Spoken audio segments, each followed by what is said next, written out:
Donna D. Michaud's story started on October 16, 1964, in East Windsor, located in Mercer County. She was the beloved daughter of Betty Lou Thompson Mackhow and Ronald Wayne Mackhow.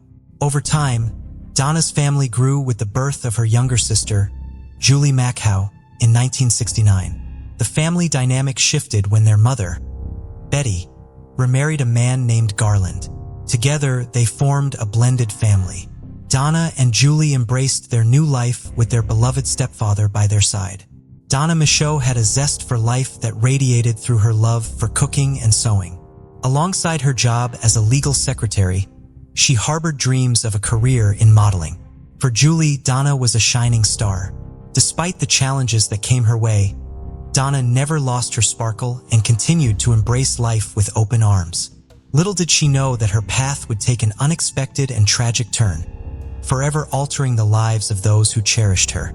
On February 25, 1984, it seemed like a typical Saturday night for 14-year-old Julie Mackhow, who was relaxing at her family's home in East Windsor, when she noticed her 19-year-old sister, Donna de Michaud's car parked outside. She joined her in the basement. Together, they spent the night watching scary movies until 2 a.m. At that point, Julie went upstairs to her bed, ready to rest for the night. Their mother Betty and stepfather Garland were peacefully asleep upstairs during that time. They were unaware of any unusual sounds or disturbances emanating from the basement. The following day, on February 26, 1984, Donna was expected to go to work at a law firm, so her absence during the day didn't initially raise alarm bells.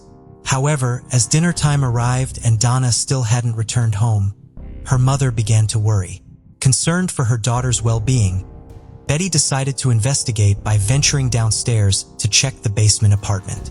As Betty entered Donna's usually neat and organized apartment, she was greeted by a disarray of items scattered about. It was evident that a struggle had taken place within those walls. The sight of blood-stained clothes, heaped together, heightened her growing unease, prompting her to immediately contact the police. Once the police arrived at the scene, they meticulously combed through the entire basement, their eyes keenly scanning for any trace that could unravel the mystery. Their diligence paid off when they discovered faint fingerprints near a table close to the bed. Recognizing the potential significance of these fingerprints, they carefully collected them as evidence, alongside the blood-stained clothes.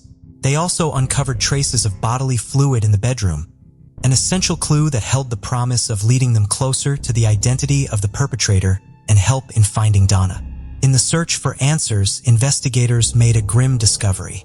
In March 1984, when they found Donna Michael's abandoned blood-stained car near a sewer plant roughly a mile away from her home.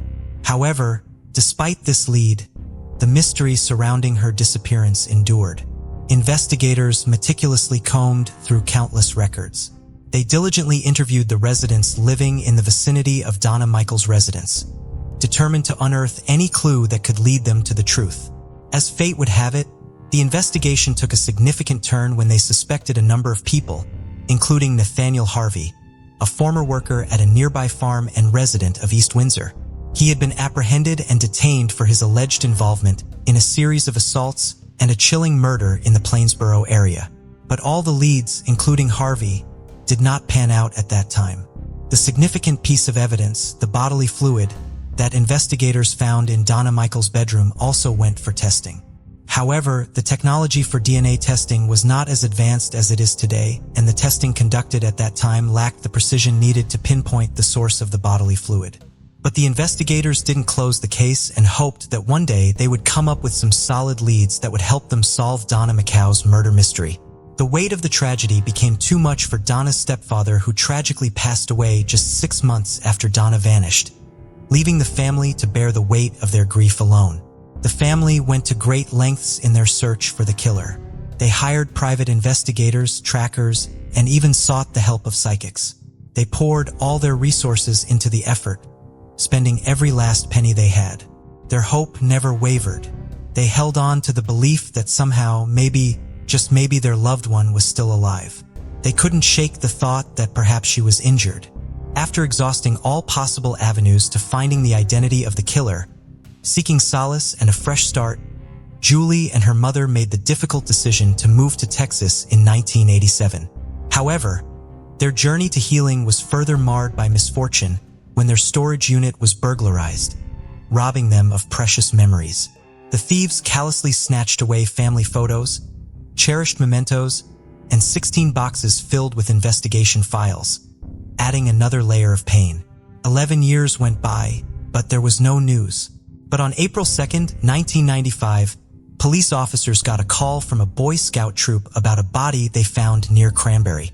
It was not in good condition, almost completely decomposed, but when they got the dental records back, they couldn't believe they had found the most important part of the puzzle they had been searching for the last decade.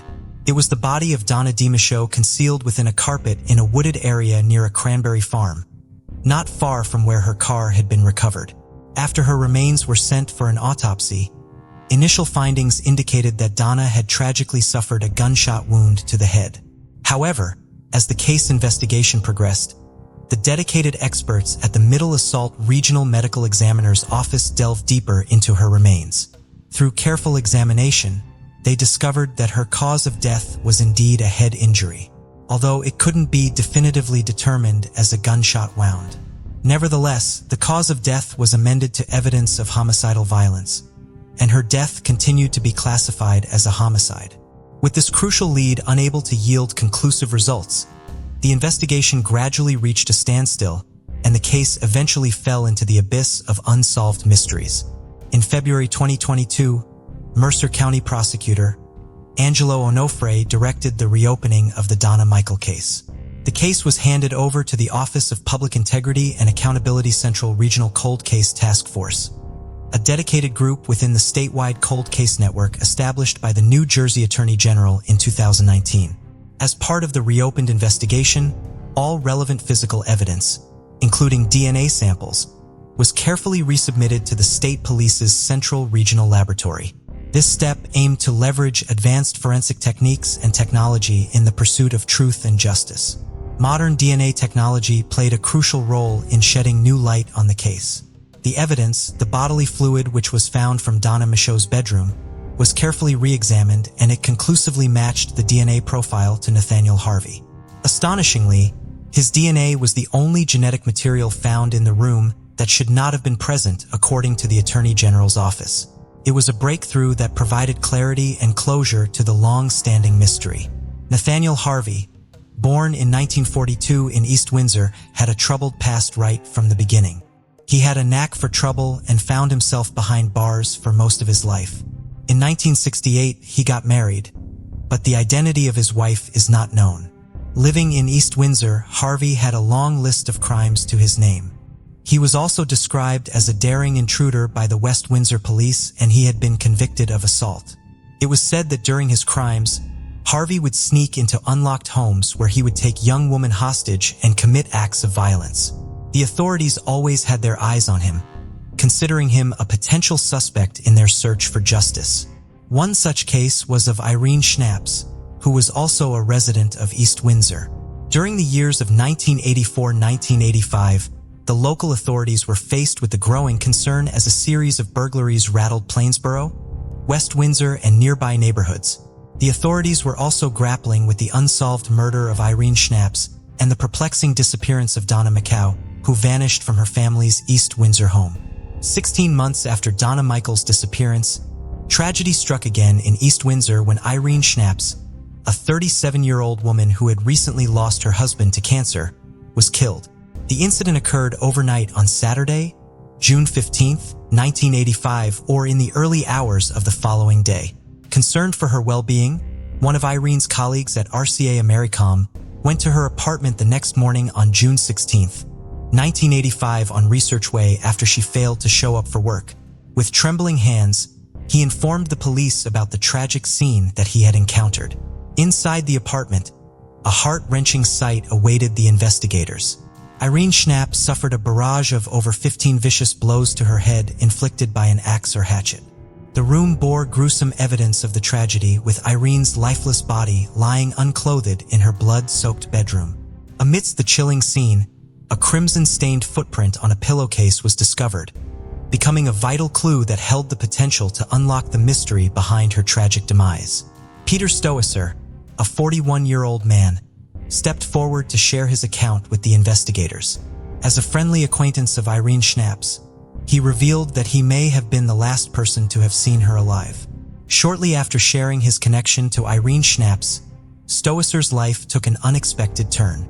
The police began frequent visits to his doorstep, and one Saturday, June 17, 1985, Stoesser found himself taken to the Middle Assault Prosecutor's office, where he spent the entire day under intense scrutiny, facing a barrage of questions regarding Irene's tragic murder. He confessed to developing feelings of attraction towards her, envisioning a potential romantic connection. However, Irene, still grieving the loss of her husband, expressed the need for time and space before considering any new relationships. As Stoesser eagerly anticipated the right moment to express his romantic feelings, he maintained a friendly connection with Irene. He extended invitations to his lively gatherings, posting barbecues for neighbors and friends, in an effort to ensure she didn't feel alone. However, their potential relationship was abruptly shattered when Irene met her tragic end. Casting suspicion upon Stoesser as the primary suspect, law enforcement also obtained a search warrant for Stoesser's residence. During the search, they discovered a quilt that bore suspicious-looking stains, possibly blood-related. Additionally, from his car, investigators seized a pair of white work gloves and a metal strip exhibiting reddish spots. Upon conducting tests on the quilt, it was revealed to contain human blood, accompanied by hairs that seemed to match those of the victim. Stoesser, however, maintained that the stains on the quilt originated from menstrual blood belonging to another woman he was involved with. As the investigation progressed, Stoesser underwent a lie detector test, which he did not pass, although the results of such tests were not considered admissible in court. Additionally, it came to light that he had a history of serving time in jail for stalking a former girlfriend. However, the police eventually eliminated Stoesser as a primary suspect, largely due to a significant discrepancy in shoe sizes. Stoesser wore size 12 shoes, whereas a bloody footprint at the crime scene indicated a size 6 shoe. This unexpected mismatch in foot size shifted the focus of the investigation elsewhere. However, on October 28, 1985, the breakthrough in the case occurred. On that very day, Nathaniel Harvey embarked on a rampage through the southern part of West Windsor, ultimately leading to a significant turning point in the investigation. The initial call that reached the dispatch center reported an alarming incident in Dutch Neck Estates. It was a chilling account of a 13-year-old girl who had narrowly escaped an attempted abduction from her own home, and the man covered her mouth in an attempt to take her away. However, her bravery prevailed as she managed to free herself and let out a piercing scream, alerting her parents to the danger. Startled by the commotion, he fled the scene. After fleeing the home in Dutch Neck Estates, that man broke into another house, probably to hide from the police. He was confronted by the homeowner. He turned on the light and saw Nathaniel Harvey standing there, threatening him with an axe. Sensing the imminent danger, Harvey swiftly pivoted, shattering the glass door with a powerful swing of the axe, and ran off into the woods. With the chilling affinity for axes, Harvey had developed a disturbing pattern of wielding these menacing tools to instill fear in his victims, even when armed with a knife during one of the assaults he committed. He deceitfully claimed to possess an axe, further fueling the terror. It wasn't lost on the astute law enforcement officials that the murder weapon used in the Irene Schnaps killing was believed to be an axe, adding another haunting connection to Harvey's modus operandi. A short time later, investigators diligently canvassed the area, and their sharp eyes caught sight of Harvey traversing a soybean field and then ran off into the woods. The police swiftly descended upon the scene, converging on Harvey's location near the Princeton Arms shopping center. It was there, at the intersection of Old Trenton Road and Dorchester Drive, that a state trooper apprehended Harvey. During questioning, police learned of the extent of Harvey's one-man crime spree. He confessed to a string of burglaries that had struck fear into the community. However, the extent of his depravity became even more harrowing as it revealed the details of a recent assault. Prior to the tragic murder of Irene, Harvey had abducted a young girl from East Windsor, forcefully taking her to an abandoned building nestled along Dutch Neck Road. He revealed that the victim, who was actually Donna McCow, innocently stepped out onto her deck to indulge in a cigarette, only to be seized by his relentless grip. After Harvey's arrest, the 13-year-old girl was called to identify if Harvey was the man who attacked her on October 28, 1985. Through her courageous testimony, she ultimately identified Harvey as her assailant. The authorities made a difficult decision not to pursue charges in the case due to the extremely brutal and perverse nature of the attack, considering the potential impact it would have on the victim's well-being. However, a breakthrough came when investigators finally received a search warrant and conducted a thorough search of Harvey's car in November 1985, which was located in the Princeton Arms apartment complex. Inside, they uncovered compelling evidence, directly linking him to the Irene Schnaps murder. Alongside stolen items from various recent burglaries, a significant discovery was made: a Seiko watch that was positively identified as belonging to Irene and having been taken from her apartment at the time of the tragic murder. This crucial find provided a solid connection between Harvey and the crime. In an intriguing twist, it was discovered that Harvey's wife resided in the same apartment complex as Irene. However, this information had to be kept confidential due to his wife's reliance on state assistance. Additionally, authorities asserted that Harvey initially admitted to the murder of Irene during his questioning at the West Windsor Police Headquarters, where he was confronted with various matters. It was during this intense moment that Harvey requested to speak with his father, who offered him crucial advice to do the right thing. In a surprising turn of events, Harvey then made a confession regarding the Irene Schnaps murder. Following Harvey's apprehension, the quilt that had been seized from Stoesser, the neighbor of Irene, who was also seen as a person of interest in the murder, was returned to him. Additionally, the glove and metal strip confiscated from his car underwent testing by prosecutors, revealing negative results for the presence of blood. In 1986, Harvey was convicted for the murder of Irene Schnaps. However, for years later in 1990, the state Supreme Court overturned his conviction, stating that his confession had been obtained without properly informing him of his Miranda rights. Harvey, who now maintained that his confession was coerced, immediately retracted his statement. This turn of events raised concerns about the validity of his initial confession and ignited a debate about whether he should have been reminded of his Miranda rights after speaking with his father. The question of Harvey's confession became a point of contention as conflicting accounts emerge. According to Abbott Kleiner, the attorney of Harvey, he denied confessing to the murder of Irene, contradicting the police's assertion that he had admitted to the crime, even though the confession was not recorded. The initial conviction was overturned based on the court's ruling that Harvey should have been reminded of his Miranda rights, after requesting to speak to his father during questioning. In 1994, as the case went to a second trial, the focus shifted to the crucial evidence of blood found at the crime scene. The prosecution presented DNA evidence that revealed genetic traits matching both Harvey's blood sample and the stains on a box spring in Irene Schnaps' apartment. The DNA testing, although still in its early stages, indicated that Harvey could not be ruled out as a contributor. To further strengthen their case, prosecution experts utilized intensity analysis, a technique that estimated the consistency between the blood characteristics found at the scene and Harvey's DNA. They determined that such a match would occur in only 1 out of every 1,400 African American individuals. However, the defense experts countered, arguing that the ratio could potentially be as low as 1 in 50. This time Harvey was convicted and received the death sentence. However, this verdict was upheld by a divided state Supreme Court in 1997, with some justices expressing differing views. Justice Allen B. Handler, in his dissenting opinion, carefully scrutinized the 64-page analysis of the DNA testing presented in the case. He voiced his doubts and expressed confidence that at some point in the future, either the state or federal court would likely reverse the decision. In a surprising turn of events, according to an article in the New York Times, on May 15, 2005, Kleiner, the attorney of Harvey, pointed a finger of accusation at Peter Stoesser, a former neighbor of Irene. Although Stoesser was once considered a possible suspect by the police, he was subsequently ruled out. Kleiner implicated Stoesser, who was now 61 years old and residing in Hightstown, in both the Irene case and the murder of Donna Mackhow from East Windsor, who went missing in 1984 and whose body was discovered in 1995. These claims made by Kleiner garnered significant attention, making headlines in the New Jersey section of the Sunday New York Times. He also strongly disputed the accuracy of the blood DNA evidence presented during Harvey's second trial, claiming it to be flawed and contaminated.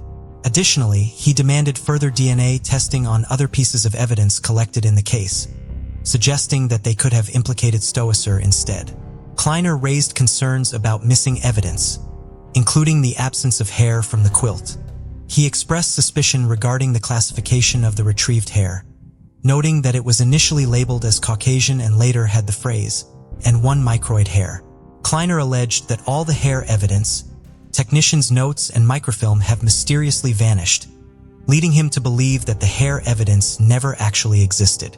Capsack, who continued to serve as a prosecutor in Middle Assault County, expressed unwavering confidence in Harvey's conviction, firmly asserting that Stoesser played no part in the crime. According to Capsack, Stoesser was initially considered as a possible suspect in the case, but he was ultimately eliminated as a prime suspect.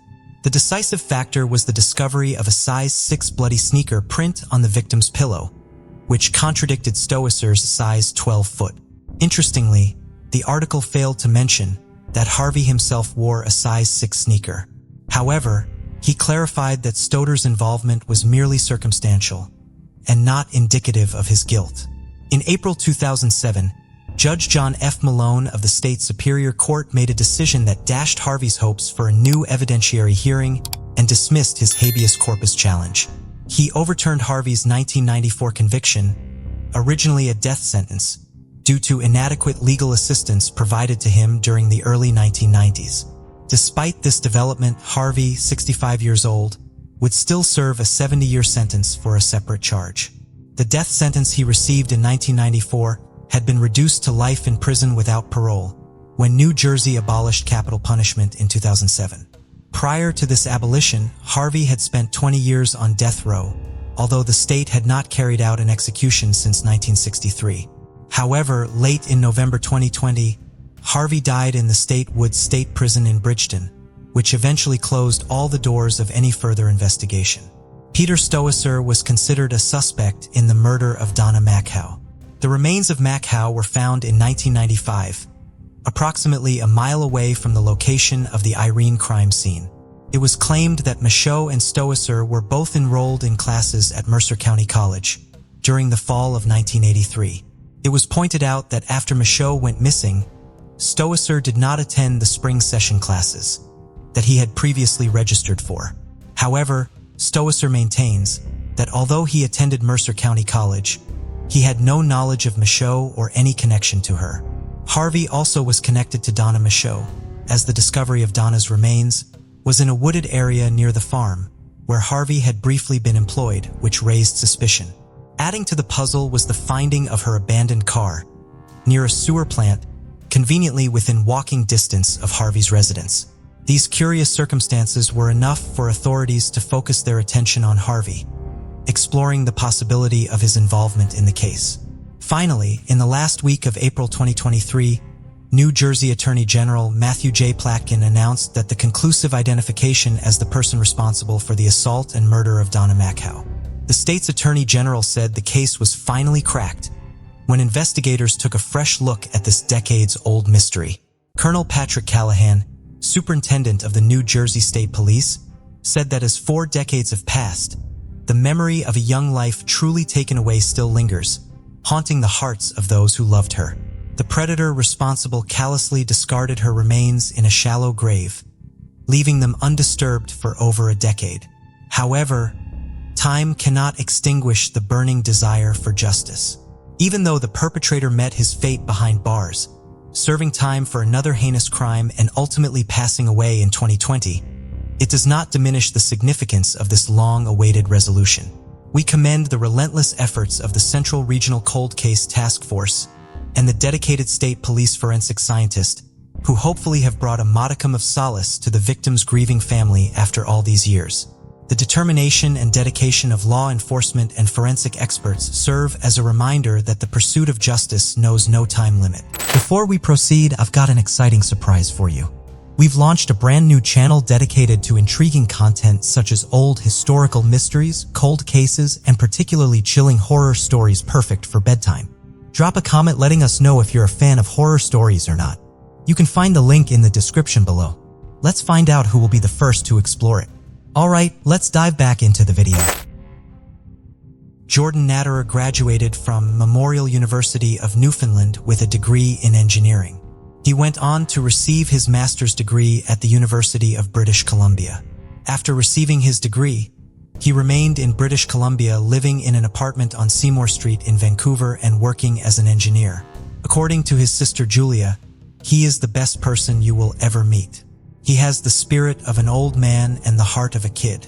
Julia FaceTimed her brother on October 9th, 2020 while she was at home in St. John's, Newfoundland. Jordan was showing her all of the equipment he had purchased for his first overnight hike, which he would begin the following day. He was prepared for the cold weather he would be facing overnight in Banning Provincial Park and had a winter-rated sleeping bag, sleeping mat, and down-fill coat. 25-year-old Jordan left his apartment just after 7 a.m. the following morning, Saturday, October 10th, and drove approximately 125 miles east to Banning Provincial Park. Credit card records would later show that he bought a coffee at the park's resort. At 10:18, he purchased a park permit at the front desk of the resort, logging his emergency contact information as well as the color of his tent, orange, with the park when he informed them that he would be staying there overnight. The following Monday, October 12th, was Thanksgiving in Canada, and Jordan had plans to have dinner with some of his friends back in Vancouver.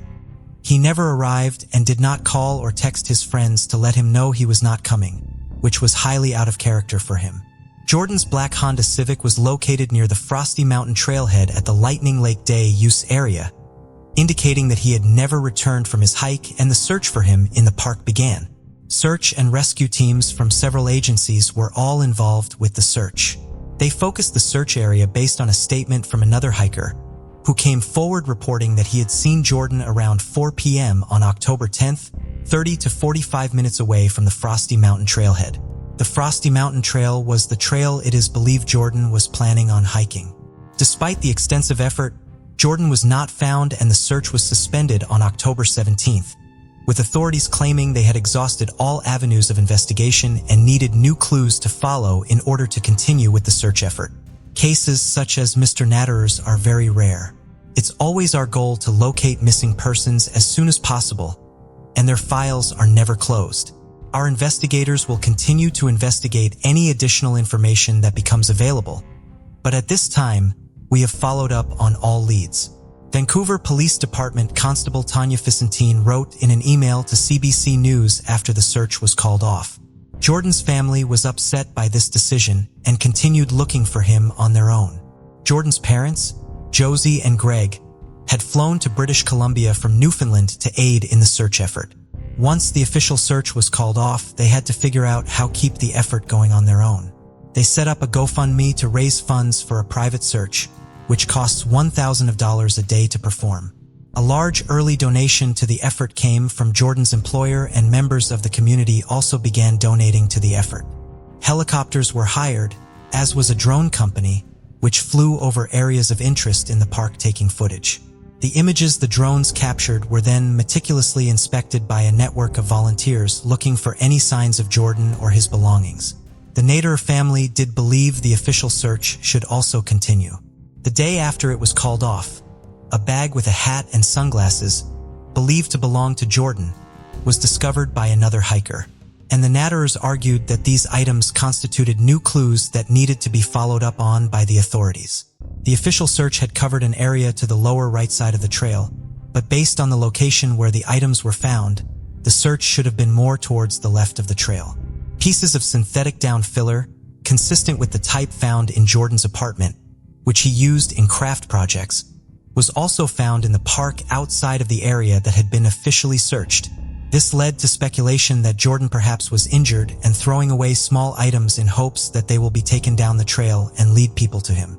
When Jordan's family was finally able to his cell phone records, they further supported the notion that the official search had been in the wrong area. Jordan's cell phone pinged at 12:30 on the afternoon of October 10th, roughly 2.5 miles southeast of the Manning Resort on the Windy Joe mountainside of the trail loop. Jordan's family believes that he may have hiked the trail in reverse in order to get to two trails near the bottom of Windy Joe Mountain that would get him to the campground where he would be spending the night earlier. It had started snowing around 3 p.m. on October 10th, and if the terrain off of those trails is very steep and rugged, the terrain off of those trails is very steep and rugged. If Jordan became disoriented and went off trail, he could have been injured trying to traverse the terrain. Jordan's family believed that in this scenario, Jordan would have tried to maneuver himself to be near a source of water, if possible, but then would have stayed there, relying on his equipment to keep him warm until someone came and found him. The search did briefly resume, but was called off again due to poor weather. The private ground search continued until November 7th, when the weather was to leave British Columbia without finding Jordan, stating that it was important for them to be with their two daughters. Their efforts to find Jordan have continued even though they are no longer in the area, with new aerial searches and review of their footage continuing even after they returned home. Greg and Josie have expressed their immense gratitude to the numerous individuals who have donated their time and money to the search effort and to everyone who has supported them through this difficult time for their family. We're just overwhelmed by how many people out there care about our well-being, Greg told The Telegram, a daily newspaper in St. John's. For that, we are profoundly grateful. Esther Dingley and Dan Colgate had been together for almost the entirety of their adult lives and lived together in Durham in the northeast of England. In 2014, the couple was just weeks away from their wedding when Dan underwent surgery for a congenital condition that affected his digestive system. Following the operation, he developed necrotizing macchiatis and nearly died. Dan survived, and while he was recovering, he and Esther began reevaluating what they wanted out of life. Ultimately, rather than making arrangements to reschedule their wedding, the couple decided to make the necessary arrangements to dramatically change their lifestyle, stepping away from their successful careers to travel throughout Europe. They sold their car, bought a motorhome, and rented out their flat. Between their savings and the rental income, they estimated that they could spend a full year traveling, hiking and biking extensively throughout Europe. That 1 year eventually turned into 6, with the couple spent 80 days on a 1,000-mile hike in the Alps, which took them spent 80 days on a 1,000-mile hike in the Alps, which took them into 5 different countries.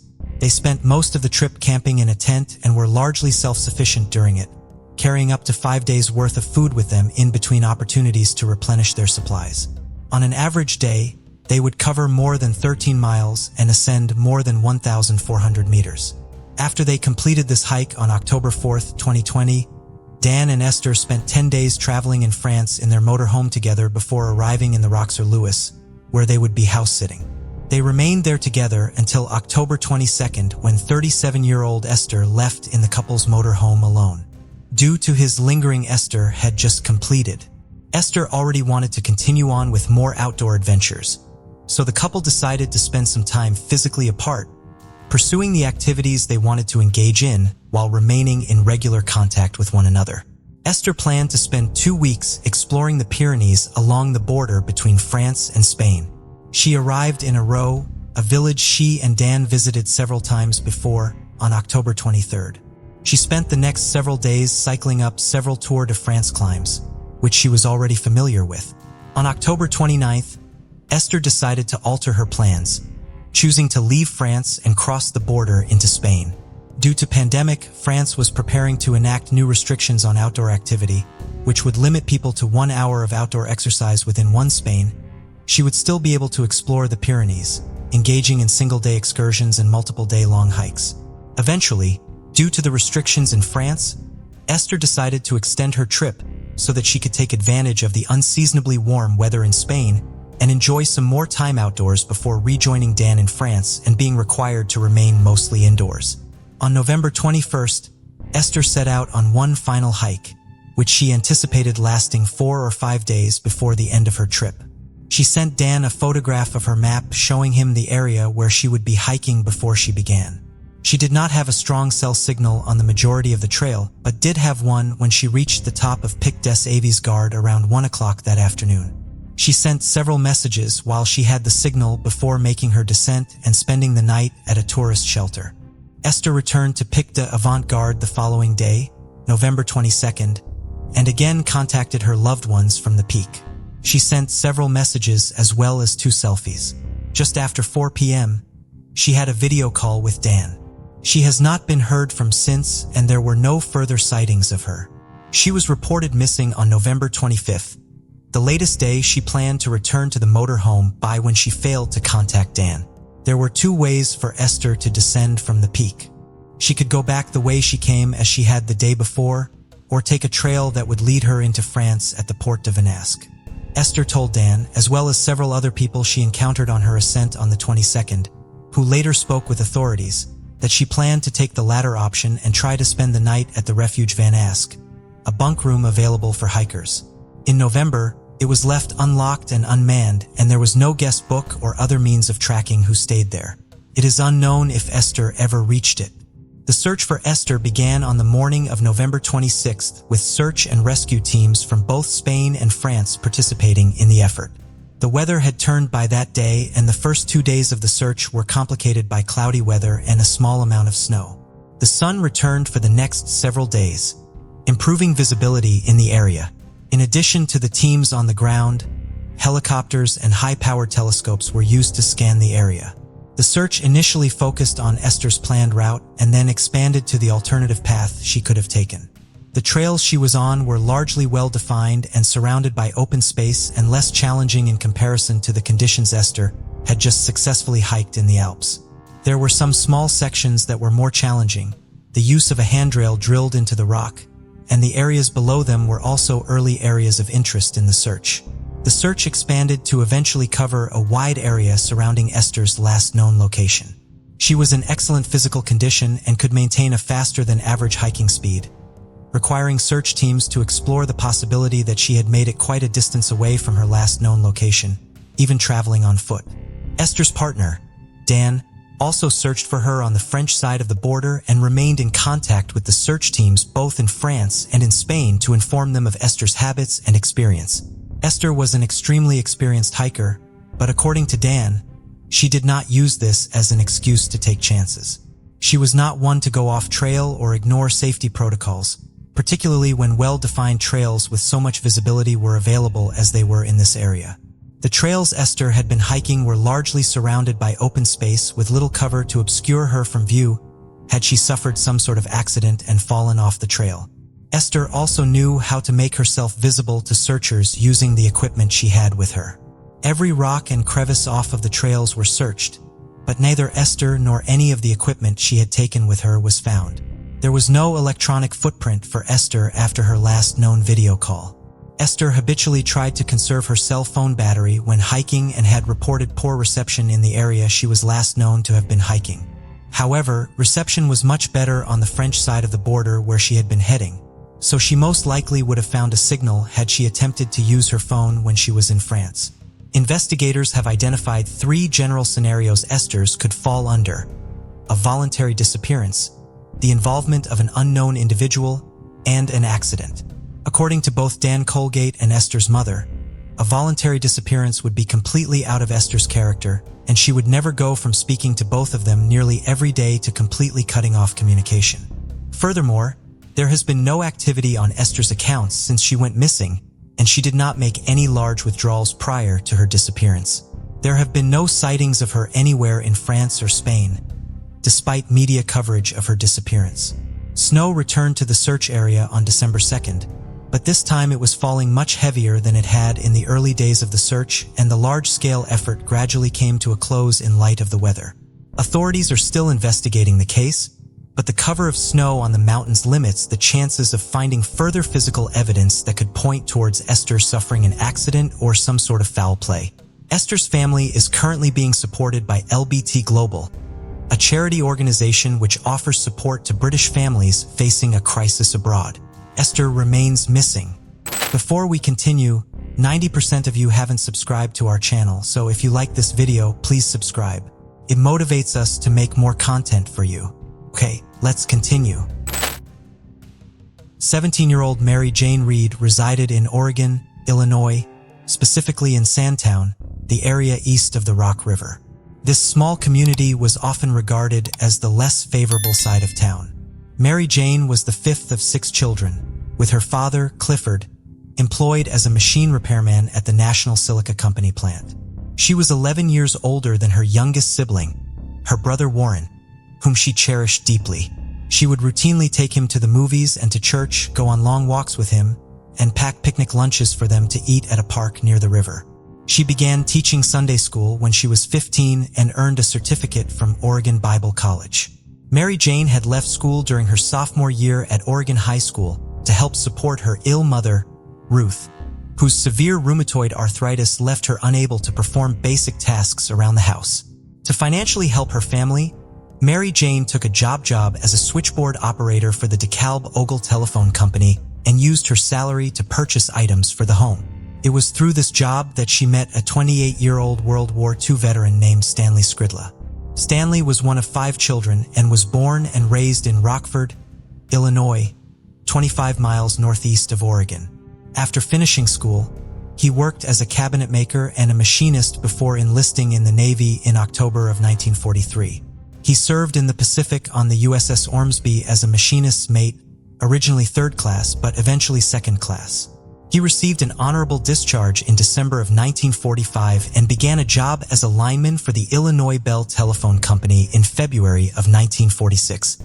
He lived with his widowed mother on Loomis Street in Rockford. Stanley met Mary Jane by speaking to her over the phone during phone calls he made to test phone wires he was working on in the Oregon area. Mary Jane and Stanley made plans to have their first date on June 25, 1948. That day, Mary Jane worked the 6 to 10 p.m. shift at the phone company. Stanley called her to confirm their plans that afternoon, but she was not able to call him back until 8:30. Stanley then drove to Oregon from Rockford to meet Mary Jane when she finished work. Mary Jane and Stanley were seen at 2 or 3 bars around Oregon that night. They were last seen outside a local tavern speaking with an unknown man and woman around 11:30 that night. Neither Mary Jane nor Stanley arrived home that night. After leaving the final tavern they visited, Mary Jane and Stanley had apparently driven to a lover's lane along Country Line Road on the southern outskirts of town. Early the following morning, a state highway worker was driving down that road on his way to set up some fishing lines. On his way, he came across a man's Oxford shoe in the middle of the gravel road. When he stopped to investigate, he found the body of Stanley Skridla in a ditch on the side of the road. He had been shot 5 times, once in the chest and 4 times in the lower abdomen. It was estimated that he was killed between 1 and 2 a.m. According to authorities, it appeared Stanley had been pulled from his car and shot. His body had then been dragged off to the side of the road. At the scene, they found a large pool of blood, a cigarette stained with red lipstick, and 5 .32 caliber shells. Stanley's car was located a short time later, parked approximately a mile away from the scene. In a parking lot across the street from one of the establishments began a massive search for the missing girl and received help from local volunteers. Hundreds of people were a part of the effort, searching remote areas in and outside of Oregon. The Reed family held on to hope that Mary Jane was still alive. These hopes were bolstered when they received a phone call from a psychic who assured them that Mary Jane was not dead. She was unharmed, but being held captive by a man with a dark complexion and would return home soon. Desperate as they were for information, the family found solace in this account. The psychic's vision was proven wrong on June 29th, 4 days after Mary Jane disappeared, when a 28-year-old truck driver named Harold Sigler discovered her body. Harold worked for the National Silica Company, who also employed Mary Jane's father. On the morning of 29th, Harold was driving down a company lane, approximately 2 miles away from the Lover's Lane where Stanley's body had been found to reach a sandpit owned by the company, from which he was to haul sand. He stopped along the way to speak with another driver, and when he left his truck, he noticed a foul smell and discovered Mary Jane's body amongst the weeds under a box elm tree, some 4 feet off of the road. Mary Jane was wearing just her bra, underwear, and her mother's wedding ring. Ruth had given her the ring as a gift once her arthritis prevented her from wearing it, and Mary Jane had been thrilled to have it. The rest of the clothing Mary Jane had been wearing the last night she was alive had been thrown on top of her body. According to her death certificate, Mary Jane had been shot once in the back of her head, near the base of her skull. She, like Stanley, had been shot with a .32 caliber bullet, believed to be from the same weapon used to kill Stanley. Authorities believed that she had not been held captive when she was taken from the Lover's Lane, but had rather been killed not long after Stanley's death. Ruth Reed was so distraught over the death of her daughter and fearful that the same fate would befall another member of her family, that she refused to allow her son Warren to attend school for months. Clifford Reed ultimately made the decision to place her in a state mental institution a year after Mary Jane died. Ruth returned home after a year, but was never the same. Investigators spoke to dozens of people to try to find leads in the case. Mary Jane had been very popular, regularly going on dates, so authorities spoke to other young men she had socialized with. They also interviewed 4 women in Rockford Stanley had previously dated. Rumors circulated that the murders were the result of a love triangle gone wrong or a payback from some sort of gambling debt Stanley had accrued. The theory in the case that became perhaps the most popular and persistent was that Mary Jane and Stanley had been killed by a local chief deputy sheriff. He and Mary Jane had a brief relationship, but Mary Jane no longer wanted to be involved with the older married man. On the afternoon before Mary Jane went missing, he showed up at her home to try to convince her to continue seeing him. He grabbed her by the arm as she struggled to get away from him. He struck her several times before throwing her to the ground and finally leaving. The deputy reportedly also ran into Mary Jane at one of the bars she and Stanley visited while out on their date, meaning that he had known she was out with another man. According to a police report at the time, the deputy had reported to work the day after Stanley's body was discovered without his service weapon, claiming he had sold it to someone in a bar. This led to whispers around town that police had not solved the case because they were covering up for one of their own. The deputy passed away in the mid-1980s. As the years went on, rumors and speculation continued, but progress in the case came to a halt and it remained unsolved for decades. Over those decades, both of Mary Jane's parents, as well as all but one of her siblings, passed away without learning who killed her. The lack of answers in the case did not diminish local interest in the story or hope in Mary Jane's brother, Warren Reed, that it would eventually be resolved. Major developments in the case would come more than 50 years after Mary Jane and Stanley were with the help of a somewhat controversial local figure. Mike Arians had worked as an insurance fraud investigator, a dinner theater producer, and a county commissioner in King County, Illinois before he purchased a restaurant in Oregon. Now known as the Roadhouse, the establishment had previously been known as the Stenhouse and had been one of the places Stanley and Mary Jane had visited the night they were killed. Stanley's Buick had been found parked across the street from it after his body was discovered. Mike purchased the restaurant the year of the 50th anniversary of Mary Jane and Stanley's murders. As such, the story was featured heavily in the local media and caught Mike's attention. However, he soon decided to run for mayor of Oregon, which diverted his focus from the case until after his election to the position in April of 1999. Perhaps because of his own modest background, Mike became increasingly concerned that Mary Jane Reed had been viewed by the authorities at the time of her murder as disposable because she came from the lower-class area of Sandown. He began hearing more details about the case from people around town, which led to him reaching out to people connected to the case, including Mary Jane's brother, Warren. While Mike claims he simply wants justice for Mary Jane and Stanley, he does have detractors who view him as either obsessive or opportunistic rather than altruistic. Mr. Arians is full of it. He's a jerk. He's trying to make money. Melvin Messer, a former Ogle County sheriff, told the Chicago Tribune in 2012. Allegations that Mike has tried to use Mary Jane and Stanley's deaths for his own profit stem largely from his efforts to get a book written and a movie made about the case. Neither of those projects ever came to fruition. Mary Jane, specifically, also plays a part in Mike's restaurant business. Mike has what some have described as a shrine to her at the Roadhouse, featuring numerous framed pictures and articles, a portrait drawn in pencil, and a mannequin dressed as Mary Jane. While this could be viewed as a marketing ploy, Mike claims he has all the items on display to celebrate Mary Jane's life and make sure she is not forgotten. Mary Jane did visit what is now the Roadhouse just hours before her death, and Mike believes that visit continues to tie her to his restaurant. He has repeatedly said that he does not particularly like the term haunted, but he does believe that Mary Jane maintains a determined presence in his restaurant. He claims that employees have seen apparitions in the restaurant and points to events like the repeated spontaneous playing of the same song on the jukebox and unexplained gusts of cold air in the roadhouse as evidence of Mary Jane's presence there. He has held seances in the restaurant, which was also featured on an episode Travel Channel show, The Dead Files. According to Mike, his critics are wrong to claim that he has financially benefited from his investigation into the case. Business at the restaurant went down dramatically after he became involved with the case. And within just the first few years of his efforts, he had personally spent tens of thousands of dollars doing research and hiring private investigators.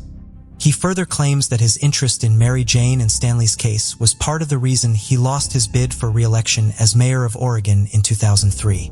There are, of course, other reasons which could explain why the people of Oregon did not vote to re-elect Mike.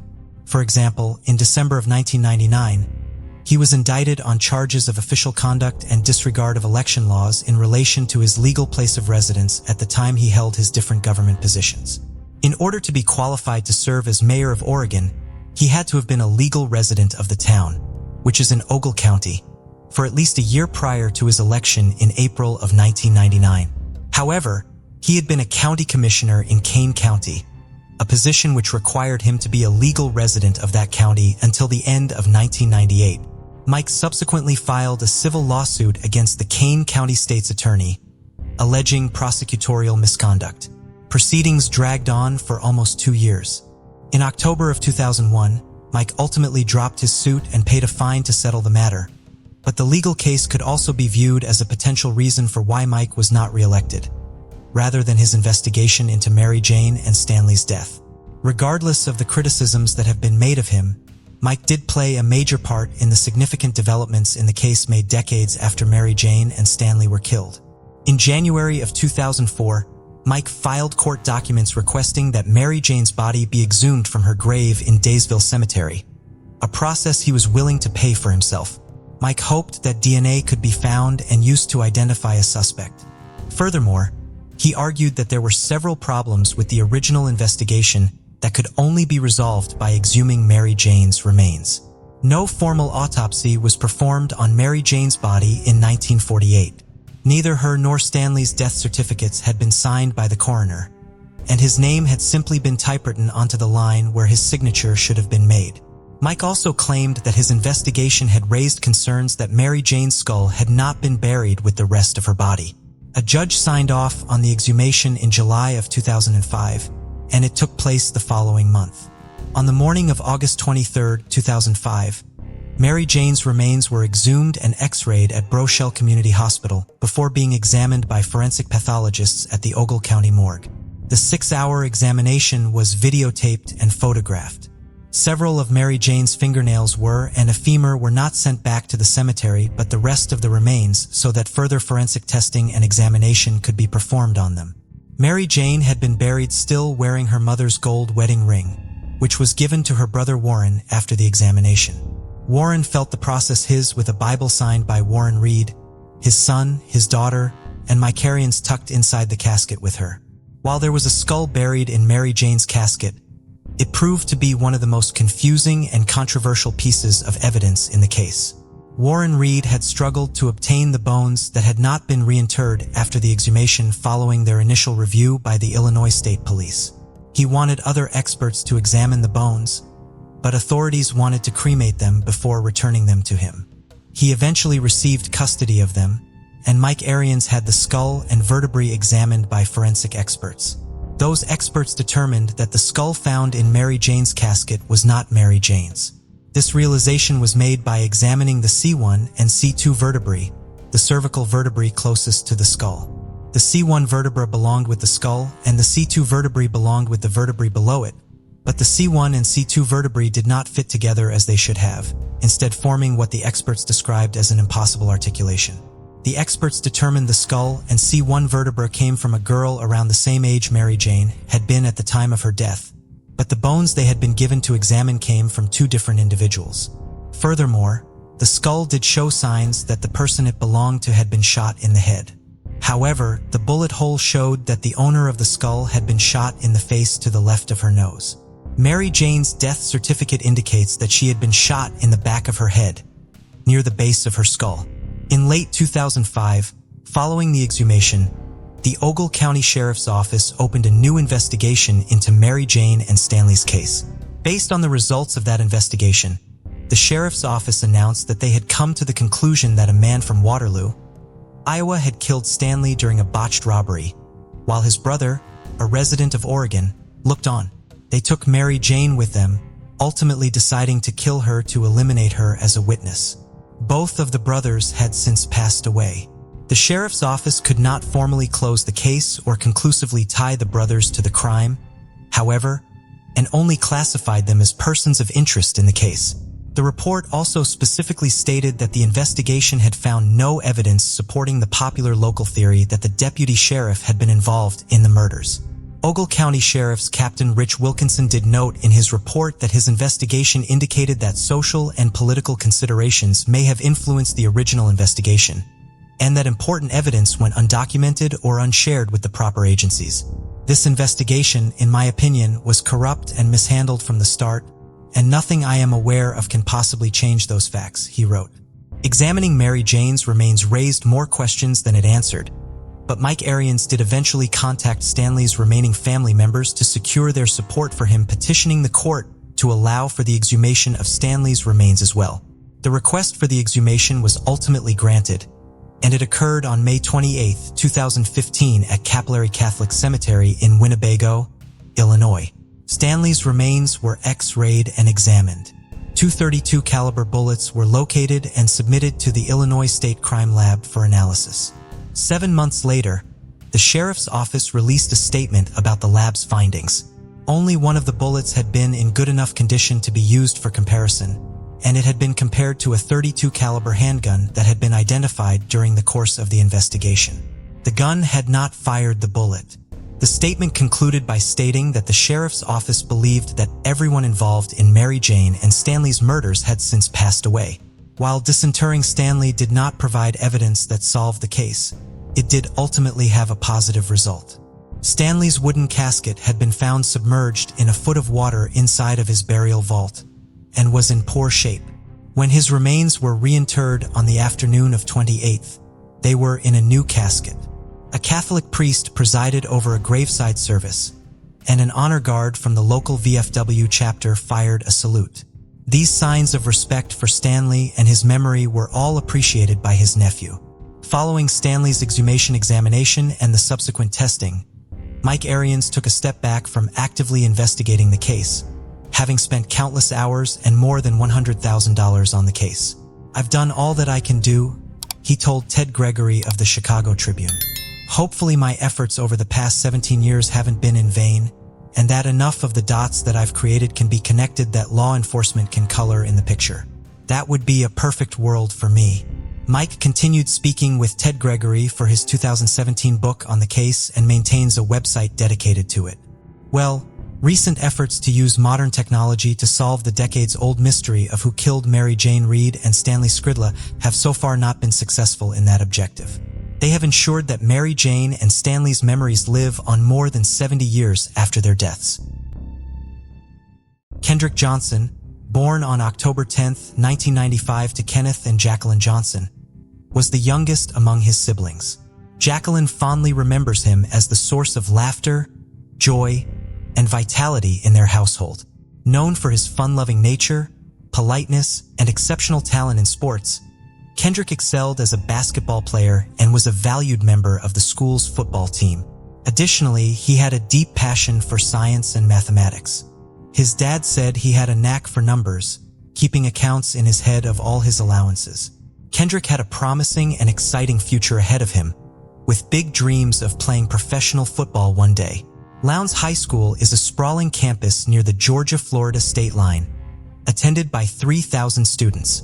The school day drew to a close, and students and staff began to filter out of the building. 17-year-old Kendrick was set to stay after school for a basketball game. He often stayed for sports and various activities, so when he didn't return home after the game had finished, Jacqueline at first wasn't too worried. But Kendrick didn't come home at all that night, and as his 10 p.m. curfew rolled around, Jacqueline decided to drive to the school herself to try and find him. With no luck spotting him anywhere, She called the police and reported him missing at 12:30 a.m. The police tried to assure Jacqueline that Kendrick was probably out with some friends or maybe even a girlfriend, but his mother knew this wasn't the case and that something was deeply wrong. Jacqueline was back at the school, frantically handing out flyers and asking anyone and everyone if they had seen her son. She spoke with the school counselors and staff, and it was determined that Kendrick had not been present in his fourth period weight training class the previous day. Jacqueline commented on how unusual it was for her son to skip classes, and the staff agreed with her. Around the same time, a group of students were in the school's gymnasium, in the corner by the wrestling mats. One of the students said she noticed feet with socks coming out of the hole in one of the rolled-up mats that was in a vertical position. At first, she thought someone was playing a joke, but soon realized something was desperately wrong and called some of her friends for help. More students and a teacher tried to help free whoever was inside. The teacher said, "I reached and grabbed one of his ankles, hoping for a response. There was none, and I knew he was lifeless at that point. Strong smells were emitting from inside the mat, and once upright, the mat was pulled down to the floor. They could see blood and vomit where the mat had been. Come to Lowndes High School now. There's a dead body out here." "Okay, where at, sir?" "Lowndes High School in the old gym." Tragically, they found the body of 17-year-old Kendrick Johnson. He had been head first in the center of the vertical rolled-up wrestling mat. His jeans were unzipped, and his front pockets were partially pulled out. In his left pocket was an LG phone, and his headphones were found wrapped around his hand. When the mat was first unrolled, Kendrick had one arm stretched above his head and the other down around his waist. His face was bloody, bloated, and swollen beyond all recognition. It is one of the most horrific images we have ever seen.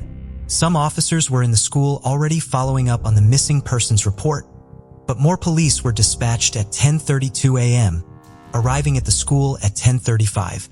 Classes were changing over, people were milling around, and word was quickly spreading that a fellow student had been discovered deceased. Tragically, Jacqueline would find this out by overhearing a telephone call.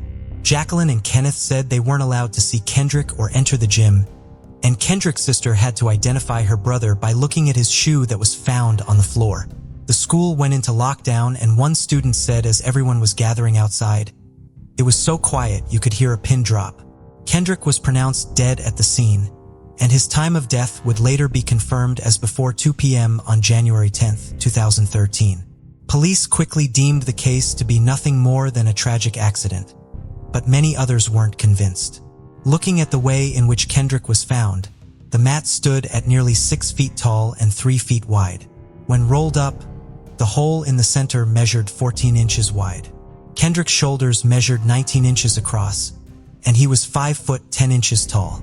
Police argued it was possible that if Kendrick was trying to squeeze into the center of the mat, he could have scrunched his shoulders together with his arms outstretched to make himself narrower. But his parents maintained that his size versus the size of the mat alone was enough to debunk this theory. The reason why police came to the conclusion they did was because of the shoe found near Kendrick's head on the floor. One student said that he and Kendrick shared a pair of shoes, and that after class they would go to the mats, jump up, and throw the shoes inside the middle of the hole. Other students also told police that it was common for them to leave their belongings in the mats when they didn't want to pay for a locker. Investigators speculated that Kendrick had got inside the gym mat when he was trying to retrieve his shoes, and tragically, he had become stuck and suffocated. However, students and friends of Kendrick said they would always tilt the mat to the side and grab their belongings out the bottom as opposed to going inside the mats. It made no sense as to why Kendrick would go head first into the rolled-up mat rather than just pushing it aside or pushing it over to grab his shoes. The shoe on the ground below Kendrick's head inside the mat was on top of a pool of blood and vomit, but there was no blood or vomit on the shoe itself. The other shoe that made up this pair were lying nearby. But if this in fact was what happened due to Kendrick's size and how tightly he would have been stuck inside the mat, even more questions were raised as to how one shoe would end up outside the mat and the other would be inside.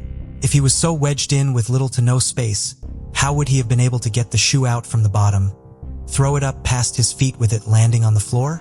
The crime scene photos also showed a pair of gray, white, and orange Nike shoes tucked in behind Kendrick's knees. A police report stated that a pair of shoes that bore similar colors to the ones found behind Kendrick's knees were also found on the floor by the bleachers. People began to wonder if he had been reaching for his shoes. Where did the other pair by his knees come from? And what, if any, relevance did the shoes by the bleachers bear? Jacqueline was able to confirm part of this. She said that the black and white Adidas shoes were the ones he always changed into in the gym, but the shoes that were found behind his knees were the ones he had been wearing. So how did they come to be in that position? According to a police report, a hoodie, a yellow folder, and a textbook were also found in the gym on the floor. The folder and textbook were later determined to be Kendrick's. There was also blood on the wall about 50 feet away from where Kendrick was found. This blood did not belong to Kendrick, and it had been there for some time. No blood belonging to Kendrick was found outside of the mat. Investigators said that determining whose blood was on the wall would involve testing over 3,000 people in the school, and a lot of students and teachers may not even be at the school anymore. The shoes found by the bleachers showed red stains on them, and some said it looked like the sleeve of the hoodie did too. But officers did not take the hoodie and orange and black gym shoes into evidence, saying there was no blood on them.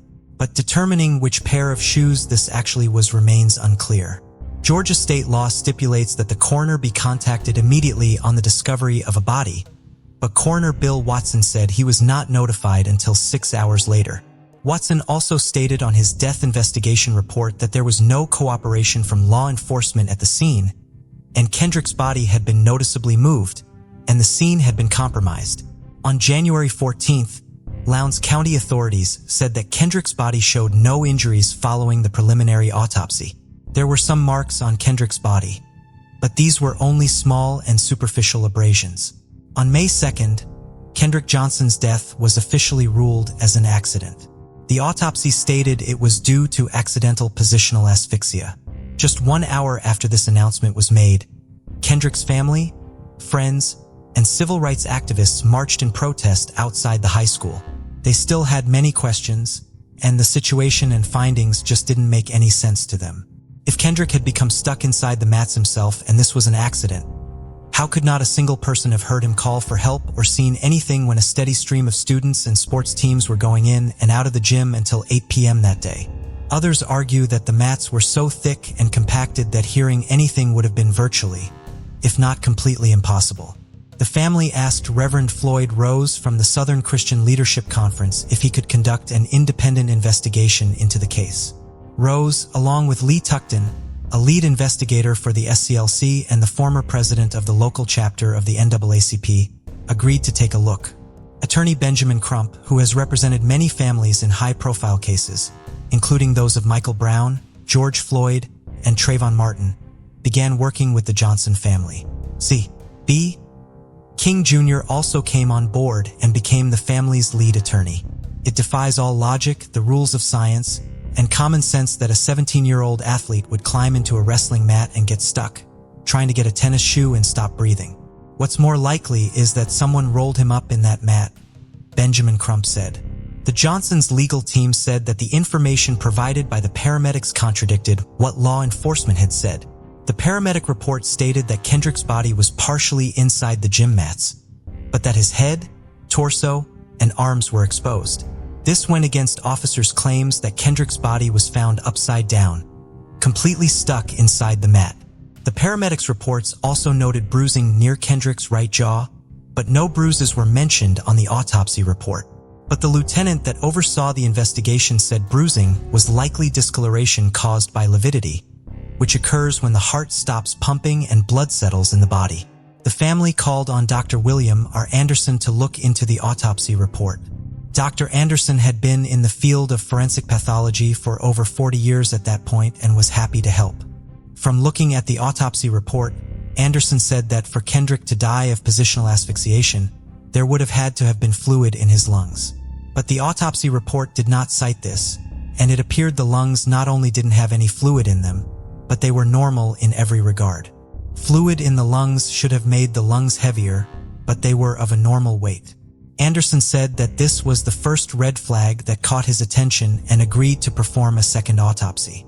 On June 6th, a Lowndes County judge granted the Johnson family permission to exhume Kendrick's body, so the second autopsy could be performed. And 8 days later, the 17-year-old's body was taken from Sunset Hill Cemetery. When Kendrick's body reached Dr. Anderson, he was shocked to find that Kendrick's organs, his brain, heart, lungs, liver, and other viscera, were missing, and in their place was newspaper. The coroner said the organs were not sent to the funeral home because they were too decomposed and were destroyed through natural process beforehand. The funeral home said they received Kendrick's body without the organs, and replacing them with paper or sawdust is actually common practice while embalming. The president of the National Association of Medical Examiners, Dr. Gregory Schmunk, said he had never heard of this practice. Nonetheless, Dr. Anderson pressed on with the autopsy, looking for anything else that may have been overlooked before. The family waited patiently for him to reveal his findings. His report stated that Kendrick had died from an unexplained, apparent non-accidental blunt force trauma. Following this, the family, who had spent the last 9 months marching the streets of Valdosta demanding answers and attention to Kendrick's case, begged for his death to be investigated as a homicide. Dr. Anderson agreed and said the case needed to be reopened because Kendrick's injuries appeared to have been inflicted by another person.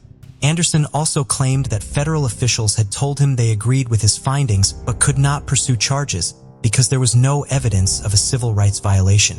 Anderson's theory is that there had been a fight in the gym, during which Kendrick was most likely placed in a sort of stranglehold by the person or persons who might not have to kill him. Probably happened very quickly, and they panicked, he said. In October that year, a $10,000 reward was offered by an anonymous donor to anyone with information, leading to the arrest or conviction of someone in Kendrick's case. Attorneys for the family of Kendrick called on authorities to release the surveillance videos from in and around the school, which they said was being withheld. But an attorney for Lowndes County Schools said that the Johnson family had been invited to view the surveillance tapes on several occasions. 290 hours of material from all 35 cameras inside and outside of the gym were gone through. And on October 30th, a judge ordered the release of these tapes. A day after the judge's announcement, U.S. Attorney and former politician Michael J. Moore announced that his office would open a formal review into the death of Kendrick Johnson. Over 100 people were subpoenaed as a result, and tens of thousands of emails and text messages were reviewed. However, the footage from the school's cameras raised more questions than answers for many people. There were 2 gyms at the school, and Kendrick was found in what was referred to as the old gym. It is important to note that piecing together a definitive timeline of what happened using the cameras and footage available has proven to be an immense task for the people that have reviewed this. Nonetheless, the cameras and footage have been a huge part and focus of this case. CNN secured access to the videos very early on. They hired forensic video analyst Grant Fredericks to look at the material. Fredericks' examination showed that at least an hour of video was missing from all 4 cameras inside the old gym.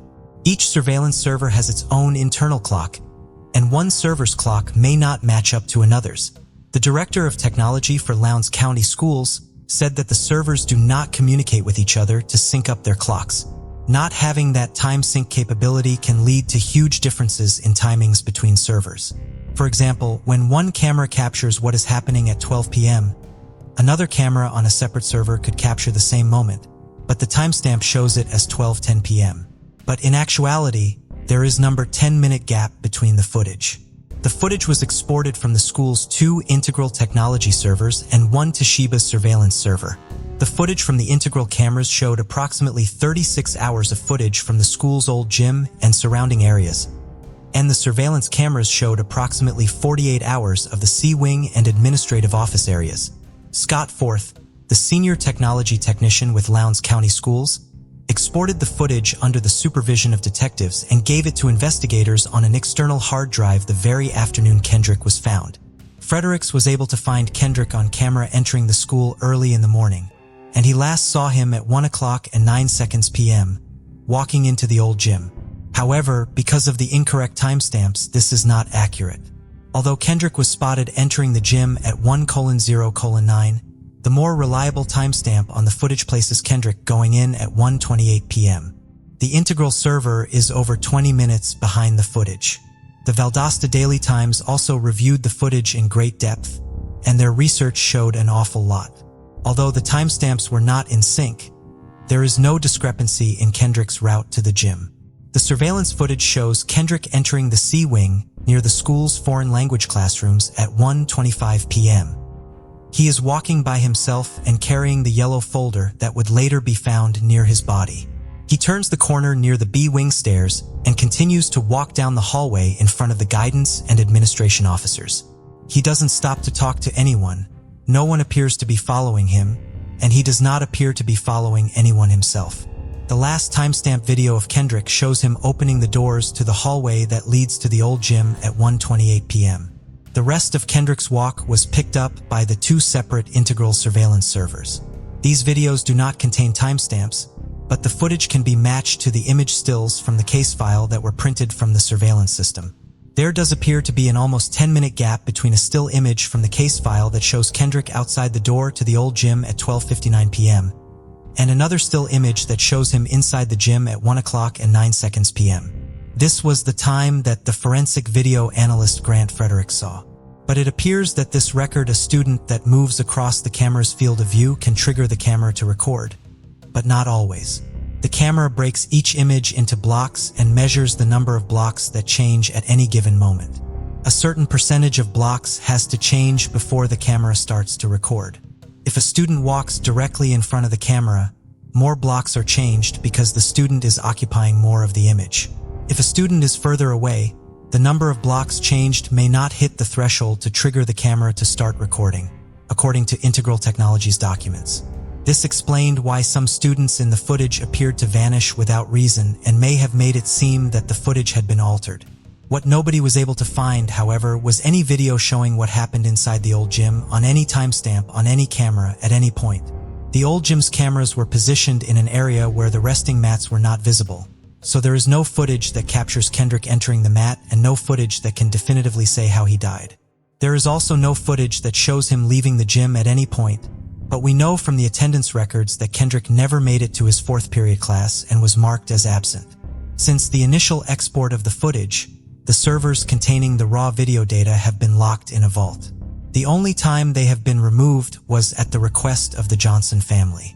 The family's attorney, C.B. King, requested the images that showed Kendrick in the old gym, and those images were given to the family. The servers were then placed back into the vault. C.B. King said, "We don't have any time code with which to synchronize the events that are shown in the video. Either the cameras did this on their own or a human being interacted to make these cameras do these things. The fact that this particular camera, out of all the others, is out of focus, that this is not positioned in such a way that you get any images showing the top edge of the mat, we believe is anything but a coincidence." In regards to the time code on the videos, Scott Forth, who exported the footage, said that the way the software works is it allows image stills to be created and printed with timestamps, but does not allow video to be exported with timestamps. Lee Tuckton and Reverend Floyd Rose, who had been enlisted by the family to into the case, ultimately determined that they found allegations of a cover-up to be unfounded. "When this thing all started, I really thought there was something to it," Rose said. "Either he wasn't murdered, or whoever did it was so powerful that they were able to hide him and cover up and have all these people lie. If this was the 60s and you asked me that, and it was Valdosta, Georgia, I would say, well, maybe, but I just don't believe that. Nobody has convinced me of that." Saturday, January 11th, 2014 marked the one-year anniversary of Kendrick being found. Protests, rallies, and town meetings had been held regularly, with the community coming together to take part and listen to people, such as Reverend Al Sharpton, talk about the case. At the end of January, the $10,000 reward offered up was rescinded, as it was only good for 90 days after it was first offered. The legal battles continued for the Johnson family, and in February, they sued the Harrington Funeral Home, the funeral home that held Kendrick, accusing them of negligence and fraud. They said that the funeral home had not been honest with them about Kendrick's body and his organs being missing, and his body being stuffed with newspaper.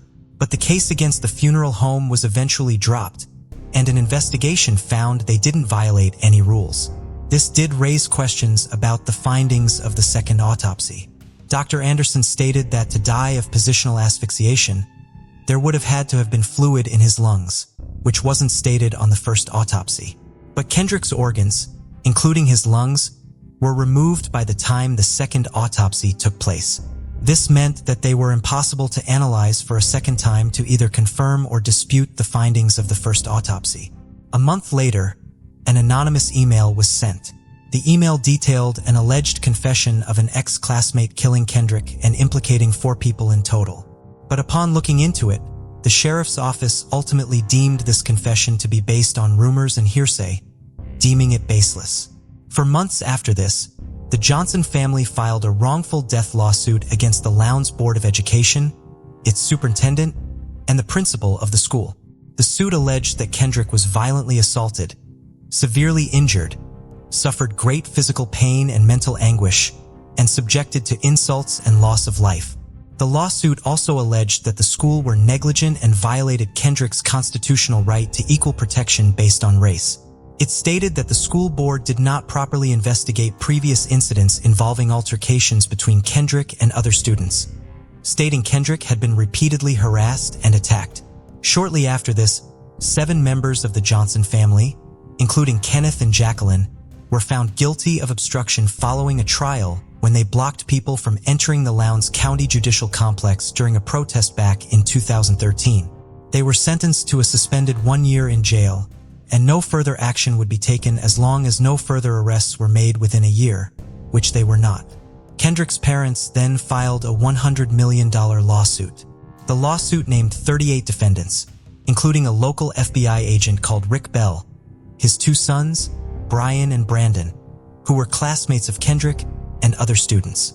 Also accused were several officials with the Georgia Bureau of Investigation, the Valdosta Police Department, the City of Valdosta, the Lowndes County Sheriff's Department, and the Lowndes County School District, all of whom the family alleged conspired to cover up their son's murder. The suit alleged FBI agent Rick encouraged his 2 sons Brian and Brandon to attack Kendrick with the help of another schoolmate and an unnamed John Doe and Jane Doe. The lawsuit stated that Jane Doe induced Kendrick to enter the gymnasium, where he was then met by the 2 brothers and another student, who fatally beat him and placed him in the gym mat. The brothers, Kendrick's mother claimed, had been harassing her son previously, and she had reported this to the school before. According to Jacqueline, Kendrick phoned her as he got off the school bus on the way to a game one day. He told her that he and Brian had had an altercation on the bus. Kendrick's friends said that Brian had been playing around but was being rough, and Brian grabbed Kendrick's dreadlocks and pushed his head down. A fight escalated, and after this, Kendrick was driven home in the deputy's car, while Brian stayed to watch the game with his parents. Federal investigators felt there was enough to look into these claims and seized the brothers' phones and computers. They also seized the electronics belonging to the brothers' parents and one of the brothers' girlfriends. Video footage from the school showed one of the brothers walking around with what many speculated was blood on his upper right arm, but he explained that this was simply a logo. Video surveillance appeared to show that neither of the Bell could be seen entering or exiting the gym at any pertinent time. The Lowndes County Sheriff's Department maintained at least one of the brothers was not on campus when Kendrick was last seen alive, and the other was in another part of the building. The brothers themselves said they were good friends with Kendrick and had absolutely nothing to do with his death. Brian said he did not see Kendrick on the school campus at all that day. But a 2021 review of the case, a documentary entitled Finding Kendrick Johnson, uncovered a once heavily redacted and missing FBI report. We haven't inserted any images of said report in this video, out of respect for the people that put 4 years worth of work into the documentary and finding the report, but we will it for the sake of giving all the context and information possible. If you are interested in viewing it, we highly recommend and encourage everyone watch the documentary themselves. The report in part shows various stills of video footage from the day Kendrick died. Once heavily redacted, the now unredacted version appears to clearly show Brian Bell walking alongside Kendrick in the school. And according to the documentary, the images in the reports can trace both the brothers on campus that day. Another page of the report gives descriptions of the images shown and is also cited. In relation to the image of Kendrick and Brian in the same frame, it actually names them both as being the people in the image. This contradicts what the brothers say and what law enforcement have said happened that day and what was on the footage. Jim Elliott, the Lowndes County attorney, said the allegations made about the brothers were unfounded and baseless. In a deposition, Kenneth and Jacqueline Johnson admitted under oath that they didn't have any evidence that directly implicated the Bell brothers in Kendrick's death, but that they believed they had something to do with what happened to him. Ebony magazine had previously run several articles about Kendrick's death, and they had used pseudonyms to talk about Brian and Brandon. Many people argued that although the brothers weren't named, it was very clear who was being spoken about in the articles. Brian Bell's Florida State University sports scholarship offer was revoked following this, and the parents of Brian and Brandon subsequently filed a $5 million slander and libel lawsuit in federal court against the publisher of Ebony magazine and the writer, Frederick Rosen. No law enforcement official has ever named either of the Bell brothers as suspects in the death of Kendrick, and no charges against them have ever been filed. Attorney Michael J. Moore, who had vowed to take on the case, resigned in 2015. All his cases went to his successor except Kendrick's. Kendrick was transferred to the Northern District of Ohio under another U.S. attorney. Shortly after receiving Kendrick's case, this attorney also resigned. Despite the resignations, the Department of Justice investigation continued looking into Kendrick's case. The May 23, 2015 marked the Lowndes County School graduation and the year that Kendrick Johnson should have graduated himself alongside his classmates. Protesters lined up in front of the school in support of Kendrick and his family, and the family revealed despite their requests, the school had refused to have Kendrick's memory honored during the event. In March 2016, Kendrick's parents withdrew the $100 million wrongful death lawsuit. The Johnson family were then subsequently ordered to pay up to $851,000 in attorney's fees and were sued for more than $1 million in defamation charges. Judge Richard Porter said their claims were substantially frivolous, substantially groundless, or substantially vexatious. The family appealed this, but their appeal was dismissed. Later that year, a Kendrick Johnson supporter named Bobby Worthy filed a complaint with the FBI in Valdosta and the Judicial Qualifications Commission. The complaint alleged that Judge Porter fell asleep at least 6 times throughout the various trial dates and showed favoritism to the 8 white defense attorneys. Soon after this, Benjamin Crump, who had been working closely with the Johnson family since the start, stepped down.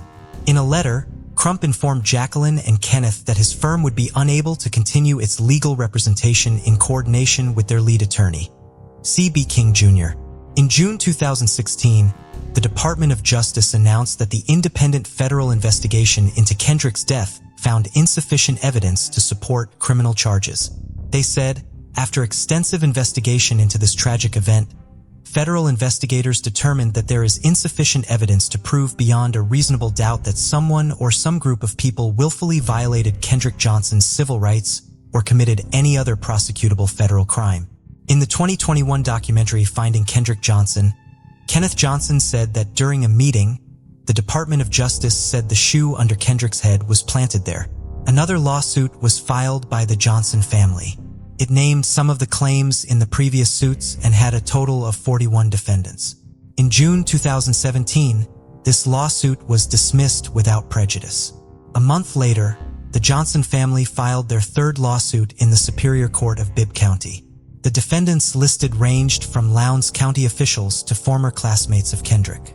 In January 2018, Kendrick's family filed to have his body exhumed for a 3rd time, and another autopsy was set to take place. It would be performed again by Dr. William Anderson. Kendrick's dad, Kenneth, said the family did not want to have to do this, but they were still desperately searching for the truth. 10 months later, the 3rd autopsy results were in, and they showed non-accidental blunt force trauma to Kendrick's right neck and right thorax. Anderson sent his findings to 2 other pathologists who both confirmed the same as what he had thought and agreed with what he had found. Following this, the Johnson family felt evidence pointing to a homicide was now more than overwhelming, and it needed to be presented to a jury. "My family won't be satisfied until someone is behind bars and someone is convicted for what happened," said Kenneth. Going over it with common sense, how can it be an accident? In April 2019, Sheriff Ashley Polk wrote a letter to federal prosecutors saying that he had met with Kenneth and a captain in the sheriff's office. All 3 of them agreed that it was vitally important they receive any unreleased files relating to the federal investigation. Federal prosecutors told him he could have the case file, which Polk described as 17 filing cabinets worth of records, computer towers, and hard drives. Sheriff Polk said this file was the final missing piece he needed to give the case a full and complete examination. "It's going to be a lot of work, but I think the people deserve it," he said. "I think the family deserves it." In June 2020, an online petition was started in regards to reopening Kendrick's case, which gained huge traction very quickly. Kendrick's case was officially reopened in March 2021. Sheriff Polk stated that he was not claiming there was something wrong with the original investigation or the original investigation's conclusion of an accidental death was wrong. He said, "I've never told anybody what I believe about this case, whether it was accidental or murder. I would never say that until I could see all the evidence. If it was an accident, it's a very, very unusual way for something to happen." A week after the case was reopened, some possible new evidence was presented. A 25-second recording, which was sold to the Johnson family for $1,000, appeared to depict an alleged confession. The tape had been secretly recorded a week prior, but 2 months later, this turned out to be nothing more than a cruel and heartless hoax. Kendrick's case is now officially open once more and being looked into again. Sheriff Polk said, "We're starting fresh, so it's like a brand new investigation. I'm going to try and dispel all the rumors and accusations. I just want the truth. That's all I want." Before we proceed, I've got an exciting surprise for you. We've launched a brand new channel dedicated to intriguing content such as old historical mysteries, cold cases, and particularly chilling horror stories perfect for bedtime. Drop a comment letting us know if you're a fan of horror stories or not. You can find the link in the description below. Let's find out who will be the first to explore it. Alright, let's dive back into the video. Li Jinga resided in Xi'an, China, with her husband Mao Shunping. Their son, Maoyin, affectionately known as Siza, was born on February 23, 1986. Siza was a contented infant who seldom cried and developed into a clever and well-behaved toddler, endearing himself to everyone around him. Jinga worked in a grain exporting company, which required her to travel to rural areas for several days during harvest season to negotiate with suppliers, leaving her son under his father's care at home. She was on one of those trips in 1988 when she received a telegram from her employer. "Emergency at home. Return right away," it read. On October 17th, Mao Zedong had gone to pick up 2.5-year-old Jaja after he finished work for the day. While they were on their way home, the little boy became thirsty, so they stopped at a small hotel owned by their family. Zhuzhong was out of his father's sight for just a few seconds while he went to get cool water. During those few seconds, Zaja vanished. Jinga immediately returned home to Xi'an, where her boss informed her of her son's disappearance. She initially assumed that her son had wandered off and gotten lost and expected that someone would find him and bring him to a police station. When a week passed without any sign of him, she began to realize that something more neighborhood where he went missing and printed and distributed 100,000 neighborhood where he went missing and printed and distributed 100,000 flyers in train and bus stations. She took out advertisements in the paper and eventually traveled to 10 different provinces to follow up on leads about her son's whereabouts. Jinga and Jinpeng were devastated by their son's disappearance and could think of nothing else besides their search for him. Their fixation on their investigation ultimately took a toll on their marriage, and they divorced 4 years after Jaja went missing. Jia continued searching for her son and eventually began helping other parents of missing children as well. She became a part of a network of such parents who sent each other bundles of missing persons flyers to post in their area. Eventually, the network covered most of China. By 1999, she was appearing on Chinese television programs raising awareness about missing children, and in 2007, she began volunteering with Baby Come Home, an organization that helps locate children who have gone missing. Through the organization, Jinga has helped reunite 29 families with their missing child. She was still without closure to her own case, however. Jingjia's mother passed away at the age of 94 in 2015 on Jingjia's birthday. Just prior to her death, she had a dream that her grandson was found and finally came home. In April of 2020, police received a tip about a man in the Sichuan province who had paid to adopt a boy in the late 1980s. They then used an image of Jaja as a child to help develop one of what he might look like as an adult. Using facial recognition software, They ran the image through a national database of photos and found a possible match in a man living in Chengdu City in Sichuan province, the same province named by their informant. The man agreed to take a DNA test, which showed that he was Ginger's son. On Mother's Day of 2020, she received a phone call. After almost 32 years and personally following up on over 300 leads, she would finally be reunited with her child. Jia had been sold to a childless couple in the Sichuan province for roughly $850 in today's US money. He grew up in Chengdu City with the new name of Gu Ningning. In 2020, the 34-year-old was married and had his own interior design business. He had previously seen Jingxia on national television advocating for missing children and was impressed by her dedication and kindness. When she showed a picture of her own missing son, he thought that it looked like pictures of him as a child, but it did not occur to him that he could actually be the missing boy. After a second DNA test confirmed that Gu Ningning really was Maoyan, a date was set for his reunion with his birth parents. On May 18, 2020, he was reunited with them at a news conference in Xi'an. Tia Jia spent a month in Xi'an, splitting time between the homes of his mother and father. He has no memory of his life prior to living with his adoptive parents and had hoped that being in Xi'an and seeing old photographs would help him remember his life with his birth parents. Unfortunately, that was not the case, and no memories of his time with them have resurfaced. Xiaojia has returned to his home in Chengdu. While Qingxia still lives in Xi'an, 450 miles away, she now communicates with her son every day. She has vowed to continue working for the families of missing children and help them get the happy ending she has finally found. Robert Hutton grew up in Lancaster, California with his older sister, Edith. In 1971, Robert decided to embark on a cross-country adventure with Edith, her husband, and their newborn baby. They planned to live out of a pickup truck and find temporary work to support their travels along the way. The group eventually reached Colorado, and Robert decided to stay there rather than continue on with his sister and brother-in-law. For a while, Robert remained in contact with his family, making collect calls to his parents back home. He ended up leaving Colorado, leading a transient lifestyle as he looked for work around the country.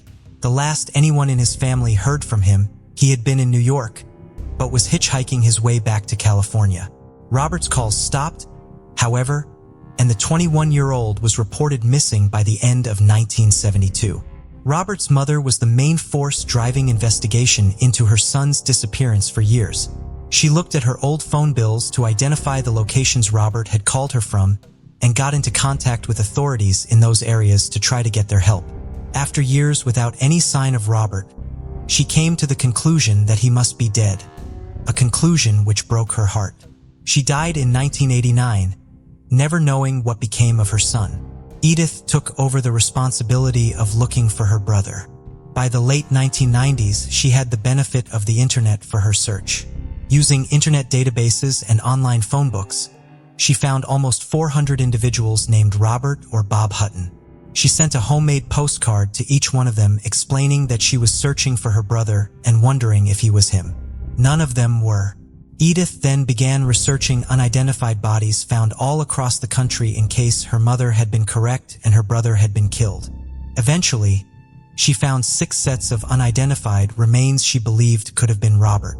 She reached out to the law enforcement agencies handling each of the cases but only got one reply from Jason Moran, a detective with the Cook County Sheriff's Office. In October of 2011, Cook County Sheriff Thomas Dart announced that his office was launching a renewed effort to identify 8 young men killed by infamous serial killer John Wayne Gacy, was convicted of the murders of 33 young men and boys whose bodies were found on his property or in a nearby river, but only 25 of their identities were known.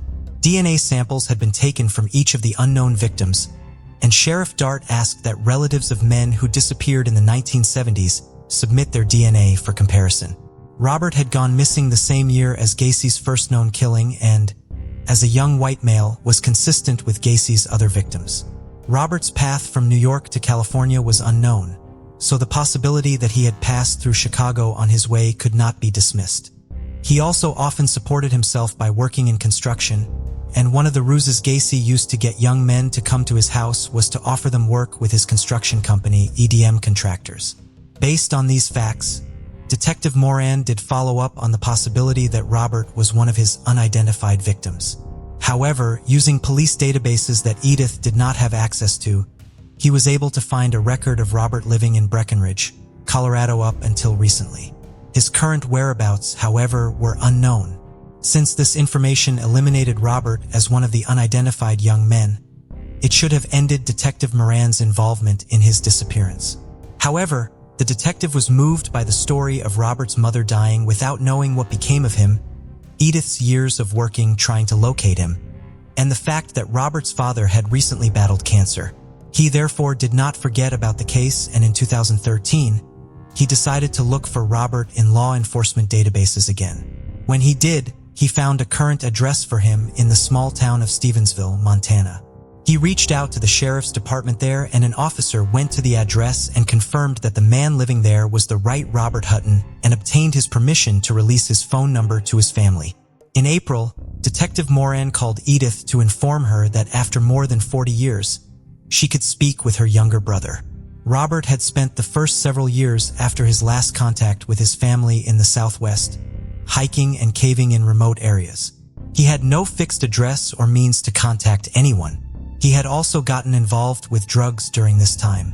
By the time he tried to contact his family after a few years, their contact information was no longer current. He returned to California to visit them after he got off of drugs, but the family had moved away by then. Robert settled in Colorado in the early 80s, eventually starting his own construction company. He thought of his family fondly and made a small, unsuccessful effort to find them in the early 90s.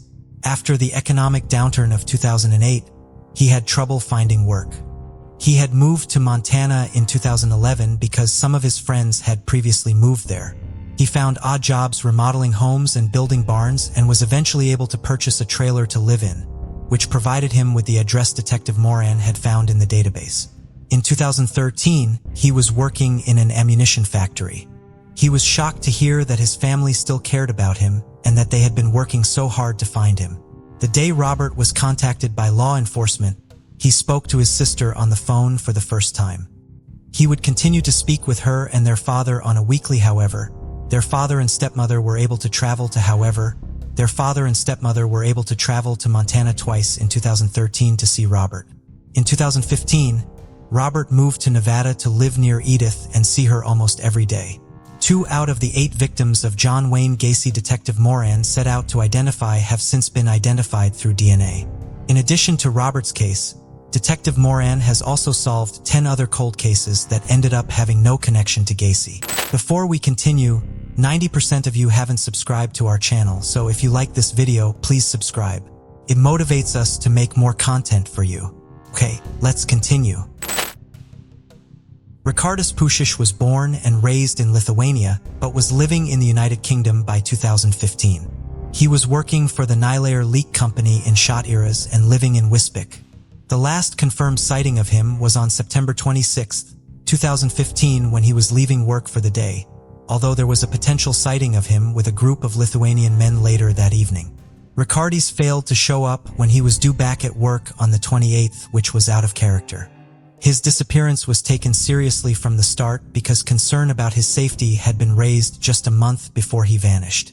While they were conducting routine welfare checks in Wisbech, police officers encountered a local resident who told them that Ricardas had recently been forced to move because he was being exploited. Police have described Ricardas as the type of character that was vulnerable to exploitation because of his circumstances.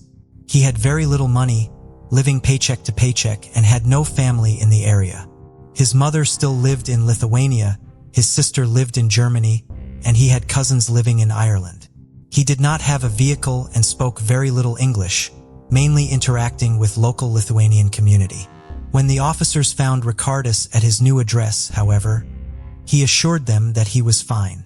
When he went missing, this previous incident raised concerns that he may have been taken to be used for forced labor.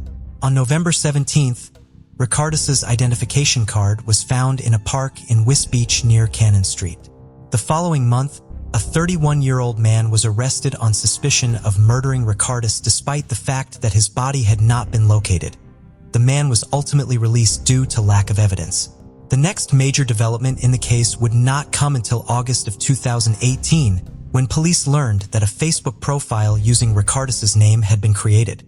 His relatives confirmed that the pictures were of Ricardas, although it was unclear when they were taken.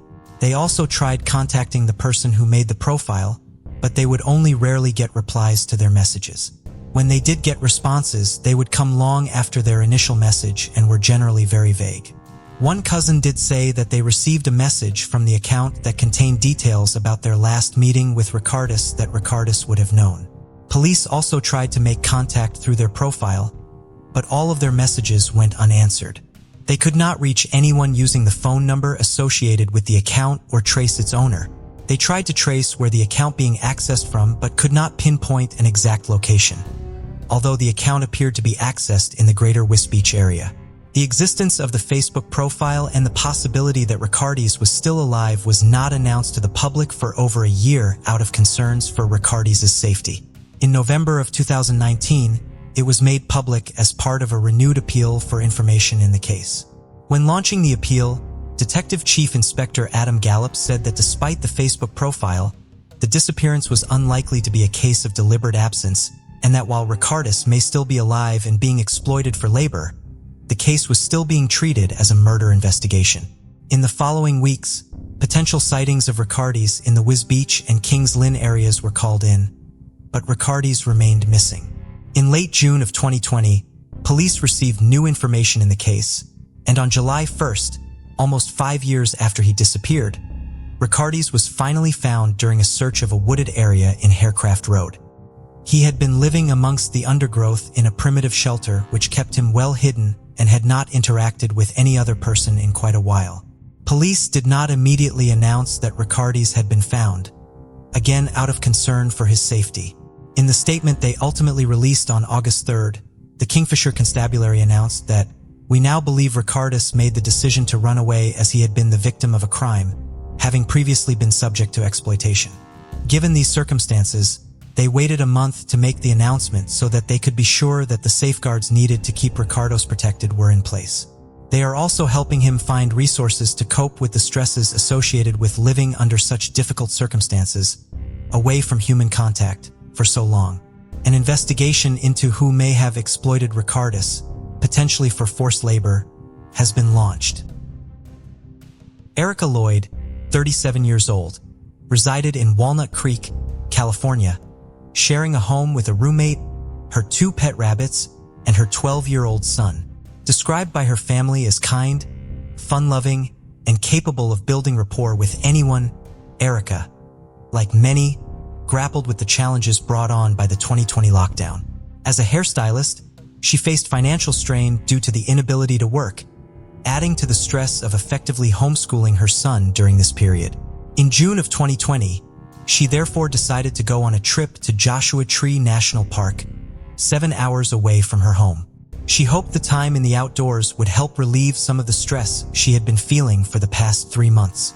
Erica left for her trip on Sunday, June 14th. Authorities would later be able to confirm that she entered the park and was seen there alone.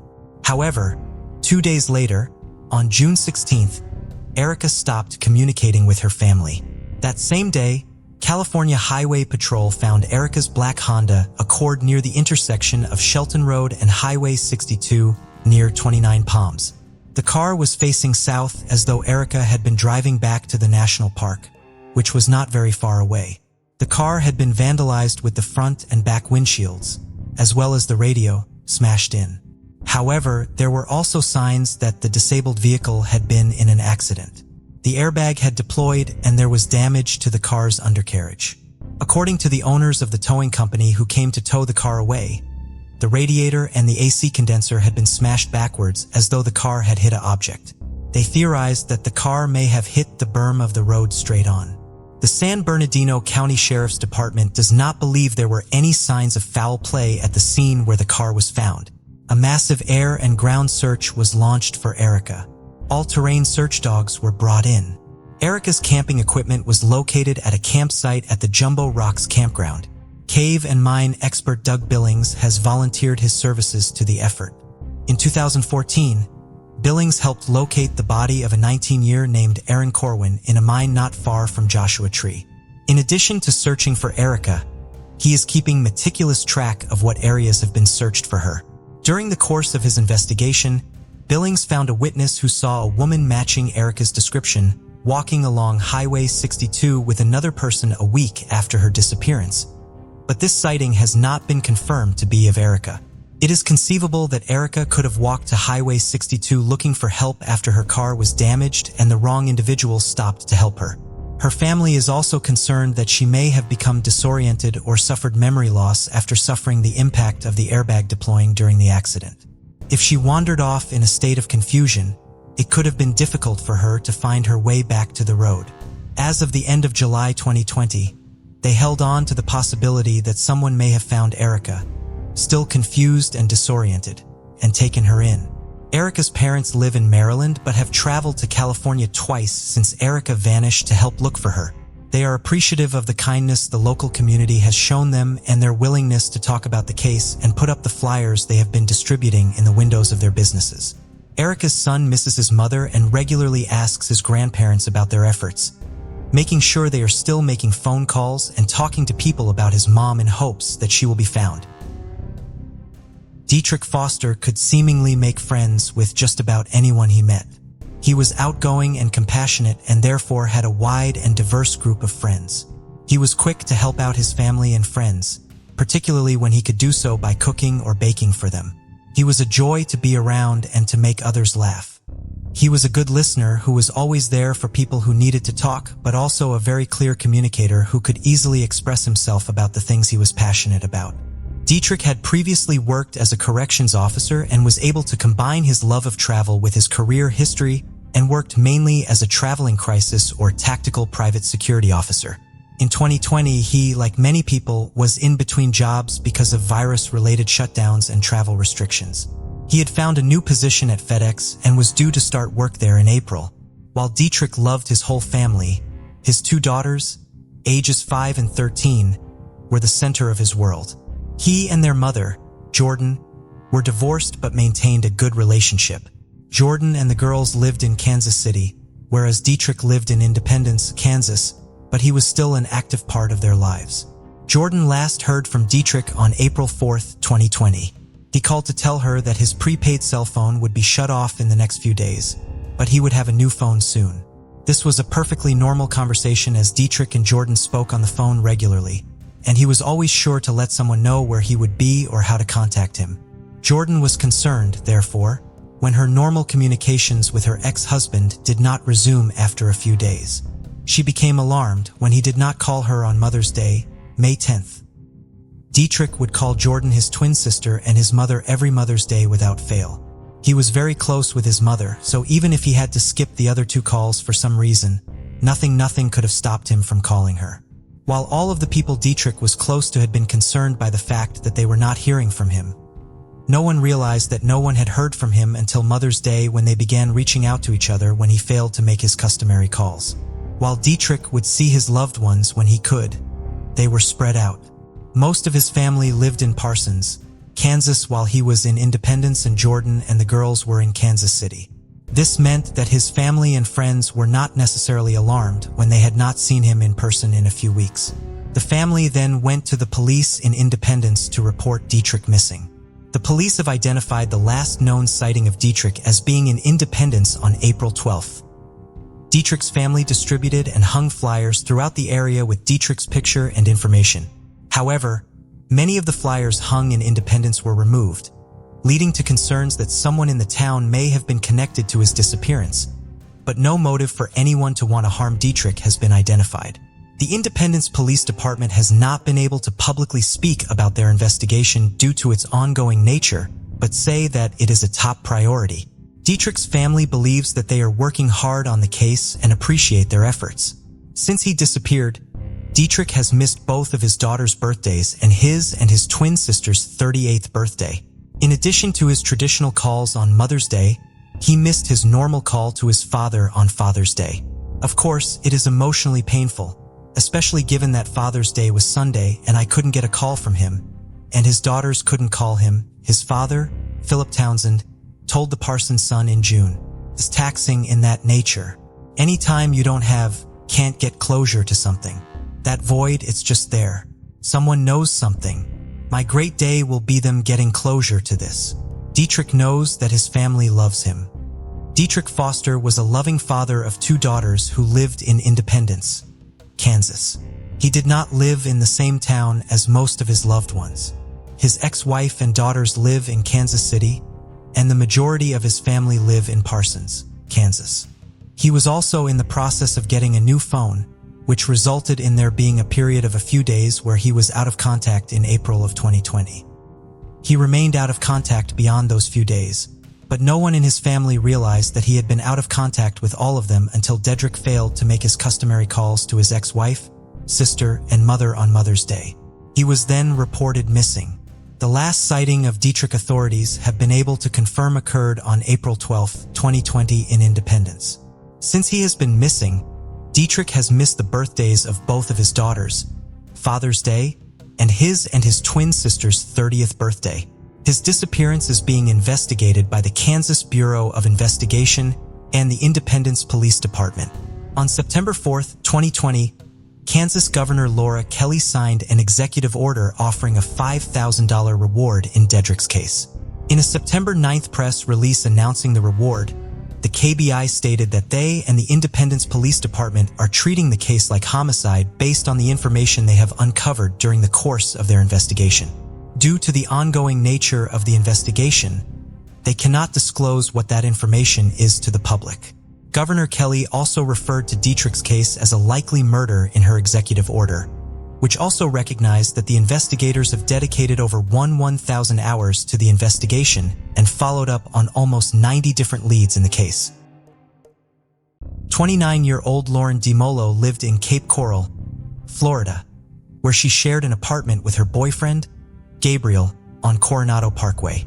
Gabriel would be the last known person to see her, and the apartment would be the last place she would be seen. According to Gabriel, Lauren was still sleeping when he left for work shortly after 6 a.m. on Friday, June 19, 2020. When he returned home that evening, Lauren was not in the apartment, but her cell phone was. She would not normally leave home without it. Gabriel then called Lauren's father, Paul, in California to tell him Lauren was not at home as expected. Paul was immediately concerned, and his worry increased throughout the weekend.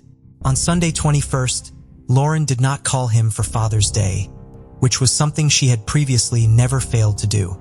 Gabriel reported her missing that day. Her case was not assigned until Wednesday 24th due to a clerical error. When the formal investigation began and police realized the circumstances of the case, Lauren was reclassified from a missing adult to a missing endangered adult. Lauren's family did not wait for police involvement to look for her. Her father flew in from California, and her sister and mother went to Lauren's apartment from their homes in Florida.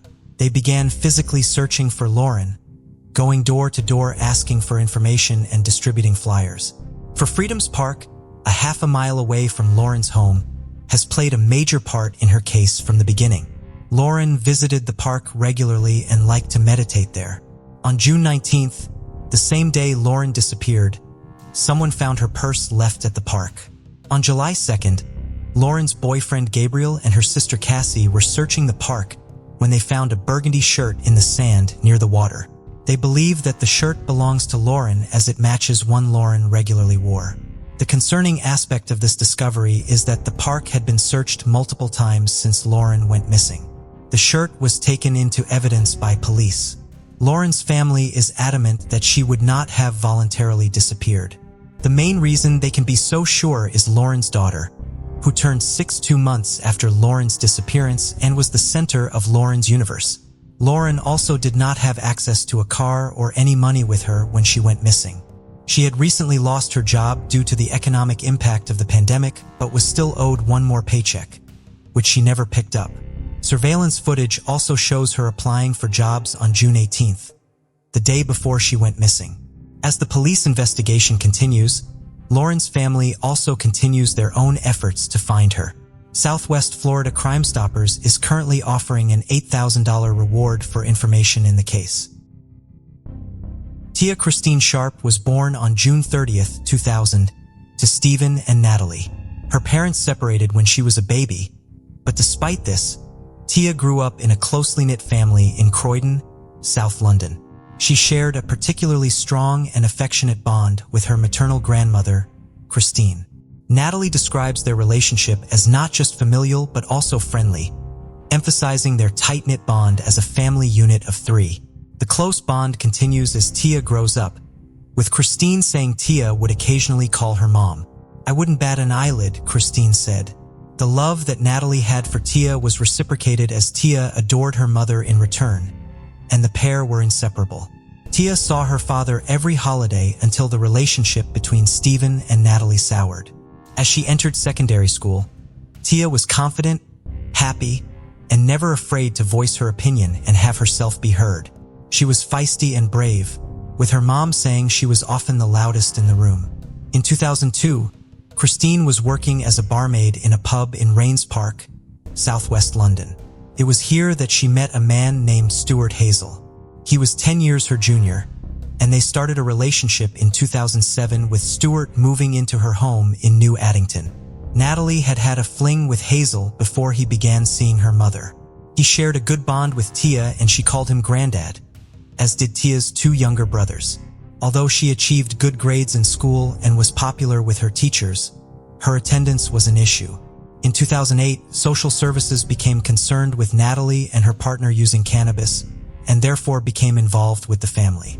A report issued by social services said that while there was no neglect or abuse towards Tia, the family and family dynamic was dysfunctional.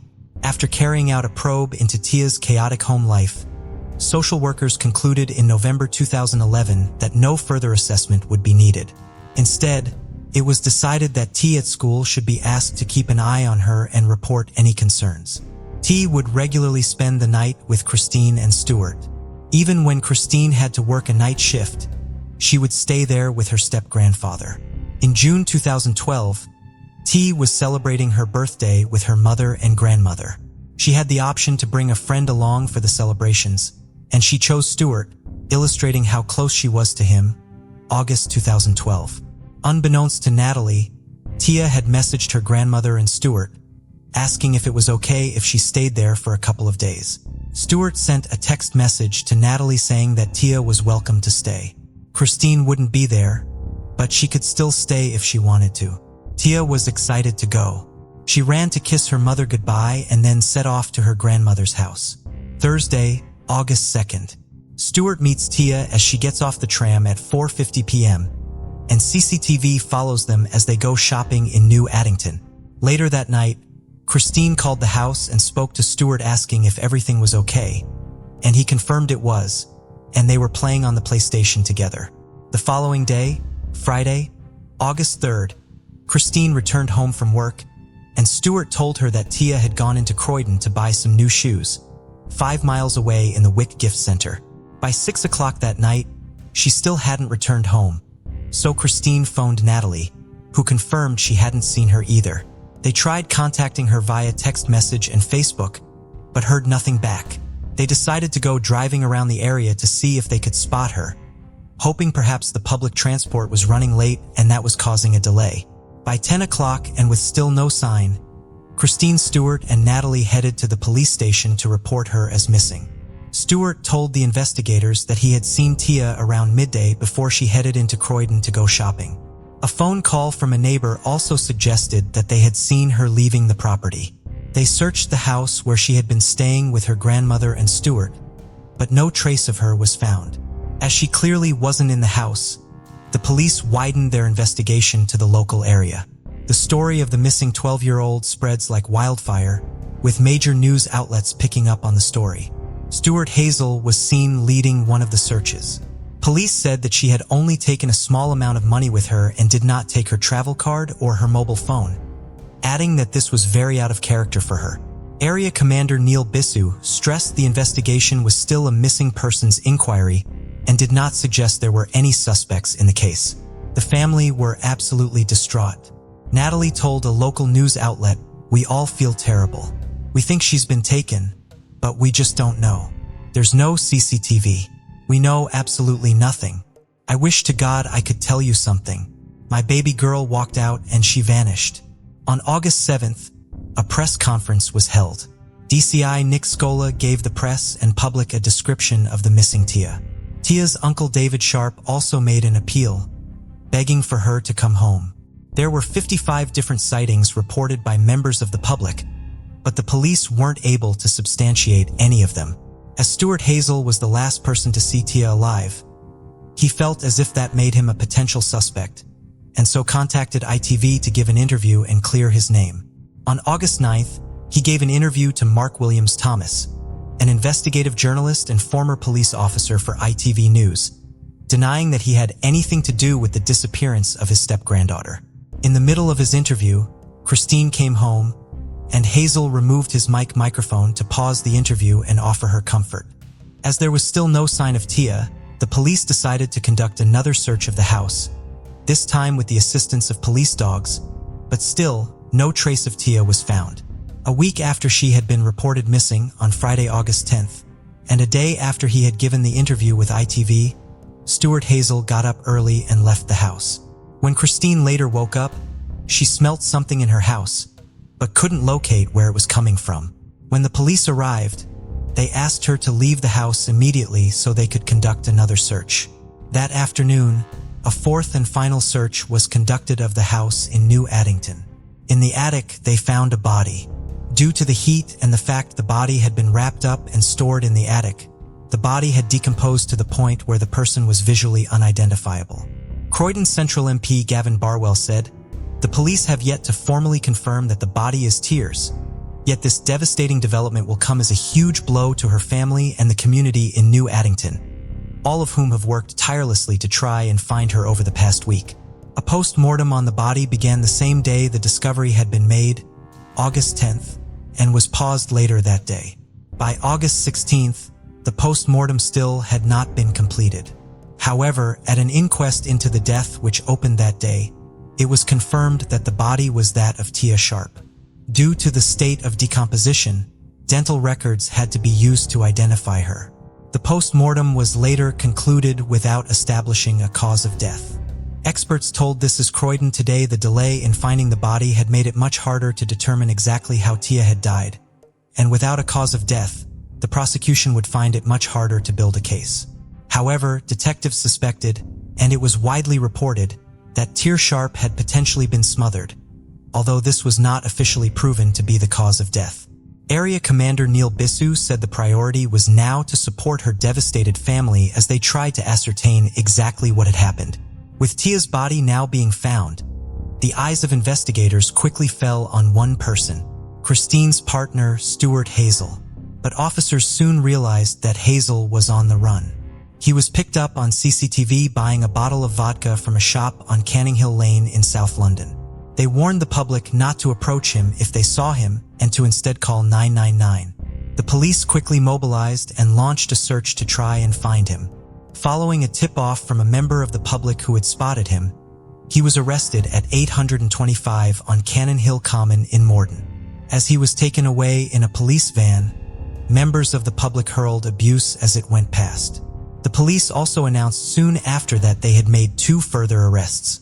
Later that evening at 11:55, Christine was arrested on suspicion of murder, and her neighbor had been arrested on suspicion of assisting an offender. While Christine was being questioned, Natalie had to watch on television as her daughter's body was removed from the home. Due to the state of decomposition, Natalie was not allowed to see her daughter's body.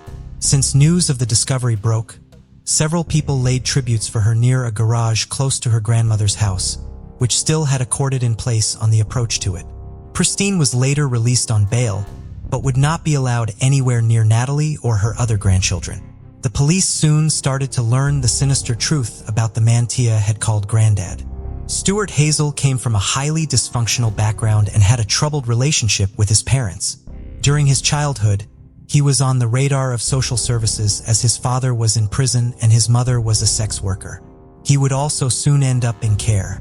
He struggled in school and would often skip classes, and according to Dr. Kerry Nixon, it was also clear that he had a low IQ. Hazel would later say that he had been raped when he was 16 years old. He had 30 previous convictions and had been to prison 3 times. His convictions included dealing drugs, burglary, criminal damage, theft, as well as racially motivated violence and grievous bodily harm, also known as GBH. As Hazel was still using drugs, this would often lead him to continued reckless behavior. For example, in 2010, he was convicted of carrying a machete and was subsequently given a 12-month custodial sentence. Despite this, Christine stood by him and said she never saw any violent behavior in the home. She said although he drank and had a criminal record, he was a gentle giant. She was prepared to put his past from before they met behind them.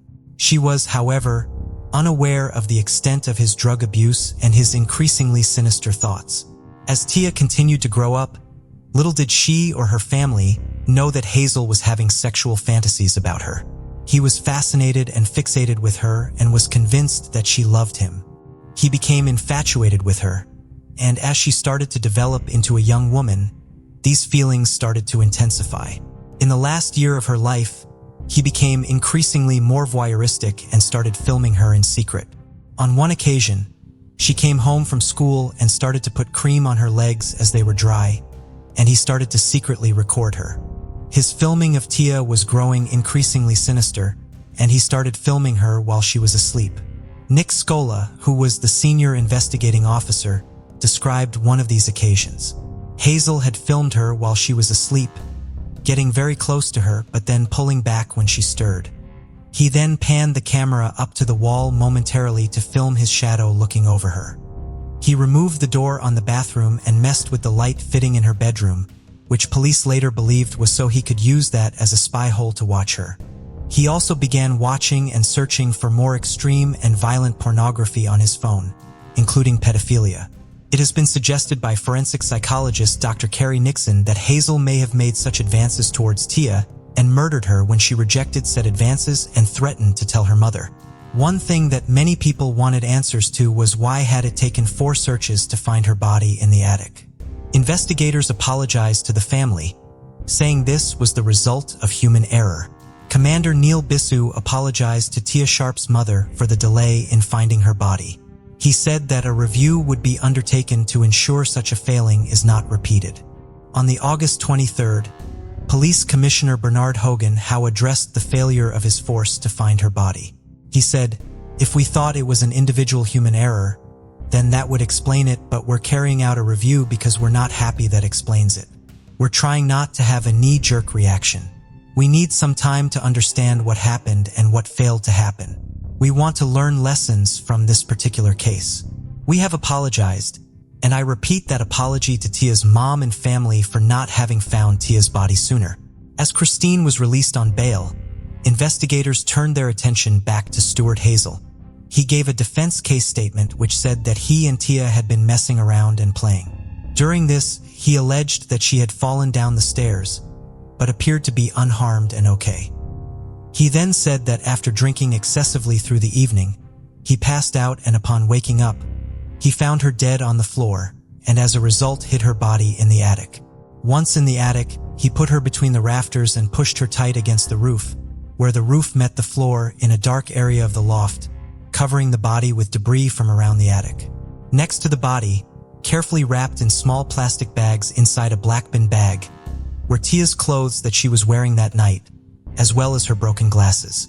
Christine was subsequently cleared of having any involvement in her granddaughter's killing, and on the December 7th, the Metropolitan Police announced that she would not face charges. In a previous search, officers had found 2 memory cards, one of which was very well hidden in a door frame of a downstairs room. The memory cards in question contained both deleted and undeleted material made up of photos and videos. The last shot on the memory card had been deleted, but officers were able to recover it. The image was of Tia, who had been posed in a sexually suggestive position. They showed the image in question to a pathologist, who determined that she was likely dead when the photograph had been taken. Other images showed Hazel posing naked in a similar position to the one she was seen in the photograph. The memory card also contained voyeuristic images of Tia taken when she was alive. In the early hours of August 12th, Hazel was charged with murder of the girl who had called him granddad. He appeared before Camberwell Green Magistrates Court on August 13th via a video link.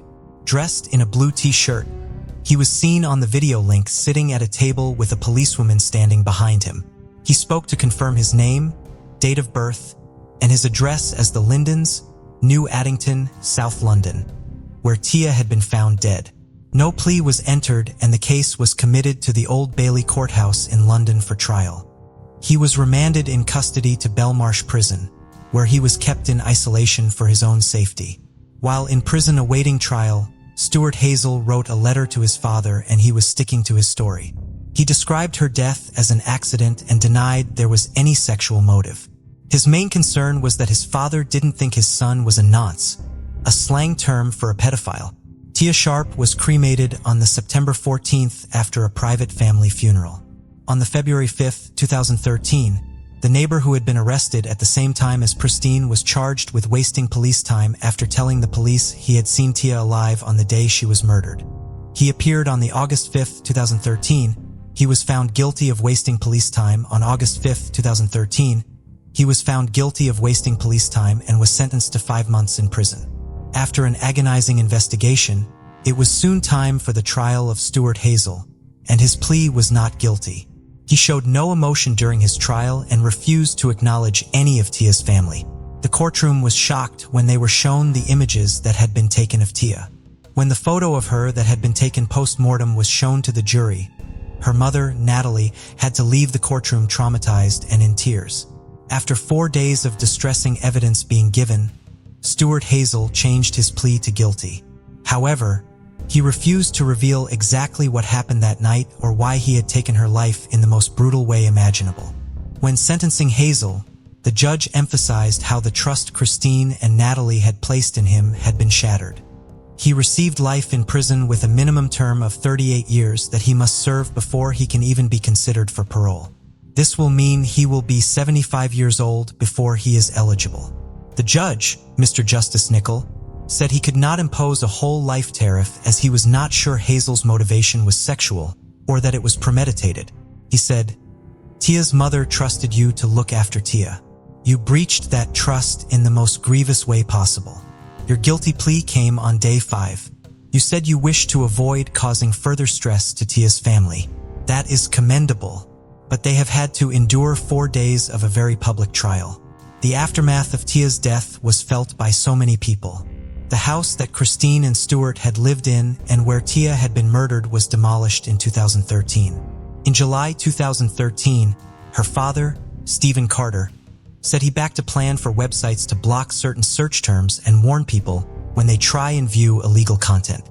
In November 2013, partly in response to the murders of Tia Sharp and April Jones, a little girl who was abducted and murdered by a stranger, the search engines Google and Bing modified their systems to block results from searches aimed at producing child abuse images. Tia Sharp was a confident, happy, and feisty young girl whose trust was betrayed in the most appalling way imaginable.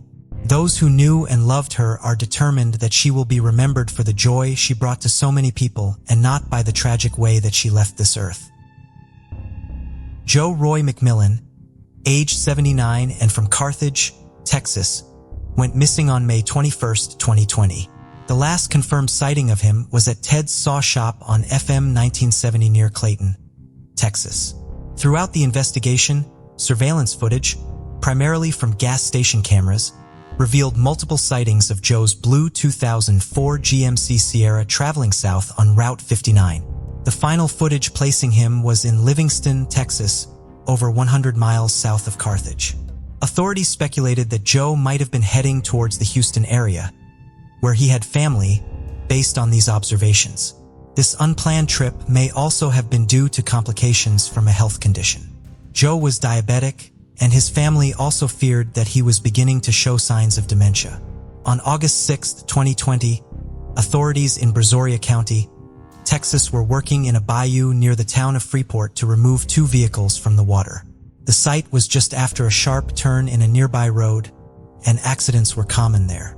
While they were there to retrieve 2 vehicles known to have gone off the road and into the water the night before, they unexpectedly found a 3rd vehicle, a blue 2004 GMC Sierra.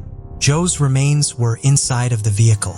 While the circumstances of the vehicle's discovery indicated that Joe was killed after his car accidentally went off the road and into the water, the Texas Rangers still processed the scene. No signs of foul play were found. Joe was laid to rest during a private funeral service. He is survived by his wife of 60 years, Bonnie Sue, 3 children, 3 grandchildren, and a great-granddaughter. We are saddened by the confirmation, but at the same time, we're just glad to finally have some answers and to get some closure for all that has happened, Joe's grandson, Michael McMillan, told KLTV. Rochelle Thomas Stubblefield was a gifted athlete, attending Calumet College of St. Joseph in Whiting, Indiana on a track and field scholarship. She had to take a step back from running in 2015 when she became pregnant. She was expecting a boy, whom she planned to name Amir Deshaun Thomas Stubblefield. Her due date, December 15th, was just 10 days before her own birthday on Christmas Day. In 2015, she would have turned 21. November 10th, 2015 started out as a normal day for Rochelle. She went to her classes and then attended a women's basketball game in the evening. The game was the last place she was seen. When her family stopped hearing from her, they reported her missing on November 12th. After Rochelle disappeared, some of her friends reported to police that she had been planning to go to Gary, Indiana to visit the father of her unborn son. It does appear that Rochelle made it to Gary as her car was found abandoned in the 1800 block of Martin Luther King Drive there, and her shoes and broken eyeglasses were found in the same area. By 2020, authorities were confident enough that the man Rochelle was going to see was involved in her disappearance to arrest him. 25-year-old Dern Fuller was arrested in July of 2020 and charged with 1 count of obstruction of justice and 2 counts of murder, 1 for Rochelle and 1 for her unborn son. At the time of his arrest, he was a member of the 19th Engineer Battalion at Fort Knox in Kentucky. He had joined the Army in January of 2016, 2 months after Rochelle's disappearance. After he was taken into custody in Kentucky, he was extradited back to Indiana. While Fuller is charged with murdering Rochelle, her body has not been recovered.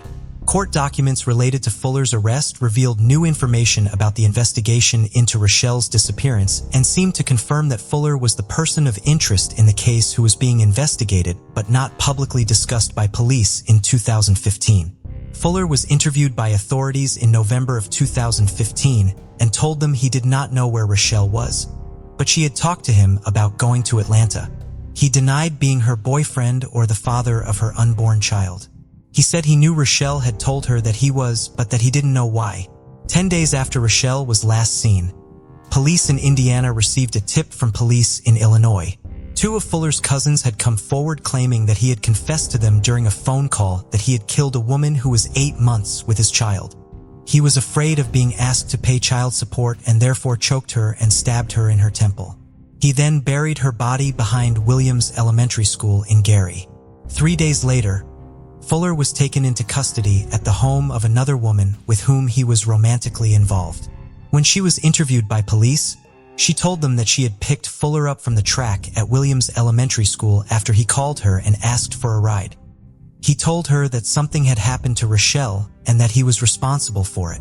The grounds of the elementary school were searched with cadaver dogs twice, once in August of 2016 and once in January of 2017. During the second search, the dogs indicated that there were human remains present on a hillside behind the school, but nothing was found when police began digging up the area. In August of 2019, Butler's girlfriend from 2015 was now his ex-girlfriend, and she was living in Texas.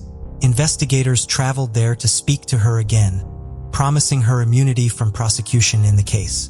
During this interview, she stated that Fuller had been throwing items that belonged to Rochelle out of the car window as they drove away from the elementary school, and that he told her he killed Rochelle by choking her. Fuller's defense attorney has said that he finds it odd that his client was arrested in 2020 when police have not found any new significant information. Their reasoning will hopefully become clear as the case Rochelle's body still has not been found. On June 13, 1993, a woman called the property manager for her apartment on Pillsbury Avenue in Minneapolis, Minnesota to complain that water was leaking into her unit. The manager determined that the water was coming from a certain apartment in the building, but no one answered the door when he went to it. After he let himself in, he found that the source of the water was the shower, which had been left running. He also found a large amount of blood in the nude body of 35-year-old Genie Childs. She had been stabbed multiple times. Genie was a sex worker who brought clients back to this apartment, which was rented by her boyfriend who had been out of state at the time of her murder. Her case went cold, but several items were collected from the scene. Eventually, they were tested for DNA. A DNA profile was developed from sperm cells on items from the scene and from 2 other non-sperm cell fraction samples taken from Genie's towel and comforter. This DNA profile was not found in any criminal databases, but in 2018, it was run through a commercial DNA site, and genetic genealogy was used to identify a suspect who had been living in Minneapolis at the time of the murder. That suspect was placed under surveillance, and in early 2019, authorities followed him to a hockey game. There, they witnessed him eat a hot dog and wipe his mouth with a napkin. When he threw the napkin away, they collected it. The DNA found on the napkin was a match to the DNA from the crime scene. The suspect was 52-year-old Jerry Westrom, a married father of 3. He was arrested and charged with second-degree murder in February 2019. A direct DNA sample was then taken from him and confirmed the DNA match. Speaking with police after his arrest, Westrom denied any involvement in Genie's murder. He further claimed that he had never even been in that apartment or that apartment complex. When he was shown a picture of Genie, Westrom said he did not recognize her and claimed that he had not had sex with any woman in Minneapolis in 1993. He could not explain why his DNA was at the scene. He posted bail and was released. Westrom, with the support of his family, maintains his innocence. His lawyer has claimed that the evidence against his client is thin because some of the DNA came from sperm and the victim was a sex worker. In April of 2019, authorities announced that another piece of evidence tied Westrom to the scene, a bare footprint left in Genie's blood, which was a match to Westrom's footprint. Westrom was originally charged with second-degree murder at the time of his 2019 arrest. However, on June 25, 2020, a grand jury indicted him for first-degree premeditated murder in the case. He turned himself in to the Hennepin County Sheriff's Office the following Monday. With the charge increased, a judge also increased his bail to $2 million, up from the $500,000 it had been set at following his initial arrest on a second-degree charge in 2019. He was able to post it and was released on July 16th. At the end of July 2020, Westrom's trial date was finally set for April 19, 2021. Hearings in the case were originally delayed because the defense was waiting for evidence in the case, which Westerham's lawyer says they are still waiting for. Proceedings have now been delayed due to the ongoing pandemic. Eileen Nobby was born on December 22, 1875, in Rugenwald, a seaside town on the southern coast of the Baltic Sea. During that time, Rugenwald was part of the German Empire, though it later became part of Poland after World War II and is now known by its Polish name. After her mother's death, Eileen was sent to live with her uncle. She experienced a modest upbringing, spending her early years working in the fields and vineyards of a small village. Despite her humble circumstances, Eileen possessed a deep passion for learning. Inspired by the work of Louis Pasteur, she aspired to become a doctor, a dream that seemed out of reach due to her economic status and the restrictions barring women from attending German medical schools at the time. In the second half of the 19th century, large numbers of people from Central Europe immigrated to the United States, with many of them settling in the rapidly growing cities of what is now called the Midwest. One of these individuals was Helene's cousin, Augusta Nobby, who had immigrated to Indianapolis, Indiana. The cousins kept in touch through letters, and Augusta informed Helene that there were some medical schools in the United States that would admit women. Aileen then spent several years working and scraping together enough money to finance her own immigration to America, finally succeeding and moving to Indianapolis in 1896. This was just the first phase of Helene spent several more years working as a seamstress and domestic servant, both to finance her education and perfect her English. By working for families in the upper, more educated class, she was able to learn the language at a level that would allow her to be successful at the collegiate level. Helene attended Butler University and then finally achieved her goal of attending medical school, enrolling at the Medical College of Indiana in 1900. The curriculum was rigorous and time-consuming, but Helene still managed to find the time to continue working as a seamstress to support herself. She was also able to find a way to make money in a manner related to her studies, drawing illustrations from medical textbooks. Helene excelled in medical school, becoming the only preceptee taken on by the school's director of pathology in one of her years of study. She was also asked to teach undergraduate students and was eventually placed in charge of the pathology labs.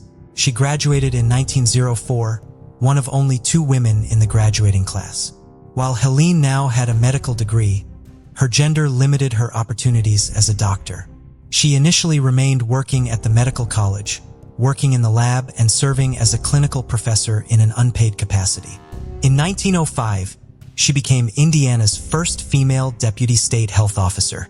The position involved clinical tasks, such as process examples and public health outreach, tracing possible outbreaks of disease and making recommendations to improve hygiene practices throughout the state. Dr. Knabe eventually was promoted to an assistant bacteriologist, which required more hours in the lab and more travel. In addition to these extra responsibilities, she continued studying, using the most current research to improve health conditions in Indiana and speaking to the press and to local groups to educate the public on the best practices to maintain sanitary conditions in their communities. A major area of focus of Dr. Knabe's research was rabies. Her work helped her develop cutting-edge protocols to educate the public about the disease and to try to prevent its spread. Within just a few years, she was widely considered to be the expert on the disease in the state of Indiana. Despite this, when the State Board of Health needed a new superintendent of the bacteriological laboratory, Dr. Knabe was asked to take on the work of the position, but only as the acting superintendent. Dr. J.N. HRDY, the secretary of the Indiana State Board of Health, assured her that she would ultimately be awarded the permanent superintendent position and her annual salary would increase from $1,400 to $1,800 or $2,000 when she was.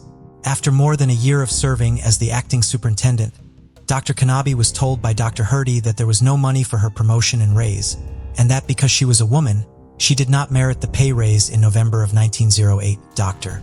Knabe resigned in protest and told the story of discrimination and false promises to the press.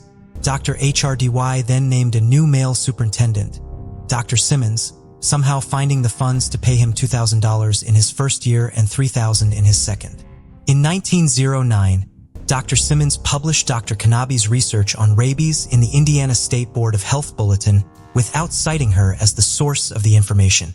Dr. Knabe then went into private practice, seeing patients while continuing her research on rabies. Her academic career also began to flourish during this time. She became the chair of the parasitology and hematology department at Indiana Veterinary College, where she was the first woman to be elected to the faculty. In addition, she served as a medical director and an associate professor of physiology and hygiene at the Normal College of the North American Gymnastics Union. Dr. Knabe both lived and worked out of a set of rooms in a building on the northeast corner of Delaware and Michigan Avenues in Indianapolis. The unit was set up for her to see patients and also had a bedroom. A young woman named Catherine McPherson worked out of the apartment with Dr. Knabe as her office assistant. On the morning of October 25, 1911, Catherine arrived at 8:15 as usual. Looking into the bedroom, she saw her employer lying on the bed. The doctor normally slept with her head at the foot of the bed. Today, she was lying the other way, and her head had been shoved under the steel beam at the head of the bed. Her nightgown had been pushed up past would reveal that she had died at least 6 hours before her body was discovered. Police initially believed that the doctor's death was a suicide. The police chief, Martin Highland, believed that at 5 feet 6 inches tall and 158 pounds, the doctor was too strong to be unable to fight off any attacker and strong enough to inflict such a gruesome injury to herself. Catherine McPherson's behavior on mourning Dr. Knabe's body was discovered seemingly supported this theory. Catherine had not called the police for almost an hour after she discovered her employer's body. She would later say that she was in shock from the scene she had found and did not comprehend at the time that the doctor was dead, instead believing that Dr. Knabe still required help. Therefore, She began calling various physicians and Dr. Kanabe's cousin, Augusta, as she had been instructed to do in case of an emergency. The police were not called until after numerous people had been to the scene and confirmed that Dr. Kanabe was dead and the trash had been taken out by the building's janitor. This delay and its consequences, of course, created major problems for the investigation. It was the opinion of the police, however, that the delay had been intentional and that Catherine McPherson and Augusta Nabe had used that time to dispose of the weapon the doctor had used to take her own life, as no weapon was found at the scene. The coroner, however, was adamant that Dr. Kanabe's death was a homicide. He based his ruling on circumstantial factors but also on physical evidence, like the defensive wounds on the body and the position of Dr. Kanabe's hands. There had in fact been 2 deep cuts made on her neck as well, and he did not believe it was possible for her to inflict them on herself. Furthermore, the doctor was right-handed, meaning that if she had taken her own life, the cuts would have been made from left to right, but they were in fact made on the right side of her body. Further supporting the idea that Dr. Kanabe had been murdered was a bloody fingerprint found on her pillow. The doctor did not have blood on her hands when she was found. Jefferson Haynes, the building's janitor, lived below Dr. Kanabe's apartment and reported hearing screams and then something falling to the floor during the night. He could not be sure which unit the noises were coming from, so he did not go upstairs to investigate further. When he woke up for the day around 5:30 a.m., he thought he heard someone walking in the apartment above. There were no signs of forced entry into the doctor's apartment and nothing had been taken. There were some signs of a struggle in the bedroom. One of her slippers was near the bathroom, while the other was found near her bed, and the robe was found in disarray on the floor. Dr. Kanabe's murder was heavily speculated about in the media, with a number of salacious motives for the crime being suggested. Some articles held that she had been killed by a fellow German immigrant with whom she disagreed politically. Others speculated that she had been killed by some sort of sex maniac. Dr. Kanabe's main area of focus in her position at the Normal College was what we would today refer to as sexual health. She spoke to people throughout the state and across economic and racial lines about sexual health and hygiene practices, leading some to wonder if someone she was treating for a sexually transmitted disease or a sexually related psychological problem may have killed her. 2 individuals were eventually charged with Dr. Kanabe's murder, although the court case only increased the scrutiny of her career and lifestyle. 15 months after her death, Dr. William Craig was indicted for her murder and Alonzo Ragsdale was indicted as an accomplice to the crime. Their arrests were the result of an investigation by Detective Harry Webster. The private investigator had been hired using funds raised by other female doctors in Indianapolis and various women's groups to look into the case, although he remained involved in the investigation even after the funds ran out. Dr. Craig had been born in Scotland and immigrated to the United States when he was around the age of 12. He was a widower and had 1 daughter, Marion. He was 14 years old at the time of his trial. He was the dean of students at Indiana Veterinary College and also served as a lecturer there. He had known Dr. Kanabe since 1905 and had been the person who had recommended her for her position at the school. Drs. Craig and Kanabe were apparently having a variety of professional and personal problems around the time of Dr. Kanabe's death. At the veterinary college, they were in the middle of a heated disagreement about altering the lecture schedule to accommodate Dr. Kanabe's commitments at the Normal College. The 2 doctors may also have been engaged to be married, although Dr. Craig would deny this. There were witnesses and letters attesting to the fact that Dr. Kanabe claimed to be getting married and she had recently ordered a fancy dress.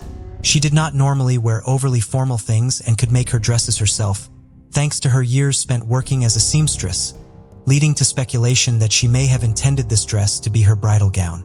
Shortly before her murder, Dr. Craig's housekeeper overheard the 2 of them arguing in his home. The argument appeared to be about Dr. Craig wanting Dr. Kanabe to stop working following their marriage and Dr. Kanabe arguing that they could both continue to practice. The housekeeper also signed an affidavit saying that Dr. Craig had come home late on the night of October 24th and quickly changed his clothes, then left unusually early the following morning, the morning Dr. Kanabe's body was discovered. The housekeeper, while called to testify at Dr. Craig's trial, refused to do so. Dr. Craig's defense team relied heavily on the theory that Dr. Kanabe had taken her own life at trial. They called in witnesses who painted Dr. Kanabi as aggressive and mean-spirited because she had to fight to be taken seriously in her profession and claimed that her finances were in disarray. They claimed that as an unmarried 35-year-old woman living in a modest apartment who was financially and professionally unsuccessful, Dr. Kanabi would of course be unhappy enough to want to end her life. Further examination of Dr. Kanabi's records showed that she was financially stable due to her various jobs. She simply chose to send any extra she had to her uncle, who was no longer able to work, rather than spend it on herself. Her estate only appeared to be in debt because its executor was the other man indicted for her murder, Alonzo Ragsdale. Ragsdale was an undertaker and associate of Dr. Kanabi's who was accused of being an accomplice to the murder because he allegedly washed the silk kimono Dr. Kanabi had been wearing the night of her murder in an effort to disguise blood-stained evidence on Dr. Craig's behalf. The kimono had been a Christmas gift from Dr. Kanawi's cousin, Augusta. Ragsdale was also an early vocal supporter of the suicide theory. Ragsdale did not collect on debts or file proper and accurate paperwork for Dr. Kanabi's estate. Her belongings disappeared, but the proceeds from their sale was never applied to the $158 of debt attributed to her estate. The trial went on for 9 days before the judge instructed the members of the jury to acquit Dr. Craig of the charges against him. He said that while the prosecution had proven that Dr. Kanabe had been murdered, there was simply not enough evidence that Dr. Craig had been the one who killed her. Since Dr. Craig was not convicted of the murder, Alonzo Ragsdale could not be found guilty as his accomplice, and the charges against him were dropped. No one else has ever been charged or convicted in the crime. Ragsdale had Dr. Kanabi's estate declared insolvent despite still never collecting on all the debts owed to her. As a result, there were no funds available to purchase a headstone for her. Her grave at the Crown Hill Cemetery remained unmarked for decades, while their Nicole Kabrowski and her husband Michael eventually purchased her a headstone a century after her untimely death. Susan Sue Taraskiewicz was one of 3 children and spent her childhood in Saugus, Massachusetts. Known for her creativity, she enjoyed making Halloween costumes for younger children in her neighborhood during her teenage years. After graduating from Saugus High School, Sue pursued her passion for creativity through education, first attending a local community college and later studying at the Massachusetts College of Art.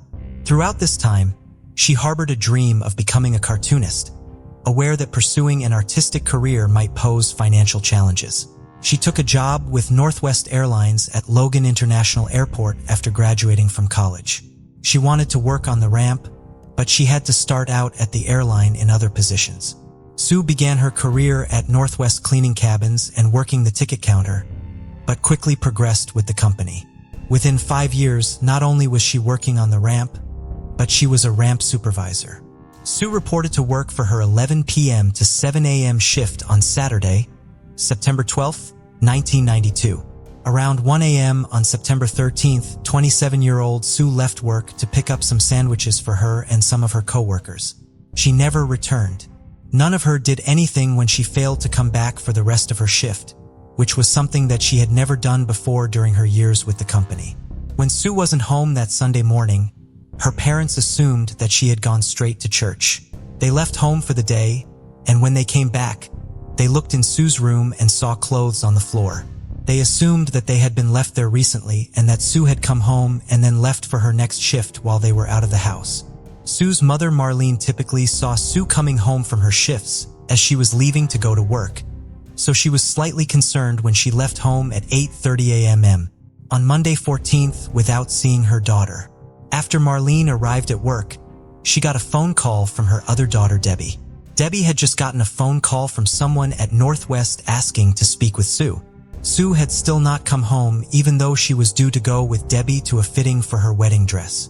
Later that day, Sue's car was found in an auto body shop on Route 1A in the city of Revere, north of the airport. Sue's body was discovered in the trunk of the car. She had been severely beaten as well as stabbed. Sue had loved the cartoon character Snoopy and had a massive collection of Snoopy memorabilia. She had the opportunity to meet Snoopy's creator, Charles Schulz, 7 months before her murder. After her death, he drew a Snoopy for Sue that was put on her gravestone. Sue was a valuable and had advanced to a supervisor position with Northwest. Many of her co-workers appreciated how hard she worked and how far out of her way she would go to help her co-workers.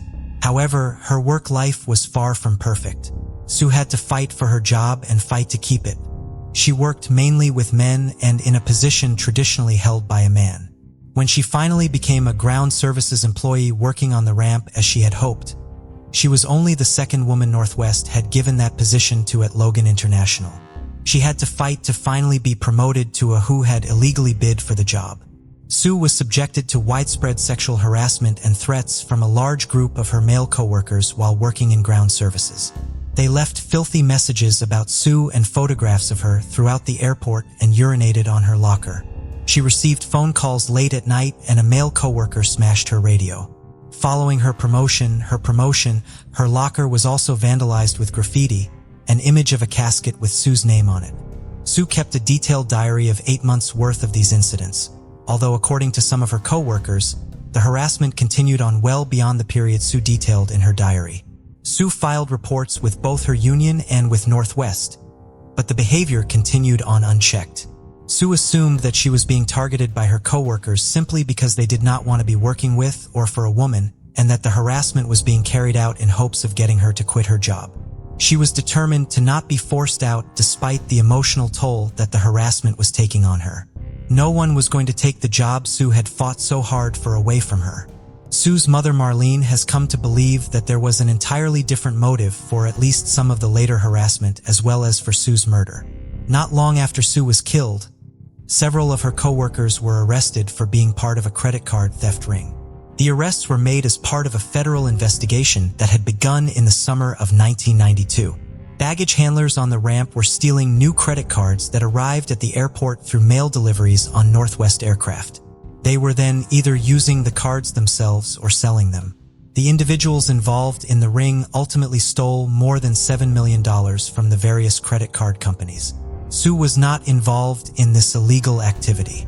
However, the fact that she was a supervisor meant that she could make decisions that would make continuing the scheme more difficult. For example, if she made sure the employees she was supervising were always at their assigned worksite, they would not have time to sneak off to hide the stolen cards. There is no evidence that Su was aware of the thefts, but if the individuals committing them thought that she was, they may have increased their efforts to harass her with the aim of getting her to quit not just because she was a woman but because she was a threat to their criminal activities. 3 out of the 10 employees who were ultimately sentenced in the case had been named by Su in her diary as some of the co-workers who had been harassing her. While the incidents listed in the diary predate Su's promotion, these men's motives for harassing Su could have shifted time if the members of the theft ring became more convinced that Su was onto them. Keeping her from reporting their illegal activity could have been a potential motive in her murder. The Taraski's family sued Northwest Airlines for sexual harassment following Su's murder. 3 years after her death, Northwest settled with the family for $75,000. They also agreed to provide $250,000 as a reward for information that leads to the arrest of Su's killer. While the airline no longer exists, the reward fund does. Su's father and brother have passed away, leaving her mother Marlene and sister Debbie as the main champions justice in her case. Su now has 2 nieces and a nephew who have been raised on stories of their Aunt Su and assurances of how much she would have loved them.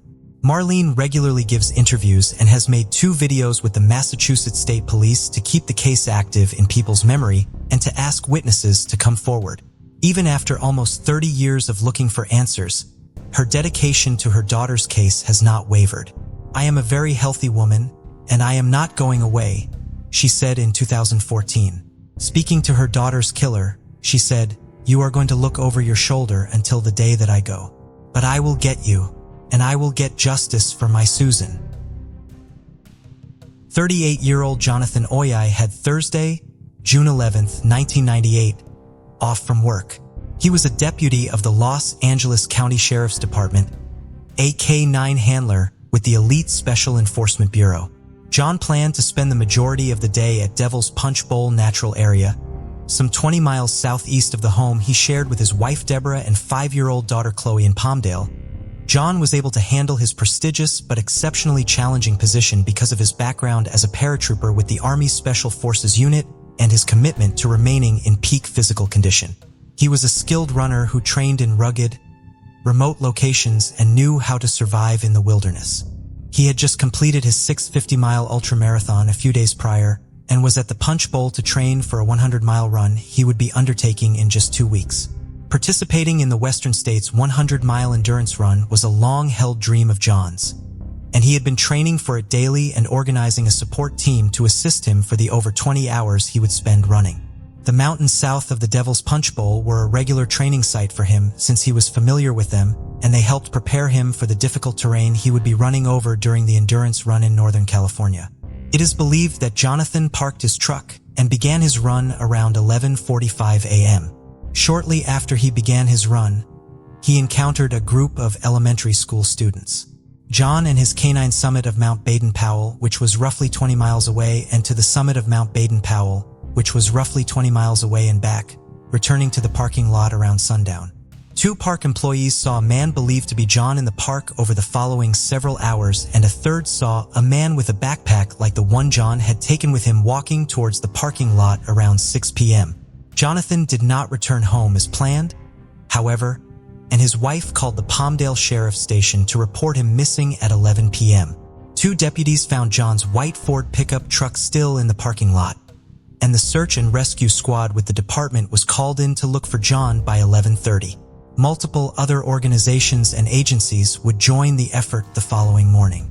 Even as the search for John went on for over a day, there was still hope that he would be found alive because he was so well trained in outdoor survival and physically fit. However, as several more days went on with no sign of him despite extensive aerial and ground searches, the optimism began to wane. 6 days after John went missing, the sergeant leading the search announced to the search teams that it was believed that John had committed suicide. While the official search ended, friends of John's and members of law enforcement continued looking for him on their own. The closest thing to physical evidence that John took his own life was the fact that his off-duty firearm, which he did not normally take with him on runs, was unaccounted for. A local resident had also reported hearing what they believed to be a gunshot in the early evening hours of June 11th. The suicide theory was best supported by John's mental state at the time of his disappearance. John had been going through a difficult time. His marriage was falling apart, and he and Deborah had gone to their first joint therapy session a day before he vanished. On the morning of June 11th, he had told Deborah to have a nice life and tell Chloe that he loved her before he left to drive out to site for his run. At the time, Deborah thought that these statements indicated that he was through with their marriage, although she realized that they could have indicated that he was suicidal after he failed to return home. Most of John's loved ones do not believe that he would have taken his own life, however. Most importantly, he was dedicated to his daughter Chloe. He was also excited about a new romantic relationship he was pursuing. John was tired of living in Southern California and had been looking into moving to a remote part of Alaska, where he would be surrounded by few people and many opportunities for outdoor activities. John's sister believes he may have staged his disappearance and left for Alaska under a new name. One of the other reasons John had wanted to leave California was the explosion of crime in the more rural areas of the Antelope Valley. 6 violent drug rings were producing massive amounts of methamphetamine in the area. These drug rings and the investigation into them by the authorities would prove to have numerous, uncorroborated connections to John's disappearance. Within the first week of John going missing, 2 individuals with ties to biker gangs producing meth in the area told authorities that John had come across a meth lab that was operating underground, near the area where he had last been heading during his run. In their words, John was then taken care of. By early 2000, 9 more individuals connected to the meth trade had provided the same story. Some of them also reported that the resident deputy assigned to the area that included Devil's Punch Bowl Natural Area had been involved in John's disappearance. A Los Angeles County Sheriff's deputy being involved with criminal activity was not inconceivable. 35 deputies from the department had been indicted for stealing $1 million from drug dealers in the early 1990s. Other deputies were arrested for unrelated crimes, and the FBI had video evidence of other criminal activity committed by deputies. The sheriff at the time had asked the FBI for assistance in removing the corrupt deputies from his department, but he passed away in 1998. By that time, rumors were circulating that deputies were working with the drug rings, warning them in advance of any planned raids. Homicide detective Larry Brandenburg learned of John's potential murder and the alleged involvement of the resident deputy in December of 1999. He found a location near Devil's Punch Bowl that could have been the site of the underground meth lab the informants had described, and collected evidence that seemingly corroborated some of their statements. Based on these findings, he applied for a search warrant to examine the phone and financial records of the local resident deputy to see if his involvement in the case could be corroborated. The district attorney signed off on the warrant, but when Brandenburg took the paperwork to his boss for his signature, not only did he refuse to sign it, but he ultimately took Brandenburg off the case when he tried to pursue it further. During his investigation, Detective Brandenburg had asked Deputy Darren Hager to speak with one of his informants about the resident deputy's possible involvement with drug rings. The informant claimed that the resident deputy was involved with drug trafficking and potentially John's disappearance. When Hager reported this information to he was told not to investigate any wrongdoing by other deputies or John's disappearance. Information about the former was to go to Internal Affairs, and information about the latter should be sent to Detective Brandenburg. In March of 2000, Hager had been assigned to a joint task force with the Drug Enforcement Agency. Operation Silent Thunder, as it was called, spent almost a year infiltrating local drug rings, setting up wiretaps, and obtaining informants. The operation resulted in the arrests of 100 of people who were prosecuted by the state of California, 32 federal convictions, and 5 out of the 6 area kingpins going to prison. In 2002, Hager traveled to Washington, D.C. to be presented with the DEA's Administrator's Award in honor of his work on the operation.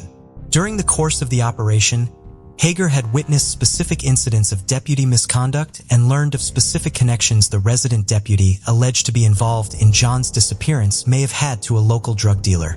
He also had 3 new witnesses provide information about John's disappearance. One of them claimed to have witnessed his murder, one claimed to know where his body was buried, and the third said that he had heard screaming after he saw John walk in the direction of 2 armed bikers the day he went missing. As instructed, Hager passed all of this on to other departments. The homicide captain, who had previously refused to sign off on Detective Brandenburg's application for a search warrant, refused to meet with members of the task force to discuss the new leads or assign a detective to follow up on them. In June of 2002, the resident deputy, suspected of wrongdoing, and 5 other deputies filed a complaint against Hager, claiming that he had used falsified documents and warrants to defame the resident deputy during his time on the task force. Within a week, the department concluded that all of the witnesses Hager had identified who had been vetted by the DEA and were being used in federal court cases were all unreliable, and that John O.J. had taken his own life because of his marital problems. Hager was reassigned while he was investigated by Internal Affairs for the next 11 months. At the end of the investigation, Hager faced 2 charges: falsifying information and conducting a personnel investigation of the resident deputy. The first charge was based on errors and summaries Hager had not written. The standard punishment for these offenses under the disciplinary guidelines of the department was a 15-day suspension. Instead, Hager was fired despite having been rated as outstanding during his 3 previous performance reviews with the department. Hager could not find work due to the nature of these charges, and eventually filed for bankruptcy protection. He filed a wrongful termination lawsuit against both Los Angeles County and the Los Angeles County Sheriff's Department, alleging that his termination was whistleblower retaliation. A jury awarded him $4,500,000 in lost earnings and damages. The county and department appealed the judgment for the following 3 years, but eventually had to pay Hager $2,500,000 plus interest, which made his final payout around $3 million. Hager, no longer feeling safe within the jurisdiction of the Los Angeles County Sheriff's Department, has since moved out of the area. In 2015, John's wife Deborah was homeless and living in her car, supporting herself with only a $950 a month disability check she receives because she cannot work due to an extreme form of obsessive-compulsive disorder. And his daughter Chloe was living in Los Angeles with her boyfriend and his mother. In March 2020, a woman named Chloe O.J., who was the same age as John's daughter, passed away in Idaho, although it is unconfirmed if this woman was in fact John's daughter or just another woman with the same name. In the more than 20 years since John disappeared, no sign of him or his remains has ever been found. On the sunny morning of September 3, 1978, a disturbing find occurred at an illegal landfill about a mile south of an old bridge in Rankin County, Mississippi. The discovery was the lifeless body of a young woman, wrapped in a blanket. Once a serene and picturesque area near the Byram swinging bridge, it was now the grim setting of a crime scene. The victim's body had been callously dumped amidst piles of garbage, as though her very existence had been discarded like yesterday's refuse.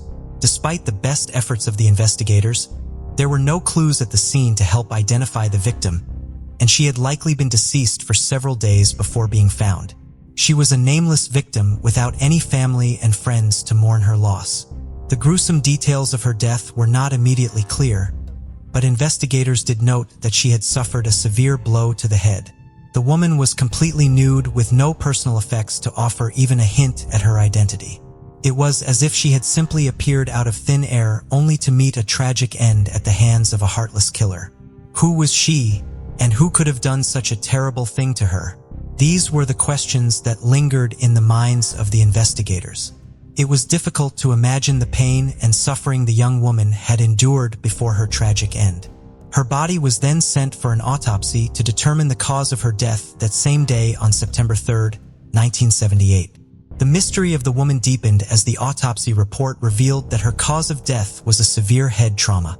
The examiners found no evidence of physical assault or sexual abuse, but they did find multiple abrasions on her face, arms, and back. Despite their thorough examination, they were unable to determine the exact circumstances that led to her untimely demise.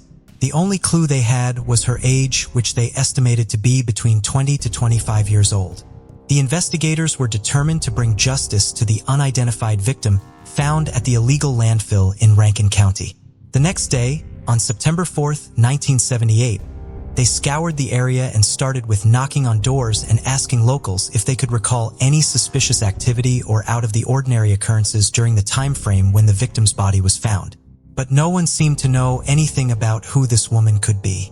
So the investigators gave her a name, Mississippi Jane Doe. They continued to follow leads across the United States and Canada in hopes of uncovering her identity and pursue the case. But every avenue they explored hit a dead end. The case ultimately became cold and faded into obscurity, leaving behind unanswered questions and a sense of injustice for the victim. It would remain like this for over 4 decades. Finally, a glimmer of hope shone through in April 2021. The case was entered into the National Missing and Unidentified Person System, NAMUS, for help in the hope that someone, somewhere might recognize her and bring her identity into light. The case, known only as UP 79780, had stumped investigators for over 4 decades with no known missing person reports matching the victim's description. However, even with the help of advanced technology and the resources of the NAMUS system, the woman's identity remained a mystery. It seemed like the case of the unidentified Jane Doe was doomed to be forever unsolved. But fate intervened when officials from Ohio contacted Rankin County Coroner David Ruth and his deputy Heather Smith about a strikingly similar case in their state which had been solved using genetic genealogy. Suddenly, the Mississippi officials found themselves reinvigorated and determined to finally get a step closer towards her identity. They filed a petition with the courts to exhume the victim's body, and after careful consideration of the evidence, Judge Dewey Arthur granted their request. The long-dormant case was about to be reignited, and the search for answers was just getting started. In April 2022, officials embarked on the mission to uncover the truth behind this decades-old mystery. With determination and a keen eye for detail, they carefully exhumed the body of the homicide who had been buried for over 40 years. Coroner David Ruth and his team collected and prepared the forensic evidence with meticulous care, knowing that it could hold the key to finally identifying her. Their mission was clear: to extract the DNA necessary to unravel the secrets of the past. In the heart of Mississippi, there was a philanthropist named Carla Davis who was committed to help solve the state's unsolved cases. With a passion for justice and a generous heart, Carlos stepped up to fund the exhumation of the unidentified woman and promised to continue funding the casework necessary to identify her. She knew that finding the woman's identity was the key to solving the case and bringing closure to the woman's family. Her commitment to justice and compassion for the victim and her family serves as a reminder that even in the darkest moments, there are still people out there fighting for what's right. Despite their best efforts, the first 2 attempts at DNA testing failed to provide any breakthrough in identifying the woman. However, Carla Davis and the tenacious Rankin County investigators refused to give up hope. They decided to turn to a cutting-edge laboratory with an impressive track record of solving complex cases, Othram. This forensic laboratory had already helped crack more than a dozen challenging cases in Mississippi, and they were up for the challenge of unlocking the secrets hidden within the forensic evidence of this case. With a renewed sense of hope, they embarked on a 3rd attempt determined to bring her identity forward. In a scientific breakthrough that breathed new life into the decades-old case, Othram Laboratories received a small vial of forensic evidence from the 1978 James Doe. Despite previous attempts at DNA extraction ending in failure, the Othram lab team were determined to crack the case wide open. And finally, they were able to produce a DNA extract that could potentially lead to solving the case. With the advanced technology of forensic-grade genome sequencing, Othram scientists delved into the DNA of the unidentified female homicide victim. The genetic code contained within her bones was like a puzzle waiting to be solved, and the team at Othram worked tirelessly to put the pieces together. Using their state-of-the-art equipment and expertise, they were able to unravel the mystery of her genetics and create a comprehensive genealogical profile. After the comprehensive genealogical profile was produced, Othram's chief genetic genealogist, Carla Davis, took the lead in searching for potential relatives of Mississippi Jane Doe, a Mississippi native dedicated to solving the state's unsolved cases. Carla was determined to bring closure to this decades-old mystery. She combed through public records, social media, and other sources to identify potential family members. After extensive research, Carla discovered a potential close relative of the victim. She was possibly the daughter of Mississippi Jane Doe. Additional DNA testing was conducted, and the results confirmed the investigative leads delivered by Othram. The mystery of the 1978 Jane Doe was finally solved, and her family could finally receive the answers they had been searching for. The identity of the long-unknown Jane Doe was finally revealed on February 12, 2023. The woman was no longer a nameless victim. She was Tanya Lee Wills Mullins, and she had been 22 when her life ended in such a tragic manner. Tanya, born on May 12, 1956 in Potter, Texas, was a child with a heart full of love and compassion. Her mother, Carrie Coffey, instilled in her daughter the values of kindness and empathy, which Tanya carried with her throughout her life. As a young girl, Tanya would often sing to soothe the souls of those around her, her angelic voice bringing comfort to all who heard it. These qualities of warmth and tenderness made Tanya a beloved figure among family and friends, and they remain an inspiration to all who knew her. When Tanya was 16 years old in the early 70s, she met Jim Mullin, who was a student at River Road Independent School. Tanya and Jim were just 2 young souls still in the prime of their youth when fate brought them together. They met in a small town of Texas where life was slow and easy, but love had a way of making things exciting. From the moment they laid eyes on each other, they knew that they were meant to be together. Tanya had always been a shy girl, but Jim brought out the best in her. His charming smile and easygoing personality made her feel like she was the most important person in the world. And for Jim, Tanya was the missing piece of his puzzle. He had never felt such a strong connection with anyone before, and he knew that he had to have her in his life. But their love was not without its challenges. Jim's family was not fond of Tanya, and they made their disapproval known from the very beginning. They saw her as an outsider, someone who didn't belong in their close-knit community. But Jim was not one to be swayed by others' opinions. He was determined to be with Tanya no matter what. Despite objections from their parents, the 2 lovers stood firm in their decision and exchanged their vows, determined to build a life together. Tanya, the beautiful bride, was a force to be reckoned with, standing up for what she believed in and always putting the needs of others before her own. Her strength and determination were evident in every aspect of her life, and her love for her family knew no bounds. And so the young couple embarked on a journey of love and commitment after being wed in 1973, a journey that would define them for years to come. A year into their marriage, Tanya gave birth to their first daughter Tammy in 1974, and 3 years later in 1977, they had another whom they named Crystal. In 1978, Tanya moved to Mississippi with her husband, Jim Mullins, and their 2 toddlers. Sadly, Tanya went missing after some months and was never seen again, leaving her family and friends to wonder what had happened to her for over 4 decades. But now, thanks to the dedication of forensic experts and the funding provided by philanthropist Carla Davis, Tanya's story can finally be told. Tammy Mullins, who is now 49 years old, reveals the story of her family's disappearance. Tammy's father had left to find a home for the family in Texas, but when he returned, he found his wife and 2 young daughters missing. He had no idea where they were.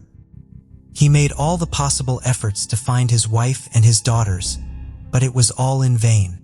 It was 3 months later that Tammy's grandmother received a mysterious phone call where she was told that if she wanted her granddaughters back, then she should come to DFW Airport. Before she could understand anything or could ask about Tanya, the call ended.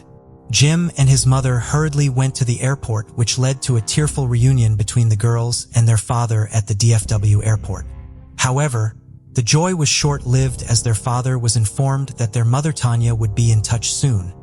But that never happened. The family was left in the dark, wondering what had happened to Tanya. Until now, that is, since the power of forensic science has helped Tammy and her family finally have the answers they've been seeking for over 40 years. Tammy Mullin shared that after her mother's disappearance, their family received conflicting stories about where she had gone. Some said that she had left for Mexico with a man, while others claimed that she was in Florida.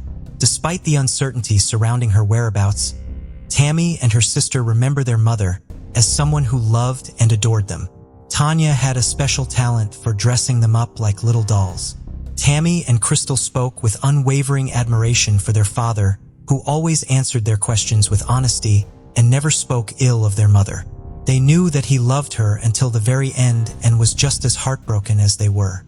After they were informed of what had happened to her, the sisters decided to honor her memory by traveling to Mississippi to attend a memorial service on March 14, 2023. It was a journey filled with mixed emotions, but they knew it was important to be there for each other and to pay tribute to the woman who had loved them so deeply. Tammy spoke with a resolute voice as she shared her thoughts on the recent turn of events in her mother's case. She expressed that the discovery of her mother's murder had opened a new chapter in their lives, one that they never expected to face. The trauma of their mother's sudden departure has now been replaced with the urgent need to find the person responsible for her death. Tammy believes that divine justice will prevail and that the perpetrator will ultimately face the consequences of their actions. Despite the long passage of time, there is still hope of finding a suspect. As the coroner, David Ruth has suggested that it is not impossible. The Mullin sisters are determined to seek closure and find justice for their beloved mother, no matter how long it takes. The unnatural death of Tanya not only left her family, but also the community of Mississippi with unanswered questions. But thanks to the tireless effort of the local sheriff's department, Tanya Mullins was finally identified. Coroner David Ruth expressed his satisfaction with the outcome, saying that revealing the identity of the victim was the most rewarding thing to him. And the best part was that the investigation didn't cost taxpayers a single penny. Thanks to the generosity of Carla Davis, who funded the exhumation and forensic testing necessary to solve the case. It's heartening to know that there are still good people out there willing to help resolve these cold cases and bring justice to families like the Mullins.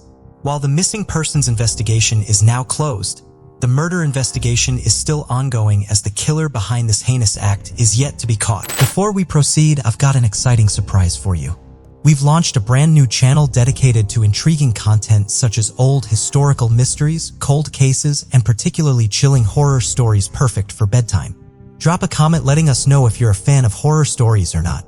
You can find the link in the description below. Let's find out who will be the first to explore it. Alright, let's dive back into the video.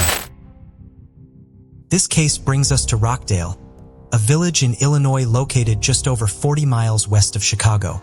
May 13, 1997 began like any other day in Rockdale. The sun bore down on a construction site where heavy machinery and workers were clearing debris from a dusty landfill. Amid the chaos and noise, Kevin P. McGowan, an archaeologist from the esteemed University of Illinois, meticulously sifted through layers of refuse and debris, hoping to uncover artifacts or historical remnants. Unbeknownst to him, he was on the brink of discovering something profoundly shocking and disturbing. As his eyes sifted through the layers of debris, his trained eyes noticed something peculiar. There, buried beneath the dusty landfill in Rockdale, Illinois, was a bone unlike any other in the pile. He felt a jolt of excitement as he carefully extracted it from the debris. His heart raced with anticipation. It was covered in dirt and grime, evidence of its long-forgotten existence. With a gentle hand, he wiped it clean, revealing its true shape and size. The bone seemed to tell a story of its own, whispering secrets of a time long past. But as he examined the bone more closely, he realized with growing horror that it was a human's bone. The archaeologist, along with his assistant, had stumbled upon the remains of a human body. According to the police, the remains were found at about 10:15 a.m. on September 3, 1978, several 100 yards northeast of Mound Road in Moan Avenue on the outskirts of Rockdale. As his discovery sent shock waves through the dusty landfill in Rockdale, he quickly called the sheriff's office and the authorities were quick to respond. What started as a routine archaeological research in an unincorporated Joliet Township turned into a full-blown investigation when a human bone was discovered on the premises. The police, arriving at the scene in a flurry of activity, cordoned off the area to begin their investigation. It was apparent to investigators that they were dealing with a homicide case. It seemed that whoever buried the body underground was trying to conceal it from the world. The remains had been unceremoniously buried, hinting at a cruel and inhumane act. The investigators could tell that the victim had been murdered because only one bone was discovered, which means that the person would have been cut into pieces and the other body parts would have been scattered at different places, adding a sense of urgency to their work. They were determined to uncover the truth behind this heinous crime, and the hunt for answers had begun. The stakes were high, and the weight of responsibility on their shoulders was immense, but they were ready to face the challenges that lay ahead. The discovery sent shock waves through the community, prompting law enforcement officials to launch a thorough investigation. Who was the deceased, and how did the person end up buried in the landfill? These were the questions on everyone's mind. The investigation was far from easy. It would take years of tireless work, countless interviews, and the latest scientific breakthroughs to solve the mystery. The officers stood around the partial remains of the body, their eyes locked onto the grisly sight mixed with curiosity and concern. It was clear that something had disturbed the rest of the body, and the officers couldn't help but wonder where the other body parts were. The scene was quickly secured, and detectives were called to investigate further. With their experience and expertise, they hoped to uncover any additional skeletal remains that might provide vital clues to solving this macabre crime. Amidst the rubble and debris, the investigators painstakingly combed through the construction landfill, the layers of brick, stone, and wood. As they dug deeper, what they discovered became more gruesome and chilling. Skeletal remains, broken and fragmented, emerged from the debris. The source of this debris was traced back to the Rust Craft Building, a massive 3-story structure with a full basement that once dominated the Joliet skyline. The investigators knew that they had their work cut out for them as they delved deeper into this bone-chilling discovery. In the world of forensic investigation, pathologists are the skilled professionals who meticulously examine the human body and its tissues to unravel the secrets of death. However, in the case of the unknown remains, authorities take a slightly different approach. Instead of a traditional pathologist examination, the remains undergo an anthropological examination. This fascinating field involves the study of human skeletal remains to determine age, gender, ancestry, and other characteristics that can help piece together the identity of the deceased with only partial skeletal remains recovered. It was a daunting task to piece together the clues and unravel the secrets. They managed to glean some fascinating insights into the life of these mysterious bone fragments, revealing a glimpse of the past and perhaps even unlocking some secrets of the person's untimely demise. From just fragments of bones, pathologists were able to put together some fascinating details about the unknown person on October 14, 1997. The bones were of a woman. She was estimated to be in her youth, somewhere between the ages of 15 and 24 years old, with her entire life ahead of her. She stood between 5 and 5 foot 10 inches tall. Despite her incomplete remains, these details allowed them to imagine what this young woman might have been like in life and spark a sense of curiosity about her untold story. Without any identity to be followed, the person whose bones were found was given the name Rockdale Jane Doe. Forensic pathologists were unable to determine any other distinguishing features about her appearance. Was she fair-skinned or olive-toned? Did she have auburn hair or jet black locks? The answers to these questions, like the woman herself, were buried in the ground and lost to time. Yet despite the lack of information, the pathologists remained undaunted in their quest for answers, knowing that even the smallest detail could make all the difference in solving this perplexing case. As the investigators looked towards the timeline of events, a poignant realization dawned upon them. The unknown woman had likely lived and died in the years leading up to the demolition of the Rustcraft building in 1986. What was her life like during those tumultuous years, and what led to her untimely demise? The world around her was changing rapidly with new technologies, cultural shifts, and political upheavals reshaping the landscape. Was she a witness to these changes, or was she struggling to survive amidst the chaos? As the investigators pondered these questions, they couldn't help but feel a deep sense of sadness for the woman whose life had ended in such a tragic and mysterious manner. When they dug deeper into the history of the mysterious building, in whose rubble the remains were found, they uncovered a treasure trove of information that left them intrigued. It turns out that this ancient structure had been used by numerous companies since its inception in 1907. It was once a majestic factory, a towering structure, which was struck by disaster in 1992. The flames of a ferocious fire raged through the building for 2 long days, devouring everything in its path. The flames reached high into the sky, looking at the clouds like a vengeful beast, taunting the brave firefighters who fought bravely to contain the inferno. But their efforts were in vain, and the once magnificent factory was reduced to a mere shadow of its former self, a solemn reminder of the destructive power of fire. Before its demise, the factory had become something of a heaven for the local homeless population. The building was far from safe, but for those who had nowhere else to go, it provided shelter from the elements. However, it was also known to be a hotbed of criminal activity, with nefarious characters lurking in the shadows. As the smoke cleared and the ashes settled, the city knew they had to act fast. The once towering factory had become a ticking time bomb, posing a threat to all who ventured near. With heavy hearts, the decision was made to demolish the building, but the question remained what to do with the rubble.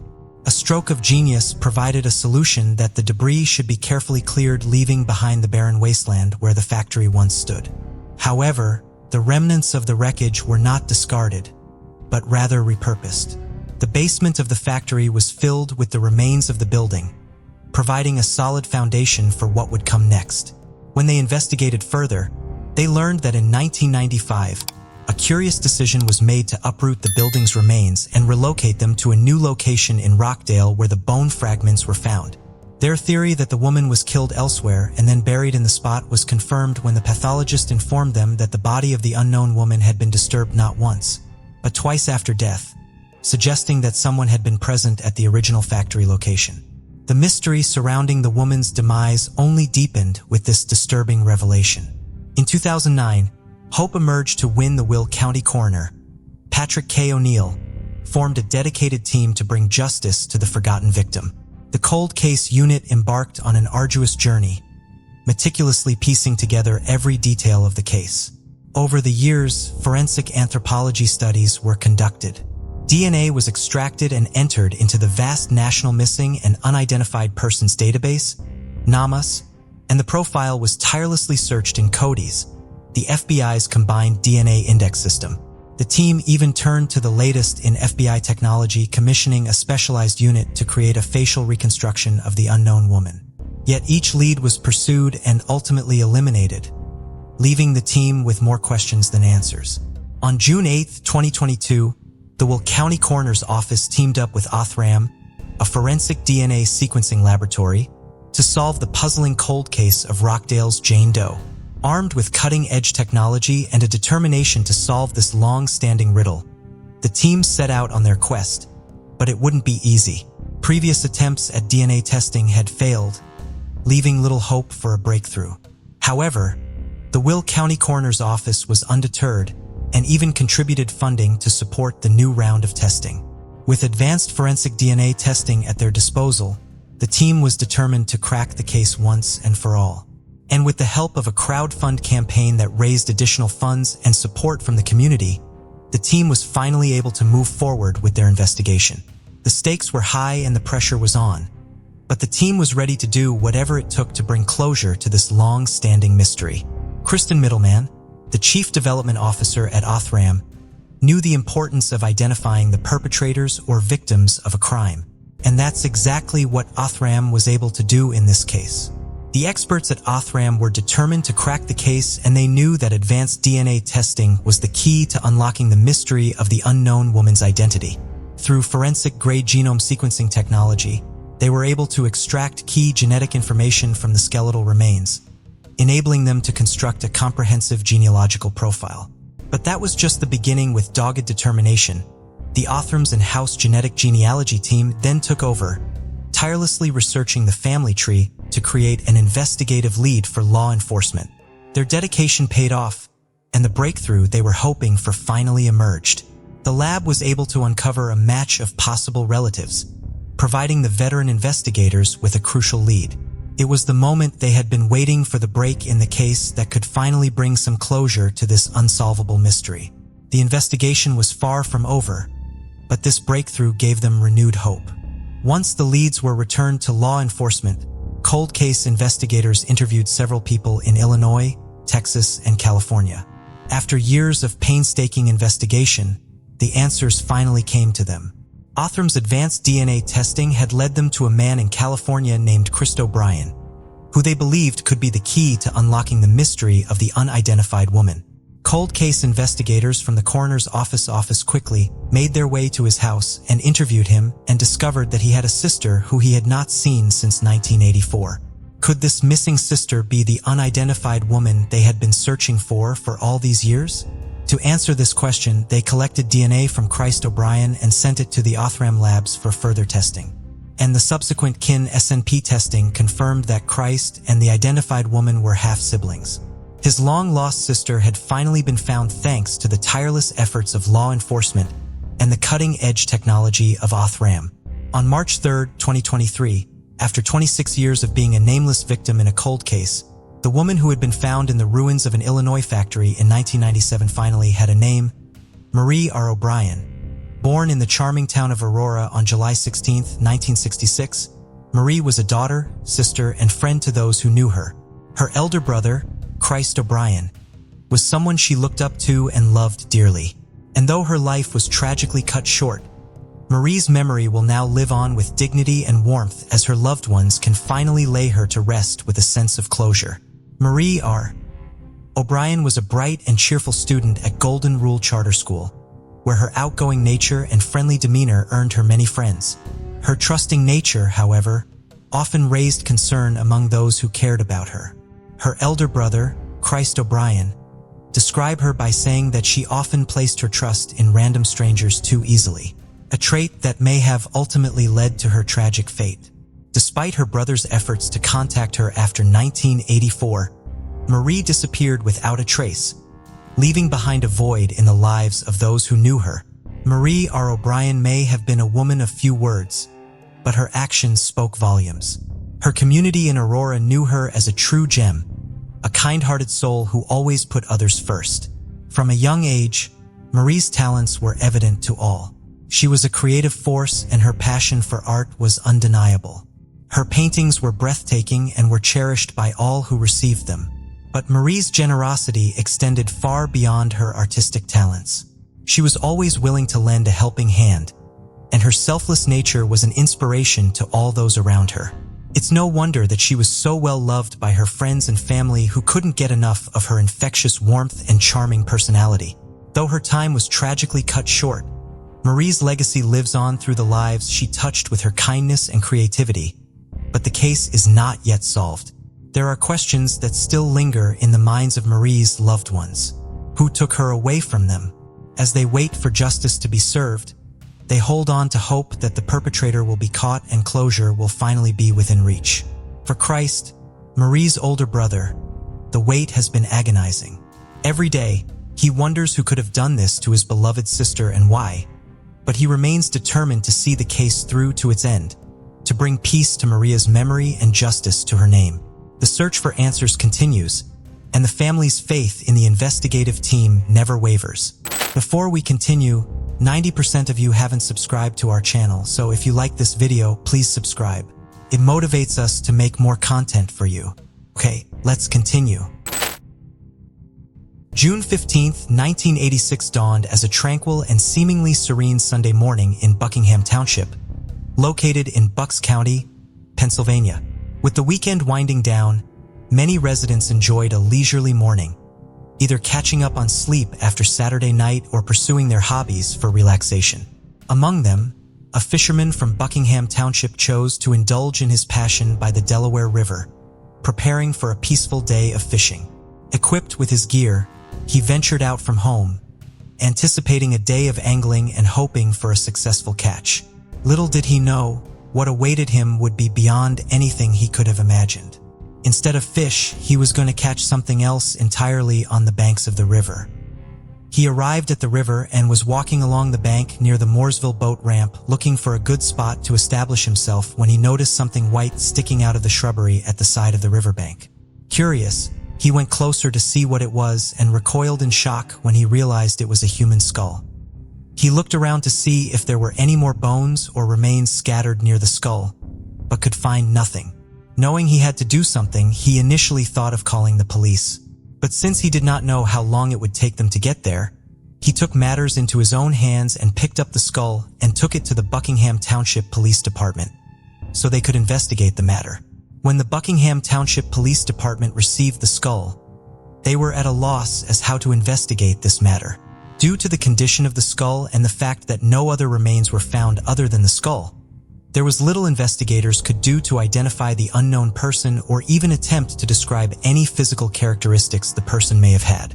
From examining the skull, they were able to determine that it belonged to someone white, but they cannot determine the sex or the age of the victim, except that the victim had been less than 70 years old.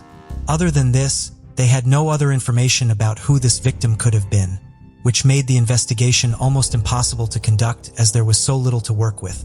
They tried to look through missing person cases at the time to see if any of them matched the scant information they had, but there was no way to determine if the skull belonged to any of the people they looked at. Eventually, with so little to work with, the investigation began to grow cold. Since only a skull was found with no other remains, there was no burial held, and the skull was stored away as evidence as it was the only clue available to investigators at a time. They hoped that in the years to come with advances in science, the skull would be of use in the future. With no other leads to follow, the victim was classified as unknown, and the case went cold. In October 2019, 33 years after the initial discovery of the skull near the Delaware River, during the probe of a homicide investigation, Bucks County detectives took possession of the skull, but eventually relinquished it to the Bucks County Coroner's Office. Later that year, the Coroner's Office entered the skull into the National Missing and Unidentified Person System, NAMUS database, under the ID UP 62362. They hoped that perhaps it would help jog the memory of someone who had been searching for their missing loved one all of these years. But unfortunately, no one came forward as the details surrounding the victim were still not very useful in helping someone identify them. All that was known now, even with the advancements in science since the initial discovery, was that the skull belonged to a man who had been under 70 years old and was white. Even though this information was put into NAMUS, eventually, the case went dormant again for another 3 years. Then in September of 2022, 36 years after the initial discovery, Bucks County detectives went and retrieved the skull from the Bucks County Coroner's Office. Over the past few years, a number of cold cases from around the country had been solved through a revolutionary new DNA testing method called genetic genealogy. It used DNA testing and family trees to identify possible relatives to DNA profiles that had been unidentifiable for years. Bucks County detectives were hopeful that this amazing new technology would be useful in providing them with a breakthrough in this John Doe that they had been chasing for over 3.5 decades. They had almost given up hope of ever solving this case due to how little information they had. But finally, after 36 years, they believed genetic genealogy might actually give them the chance. They sent the skull off to Othram, an organization based in Texas that specializes in forensic genealogy testing. Since forensic testing is an expensive process, the funds needed for testing the skull were contributed by AudioChunk, a podcasting platform that hosts a number of true crime podcasts. Once the funds were secured through AudioChunk's help and generosity, the forensic investigators at Othram got down to work. First, they developed a viable DNA extract from the skull and then used a forensic-grade genome sequencing to develop a comprehensive DNA profile. Their in-house genealogy team then tested this profile against other profiles within their system to find if there were any matches within their databases that could lead them to relatives of the John Doe who were still alive in 2022. After a few short weeks of waiting for results, they were led to a 49-year-old woman residing in Florida, whose DNA partially matched the profile they had developed from the skull. From the percentage of the match, Othram scientists believed that this woman could possibly be the daughter of John Doe, who had remained unidentified all these years. They provided these leads to the Bucks County detectives, who went to interview the woman on January 4, 2023 to see if her father had been missing for over 3 decades. The woman whose name was not released to the public revealed to the detectives that her father had in fact gone missing when she was only 11 years old. A subsequent test comparing the woman's full DNA results with the profile Othram had developed confirmed a parent-child relationship between their individual samples. Detectives had finally made a breakthrough in identifying the John Doe, and they learned that his name had been Richard Thomas Alt. Richard Thomas Alt was born in 1954 in the city of Trenton in the state of New Jersey. While not much is known about his early life, he spent all of it within Trenton itself, where both his parents doted on him dearly. He remained close to his parents as he grew into an adult, and since they lived in the same city, he would often spend time with them. Sometimes in his late 20s, he met a young secretary named Lori Sudam and was instantly smitten by her. The two of them quickly got into a relationship and were still together at the time when Richard went missing. The last recorded time of Richard being seen alive was on Christmas of 1984, when he visited his parents in a spirit of festive cheer. They had a wonderful time together, and when he left, his parents had no idea that this was the last time they would see their beloved son. Over the next few days, they began to grow increasingly concerned as there was no form of contact from Richard, which was very unusual. They tried to call him, but got no response. And when they tried to call his girlfriend Lori to find out if she knew where he was, they could not get in touch with her as well. Finally, in January of 1985, they reported him missing to the police. A missing persons report was generated, and a description of Richard was sent out to the public. In it, he was listed as 510 and weighing 140 pounds. He was a Caucasian man with medium to long strawberry blonde hair and blue eyes. The description was put out to the public in hopes that someone who had seen Richard would come forward, but no one did. His girlfriend Lori, who no one could find as well, was also reported missing at the time. Sadly, 3 months later on April 20th, 1985, 2 men who were fishing from a boat in the marina on the Delaware River in Trenton found the body of Lori Sudman floating on the water. When they called the authorities, they were able to identify her using fingerprint analysis as her prints were in the system as she had been previously arrested for a drug charge. Her death was never solved and remains an unsolved homicide even today. But at that time, police suspected that foul play was involved in both her death and the disappearance of Richard. Richard's skull was only discovered over a year later, but took over 3 decades to be identified, and the events surrounding both his and Lori's death remains a mystery even today. Once Richard was identified in 2023, Bucks County authorities closed their investigation into his death and disappearance due to lack of evidence of any crime being committed in Bucks County. The investigation into his and Lori's death is now being carried out by the Mercer County Police Department, under whose jurisdiction it falls. They have asked that if anyone has any information that might be useful to the investigation, they should come forward. In a statement to the press, Bucks County District Attorney Matthew D. Weintraub, "I can't even imagine wondering and worrying about a lost family member for even a day, let alone for 37 years. That wait is now over for Mr. Alt's family. I'm just glad that we could give them some peace of mind with this identification and the eventual return of his remains to his family." He also specifically thanked Othram, acknowledging that the case could never have been solved without their technical expertise. He hopes the genetic genealogy and the expertise of institutions like Othram will continue to provide breakthroughs in cases like this that have seemed hopeless for so many years. On March 27, 1998, a Lolita resident and his son were on a boat sailing down the Eel River in search of driftwood. Something strange attracted their attention near Cockrebin Island as they were navigating through the river's bends and turns. They initially assumed it was just another piece of wood entangled in a nearby tree's branches. But as they got closer, they realized they were witnessing what appeared to be human remains. They were horrified at their discovery and rushed to inform the authorities at the Humboldt County Sheriff's Office. The people of Lolita were shocked and dismayed as a result of this tragic day, which would never be forgotten and would always be a part of this small town's history. On hearing the news, the sheriff's deputies wasted no time in responding. They hurried by jet boat to the Eel River, unaware at the time that this case was going to stick with them for a very long time. They finally arrived at the location where the locals had reported the discovery. Their greatest fears were realized. The body of a man was found there, only partially clothed and in a stage of advanced decomposition. The deputies could make out that he was a white adult male despite a state of decay. But other than that, they had no idea who he was or how he got into the river. The deputies were shocked at what they were seeing, and even the most seasoned were taken aback by the state the body was in. They removed the body from the water right away, meticulously going through the clothing, hoping that they would find some scrap of information that would have allowed them to identify the deceased. However, they were disappointed when they found that there was no form of identification and no personal possessions.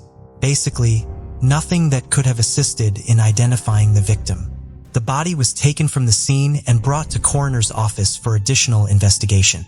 Although the results of the autopsy were disheartening, they provided the police with a place to start. The autopsy found that the individual had been in the water for a month before his discovery. And according to the coroner's report, the cause of death was that he had drowned. They were also able to find out some basic information about the man, including the fact that he was a white male adult, 5 foot 10 inches tall, about 170 pounds, and likely 35 to 45 years old. However, when they checked the database, this description did not match any reported missing persons from Northern California. Taking this into account, they began an investigation to find this unknown man's identity, and he was given the name of the Humboldt County, John Doe.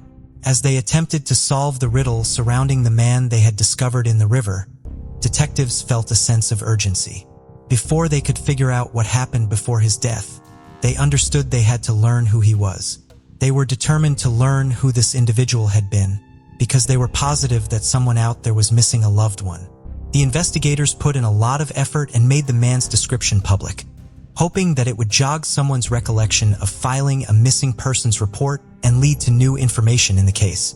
Days became weeks, yet despite all of their efforts, they had no results. But they remained hopeful that a single clue could help them crack the case wide open, and in this hope pursued every possible lead to the best of their ability.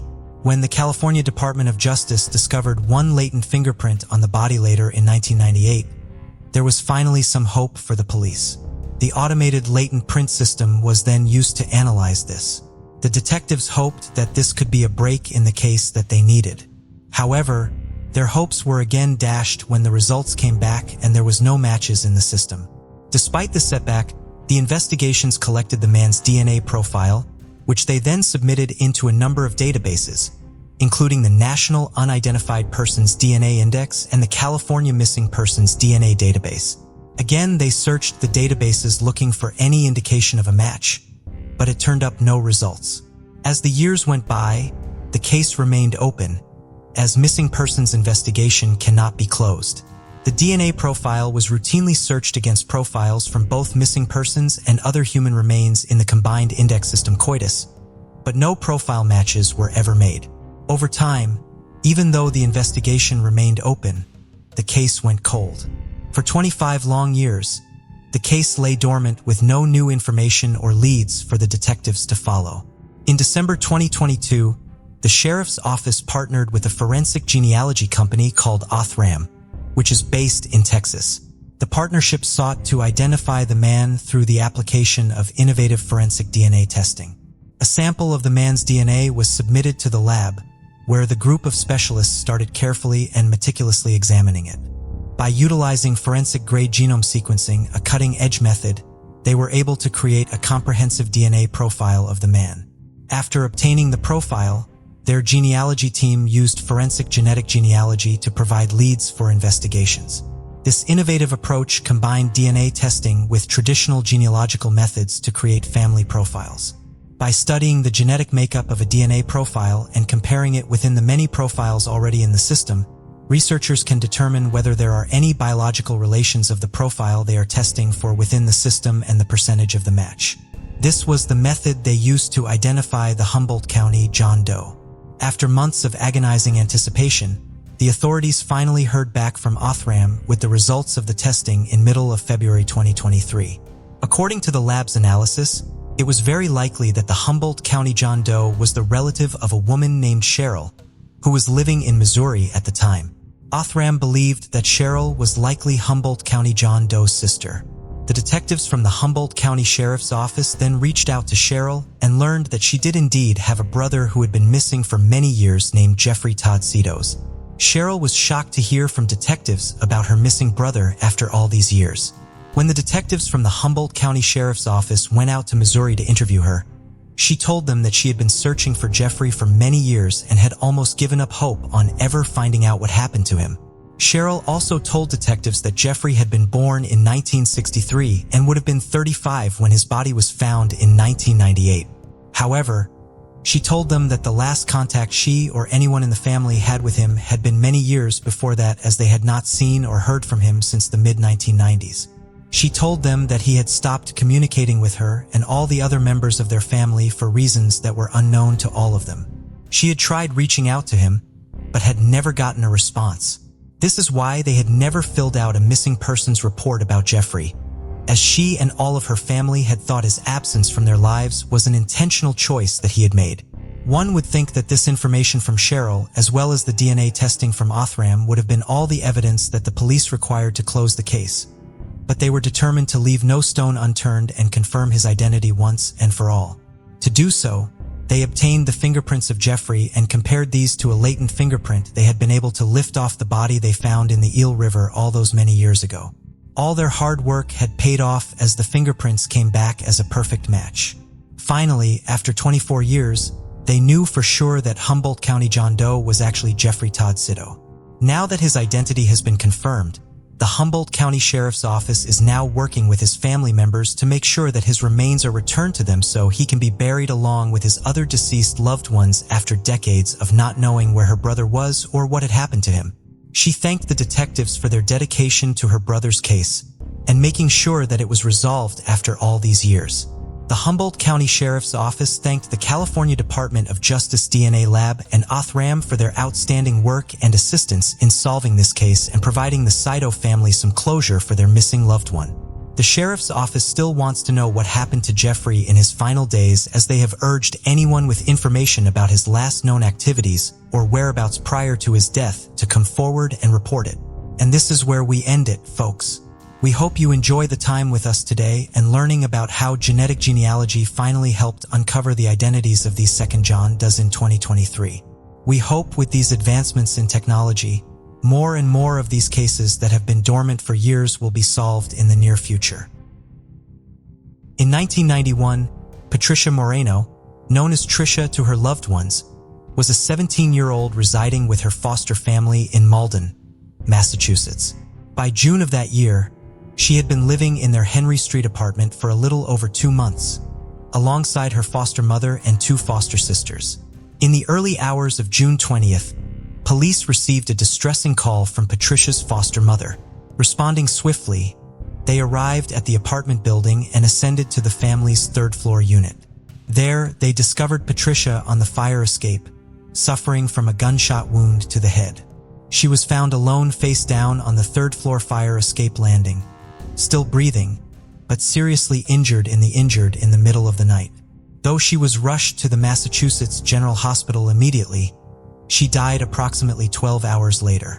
When police spoke with the family, They determined that Patricia's foster mother, her 2 teenage daughters, and Rodney Daniels, the boyfriend of one of the daughters, were all home when the murder occurred.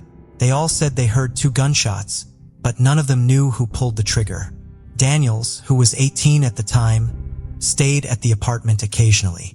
When speaking to the police, he claimed he was asleep in the living room when he heard the gunshots and ran out to the fire escape where he found Patricia. During their investigation, police determined the crime scene had found no signs of forced entry and no weapons or shell casings. They did, however, discover that Daniels owned multiple hands. They also found out that in the months leading up to Patricia's murder, she and Daniels had several unpleasant interactions, which included Daniels threatening her. Still, no arrests were made. Years passed without Patricia's family and friends receiving any closure. Then, in 2019, Middlesex County District Attorney Marion Ryan created a new cold case unit. In 2020, the unit was assigned to Patricia's case. Investigators reconstructed the scene at the apartment where they determined that based on Patricia's location, the shot had been fired from the doorway to the apartment. They started re-interviewing witnesses too, which included a resident of the building who lived above the family, but had previously been out of the country. According to the witness, they'd been woken up by a loud noise and looked to the fire escape, where they saw a man matching Daniels' appearance. With that information, the police obtained a warrant for Daniels and arrested him without incident on September 27, 2021. Daniels, now 48, living in Georgia, was indicted and arraigned on first-degree charges for the murder of Patricia Moreno. That same month, Middlesex District Attorney Marion Ryan and Chief Calvin Moelis of the Malden Police Department announced that Patricia's killer had been identified and charged. In a joint statement, they said, "We know that whenever we make these kind of announcements, it is bittersweet. Because on the one hand, we are finally able to hold someone accountable. On the other hand, as was the case yesterday in talking to Tricia's loved ones, it certainly brings back a well of memories, takes people back to probably what was one of the worst incidents in their lives." Daniels' arrest was the first made by the Middlesex DA's cold case unit. The police emphasized that the arrest was not due to new forensic technology like so many other cases, but due to the department's traditional police work and persistence. Malden Chief Kevin Moelis spoke about the success of the cold case arrest and had warnings for those who assumed they've gotten away with the crime. In the summer of 1977, Ilana, 16, and Eric Sean Goldstrin, 17, were enjoying their summer break as a couple before they returned to school at North Eugene High School in Eugene, Oregon. On Monday, June 9th, they were headed to the Broken Bowl picnic grounds in the Fall Creek area of the Lane County, where they planned to spend the afternoon fishing and picnicking. But when neither teen returned home, their parents began to worry. They then called the Lane County Sheriff's Office, which sent an officer out to check on them.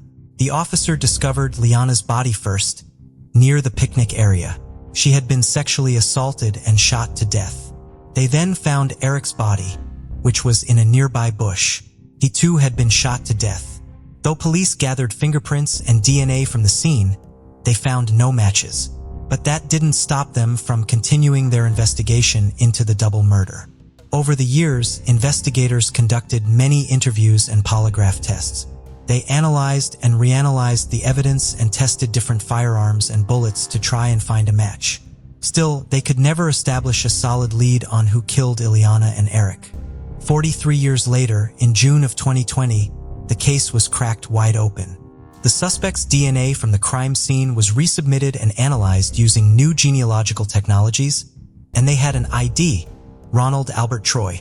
At the time of the murders, Troy was 23 years old and a resident of Lane County, Oregon. He had moved from the area 3 years after the murders and had been living in Arizona since 2008. Little is known about Troy, and he seems to have kept a low profile. In February of 2021, investigators were prepared to present their findings to a grand jury before arresting and charging Troy, but they never got the chance. He took his own life after an unrelated domestic violence incident in Arizona. Ilana and Eric are remembered fondly. In their high school yearbook, they're described as two good-natured and fun-loving members of the student body and outgoing personalities who are better than average students.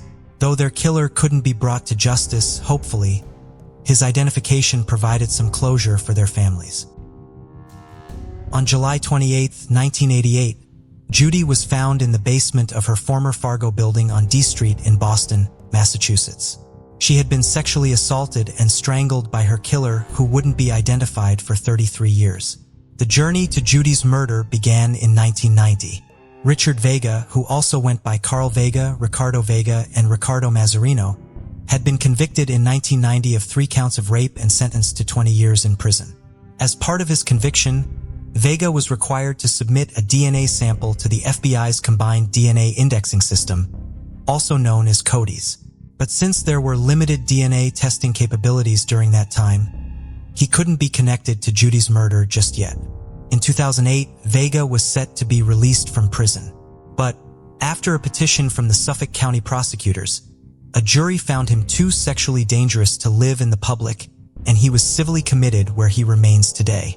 A few years later, in 2011, Suffolk County prosecutors and Boston Police Department's homicide unit detectives identified Vega as a suspect in Judy's murder after CODIS matched his DNA profile to the DNA found at the crime scene. They still couldn't charge Vega. The DNA match wasn't sufficient enough evidence, and they couldn't prove his guilt beyond a reasonable doubt. Then District Attorney Rachel Rollins' project for unsolved Suffolk homicides, PUSH, stepped in. They re-examined the case and collected enough additional evidence that they were able to present to a grand jury and charge Vega with Judy's murder on August 30th, 2021. Miss Chamberlain's life mattered, and there will be a lifetime of accountability for her brutal murder and callous disposal. Judy's family and loved ones never stopped loving her, and we never stopped searching for answers. It has been a long road, and we are so grateful for the excellent police and investigative work that got us to this moment. In an interview, Judy's sister said she was shocked when she heard news of the arrest. "I was floored. It's like it just took back a lot of old memories." Judy's brother, John Olson, said he had actually given up hope on the case. "With so many cold cases being solved this year, let it be a warning to those who have perpetuated crimes. Your time is up, and don't think you've gotten away with it." In the 1990s, Angel Brown harbored aspirations of becoming a boxer, dedicating countless hours to training and testing her skills in the ring. However, following a series of defeats, she decided to retire from boxing and transition to exotic dancing instead. One fateful night at the Queen of Hearts Club in Ashtabula, Ohio, her fortunes took a turn when she met Daniel Posey, who would later become her husband.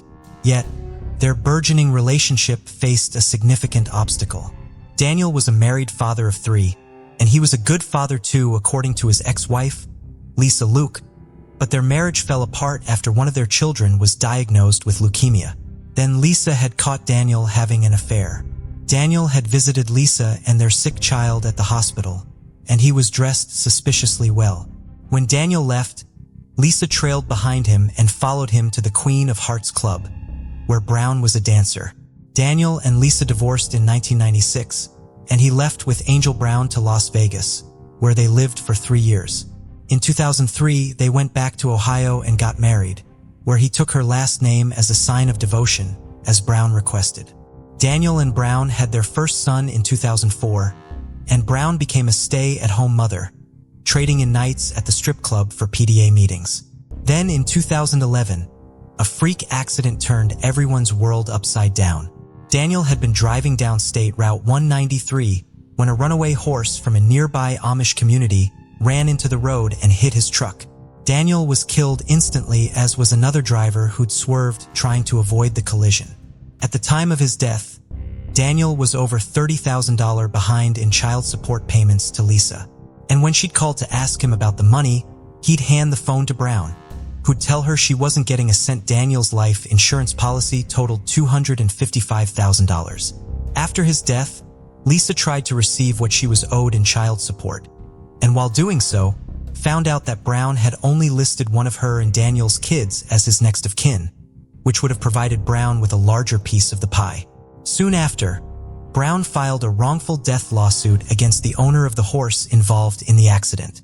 As a result of the settlement, Daniel's estate would receive $200,000. Brown assumed she would be the sole recipient of the proceeds until she found out that she would have to split the money with Daniel's 3 children from his first marriage, and Brown didn't like that. So that same day, she reached out to an old friend, James Holly, for a favor. James knew Brown from her days as a stripper and aspiring boxer. He was not only a customer at the strip club, but also had been her boxing trainer. They'd reconnected after he was released from prison, where he was serving time for conspiracy to commit arson at a fireworks factory. Brown told James that she was having trouble sorting out her late husband's estate with his ex-wife and that she needed Lisa gone. She paid him a down payment of $4,000, which he accepted, and then used to pay his bills before gambling the rest away at a casino in Pennsylvania. The next day, Brown texted James and asked if the murder had happened yet. He told her it would be done that night, but instead, he made his way to the police and reported her to the Ashtabula County Police Sheriff, William Johnson. James told Sheriff Johnson that, of course, he never intended to carry out the murder-for-hire plot, but he worried that Brown would try to hire another hitman instead. While the police were interviewing James, Brown sent him another text calling up the murder. She told him to keep a $1,000 of the down payment for his troubles. As per police instructions, James called Brown back and told her he'd already spent the money and asked if she still wanted the murder done. "Go ahead and do it," Brown responded. Police then outfitted James with a hidden camera and sent him to Brown's house to discuss the deal. They met on her front porch, where she relayed her worries about being caught. She even patted him down looking for a wire. James later contacted Brown and told her he'd murdered Lisa, and when he asked what she wanted done with the body, Brown told him to make it disappear. Brown was arrested soon after. According to Detective Sean Ward, who transported Brown to the police station after her arrest, Brown repeatedly stated, "You don't understand why I did it. She was going to take everything from me." Brown told police that she never gave James any money to kill Lisa, and that she was only joking when she told James that she wanted Lisa dead. But police found evidence on Brown while they were booking her, including James' business card, a $2,000 money wrapper, and receipts from the bank totaling large sums. During the trial, Brown pleaded not guilty and claimed that the whole incident was misinterpreted by investigators and that the entire scenario was based on a $150 marijuana deal. But the police had recordings, including a phone call between Brown and James, where she told him that she wanted Lisa's body to disappear, but didn't want to be implicated in her death. Brown asked Judge Ronald Patel for lenience since a guilty verdict would result in her and Daniel's 9-year-old son losing both of their parents. Her lawyer urged that she received a probation sentence instead, but Judge Patel didn't budge, telling her, "You should have thought of your child when this whole preposterous event started. Your child was not your number one consideration." In August of 2013, after just 2 short hours of jury deliberation, Brown was found guilty on 2 counts of conspiracy to commit aggravated murder and was sentenced to 9 years in prison. The events took a huge toll on Lisa and her children. After learning about the murder-for-hire plot, Lisa obtained a permit for a handgun for self-protection and called the police multiple times when she feared people were lurking outside her home. Lisa said, "From the day the detectives showed up at my door and told me that a murder was planned upon me, my life has been terrible. I don't feel safe going anywhere." As it turns out, even prison couldn't keep Brown out of trouble. In 2014, while serving her time at the Maryville Reformatory for Women, Brown was accused of making threats towards a woman who was seeking custody of Brown's son. The woman claimed that she was receiving threatening letters from Brown saying, "Wait till I get out." The woman was also afraid that Brown would send someone to come after her. No further information about the incident has been released. Brown will be 45 years old when she's released from prison in 2022. Now for a look into what's been described as the dumbest hitman plot ever, which all began in October 2013. It started when a Chinese real estate developer, Tan Yue, wanted to get revenge on his business competitor, a man known as Mr. Wei. Wei had filed a lawsuit against Yue's company over a dispute around a development project, and Yue was allegedly scared of the money he'd lose during the court case, so he thought it would be easier to get rid of Mr. Wei altogether. To do so, he paid a hitman 2 million Chinese yuan to kill Mr. Wei, which at the time was worth around $282,000 US. But instead of completing the task himself, the hitman decided to be his own kind of businessman and outsourced the murder to someone else. In this case, he hired another hitman who would then get to keep half of the initial payment. The problem was that hitman didn't want to carry out the hit either, so then he took a cue from the first hitman, accepted the money, and tapped in another man to complete the task. That third hitman paid the fourth hitman $38,000 up front and promised another $70,000 once the job was done. So then that hitman took the money and, like those before him, outsourced the job yet again to another hitman. He paid that guy $28,000 in Chinese yuan and promised another $70,000 when the murder was complete. And as you can see where we might be going, the murder was outsourced 4 different times over the course of 6 months until it reached the 5th and final hitman who was offered $14,000 in Chinese yuan to murder Mr. Wei, but he too had another plan. This time, though, it was different. Instead of completing the hit like intended, he met Mr. Wei in a cafe and told him about the murder for hire plot. He even offered to help him fake his own death. Mr. Wei agreed, and together they staged his murder. The final hitman gagged and bound Wei and took photos of him, touting his successful hit. The message was sent from an outsourced hitman to outsourced hitman to outsourced hitman until it finally got back to the first hitman, the original hire. And by that time, Mr. Wei had reportedly told it all to the police. In 2016, the case went to trial. At first, the 5 hitmen and Yan Hui were acquitted due to the lack of evidence, but that decision was appealed by the prosecution, and the case went into a second trial at the Naming Intermediate People's Court in China. The trial lasted 3 years, but eventually Yu and the 5 hitmen were charged with intentional homicide. In 2019, Yu received a 5-year jail term for initiating the murder for hire plot, and his hired hitmen received sentences that range from 2 to 4 years each. It was October of 2016. Stephen Portlands had just finished grocery shopping in Scarborough, a region of Toronto, Ontario, when he got a cab to help him on his way home. The driver, 55-year-old Mohammed Hakim Zada, was the owner of his own cab and limo company. As they drove, the driver talked to Stephen about his life, more specifically his wife who'd left him a year prior. Now they were battling for custody of their kids. According to Stephen, the driver talked about how he wanted to get revenge on his wife and daughter for the harm they'd caused him, that he wanted to kill his wife and her family court lawyer. Stephen, who had faced over 100 convictions himself, claimed that he initially planned to rip off the driver. He lied and told him he knew a Hell's Angel hitman from Quebec that he could connect him with. But then he started to worry that Hakim Zada would actually go through with the hit one way or another, so instead, he went to the police. Working together with the police, Stephen contacted this driver and told him he'd introduced him to the hitman he'd mentioned, Mark, who was actually an undercover police officer. Mark and Hakim Zada met several times over the next month until they eventually settled on a price of $50,000 per murder. According to the courts, Hakim Zada was paranoid about being found out, so when he met with Mark, he'd write down the most incriminating parts of the conversation out of fear of being recorded. The undercover officer, whose identity is protected under the media publication ban, said in one note, stated, "I don't want her alive," in reference to his wife. He said Hakim Zada wanted the murder to look like an accident. He also gave Mark the name and address of his wife's court lawyer, who he wanted to be killed as well. Hakim Zada told the undercover officer that he thought the lawyer should be shot while she was entering the courthouse where the custody battle was being held in busy downtown Toronto. According to the undercover officer, Hakim Zada made a throat-slitting gesture when discussing her murder.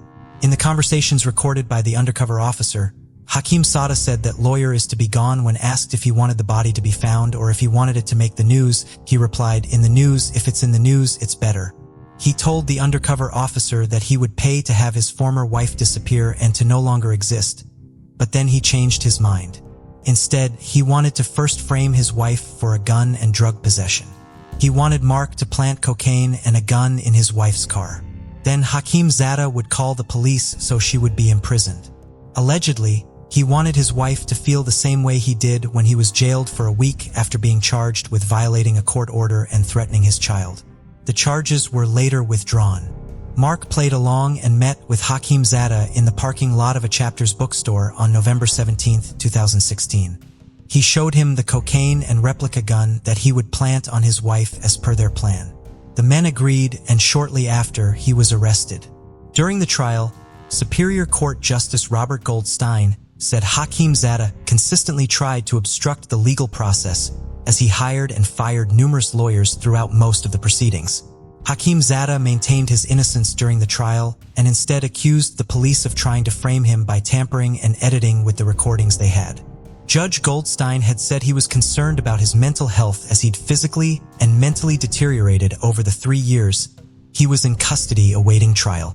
He underwent a mental health assessment and was declared fit to stand trial. In January of 2020, Hakim Zada was found guilty on 5 counts of counseling to commit an indictable offense, including 2 murders, transfer of a firearm, trafficking cocaine, and public mischief. Judge Goldstein said he would have imposed a sentence of 11 or 12 years, but due to Hakim Zada's deteriorating mental and physical health, he lowered the sentence to 9 years. His lawyers later appealed his sentence to the Court of Appeal of Ontario in a bid for less punishment, but it was rejected by a panel of judges. Judge Goldstein said that Hakim Zada had a particular animosity towards women, specifically those that had angered him. Just as you don't need a weatherman to tell you which way the wind blows, you don't need a psychologist to tell you that Mr. Hakim Zada is a misogynist, he said. In August 2004, Marion Carver, aged 40, made arrangements for a 7-day Alaskan cruise. Traveling from Massachusetts, the Boston native flew to Seattle, Washington, and on August 27th, she embarked on the ship. Marion spent that summer solo. Divorced, her teenage daughter resided with her ex-husband in the UK, and she was unemployed, supported by a trust fund and investments. Her father described her as a very serious and independent person, and she'd been very successful in her career, allowing herself more freedoms later in life. Marion had previously been an investment banker and had done very well for herself. She was known to take solo trips without telling anyone, but this trip was different. Marion should have returned on September 2nd, but when her family couldn't reach her, they became concerned and filed a missing person report, where Mary lived in Cambridge, Massachusetts on September 7th. Police started their investigation and discovered through her credit card statements that the cruise ship tickets had been purchased along with round-trip tickets from Seattle back to Cambridge. At this point, it was several weeks after Marion had been set to return home, and police discovered that Marion hadn't arrived for her return flight. They reached out to the cruise line for more information. The cruise line was able to confirm that Marion had boarded the ship, but they couldn't confirm whether she had disembarked the boat. The cruise line had made no effort to report Marion missing. Official channels were being stonewalled by the cruise lines, forcing Marion's father, Ken Carver, to hire a private investigator to try and get some information. Through that investigation, they were able to get little information. They did discover that Marion had ordered room service on the second night of the voyage, but after that, there had been no activity on Marion's SeaPass, which was an onboard payment system used to buy food and drinks, as well as get on and off the ship. They also learned from the steward of her room that her bed hadn't been slept in after the first night, but all of her belongings were still in the room, including her purse and wallet. On the 3rd morning of the voyage, the steward reported to their superiors that Marion's room was going unused, but he had been told to do your job and forget it. Despite being told to forget about it, he continued to report that the room was being unused every day for the remainder of the trip. On the final day, the same steward asked what to do about the room as it still contained all of Marion's belongings. His manager told him to pick up the room and put the things in storage, which he did. It wasn't until Ken had reached out to the cruise line directly that they filed a missing person report and started an internal investigation, 26 days after Marion had disappeared. When they tried to track down Marion's belongings, they couldn't be located, with the cruise ship saying that the items had been donated, though other sources said that it was a common occurrence for staff members to go through left-behind items, and this is what likely happened to her belongings. Regardless, none of her things were recovered. The cruise line stated that they had no surveillance of Marion while on the ship. According to Ken, officials from the cruise line had told him that their surveillance system operated on a 2-week cycle and the footage had been automatically deleted. However, when his lawyer subpoenaed the corporate offices, they discovered that they were actually on a 30-day system. And by the time they had been made aware of Marian's disappearance, they would have had access to that footage still, but failed to save anything from that sailing. After the subpoena, the cruise line produced a grainy photo of Marian as she had boarded, but after that, they said they had nothing. There was very little accountability from the cruise line, which infuriated Ken Carver. He was horrified that he needed to go through court orders in order to obtain any information from Royal Caribbean. Ken went through years of legal battles to get information about his daughter's disappearance, a process he said that no family should have to go through. He sued the cruise line in 2005, after which Royal Caribbean issued a statement saying that they believed Marian had committed suicide. Her family does not believe this is the case and says that they were robbed of getting answers when the cruise line was negligent in reporting her disappearance. They won their suit. Ken Carver went on to establish the International Cruise Victim Association. And in 5 years, he was able to successfully lobby Congress to pass legislation for all cruise ships to immediately report onboard crimes to authorities and be required to preserve evidence. The legislation also required all ships to make several changes to improve safety, such as have rape kits and physicians on board, install peepholes on cabin doors, as well as install more security cameras. In 2013, remains were discovered on Mary Island in British Columbia and were thought to belong to Marian, but they weren't a match. In 2020, her father passed at 83 years old after spending nearly 2 decades advocating for passenger safety on cruise ships. In February 2012, 47-year-old Fariba Amman boarded the Bahamas Celebration in Florida with her boyfriend, Ramiro Goshani. Fariba was from Port Moody in British Columbia, Canada, and her boyfriend was from Coquitlam, BC. Fariba texted her sister goodbye that morning and was never heard from again. Her boyfriend, Ramez, reported her missing on the 29th after saying he searched the ship for her. He said that they had watched a comedy show that evening and that he had planned to hit the casino. He said that he left for Eva at the cruise line gift shop where she was picking out souvenirs at 1 a.m. He said that he spent an unknown amount of time at the casino and wasn't sure what time he returned to the cabin. He said that he did notice Fariba wasn't in yet, but wasn't concerned and went to bed. He said he woke at 7 a.m. and saw that he was still alone, and then searched for an hour before alerting staff to his missing girlfriend. A search of the vessel concluded that Fariba wasn't there, and the FBI was alerted. The FBI searched the ship 36 hours after Fariba was reported missing, as well as the waters on the ship's route, but nothing turned up in the investigation. Fariba's family were quick to let law enforcement know what they knew about Ramez. The couple had dated for 8 months, and it wasn't an easy relationship. Fariba had told her sister that she thought Ramez was cheating on her and had considered hiring a private investigator. Family members noticed that Ramez was very domineering and controlling of Fariba, and she had also mentioned that she was scared of him and wanted to leave the relationship. Fariba's family had also never met Ramez and said that Fariba hadn't wanted to go on the trip due to her wanting to end the relationship with Ramez. But it said that they had bought and paid for the vacation months earlier, and she wanted to make the most of it. Fariba is a mother of 2 adult children. She is reported to not drink alcohol and had no reason to abandon her life. Initially, the FBI concluded that they didn't believe foul play was involved in Fariba's disappearance, but her family disagrees with that finding. Ramez was cleared of all wrongdoing by the FBI and was allowed to return to Canada. Fariba's family filed a missing persons report, but the RCMP has stated that there isn't enough evidence to investigate Ramez in the disappearance. Fariba's sister continues to advocate for her and hopes that one day there are answers. On March 21, 1998, Amy Lynn Bradley embarked on a week-long cruise aboard the Rhapsody of the Seas. The 23-year-old was accompanied by her parents and her brother, Brad, with the cruise being a perk from her father's job. While Amy's parents were excited to share the news of the all-expenses-paid Caribbean cruise, Amy herself had reservations about the trip. Despite being a proficient swimmer and a coach for lifeguards, she harbored a deep-seated fear of the ocean and boats, particularly uneasy about the vast, unfamiliar waters. Amy was sold on a trip by her family and looked forward to spending time with them and take a break from school. Amy was close with her family and had a close bond with her younger brother. Amy had even chosen to go to college close to home to be near her family. She was pursuing a master's degree in sports psychology. The family flew from Chesterfield County, Virginia to Puerto Rico and boarded the ship there. The first 2 nights of the trip, everything was normal. They were all having a blast exploring the amenities of the ship and enjoying their holiday. On March 23rd, the ship had a day stop in Orange's Tad, Aruba, and the family explored the area together.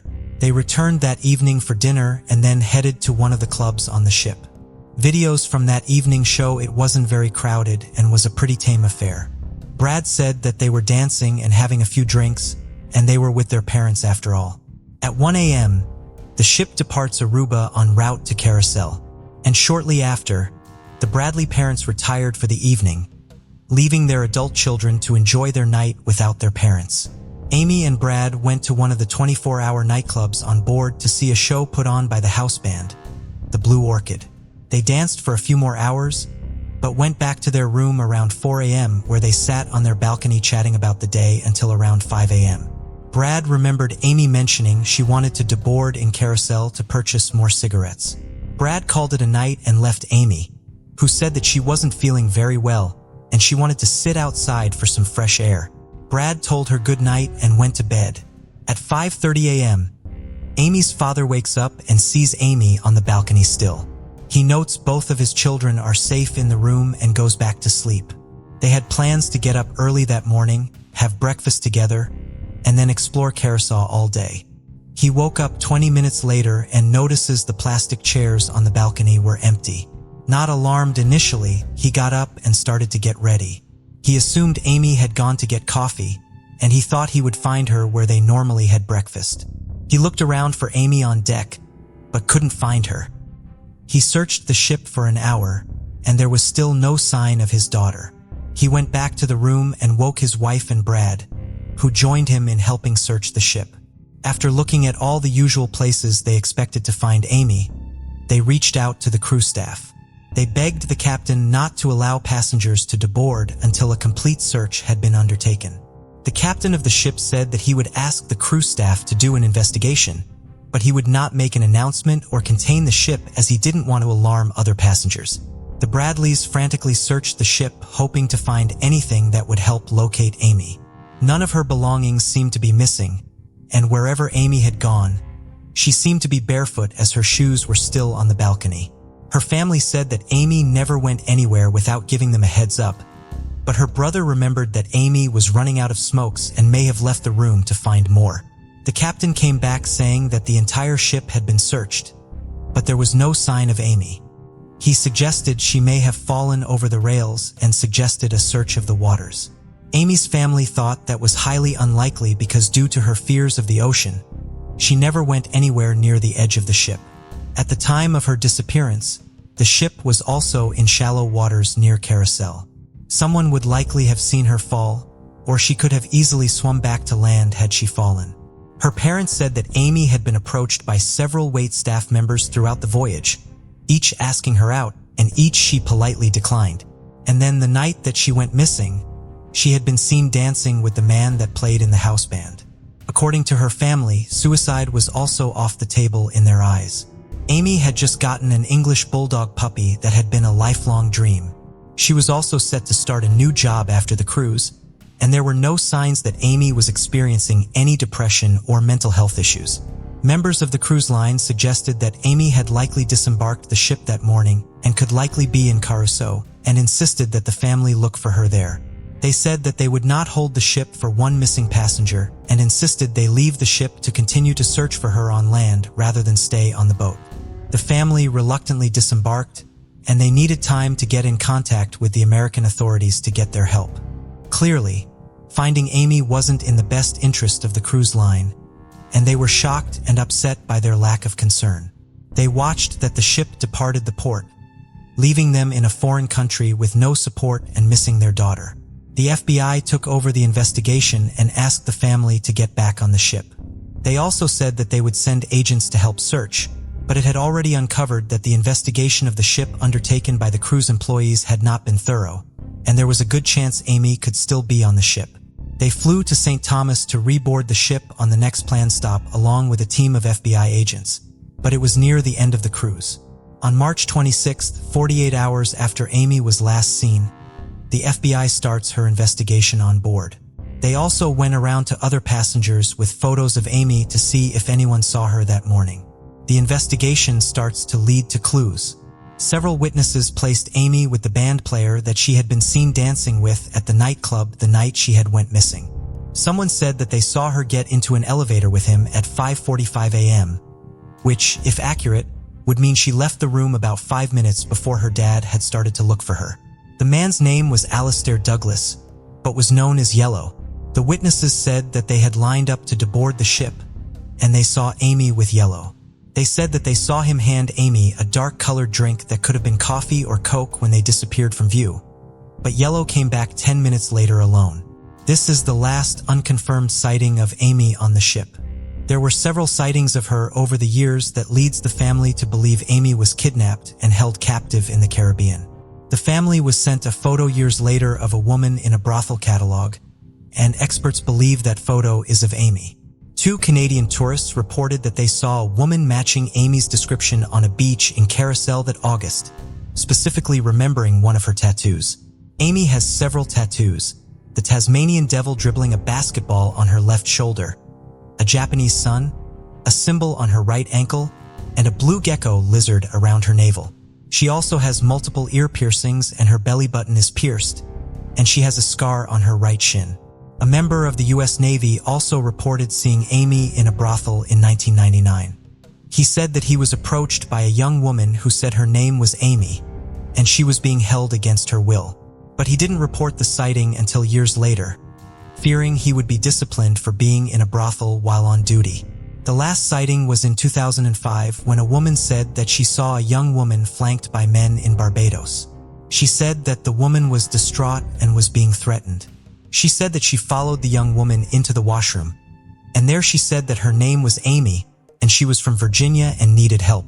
But before she could get more information, the men came in and dragged her out of the bathroom. This is a sketch of the men she saw that day. The Bradley family has a $250,000 reward for information leading to Amy's return. Additionally, the FBI has $25,000 for any information about Amy. Any sightings can be valuable in locating or solving what happened to Amy Bradley. Experts want to remind people to stay alert even while on vacation and not to take your personal safety for granted. Always let your loved ones know of your travel plans, and remember, it is always recommended to travel with someone else. Letting them know where you're going to be going and when you plan on returning. While on cruise ships specifically, if you're drinking, remember to have a sober friend, and don't take drinks from strangers, and be mindful of your surroundings. Russell and Sherry Parlier welcomed their second child, a baby girl named Ashley, into the world on October 16, 1983. From an early age, Ashley was known for her shy and reserved demeanor, coupled with a notable innocence and naivety. As she grew older, Ashley found it challenging to forge friendships, a trait noted by her older sister, Nicole Campan. Nicole remembered Ashley as exceptionally trusting. She said, "One of the biggest things I remember about her is she was so trusting and she really just saw good in people. She wanted people to be what she thought the world should be, and that was good." Ashley had beautiful brown eyes and brown hair, and her smile with crooked teeth was really pretty. Ashley also had a mild mental disability that made her function at the level of a teenager between the ages of 12-14. Despite her problems, she managed to live life enthusiastically. She graduated from Battle Creek Central High School and got a job at the nearest Taco Bell restaurant in the 800 block of Northeast Capitol Avenue. She wanted to get her own car, for which she had been saving up some money from whatever she earned at Taco Bell. But sadly, Ashley, a young woman who wanted the world to be a happy place, had tragedy waiting for her just around the corner. And despite her kind and gentle nature, the world was not kind to her. 21-year-old Ashley Parlier had a lean build. At about 5 feet 9 inches tall, she weighed only 100 pounds. So on June 12, 2005, when her parents noticed that she appeared to have a bump, they were noticeably worried. After all, Ashley was too innocent both by nature and in her mental capacity. They feared for her health, so they wanted her to see a doctor and get prenatal treatment if she decided to carry the baby. Ashley had a huge argument with her parents about the entire incident and left the house upset. She took off from her house in Bedford Township in the Urbandale neighborhood with no car, driver's license, cell phone, or credit card.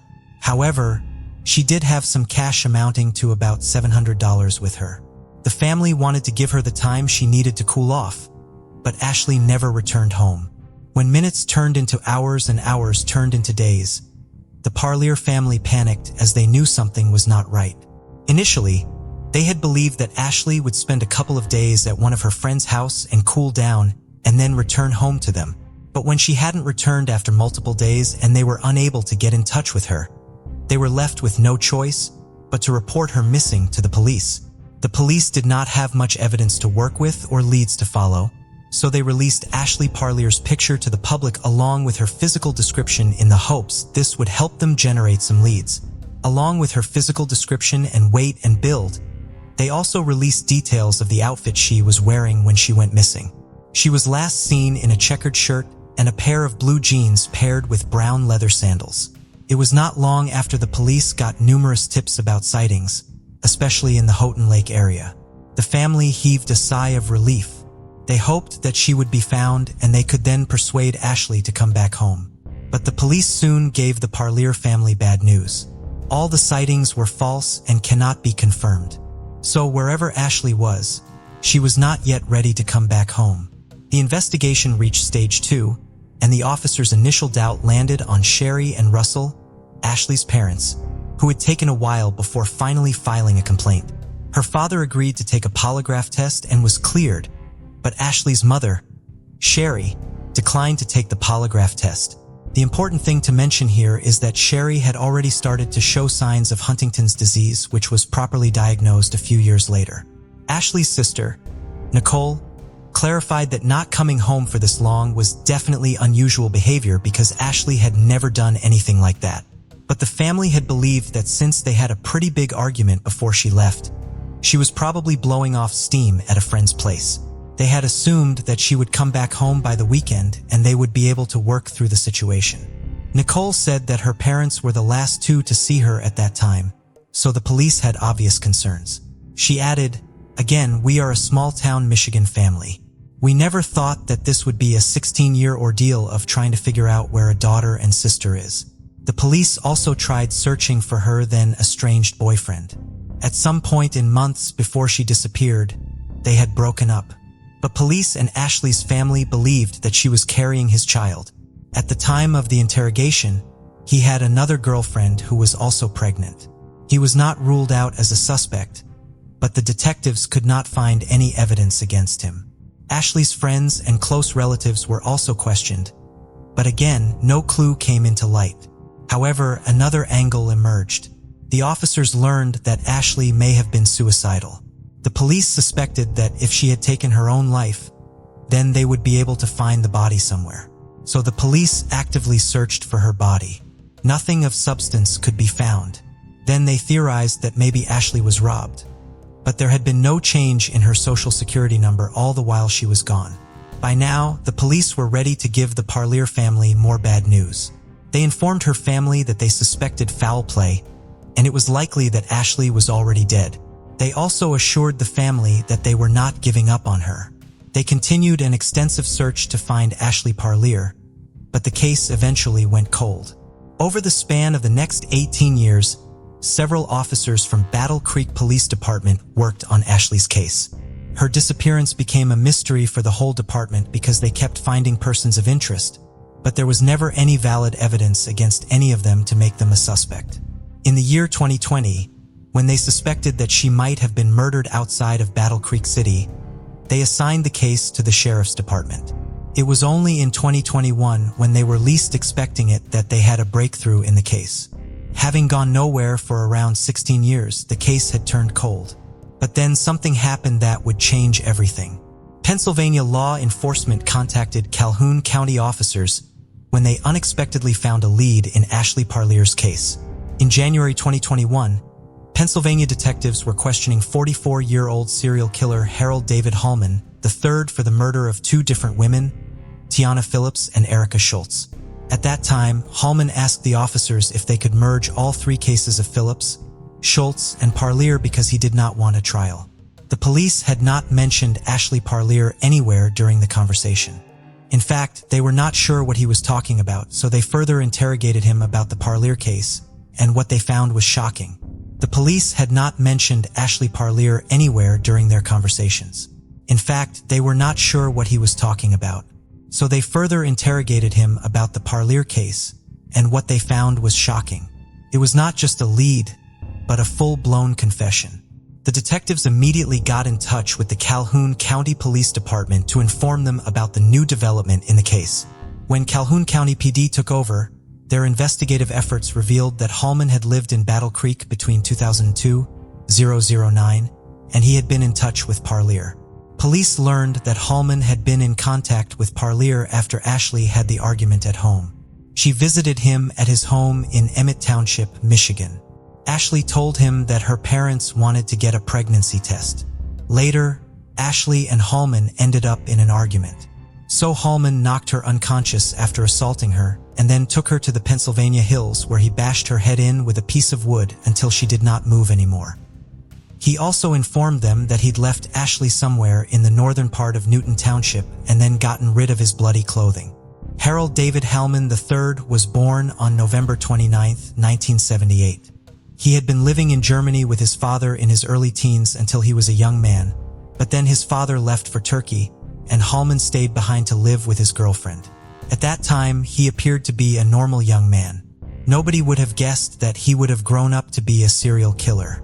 The first time Hallman took someone's life was when he was 20 years old. Joseph Whitehurst, a 21-year-old son of an Air Force colonel, was living at a military base in southwest Germany. On May 30, 1999, he disappeared and was found outside Ramstein Air Base a few days later. He had been bludgeoned to death using a club that was found at the crime site. When German police captured Hallman for an unrelated crime, he confessed to killing Whitehurst when he had started dancing around the campfire. Hallman said that he felt threatened by Whitehurst, so he attacked him first. Hallman also told the police, "It was the biggest rush I ever felt. Like your whole body, to this day, I don't know how many times I hit him and then I was gone." Despite his confession, he was only sentenced to a 6-year term at a German reform school.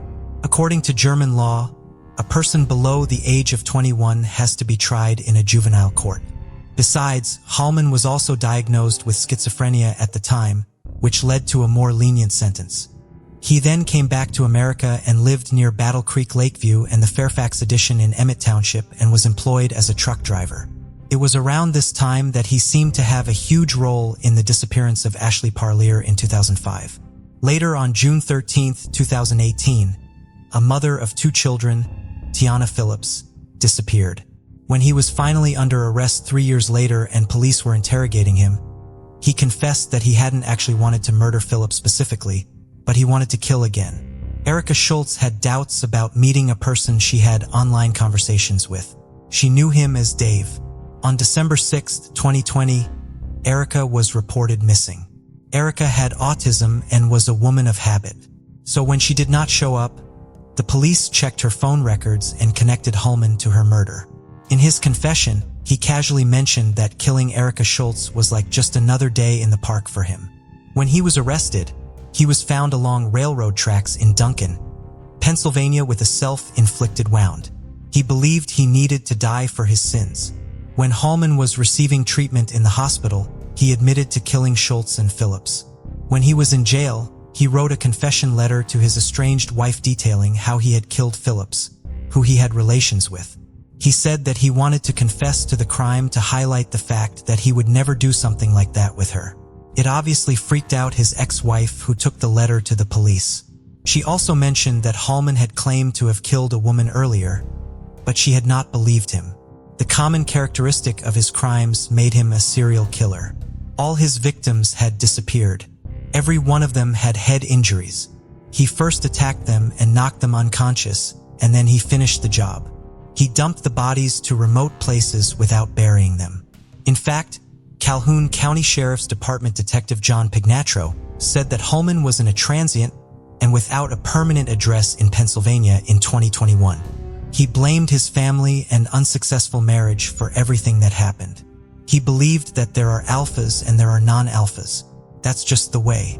There's the master and there's a submissive, or whatever you want to call it. That's the way life's built. So when his wife didn't submit to him, he had to look for that dynamic in extramarital affairs.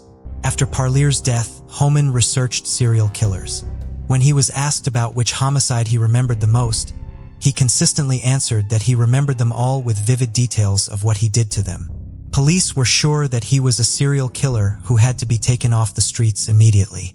In fact, Holman admitted that he hadn't been caught, he would have killed again.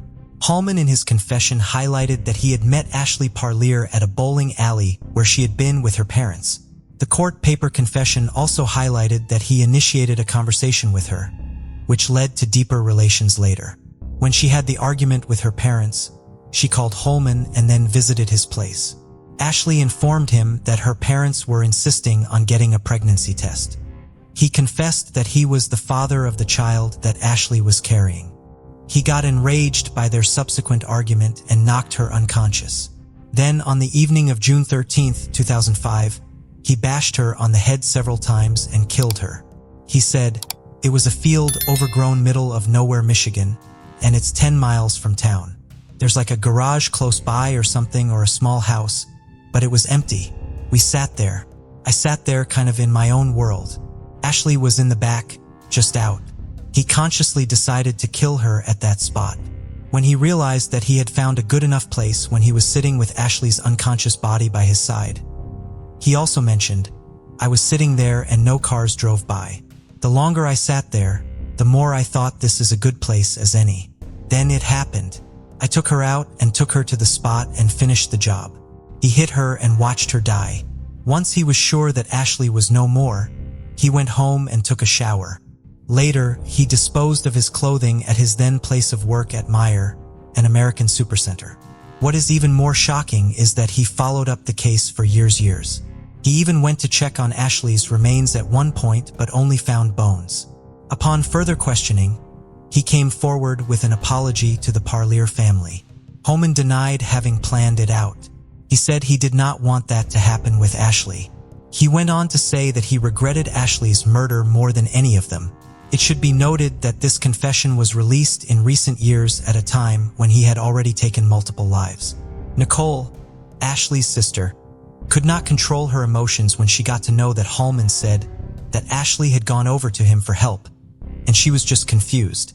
She was horrified that despite this knowledge, Holman had murdered Ashley in cold blood. Holman believed that things had gone out of hand, and he lost control and killed her. On one hand, he said that he felt so bad after ending her life that he was drunk for 3 weeks straight. He wanted to forget that it had ever happened. On the other hand, he explained the entire killing process gave him a kind of ultimate adrenaline rush that could be compared with nothing. Nicole was disheartened to know that his apology was just another way of showing his heinous act off. She said it was really hard for them not knowing. "My mother, her Huntington's, progressed very quickly due to grief and depression. My father was the same. Being a parent myself, I know what they were going through. It's hard to understand what type of person could do that. I could never imagine wanting to hurt someone that badly." Holman accepted that he could say no words to comfort the family, but he would be willing to beat up with a log if they wanted to do that. Nicole was not happy with the apology. She not only lost her sister, but also lost her parents, who died in grief and confusion. She believed that Holman took more than just Ashley's life, and it was the truth. The number of people Harold Holman had killed was more than just the number of his direct victims. Many of his victims' loved ones had passed away never knowing what happened to their family. Nicole made a social media page with the name, Bring Ashley Home, through which she got in touch with the older sisters of the other Pennsylvania victims. They believe that they are bonded by sadness and have developed friendships. She said that the other older sisters of the other Pennsylvania victims are going to join Nicole when she gives her victim impact statement on behalf of the whole Parlier family on April 10th at Holman's trial. She said, "We're going to remember our sisters. We're going to remember Ashley and Tiana and Erica and not him. We're gonna remember how they were good people who loved and were caring, and he's just gonna rot. It had been 18 years since Ashley left her house after arguing with her parents. She never returned home. After what happened to her, the police were determined to bring her back home. They turned over every stone possible to find answers over the years. So when Harold Holman came forward with the confession, the police wanted him to show them the place where he had left Ashley's body. The officers in prosecution believed that the case of Ashley Parlier was a very emotional and very labor-intensive case. It had been almost 2 decades since the first investigative officers tried finding answers. Over the years that followed, multiple detectives were assigned to the Parlier case when they couldn't find the answers within the city. They even traveled across the country to locate potential witnesses and find necessary evidence against the culprit. Sheriff Steve Hinckley informed the media in March that the officers had traveled to California, Maryland, and Pennsylvania to investigate Parlier's case. Calhoun County Sheriff's Department, Detective John Pignatro, Detective Dave Haminga, and Detective Sergeant Chris Suarez of the Michigan State Police were part of the investigation team. Hallman led the police to a wooded area at a 6.5-mile road in Newton Township, which is south of Battle Creek. Almost 24 officers searched for Ashley's remains on March 30th, 2022. After they carried out the search for several hours, they could not find her body. People residing in the area informed the media that at the time of Ashley's disappearance, the area used to be farmland. But within a few years, the entire area was divided up and sold to different property owners. All the efforts by the officers went in vain. Hallman admitted that after all these years and the development that had happened in the area, he could not properly place where he had left Ashley. The police are still on the hunt to find Ashley's remains. Unsurprisingly, the man who had already killed 3 women and possibly more was afraid to get the death penalty. He was sentenced to 2 terms of life in prison. He was not granted any form of parole. In February of 2023, Holman pleaded guilty to the second-degree murder of Ashley Parlier. He agreed to help Calhoun County Police find the remains of Ashley in the area where he allegedly disposed of her. It is part of the plea deal with the Luzerne County District Attorney's Office in exchange for not receiving the death penalty. He faces up to another life sentence in prison and is scheduled to be sentenced in April 2023. The Calhoun County Sheriff is still looking for any information that would be useful in Ashley Parlier's case and finding her body. If you know something, then contact the Office of Calhoun County Sheriff at 269 to 78,108.80. Every minute is difficult when a loved one goes missing. Imagine 18 years of hurt, grief, and sadness with only a tiny sliver of hope that someday they could return. Imagine the confusion about whether to keep waiting or just leaving the saddening experience behind. Ashley's parents, Sherry and Russell, died in the spring of 2020 without ever knowing what happened to their daughter. Imagine the pain and the agony they suffered in the end when they realized that they would never get to know what happened to Ashley, especially since she had left the house being angry with them. Imagine how they had to live their lives when everyone from true crime enthusiasts to police to the media had active suspicions against them about the disappearance of their own daughter. But Ashley's story finally received closure. Even if it was after 18 years, she may have not come home yet as the police are still trying to find her remains. But at least her family knows what happened to her. On March 13, 1981, during a routine city cleanup operation, a Department of Transport worker was clearing concrete culverts along Interstate 90 off Highway 23 in Beaver Creek Township.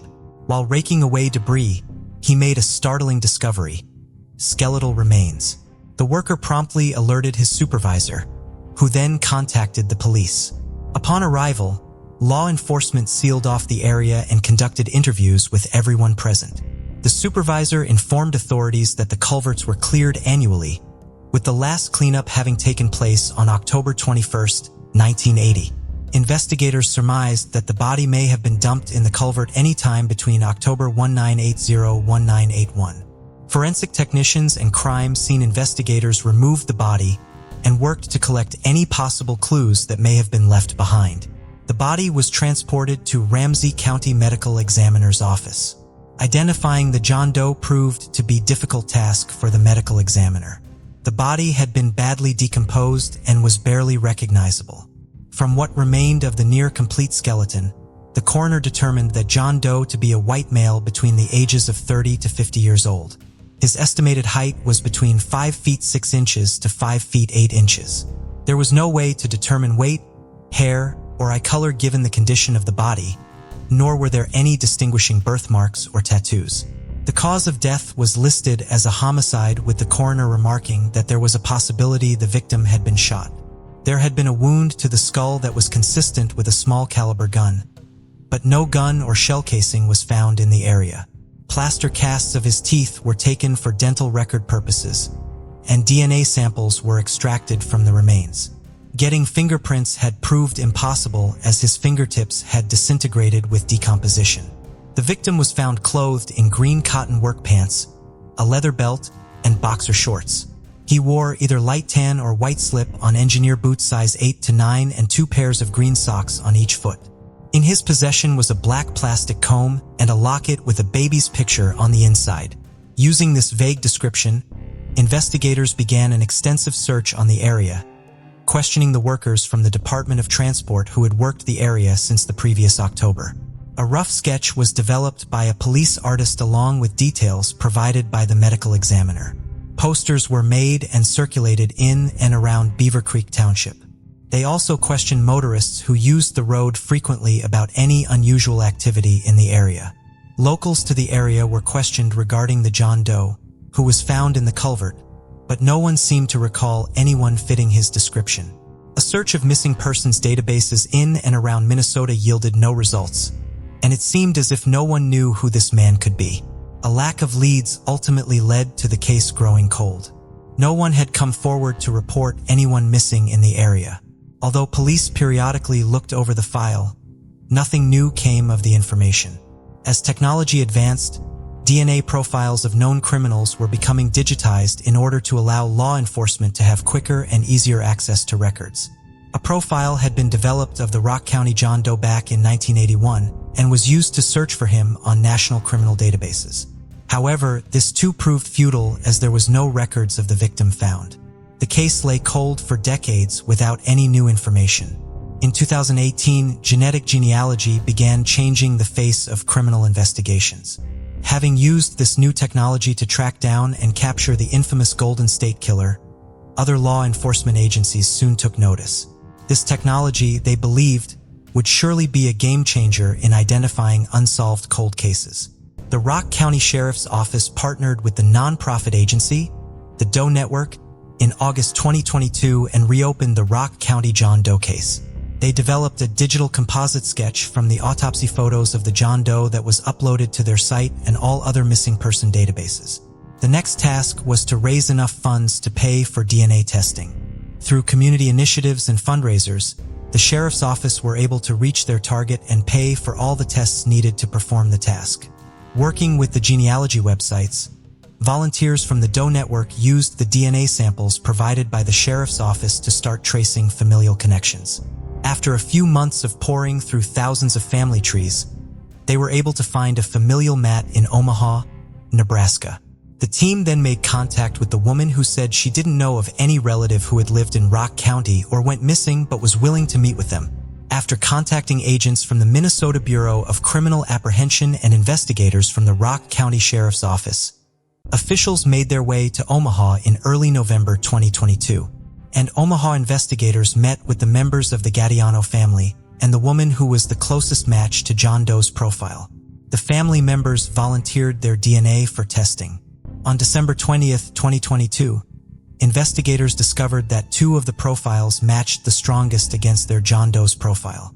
They returned to Omaha with the results and met with the woman who uploaded her profile to the genealogy website along with her aunt and uncle. During interviews with the family, detectives discovered that the woman's aunt actually had a brother who had gone missing in 1971 named Louis Anthony Gattiano. When they showed investigators a picture of Louis, they knew they had found their John Doe. The family could not provide much information about Louis' life as many of their family members had since passed.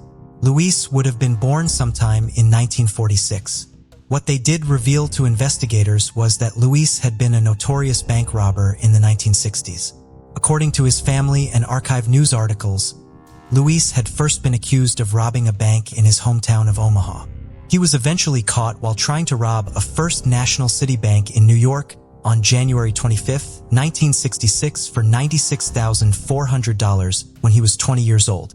According to reports, Luis was overpowered by the bank teller and ended up shooting the counter instead. He had injured his hand in the scuffle. The article states that Luis told detectives he had been desperate and depressed and wanted his life to be over.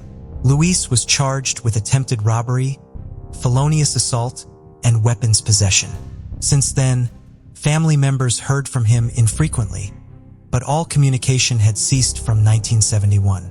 He was not reported missing at the time because he had a strained relationship with his family. They were just as baffled to hear. He had been murdered 10 years after losing contact with his family. No one had ever come forward looking for Luis since he had been missing. For investigators, half the battle has been won as they know their John Doe's identity. Rock County Sheriff Evan Verbrugge said the moment was bittersweet. While it's not news anyone wants, Luis Gadiano's family, at long last, has some answers. And while there's still much more to be learned about Mr. Gadiano's death, knowing his identity, even decades after he died, is a critically important new clue in this case, he said. For Brooks, that the case will remain open despite the uphill challenge. It's going to be difficult for us to find out, but our job is to try and get answers, and the cost is minimal, he said. Authorities urge anyone who may have known Luis Anthony Gadiano between 1971 and 1981 or has any other information about the case to come forward and contact the Rock County Sheriff's Office. On November 11, 1995, in a wooded area near Bradford, Wisconsin, a group of hunters were in pursuit of a herd of deer. Gary Gilbank, eager to impart his love of hunting to his nephews, led them through the woods, only to stumble upon a scene straight out of a horror movie. As they reached the southern bank of Turtle Creek, their hunt came to an abrupt halt. Spread across the ground were the skeletal remains of a man, a baffling and unsettling discovery for them all. They owned the very land the skeleton lay on, and none of them knew who it belonged to or how it came to be here. Without hesitation, they contacted the police. Investigators arrived and immediately cordoned off the scene to begin their investigation. He appeared to be laying on his belly with his hands over his head. His head and back were partially covered by a denim jacket, and he had been wearing a t-shirt with the name of the British band, Venom, on it and a plaid shirt. He also wore gray camouflage pants, and there was one Nike sneaker next to the body. The other was not found. Investigators collected a chrome pendant of a horned goat, a Budweiser lighter, an Aquatech wristwatch, and a tube of Carmex lip balm from the scene. The remains were removed and transported to the coroner's office for further examination. The coroner began an extensive examination of John Doe. There had been no signs of trauma visible on the remains. His height was estimated to be between 5 feet 4 inches and 5 feet 6 inches with his weight at 140 pounds. His estimated age was between 17 to 20 years old. Using a dental analysis, the coroner determined that he had been a Caucasian male. He had received good dental care with only 2 fillings. He still had his wisdom teeth intact, with 2 having partially erupted and 1 being impacted. Samples of hair were taken for a toxicology analysis. There was no trace of cocaine, codeine, or morphine, which ruled out the possibility of an overdose due to long-term opioid addiction. But the coroner did not rule out that he may have been intoxicated or had taken hallucinogenic drugs prior to his death.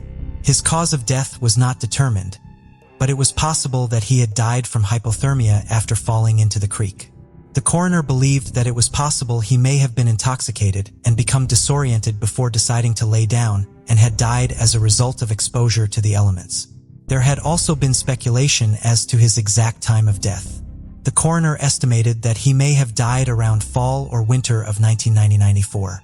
Investigators had no leads apart from the clues they found in the John Doe at the scene. They launched a full-on investigation that led them down several paths. In the meanwhile, John Doe's skull was cremated, and the ashes together with his remains were buried at the Johnson Town Center Cemetery used to bury John and Jane Doe's. Working on the theory that he may have been intoxicated and disoriented, investigators searched all known accidents that occurred around the estimated time of John Doe's death. They believed he may have been the survivor of a car wreck and had wandered off after the accident. However, no reports were made of a missing man fitting his description. In fact, there had been no missing persons reports made of any man fitting John Doe's description. Investigators then revisited all rock concerts that were held in the area based on the clothes he was wearing at the time he was found. People from within the heavy metal community were interviewed, but no one remembered anyone who fit John Doe's description. They had reached another dead end here. Given his estimated age, they searched through school yearbooks and government records, but found none of the teenagers in that time period were reported missing. Interviews with the students from the local school district provided no leads either, leading investigators back to square one. The investigation then turned to several witness statements about a man that was dubbed River Guy by the locals.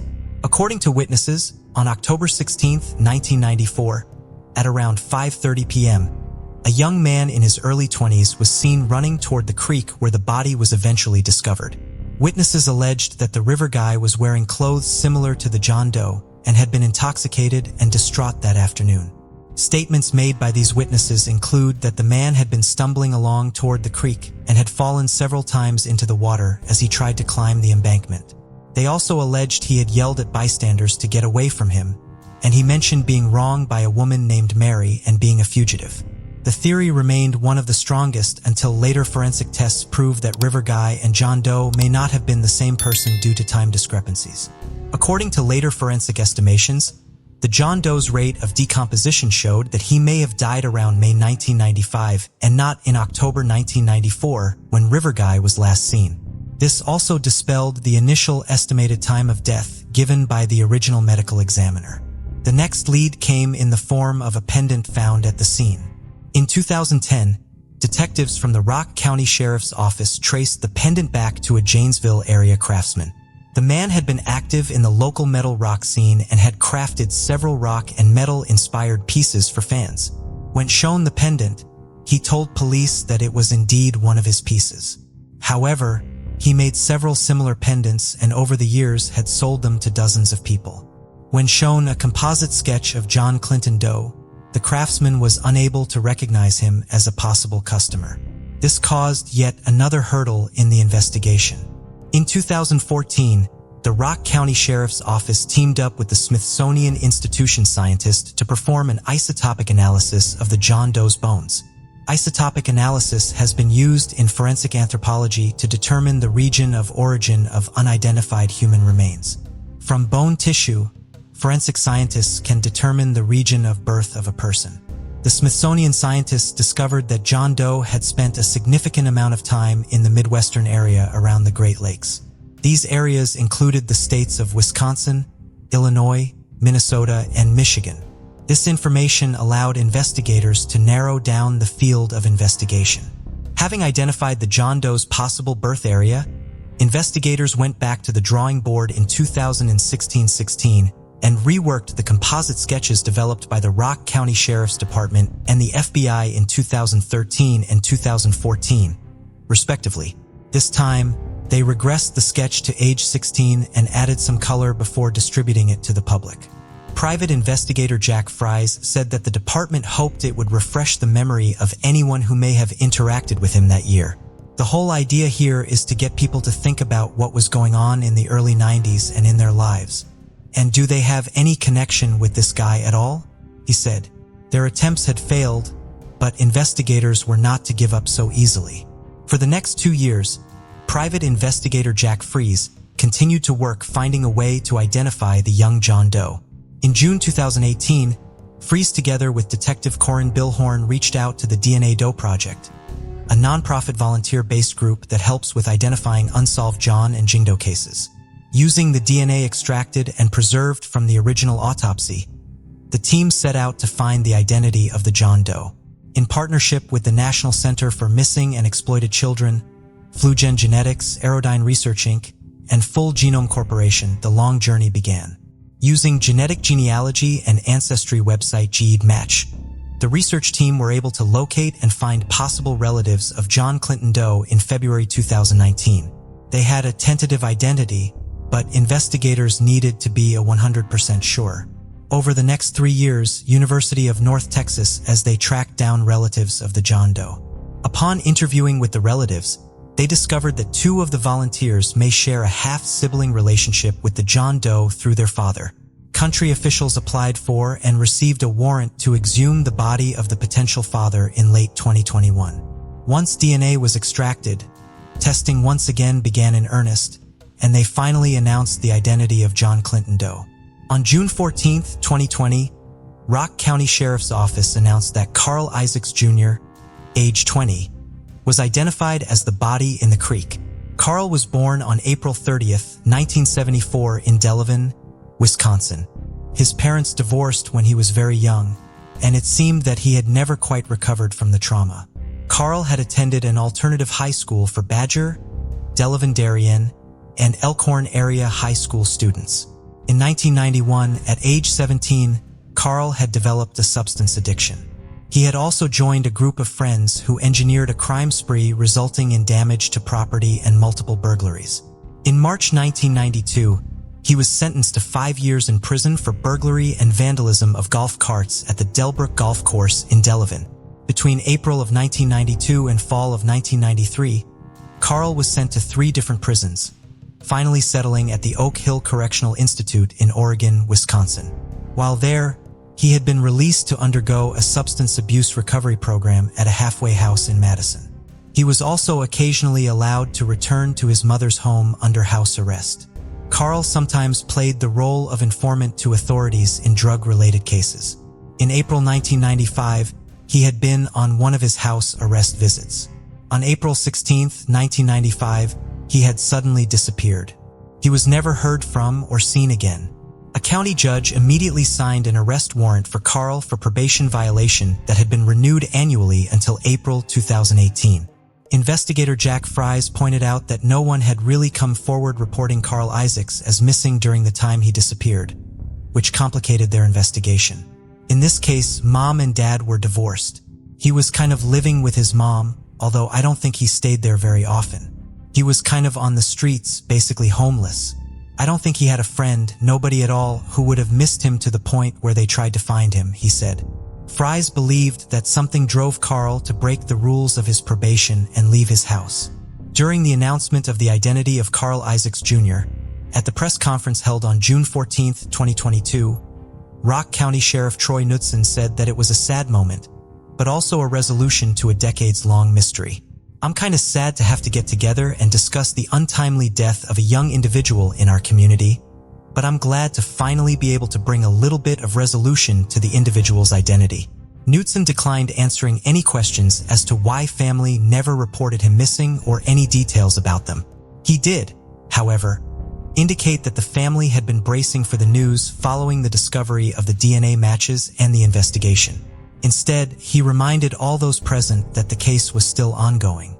We're really looking to flesh out exactly who he was and how he found himself in that particular location. That's where we're looking to the community to help provide some of those details for us, he said. Nansen added that the investigation was a lengthy process, but with the help of technological advancements, it made the identification possible. He thanked and credited Jack Fries, who was a former employee of the Rock County Coroner's Office who assisted voluntarily on the case. He also thanked the DNA Doe Project, which provided police with investigative breakthrough that helped identify Carl Isaacs. Nick Gilbank, who was the man that discovered Carl's body, still remembers the moment he found the body in the creek. I walked over to see what I was looking at, and there next to a garbage bag of his belongings was a clothed skeleton. I remember kneeling down and picking up the shirt, and there was a skull completely decomposed. Although he still has some questions, he is glad that there is some kind of closure in knowing John Doe's identity. I guess I'm glad they finally identified the remains, he said. On April 4, 2007, April Jones was born to Coral and Paul.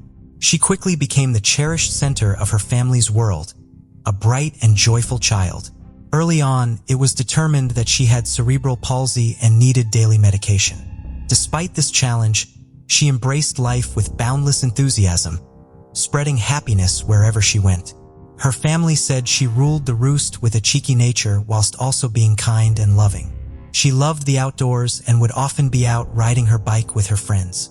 She was also a hard worker in school and was popular amongst her classmates and teachers. On September 30th, 2012, April received a glowing report about how well she was progressing in primary school. Due to having such a fantastic school report the previous day, April was allowed to have some extra time to play outside. April was out playing with her friends near her home on the Brynaghog estate. At 7:20, a Land Rover was seen driving away from Mucklintith at speed. Just 9 minutes later, a frantic 999 call is made. The 999 dispatcher wasted no time by deploying police straight away, and within 8 minutes the first officer had arrived on scene. She spoke to a witness, April's 7-year-old friend, who she had been out with. She was able to provide a brief description. The man who had taken April had brown hair, a beard, blue or green eyes, and was wearing a green jacket or jumper, jeans, and trainers. She also described the vehicle, and one thing immediately stood out to investigators. Her friends said that April had got into the driver's side door, meaning the car steering wheel must have been on the left-hand side of the car, when most cars in the United Kingdom will have the steering wheel on the right. Following this information, a critical incident was launched by the police. As it was an alleged abduction, the police needed to pursue as many lines of inquiry as possible to try and ascertain exactly where April was, knowing time was of the essence. That day had started like any other. April's older sister described it as being a normal day. April had gone to her swimming lesson as usual and then skipped out of the changing rooms to head home. Despite it being October, the sun was out, and it was a nice, warm evening. April's older sister had gone to the youth club, when at around 7:30 p.m., she received a frantic phone call from her mother, screaming down the phone that April was gone. As the sun started to set, panic began to escalate. The response from the community was massive and immediate. As news started to spread on social media that April was missing, people began to come out of their homes to try and assist in any way they could and show support to the Jones family. But this made door-to-door inquiries for the police incredibly difficult, as so many weren't at their addresses, and officers were only able to ask them questions once they returned. When her older sister arrived home from the youth club, she was hoping that April would be home by now. Instead, her distraught mother was out looking for her and police were combing the area. As the search efforts continued to mount, the media became aware that a 5-year-old girl had allegedly been abducted. The eyes of the country were fixated on the small little Welsh community as it had been rocked by something so out of the ordinary. By 10:30 p.m., the police had put out an update saying they were increasingly concerned for April and were appealing for any information that could help find her. 100 of local volunteers gathered to join in the search after the news started to spread on Twitter and Facebook. Also high on the priority for the police was helping to support her devastated family. Police revealed more information about the circumstances of April's disappearance and said she was last seen wearing a purple coat and her school polo top. Refuse collection was suspended as workers joined in the hunt too. Hour by hour, more people came out to help with the search, culminating in more than 100 local residents. The town, with a population of just over 2,000, was inundated with volunteers, with some traveling from South Wales and the north of England. Police said they wanted to make sure that search volunteers were used in a coordinated and effective way. April's family weren't allowed to take part in the searches in case they came across something, so the local community stepped up to help. One problem the search teams immediately ran into was the terrain. The extensive countryside, mountains, gorges, streams, waterfalls, and uneven ground made it an incredibly difficult place to search. There were slate mines in the area too, and all of these factors mixed with the rain presented a huge challenge for those trying to find April.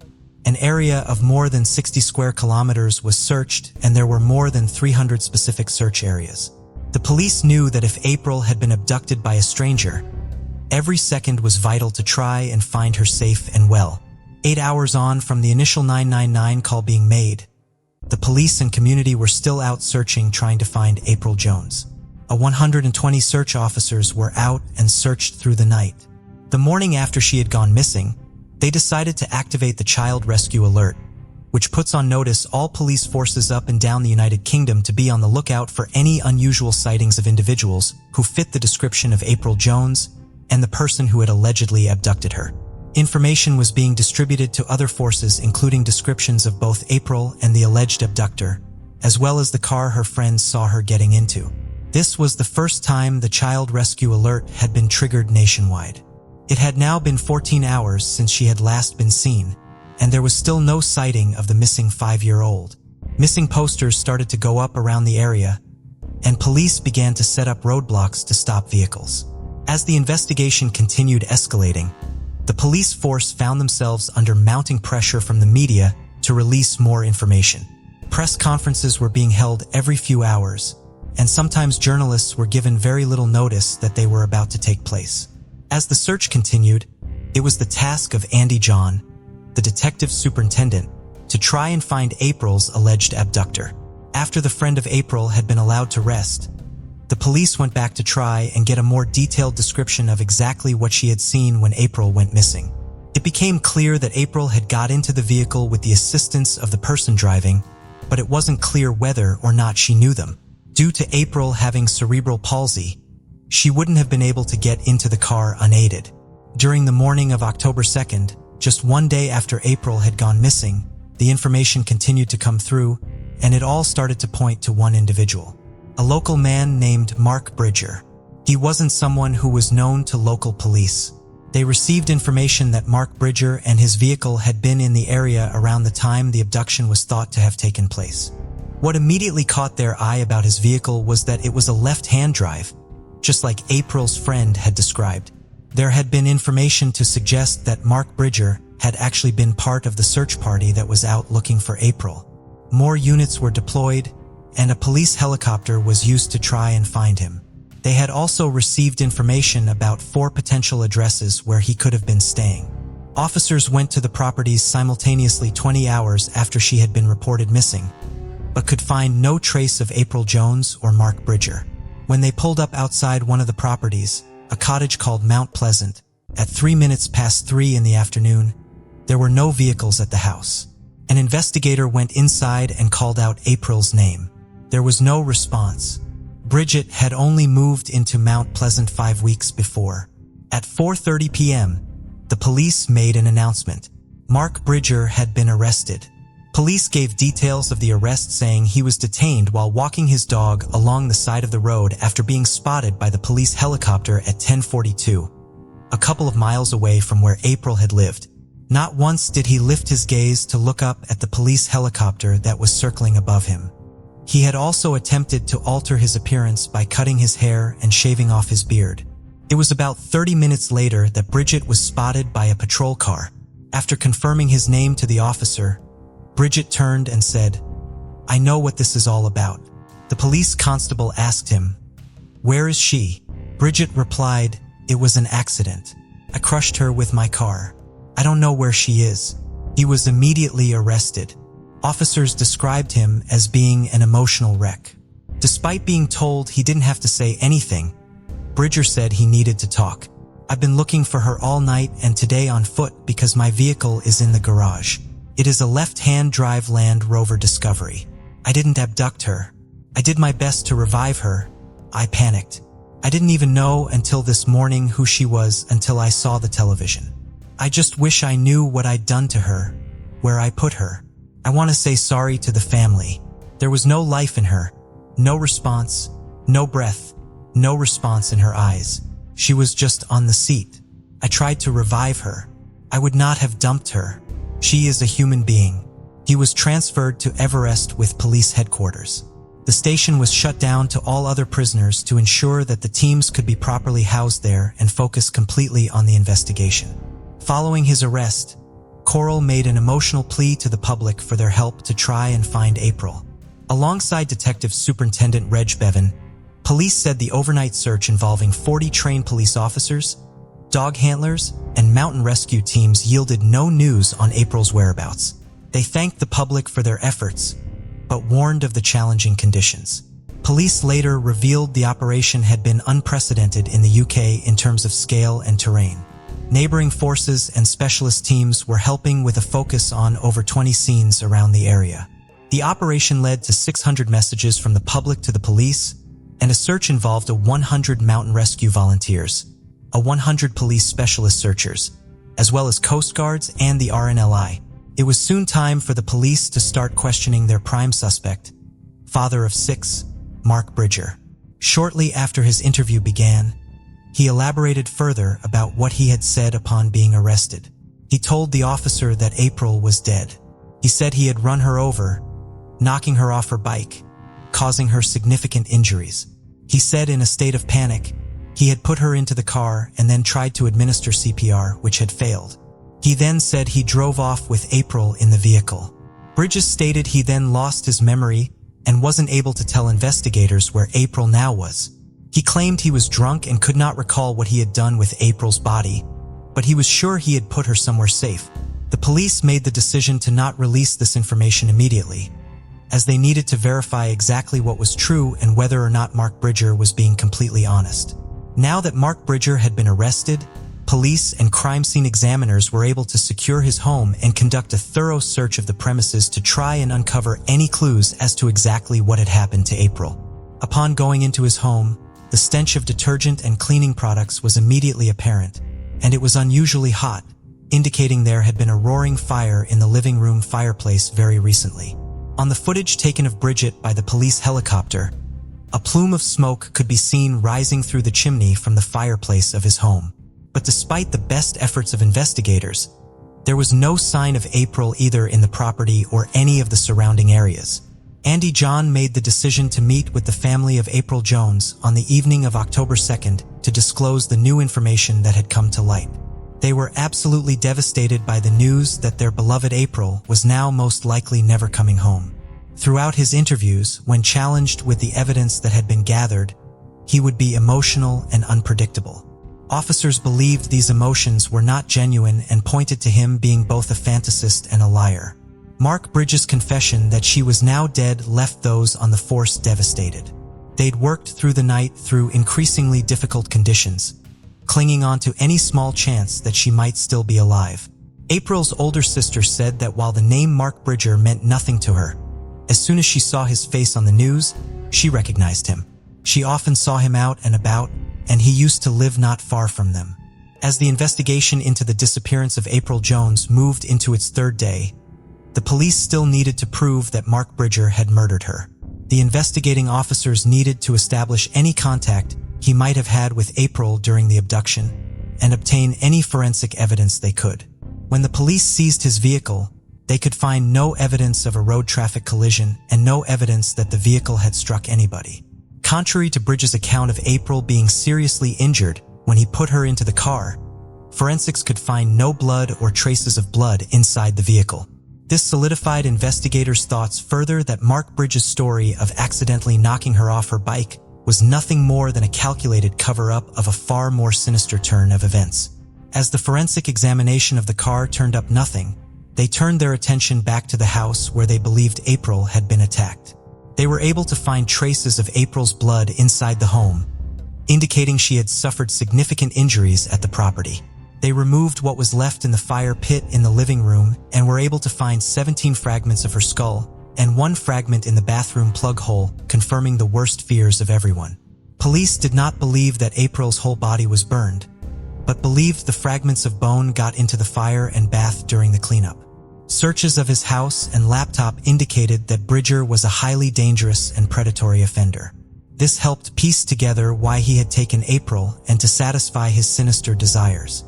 His internet search history showed that he had an extremely unhealthy interest in children. He had computer folders filled with images of child sexual abuse, graphic depictions of rape, and pictures of previous young murder victims including Holly Wells and Jessica Chapman, 2 10-year-old girls who were murdered in Soham, and 13-year-old Caroline Dickinson, who was raped and murdered in a French hostel during a school trip. There were some pictures available on his computer which officers believed had been taken from Facebook and other social media of children in the local area, including April and her older sister. Following this discovery, Jasmine remembered that Mark Bridger had actually approached her on social media several months before April was abducted. She was in her living room on her laptop when she got a Facebook notification. A new friend requested come through. It was Mark Bridger. She didn't know him and showed it to her father. Paul knew him from the early 1990s when they had dated sisters, but he couldn't understand why he was adding his daughter. Coral also warned her not to accept the request. Jasmine deleted him, and that was seemingly the end of it. When the news started to spread that the case was now moving from a missing child case to a murder inquiry, around 150 people attended a church vigil for April led by the Bishop of Bangor, Andy John, and Reverend Rogers. The despair and disappointment was evident. Reverend Rogers said, "There was over 150 people there, including the police, and we're very, very grateful to them for all that they are doing. It was very silent in there, and it was a very powerful and very moving service." The town was covered in pink ribbons in response to April's mother's appeal for people to wear her daughter's favorite color. Police renewed their appeal for information over suspect Mark Bridges' movements. Following this, investigators revealed that they had received more than 2,500 calls in response to their latest appeal for information. Prime Minister David Cameron said it was every family's nightmare and urged anyone with information to come forward and speak to the police. The time that officers had to question Bridger was rapidly running out. Police had until 5 p.m. to charge or release him. Although they could apply for a further 24 hours warrant of detention, Bridger appeared in court in Aberystwyth at 3:30, where police were given another 24 hours to question him. Once again, the community came out in full force. Around 450 responded to a call for people with good local knowledge to search the villages around where April had lived. Volunteers were told to keep away from the river, the forest, and places such as mineshafts, which were being searched by the specialist teams. On Saturday, October 6th, 5 days after April had disappeared, Mark Bridger was charged with abduction, murder, and perverting the course of justice in relation to the attempt to conceal any trace of her body. The district Crown prosecutor from the Crown Prosecution Service said that following a review of everything that had been gathered, he believed they had sufficient evidence to charge Mark Bridger with the murder of April Jones and that it is in the public interest to do so. I have also concluded that there is sufficient evidence to charge the defendant with attempting to pervert the course of justice and child abduction. This announcement led to mixed emotions. On the one hand, there was relief that the perpetrator had been caught, but also heartbreak not only for the Jones family, but for April, whose life had been taken in the most appalling way imaginable. But who exactly was Mark Bridger? He was born on the November 6th in 1965 in Sutton, Surrey. He was the second of 3 children, and his father had worked as a City of London police constable. After attending secondary school, he went Croydon College, where he failed to complete a diploma in engineering. Bridger grew into a strong man, a very big build, and over 6 foot tall. Accounts from people he worked with described him as sociable, hardworking, and charismatic. Others remarked on his apparent obsession with the military and how he had claimed to be a former Army bomb disposal expert who had changed his identity to protect himself from any retaliation from the Irish Republican Army. He also said he had been a serving member of the SAS. When interviewed by police over April's disappearance, he told them how he had excelled during his military service. But this was nothing more than an utter fantasy. Mark Bridger had never joined the Army or served in the armed forces. Far from being a distinguished veteran, as a teenager, he had been in trouble with the police. For example, in the early 1990s, he was convicted of criminal damage, affray, and driving with no insurance. In 1984, he became a firefighter in London, but within 6 months, he had quit due to what he called personal problems. It was around this time he allegedly split with his partner soon after the birth of their son. The split meant his parents could not get access to their new grandchild, causing a rift from which the family would never recover. Bridger would tell people in later years that his parents were dead. It was at this point that Bridger turned his attention to Wales. He knew South Wales because his grandmother had lived there. He lived in several places where he had a variety of jobs, including bar work, being a chef, a waiter, a car recovery mechanic, and a forestry worker. After moving repeatedly, he finally settled in McClintock. Once there, he had worked a variety of jobs: kitchen assistant as a local hotel, a welder, helping renovate a local guest house, a lifeguard, and a slaughterman in an abattoir. He had 6 children with a number of women, and just days before April was abducted, he had split with his latest girlfriend and was deeply upset about it. He claimed he turned to drink after relationship breakups and had been on antidepressants on and off for 12 years. The attention of women was clearly important to him. Hours before he took April, he contacted 3 women via Facebook asking if they wanted to meet. No strings attached. They also found in his search history, more disturbingly, at 12:11 p.m., Mark Bridger had looked at a cartoon image from his collection of pictures showing young girls being sexually abused. One showed a girl bound with gaffer tape being raped by an adult. When his vehicle was recovered later, there was a roll of gaffer tape on his dashboard. The police now had a much more complete picture of what they believed had happened to April. When he abducted her, he wasn't aware that another child had witnessed it. At 8:30 p.m. that night, his Land Rover was spotted arriving at his home in a village 3 miles from where April had lived. Police did not know if this was the first time he'd been home since abducting April or if he'd driven there directly after abducting her, killed her there, and then went out again to dispose of her body. This sighting may have not been the first time he returned home that day. The next day, shortly before 9 a.m., Bridget was spotted close to a river bank, carrying a black bin bag. A witness would later tell police she thought there was something in the bag. Later, he took his Land Rover into a garage to be repaired and pretended to help look for April before being arrested soon after. Fast-track DNA testing established that April's blood had been found at Mount Pleasant, most significantly on the underside of the carpet in the living room and in front of the wood burner. Police believe he probably sexually assaulted April before brutally murdering her and dismembering her body, disposing of her at various locations. As Mark Bridger had worked as a slaughterman in an abattoir, one theory was that he had used the skills he had gained there to dismember April's body after killing her. Bridger was due before the magistrates in Aberystwyth on the following Monday.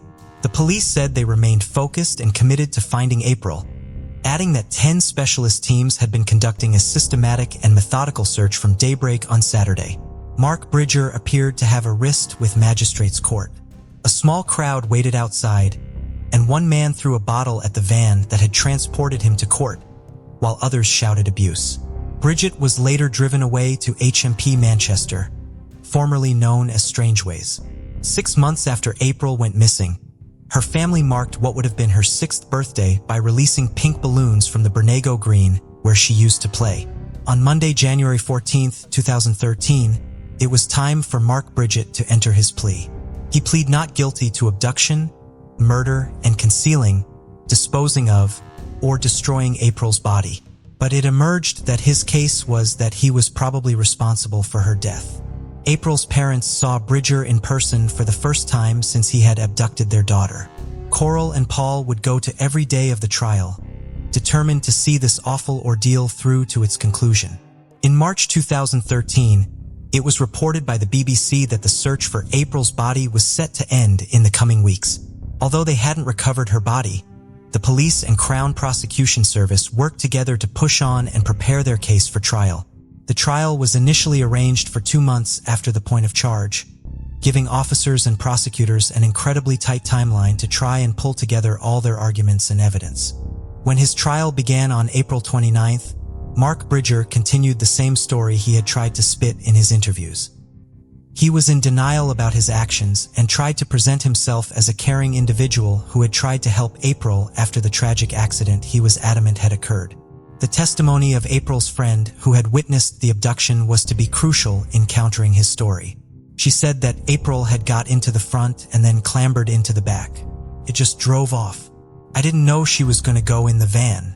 The girl fiddled with her hair and sometimes hugged her bear as she was questioned by Bridges barrister, Brendan Kelly QC. Kelly, who like all court officials was not wearing a wig or gown, asked if she had a good view of the Land Rover. "Yes, I did," she replied. "Are you sure that you saw April talking to the man?" "Yes, I'm sure," she answered. It also emerged that Bridger had taken his Land Rover to a garage at 9 a.m. the day after April disappeared, saying he had been in an accident. A member of staff told the court that while everybody locally had been upset about April's disappearance, they found it odd that he was so upset by it all and that he looked on the verge of crying as he spoke about it. The mechanic said he kept asking how much his vehicle would cost to repair and when he could have it back. He said he appeared nervous and edgy. Another person who had joined the search for April traveled through the village where Bridget was living. She said she had seen him in a lay-by carrying what looked like a black bin liner in his hand. The lay-by was close to the river and less than half a mile from his house, and the evidence just continued to mount. When he spoke to a postman about April, he feigned shock and asked what sort of vehicle the police were looking for. But he managed to contradict himself later when he joined a search party at about 2 p.m. First telling one volunteer he had found out at 9:30 that morning, then telling another he had been searching throughout the night. April's head teacher provided an insight into the relationships he had formed when she gave evidence at his trial. She told the court how he had a history of relationships with young mothers, and there were complex relationships between a number of these families. She had spoken to Bridger at a parents' evening just a couple of hours before he had taken April, when she had seen him talking to a former pupil now in secondary school, which she found strange. April's father also gave evidence, as he had known Bridger since the early 1990s when the pair had dated sisters. He remembered Bridget as being a risk-taker who drove like a maniac. He spoke of how he had loaned Bridget a book on SAS survival skills, which he would not return, claiming to have lost it. Paul said he later found it during a visit to Bridger's house and took it back. As Bridger's behavior in the hours before April's abduction had become more predatory, the court heard how he had made an approach to a 10-year-old girl playing near to where April had last been seen. He invited her to a sleepover with his daughter, but no arrangements were finalized. During the police interviews, Bridger maintained that April had not been to his house, but when confronted in court by the overwhelming forensic evidence, he told the jury that images of her laying down in front of the fire had come to him in his dreams. After all the evidence had been presented, it was time for the jury to retire to consider their verdict. And on the May 30th, they had come to a conclusion. Mark Bridger was found unanimously guilty on all 3 counts. He was sentenced to life in prison with a whole life order. He looked down at the floor as his sentence was handed out and said nothing. Despite knowing he will never be a free man again, he has refused to disclose exactly what happened to April that night or where her body is, and no more remains of April Jones have ever been found. Many believe that this is the last piece of control he is not willing to relinquish. At the conclusion of his trial, Mark Bridger was described as a pathological and glib liar, a pedophile who harbored sexual and morbid fantasies about young girls. He chose to put witnesses through the ordeal of giving evidence over a lengthy trial that had lasted 4.5 weeks. He could have avoided all of it by pleading guilty in the first instance to the charges that had been leveled against him. Detective Superintendent Andrew John, who had led the investigation, said, "Mark Bridger is an evil and manipulative individual who clearly likes to be in control. He has committed the most horrific of crimes, the abduction and murder of a young, vulnerable girl.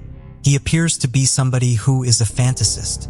In July 2013, it was reported by the BBC that Mark Bridger had been attacked while in prison. The 47-year-old was attacked with a makeshift blade as he walked along the gangway at Wakefield Prison in West Yorkshire. He was treated in hospital where he required stitches. His injuries were not life-threatening, and he was returned to prison the same day. In September 2013, the family had a burial funeral with many turning up to pay their respects. As they didn't have a body, the family buried an empty casket pulled on a horse-drawn carriage, with the burial site being the graveyard just yards away from where she had disappeared. They were given ash and bone fragments from the police to bury, and the family also buried personal items alongside. This gave the family a spot they could visit to remember April and be together as a family. In December 2013, the judicial office said that Mark Bridger had lodged an application for permission to appeal. But the following month, they confirmed that he had abandoned his attempt just 11 days before the hearing was due to take place. In November 2018, leading search engine companies announced they were going to make it harder to find child abuse images online. As many as 100,000 search terms would now return no results that find illegal material. Following the horrors that had occurred at Mount Pleasant, the property was later demolished. April's family were there to watch the demolition. Tragically, April's father, Paul, developed a rare brain disease. The family revealed in February 2018 that the diagnosis had left him unable to remember the murder. His wife, Coral, told the Mirror that Paul could not understand why April hadn't visited him in hospital. Her family are adamant that she will be remembered for the joy and happiness she brought to so many people, and not for the tragic way that she left this earth. Before we proceed, I've got an exciting surprise for you. We've launched a brand new channel dedicated to intriguing content such as old historical mysteries, cold cases, and particularly chilling horror stories perfect for bedtime. Drop a comment letting us know if you're a fan of horror stories or not. You can find the link in the description below. Let's find out who will be the first to explore it. Alright, let's dive back into the video. On the afternoon of March 14th, 1968, 3 boys were playing in a muddy farm field near the intersection of Newland Street and Yorktown Avenue in Huntington Beach, California, when they made a chilling discovery. They came across the body of a young woman who had suffered severe beatings, a slashed throat, and evidence of sexual assault was found during her autopsy. Police meticulously searched the field and identified tracks that suggested the woman's body might have been discarded from the passenger side of a vehicle. Police had few leads to follow to identify the woman's killer, but also had few direct clues to identify the woman. She had no identification with her, and a missing persons report consistent with her appearance did not come in during the following days. The woman was white or Hispanic, approximately 5 feet 1 inch tall, and between 20-30 years old. No drugs or alcohol were found in her system. She was wearing a floral shirt, purple pants, a black jacket, and a ring with a blue stone. Her black shoes were one of the best leads investigators had, as that brand of shoe was only sold in New York at the time. Authorities theorized that their Jane Doe may have been someone from the East Coast who hitchhiked to California. She had potentially then been killed by someone she accepted a ride from. Despite following up on several leads, police could still not identify their victim, which in turn limited their avenues of investigation into her murder, as they could not investigate any of known acquaintances or identify any motives to want to harm her. Decades passed with the woman remaining unidentified and her killer remaining unpunished. One of the boys who had found her grew up, joined the Huntington Beach Police Department, and retired, with the woman remaining unidentified that entire time. Eventually, the case became Orange County's oldest unsolved Jane Doe case. Authorities did not give up on identifying the woman and her killer, however, and as technology improved over the ensuing decades, they used it to generate new leads. Her fingerprints were entered into state and federal databases, and in 2011, her partial DNA profile was developed from blood on her blouse and entered into the combined DNA index system. In 2016, images of her body, as well as pictures of her ring and shoes, were released to the public in a renewed effort to locate someone who could identify her. In 2001, her clothes and rape kit had been processed, and a male DNA sample was identified. There was no match to it in any criminal database, however. The cigarette butt found near the body was examined in hopes of finding DNA in 2010. A male DNA profile, consistent with the one identified in 2001 from the rape kit and clothes, was developed from it, but authorities still could not identify the man whose DNA it was. In 2010, homicide detective Pat Ellis began working on the case with his partner, Mark Riley. He remained working on the case until his retirement in January 2020. Jane Doe's body had been exhumed in 2019, but testing was unable to provide a full DNA sample. She was buried in an unmarked grave in Newport Beach rather than in a potter's grave, in hopes that technology would one day advance even more and it would be easier to exhume her again for further testing. One of the last things Detective Ellis did before retiring was order new testing of Jane Doe's clothes. This retesting did finally result in a complete DNA profile of Jane Doe. Now that they had a complete DNA profile, turned to genetic genealogy as a potential means of finally identifying Jane Doe. In July of 2020, 52 years after the murder, authorities announced that by using genetic genealogy, they had identified both their Jane Doe and her presumed killer. Jane Doe was Anita Louise Pato, who had been 26 at the time of her death. One of 7 children, she had moved to California from Maine in 1967 because of a fascination with the film industry. She remained in contact with her family through letters, which had abruptly stopped coming after February of 1968. Her family was concerned about the sudden lack of communication from May came and went without her returning home. They truly began to worry.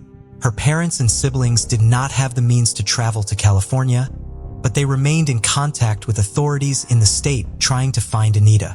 By 1980, Anita's niece, Lori Curian, had also become involved in the search. She maintained regular contact with police in Whittier, California, where Anita had been renting a room and had posted her final letter, and the Social Security Administration in hopes of finding her. Anita's parents, as well as 3 of her siblings, passed away before she was, but her surviving 2 sisters and brother were relieved to finally know what became of Anita. The man whose DNA was found at the scene was also identified as Johnny Crisco. Crisco could not be arrested for the crime because he had passed away in 2015.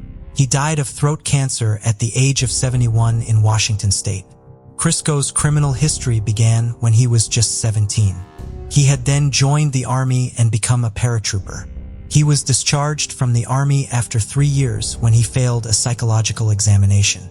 During the exam, he was diagnosed with positive aggressive reaction or having a pattern of being quick to anger, easy to feel unjustly treated, chronically resentful, immature, and impulsive, according to investigators. Crisco was arrested in 1971, but his record was subsequently purged. He married 3 times and had 2 children. Both of his children and one of his ex-wives have passed away. Following his death, his body went unclaimed. Authorities are still unsure of how and Anita came into contact or if they were in any way previously connected before the day of the murder. They are asking anyone who may be able to provide such information to call the Huntington Beach Police tip line. Anita's body was returned to her family in Maine. They held a private service for her, with some of the investigators from California in attendance. Anita was buried in Waterville, Maine. While they will never see Anita's killer brought to justice, the remaining members of her family are relieved to have finally found answers and been given the opportunity to lay Anita to rest.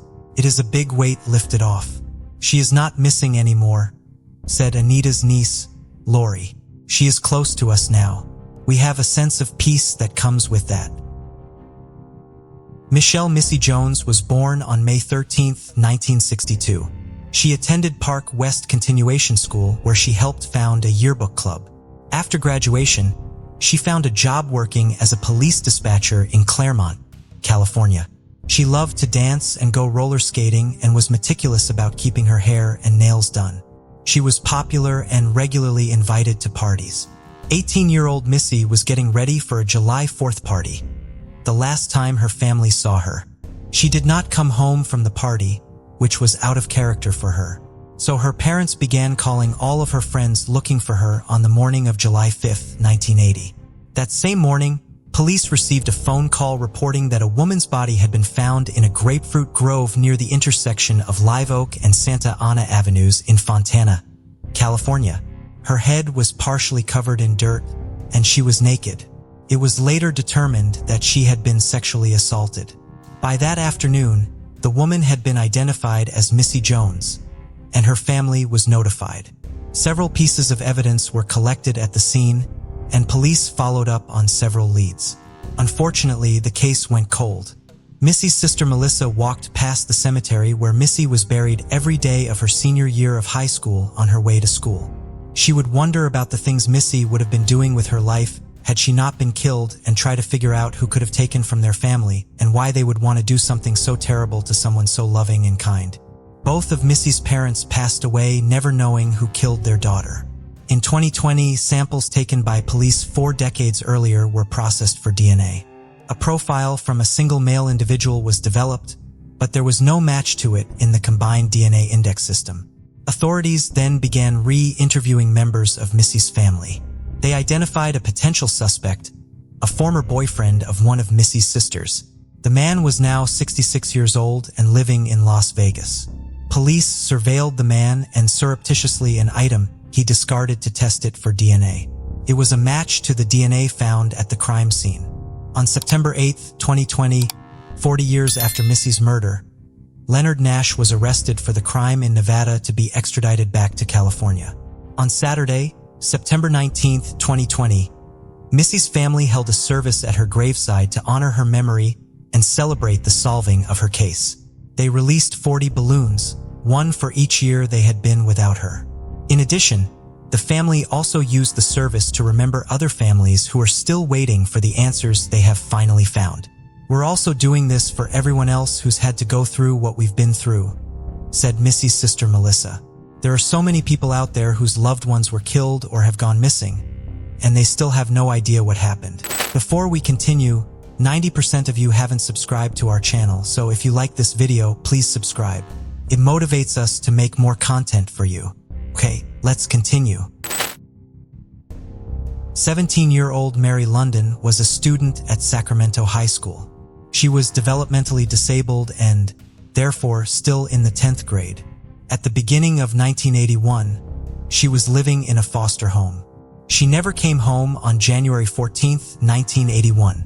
The following morning, January 15th, Mary's body was found along a rural stretch of San Juan Road in North Sacramento.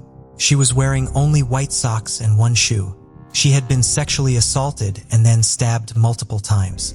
Dozens of interviews were conducted and numerous leads followed, but Mary's killer remained unidentified. In 2016, Mary's case was reopened. Authorities made a public appeal to try to identify someone known only as Daryl, who was not considered a suspect in the case. He was instead a friend of Mary's, and police thought it was important for them to speak with him. DNA evidence was also available in the case, and while the technology needed to utilize it to solve the crime did not exist in 1981, it did in 2020.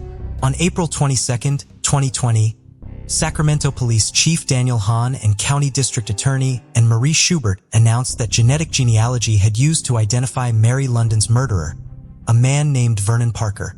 Parker had not previously been a suspect in the case, and he had not even come up during the course of the initial investigation. Unfortunately, Parker, who had been approximately the same age as Mary, could not be prosecuted for the crime because he was deceased. He had been murdered in downtown Sacramento just over a year after Mary's murder. "You can't escape justice," Chief Hahn pointed out. "You can't outrun the horrific things you have done to another human being in our community." One of the original detectives on the case was David Schwartz, a father of 8 originally from Wisconsin. He never forgot about Mary's case, which was finally solved around the time he turned 90. He was personally satisfied that the case was closed and very happy for Mary's family to finally have answers. He made sure he was there to meet Mary's half-sister, Esther Schneider, and her daughter when the announcement of the identification of Mary's killer was made. He would have liked to have given her a hug on the occasion but had to maintain a safe social distance. In 1981, Esther had only learned of her sister's death after seeing it on the news. In 2020, she was informed that the case was solved in person.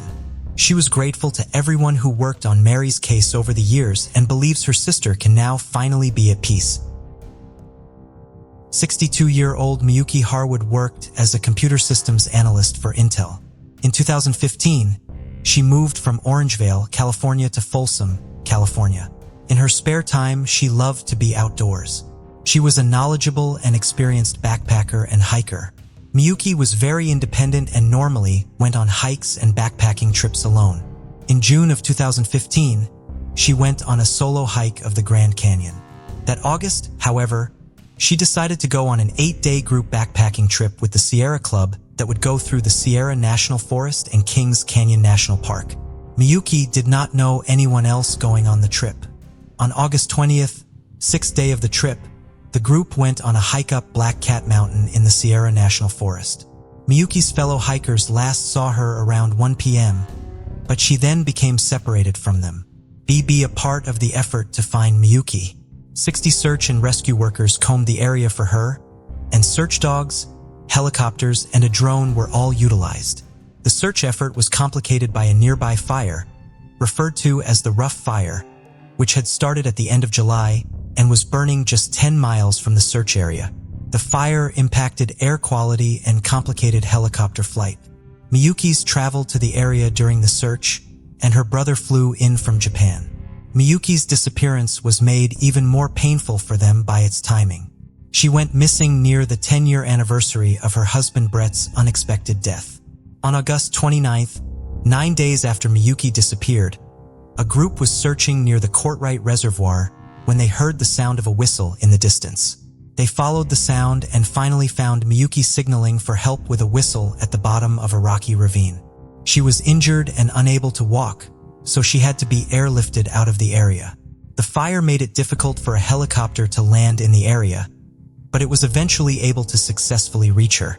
Miyuki was then airlifted to Community Regional Medical Center in Fresno, where she underwent the first of 2 surgeries she would require on her legs. After she was rescued and brought to the hospital, Miyuki released a letter explaining the circumstances that left her alone in a remote area for over a week with limited supplies. Miyuki reached the summit of the mountain with the rest of her group but wanted to get back to their campsite, so she decided to head back down the mountain alone, a decision which she regretted. She got lost and eventually fell off of a small cliff after it got dark. She hit the ground below feet first, shattering her left leg, breaking her right ankle, and sustaining a compression fracture in her spine in the process. She remained conscious and thought that if she rested where she fell overnight, she would be strong enough to make it back to the campsite the following day.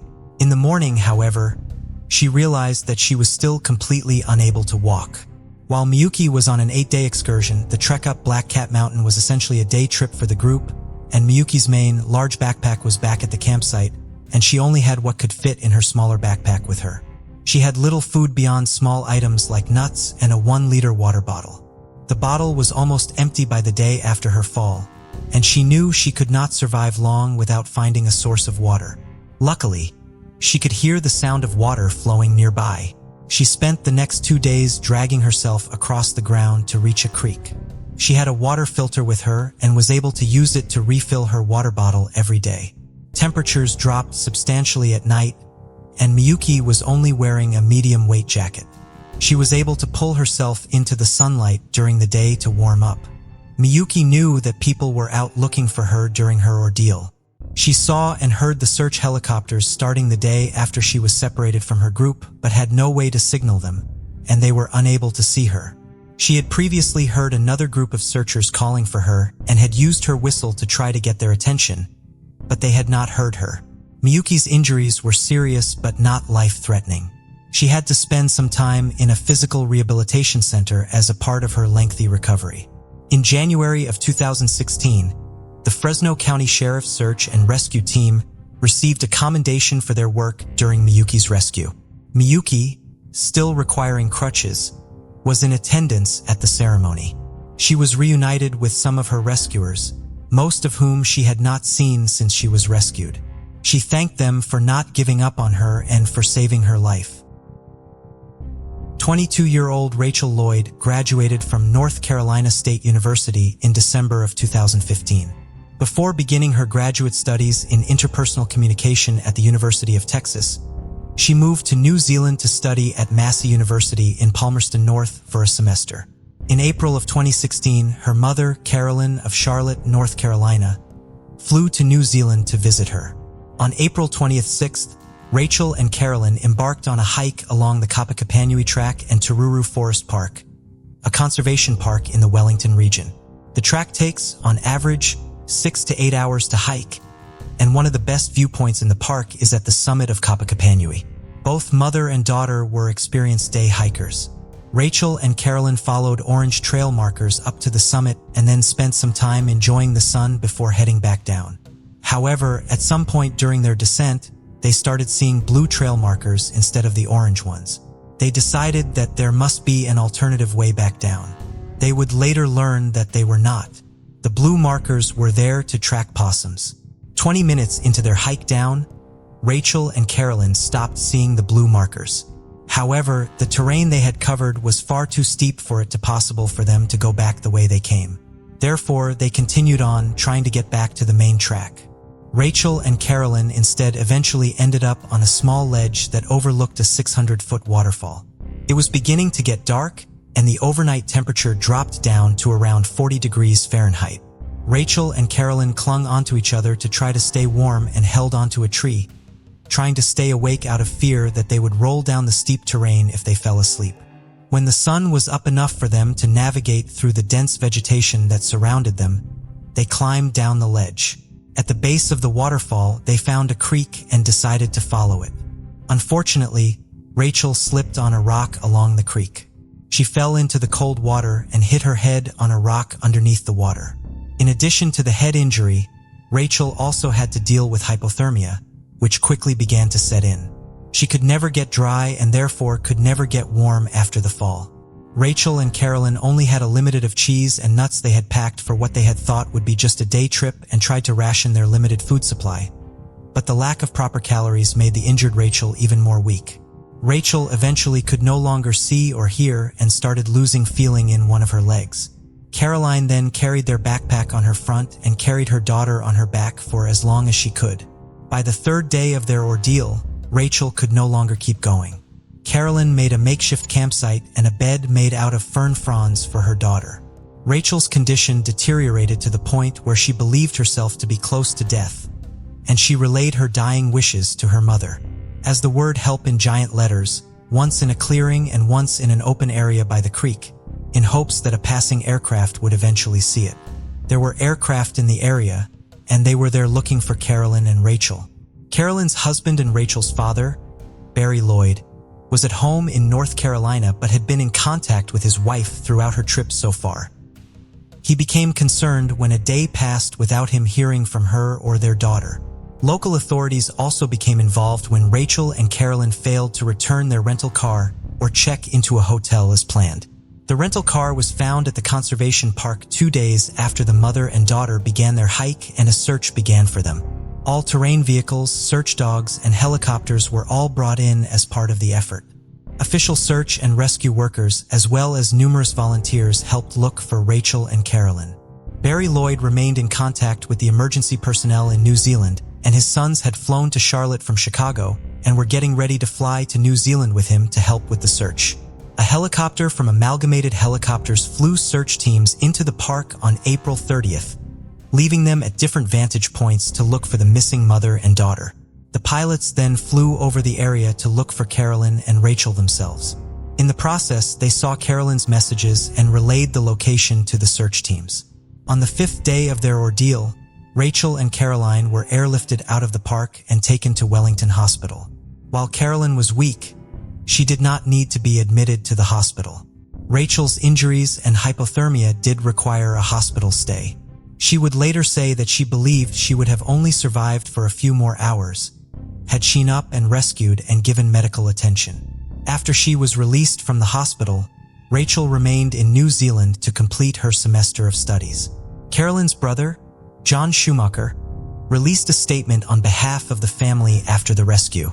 "My entire family wishes to express our tear-filled gratitude to all the amazing police staff, helicopter pilots, search team members, dog guides. Testament the wonderful citizens of New Zealand are to the rest of the world, of how people can work together to accomplish such noble deeds. Thank God and thank you all." 77-year-old Carol Kaparsky and her 72-year-old husband, Ian Irwin, lived in Palo Alto, California. They were both respected academics. Carol was a linguist and author, and Ian was a noted Parkinson's researcher. They lived in a very tight-knit neighborhood and were very active in their community. A neighbor described them as aging hippies who had a holistic approach to most aspects of their life and were passionate about various progressive causes. In February of 2020, the couple rented a vacation cottage near Inverness in Marin County, California through Airbnb. They had stayed in this cottage before and were familiar with the area and its nearby trails. They were to check out of the cabin on Saturday, February 15th. However, when a housekeeper arrived to clean the cottage that day, Carol and Ian were not there, but all of their belongings, including their car, wallets, and phones were. They missed an appointment the following day and then later failed to keep plans with their family, which was highly unusual. The last sighting of the couple before their disappearance was around 4 p.m. on February 14th as they were walking along a road in Inverness. Based on where they were seen, they could have been heading to area trails in the Tamales Bay State Park or to the trails that would take them down to Tamales Bay itself. As such, both land and water searches were undertaken, lasting 10 to 12 hours per day. Helicopters, drones, and search dogs were all used. Hundreds of people looked for the missing couple in the following days. Authorities had reason to believe that Carol and Ian could still be alive even after a few days and a cold snap that had dropped the temperature to just below freezing on several of the nights they were missing. They were both experienced hikers with specialized skills. Ian had a background in mountaineering, and Carol was an herbalist and mushroom hunter. Their optimism finally started to wane by February. Marin County Sheriff's Office announced that they were considering the search a recovery effort rather than a rescue. Carol and Ian each had a son from a previous relationship, and each of them also began accepting the possibility that they might need to hold a memorial service and hoping that they could at least find bodies to bury so that they could have some sense of closure. 2 days after that announcement was made, on Saturday, February 22nd, more than a week after the couple went missing, 60 people were still out searching for them. Around 10 a.m., a 3-year-old golden retriever named Groot with the California Rescue Dog Association led volunteers into an area of thick vegetation in the creek drainage leading to Shallow Beach. There, they found Carol and Ian. Ian was lying on top of thorny bushes and poison oak to protect Carol, who was without shoes, from being exposed to them. Both Carol and Ian were grateful and relieved when they saw the volunteers who gave them their own gear to warm them up and enough food and water to keep them strong through their transport out of the area. They were airlifted to a local hospital where they were reunited with their sons. Despite the fact that they had both only been wearing mid-weight jackets, they only suffered from mild hypothermia. They both had numerous cuts and scratches from the dense vegetation in the woods. Carol and Ian had gone to watch the sunset on Valentine's Day and had taken none of their hiking equipment with them because they planned to only be gone for half an hour. However, they got lost on a trail in the woods in the dark and eventually fell. They tried to continue on but became trapped in the thick bramble. Carol eventually lost her shoes in deep mud, and Ian lost his eyeglasses and hearing aids. They had spent the last 4 days of their ordeal in the spot where they were eventually found, surviving off of muddy water from a nearby puddle and the edible parts of a nearby fern. They were not far from a road but were unable to reach it because the vegetation had grown too thick to fight through. Carol and Ian were both in good spirits as they were rescued and during their hospital stays. Their family issued a statement expressing their gratitude for all of the people who had participated in the search. Their neighbors decorated their house to welcome them home after they recovered from their 8-day ordeal. This isn't my personal experience, but rather a story I heard from a fellow member of my caving club. It's a bit unsettling, but I believe it holds significance, so please bear with me. In Iwate Prefecture, there are countless caves. During the time this tale unfolds, these caves weren't as popular among tourists as they are now. So many remained unmapped and partially unexplored due to infrequent internal surveys. At that time, large-scale survey events were organized within the caving community, and this particular story revolves around one such extensive cave survey conducted on a winter's day. Participants broke up into groups with the more experienced members of the club trying to map and investigate the cave. There were areas which had already been mapped, and some of the caving club members grew a bit bored of measuring areas of the cave. They were just wandering around at their own pace. They were more interested in taking photos and looking for wildlife. This wasn't a good idea. This is why I guess we are told this cautionary tale when we joined the club. One of the cave explorers decided to crawl down a narrow opening in the cave. The others in the club knew, based on the survey, that there was nothing but a dead end, so initially they weren't concerned. Unfortunately, that changed quickly. We knew he would go in, find nothing, and probably squirm his way back out backwards since it was incredibly narrow. But after a few minutes passed, he didn't come back. We all gathered around and began to panic. We looked at the tiny crevasse he had managed to crawl through, and then someone in the club asked aloud, "Is there enough room to turn around in there?" Another chimed in with what we were all thinking. Did he get stuck? There was a sober silence which was broken by the sound of someone shuffling. He came back out the crevasse. I can't tell you how relieved I was to see him. Something was wrong though. He looked jaded and frightened. Not only that, he didn't come out backwards. He came out facing everyone. It seemed impossible. He began to mumble about what had just happened in that narrow crevasse. I got to the dead end, but there was something more. There was an even narrower hole. For some reason, I poked at it and discovered that the earth beneath the hole could be moved aside. After working at this for a while, I managed to get the hole wide enough to fit both my arms through, then my whole body. It opened up into a reasonably wide chamber. That's how he was able to turn around. He went on. I thought I had found an undiscovered part of the cave and I was really excited.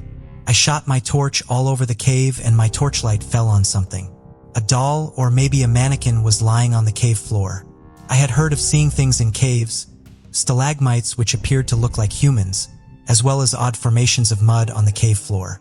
I was aware my eyes could play tricks on me in the dark, but none of this accounted for the fact that this human-shaped mass was wearing glasses. So you think it was human? He nodded his head silently. The caving club left and called the police. Later, the body was identified. According to the police, it was the body of a high school student who went missing a few years ago.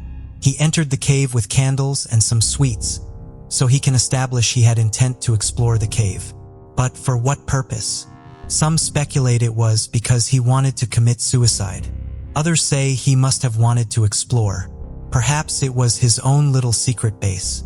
Due to this portion of the cave being almost completely shut off, his body had been preserved from the elements. The only issue was that muddy water from above had dripped down onto the body. One strange thing was the glasses didn't have a drop of muddy water on them. If you've never been in a cave with no source of light, perhaps I can help you imagine what it's like. I've been in caves where I have turned the torch off just for a second. It was so dark, I couldn't tell whether my eyes were open or shut. I tried to stay in the dark as long as possible. The longest I could manage was about a minute. But I think that the everyday ordinary person could keep their sense of balance for about 10 minutes. But after that, you wouldn't know up from down. Then the mind wanders. The things in the dark, they can tolerate it, but man can't. The sounds, the loss of direction, it all adds up. It all takes a toll. The poor high school boy could have lasted 30 minutes or so without panicking there. I'm assuming there was some sort of cave-in which buried the only exit. Things would have gotten worse when his matches got wet, or perhaps he couldn't find where he put the candles. At this point, he would have regretted his decision to enter the cave, as there would be no one to hear his whimpers or screams for help. He would be cursing himself time and time again for coming or for not bringing a torch. Maybe even wishing he'd told someone where he was going. How many times did he trace his hands along the walls looking for the exit?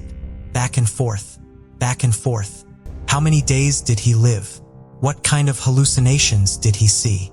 Unsure if he was awake or asleep, hallucinating or thinking straight. Hunger or thirst. One of those would have come for him in the end. But not before his mind tormented him further. Maybe he didn't even truly feel like himself towards the end. Maybe his identity faded into the darkness. How many times did he scream? Scratch the walls? Cry? He would have died without even realizing he was alive or dead. Staring, backed into the corner, hiding from whatever was tormenting him. His glasses resting on his nose, pointing towards the exit he could no longer find. I think this is the most terrifying and tragic death I've ever heard. This happened while I was living at my mom's house a couple of years ago, and just thinking about this still makes my heart race. I shared a room with my mom during this time, so she slept on a queen bed and I was on the twin. In between our beds was a table with a lamp. Quick backstory. Whenever I would lay in bed back then, I would stretch my arms up towards the ceiling. I did this for many years before this happened and still do.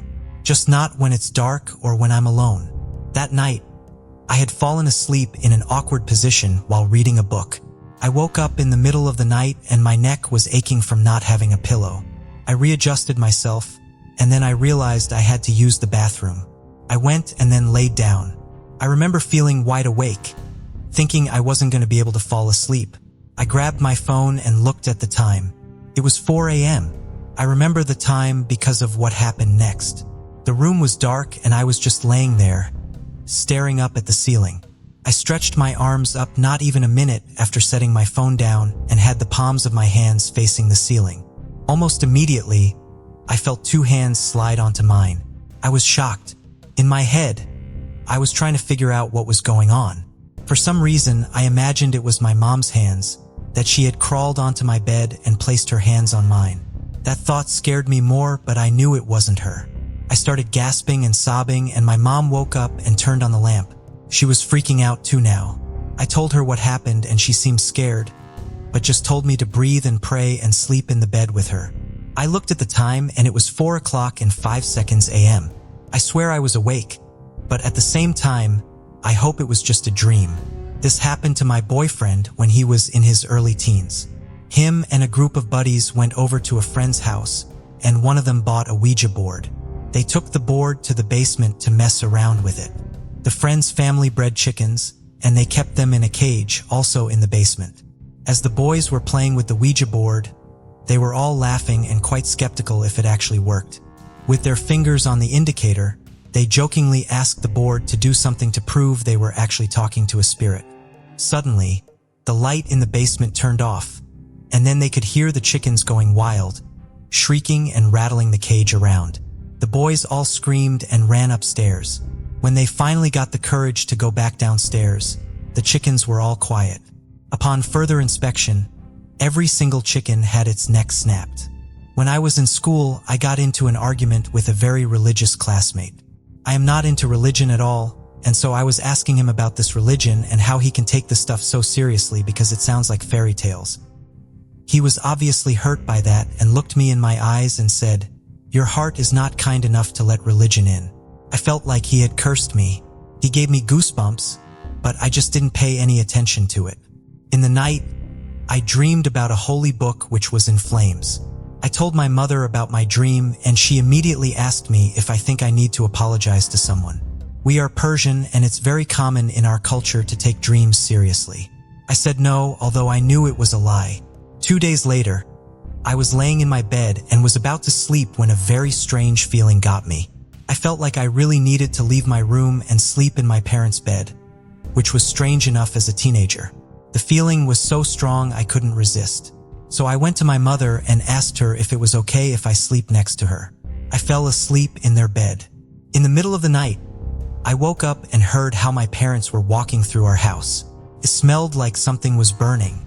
I got out of bed quickly and ran to them as they were looking all around, instinctively in the kitchen first, then bathroom. We ended up in front of the door of my room. My mother opened the door and in that moment a huge flame lit up. My bed was on fire. Everything happened so quickly. My mother told me to call 110 and I can remember that my father grabbed the end of my mattress and pulled it out of my room, outside in our yard, and there it burned until the firemen came. But it was too late already. I lost everything that night. All my clothes, my school books, even my floor was gone because it was wooden. I don't know if it was a curse or just a very strange coincidence, but it has taught me a big lesson. I never ever hurt someone's feelings on purpose. In March of 2016, in the regional town of Ballarat, Victoria, Australia, I started experiencing some strange activity in a house I had recently started renting. It began 3 days after my partner and I broke up and he moved out. The first night it started, I was fast asleep, alone, and woke to multiple alarm sounds coming from the kitchen. I awoke puzzled, having never heard them before, and headed downstairs to investigate. Both the fridge and the Wi-Fi modem were flashing irrefutably. After trying to reset them with no luck, I turned them both off at the power point, but the alarms continued. By sunrise, they had stopped, and I thought nothing more of it. An electrical fault, I thought. The next night, still alone, I woke up to what sounded like someone humming, coming from the kitchen. Upon sitting up in my bed, I noticed my cat was at the end with a full tail, eyes wide and locked towards the kitchen. With my heart in my throat, I went to investigate, but could not work out where it was coming from. On my way back to my room, the flashlight from my iPhone shone across the front door, and on the glass I could see the letter R had been written in the condensation. From inside of the house, I froze, not knowing if there was someone in the house. I grabbed my keys, purse and the cats and bolted to my car and drove to my mom's at 3 o'clock in the morning. I contemplated calling the police, but what would I tell them even if I couldn't be sure what it was? The next morning I returned home and fearfully went through each room. Everything looked normal except for the guest bathroom. The bathtub was full to the brim, but it didn't look like water. It was a pale blue. I took a photo before I emptied it and told myself, surely I am imagining this. I asked a friend to come and stay with me for the night. She agreed. We stayed up watching movies in my room until we were sleepy. At around 3 a.m., I woke to a creaking sound. I nudged my friend, whispering to her that I had heard something. The room began to feel really cold and the humming sound returned. I grabbed my phone and put the flashlight and video record on and pointed it towards the bedroom door. We sat silently for what seemed like forever. Watch the video back, my friend whispered. Upon doing so, we both screamed. There on the video, as clear as day, was a shadowy figure walking past the foot of my bed. We froze. Neither of us spoke for a while. We waited for the sun to come back up. You're staying at my house for a couple of days, my friend told me, but I'd already agreed to babysit my niece the following day.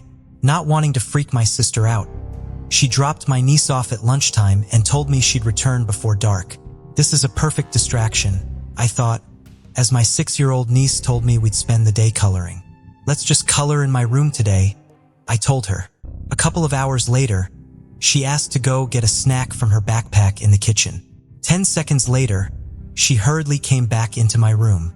Auntie Kate, there was a man running at me in the lounge room. My heart sunk. There's no one here, Tay, but I'll go and have a look. I checked the house and decided to tell her it must have been her own reflection in the window. She looked puzzled. I reassured her and we returned to coloring.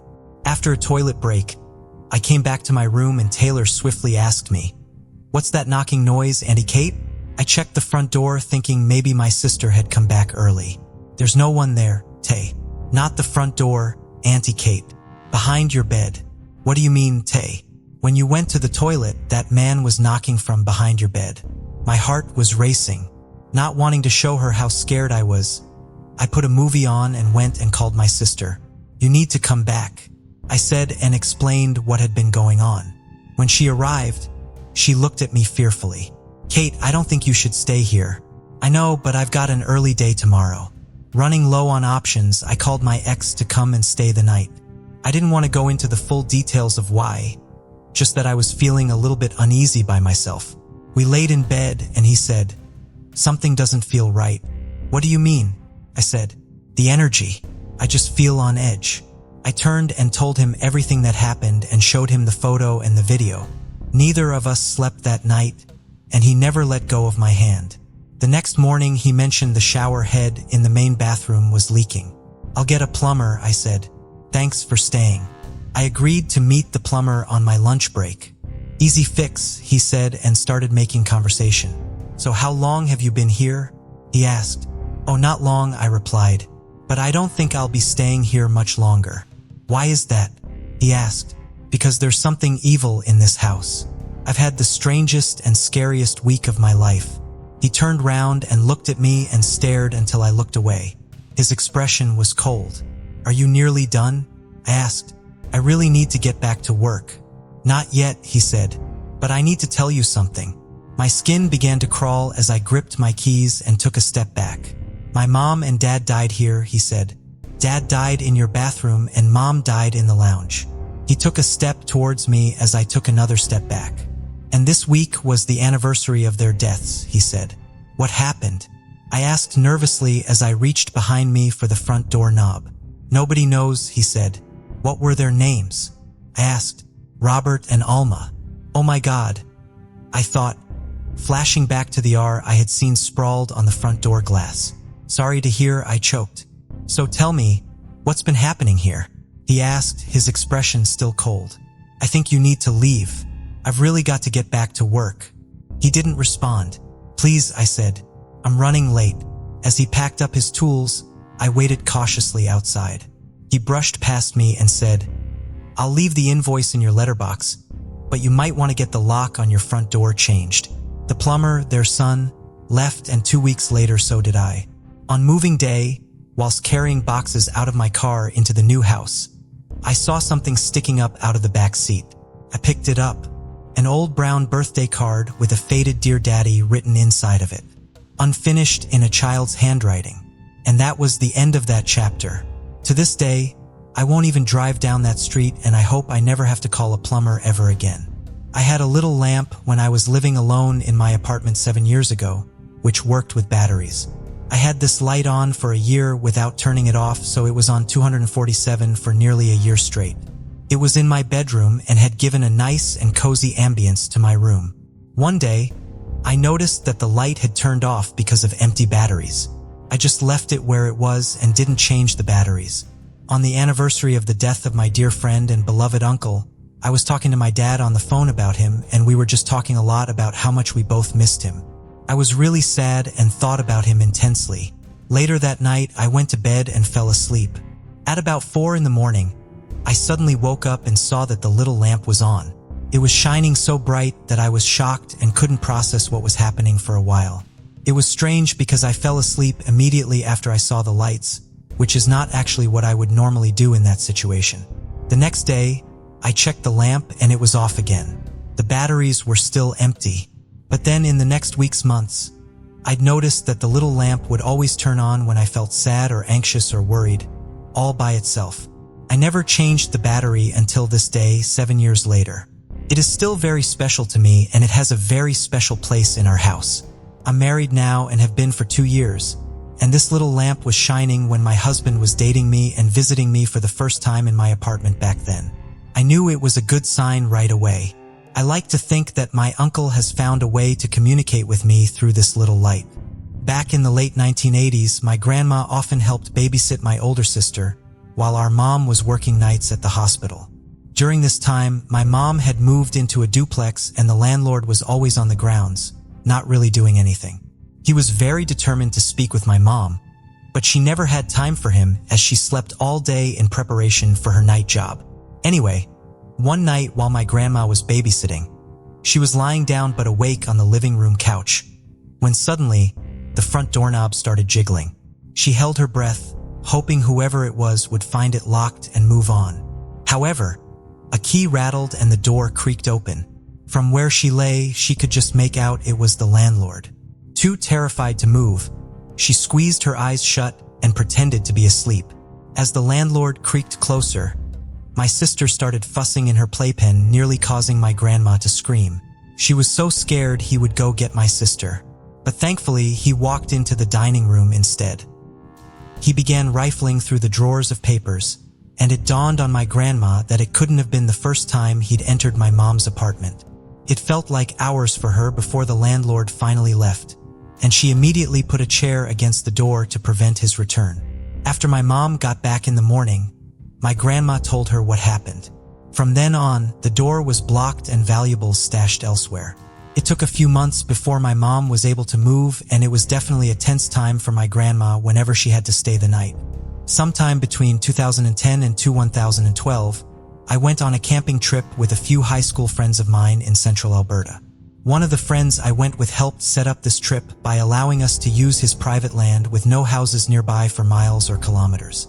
The trip lasted for several days as planned before we eventually returned back to Edmonton. We didn't notice anything out of the ordinary, and everything appeared to be going all right.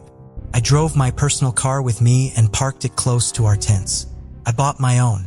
I've never slept in a tent before, and for some odd reason, when my friends heard I wasn't willing to sleep in my tent for the night, the rest of my friends decided to sleep in my car as well.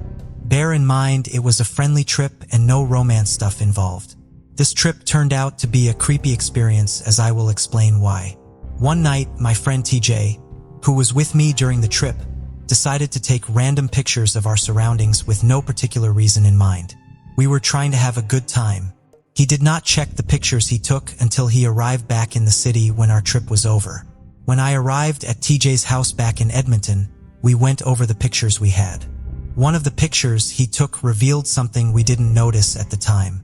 We were both very surprised and creeped out, as you can imagine. As described in the photo description, he heard a noise that very night the picture was taken, and we were oblivious to his presence. We didn't do anything when finding out we were being watched the whole time. Only thing we did was post this picture online, and that's it. This revelation also made me think, what would have happened if we did sleep in our tents and knocked inside the car with the doors locked during the whole trip? I really don't know. Many things could have happened, and I'm glad that this person did not cause any harm whatsoever to either of us. It has been years since this happened, and I've moved on, but this is something I will possibly never forget. Life can be unpredictable. Make the most out of it since we can't predict our future.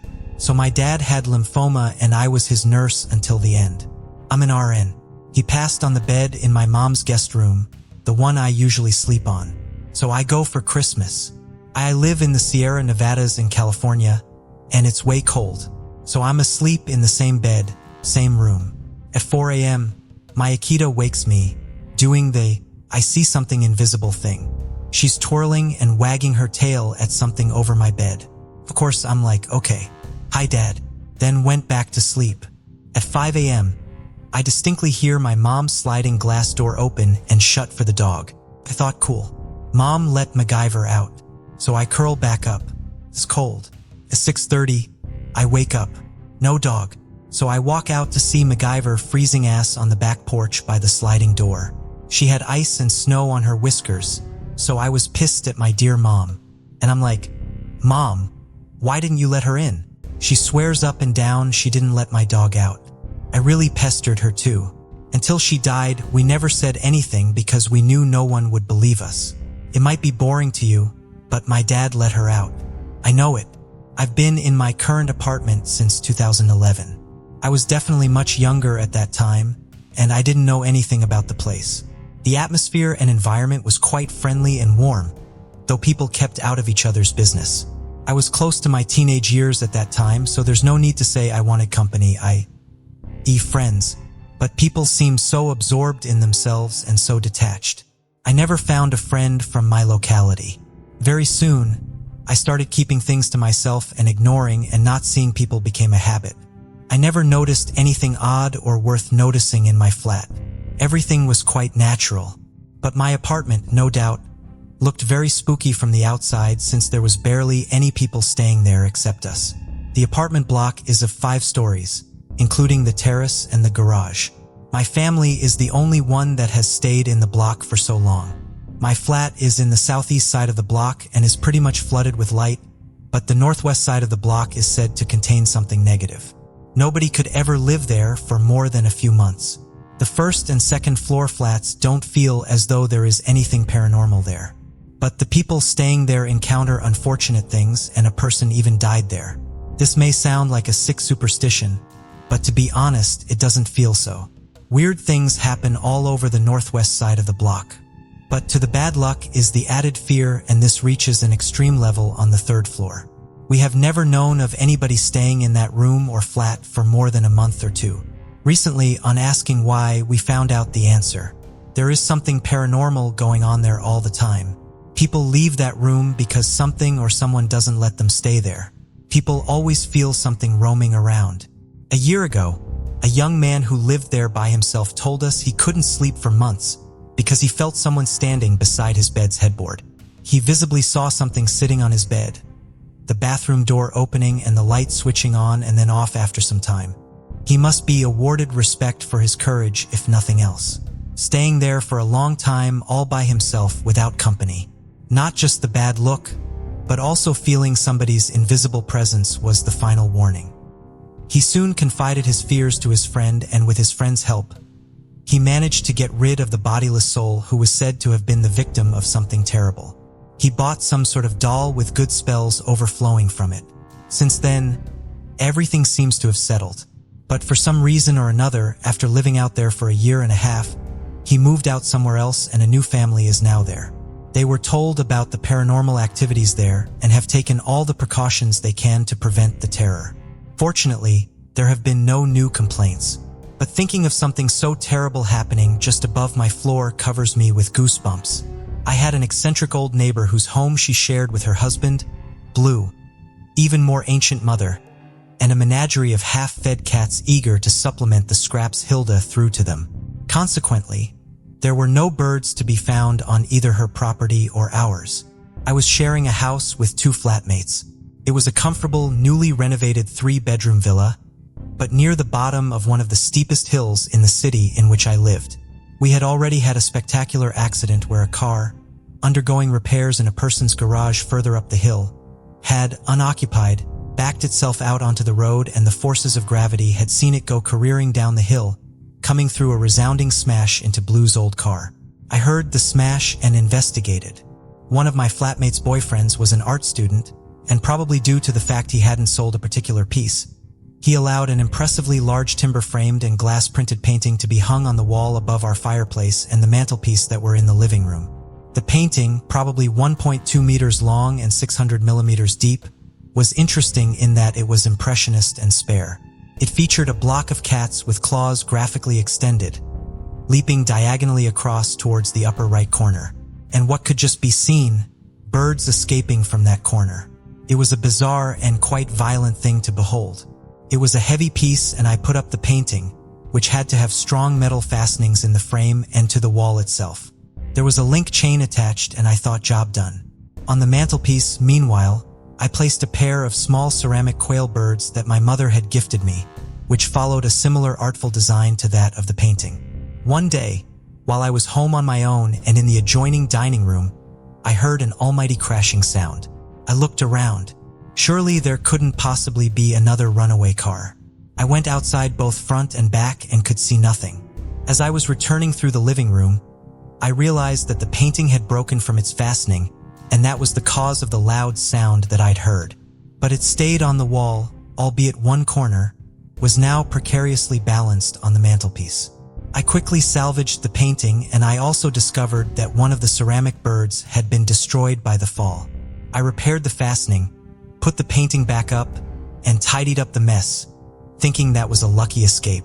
Sometime later, perhaps a few weeks, I was again on my own at home, and while speaking on the phone, I was distractedly looking back through the doorway into the living room. At that moment, there was again that very loud crash, and for what felt like slow motion. The painting came down onto the mantelpiece, then flipped over onto the floor, shattering the glass in the process. At this point, I returned and cleared all the glass from the frame, again repaired and rehung the now much lighter painting back in place. That evening, my flatmate returned and we stood back from the painting as I explained what had happened. Mark, more observant than me, saw that the remaining bird, although still appearing to be in one piece, was incredibly shattered. I was stunned, and before I could absorb this latest occurrence, he casually pointed to the painting. And there, in the bottom corner of the painting, were the words written by the artist, "No birds." On January 26, 1996, in Newtown Square, Pennsylvania, Dave Schultz was tuning the radio in his Toyota Tercel parked in his driveway during the afternoon. He paused as he prepared to pick up his two children, 9-year-old Alexander and 6-year-old Danielle, from school. Not wanting to forget, he had written "PU Kids" on his hand. Dave was a familiar presence at Culbertson Elementary School, where his children attended, often joining them for lunch. As an Olympic gold medalist in wrestling from the 1984 Games, Dave frequently spoke at the school about sportsmanship and the rewards of hard work. He would bring his gold medal with him and would go around placing it around the neck of each of the students he was speaking to after his talks. Around 3 p.m., a Lincoln Town car pulled up to the house. Dave called out, "Hi, Coach," to the driver. "Do you have a problem with me?" Response. Without giving Dave a chance to answer, the driver reached out his window and shot him with a revolver. Dave's wife, Nancy, had been in their living room when she heard the shot. She heard a second shot before she reached her front door.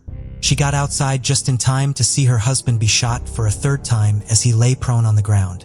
The gunman pointed his gun at Nancy, so she ducked back inside and called 911. The gunman sped off and Nancy ran back outside to Dave. When she turned him back over, Dave was still breathing, and she kissed his forehead. He stopped breathing there on the ground outside of his home. He was formally declared dead after he was taken to Mercy Haverford Hospital just after 3:30. Dave was just 36 years old. The man who shot Dave was 57-year-old John Eleuthère Dupont, the great-great-grandson of Eleuthère Irénée Dupont, the founder of what had been a gunpowder mill but expanded into one of the largest chemical companies in the world. E.I. Dupont d'Estimores and Company eventually developed numerous widely used polymers such as Lycra, neoprene, and Teflon. The Duponts were one of America's wealthiest and most well-known families. In 1987, John's personal net worth was estimated to be around $200 million. John was raised at Lasseter Hall, a massive mansion built on 600 acres of land purchased by his maternal grandfather as a wedding present for John's parents.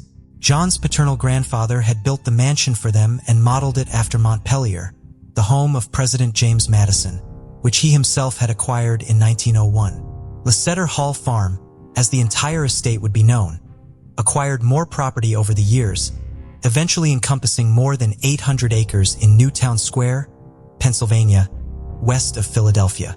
John's upbringing was one of extreme privilege, but also one of extreme isolation and little socialization. His parents divorced when he was just a toddler, and his father had little to do with John after he remarried. John told friends that he had to make an appointment to see his father, and told the Philadelphia Inquirer in 1986 that he had spent his life searching for a father figure. John was much younger than his siblings, who had all married and moved out of the family home by the time he was school-aged, and he interacted mainly with his mother and their domestic servants. He ate meals in his room with a maid until he was 13. John was educated at the Haverford School, where he was voted both laziest and most likely to succeed. He enrolled at the University of Pennsylvania after his 1957 graduation from the Haverford School. However, he left before finishing his first year of study. He then went on to the University of Miami, where he earned a degree in marine biology. By this time, John had become obsessed with the idea of competing at the Olympics in swimming. While he was a strong enough swimmer to make the varsity swimming team in college, he was by no means skilled enough to go to the Olympics. He was eventually advised that his best chance of competing in the games would be to try to qualify in the modern pentathlon, which consists of running, swimming, shooting, fencing, and horseback riding. He had a 15-meter pool and a shooting range installed at Lecceter Hall for his training, and commissioned a mosaic showing him competing in each of the 5 events made out of tiles imported from Italy. John found some measure of success as a pentathlete, placing first in the Australian Championship in 1965.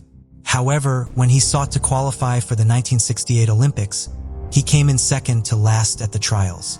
Thanks to his financial contributions to the sport, he remained involved in the community though, and was made the manager of the 1976 Olympic pentathlon team. John was similarly able to use his financial resources to insert himself into the athletics program at Villanova University. He offered the university $5 million to be used to wrestling program. The arena would have to be named after him, and he would need to be the new wrestling team's head coach. The Dupont Pavilion opened in 1986, and John was allowed to run the new wrestling program. The program only survived for 2 seasons, however. John would allow the students on the team to stay at his estate and would fly them on his private jet. The university was concerned that this behavior could be viewed as a violation of the National Collegiate Athletic Association regulations about paying or giving gifts to student athletes, which could endanger their entire athletic program. Furthermore, John's management of the team and his relationships with the coaching staff have become problematic. The clearest example of this came in December of 1988, when John was sued by one of his former assistant coaches at Villanova, Andre Metzger. Andre alleged in the suit that he had been fired from his position after he refused John Dupont's sexual advances. He claimed that in March, John had asked him to leave his wife and children to move in with him, offering to give Andre's wife the home they had been living in and large sums of money in exchange. Andre refused and was fired 2 months later. Jean claimed that he had fired Andre because he had discouraged 2 very promising high school wrestlers from attending Villanova. Both of the students said that Andre had done no such thing. The lawsuit was eventually settled out of court. 1988 was not only a year of upheaval for John because of the end of the wrestling program at Villanova, but because his mother, Jean, passed away that same year. He and his mother had been exceptionally close, and she was the only relative who was really a part of his life. Jean's death left a void in John's life, but it also freed him to fill that void by becoming more involved with wrestling. Jean had not approved of her son's interest in sport, viewing it as an activity for ruffians, not men of high society like her son. Despite his disappointment with the failure of the Villanova program, John remained passionate about wrestling, and his involvement in the sport only increased in the absence of his disapproving mother. Following his death, John changed the name of the family estate from Lecceter Hall Farms to Foxcatcher Farm in honor of the stables his father had owned in the 1920s. He had previously sponsored swimmers and pentathletes to train at the estate, but those were minor efforts compared to the investment he made in wrestling. He built a state-of-the-art 14,000 square foot wrestling training center, the Foxcatcher National Training Center, on his property and created a private wrestling club, Team Foxcatcher, that ultimately brought many of the most talented wrestlers of the time to Pennsylvania. In the late 1980s, the American wrestling program consistently lagged behind that of the Soviet Union. Wrestlers there had far more support than their counterparts in the United States, making it possible for them to have careers and dedicate more time to their training. While there were American wrestlers who did win international tournaments and Olympic medals, they normally could only remain active in the sport for a few years before financial considerations forced them to focus on careers rather than continuing their training. As such, at any given time, there were far fewer high-level wrestlers in America compared to the Soviet Union. John Dupont planned to use his wealth in his new private training center to change that. Between 1987 and 1995, he gave more than $3 million to USA Wrestling, the sport's governing national agency in the United States. He paid the wrestlers who came to train at his facility and be a part of Team Foxcatcher a stipend of up to $1,000 a month, and offered year-round housing to several of them in the smaller houses on his estate. The early days of Team Foxcatcher have been described as a sports utopia. Wrestlers trained and worked as coaches, able to focus on the sport they loved, free of the financial considerations that restricted them. John Dupont became close with several of the wrestlers and their families. He flew with the team to tournaments on his private jet. The wrestlers who trained at Foxcatcher did always think that something was not quite right with John Dupont, however. In the beginning, he seemed to just be eccentric, and his behavior was seen as odd but amusing. As the years passed, however, his behavior became more and more concerning. He went from being just a strange character to a man who displayed an unusual amount of paranoia. Eventually, his actions seemed to be motivated by complete delusions. John thought that there were mechanical trees that traveled around his estate, and he installed barbed wire in his walls because he believed intruders were moving inside of them. He argued that tooth marks left by horses in his barn were in fact messages from Martians. He had a large section of his property excavated, trying to find secret tunnels he was sure ran under his mansion.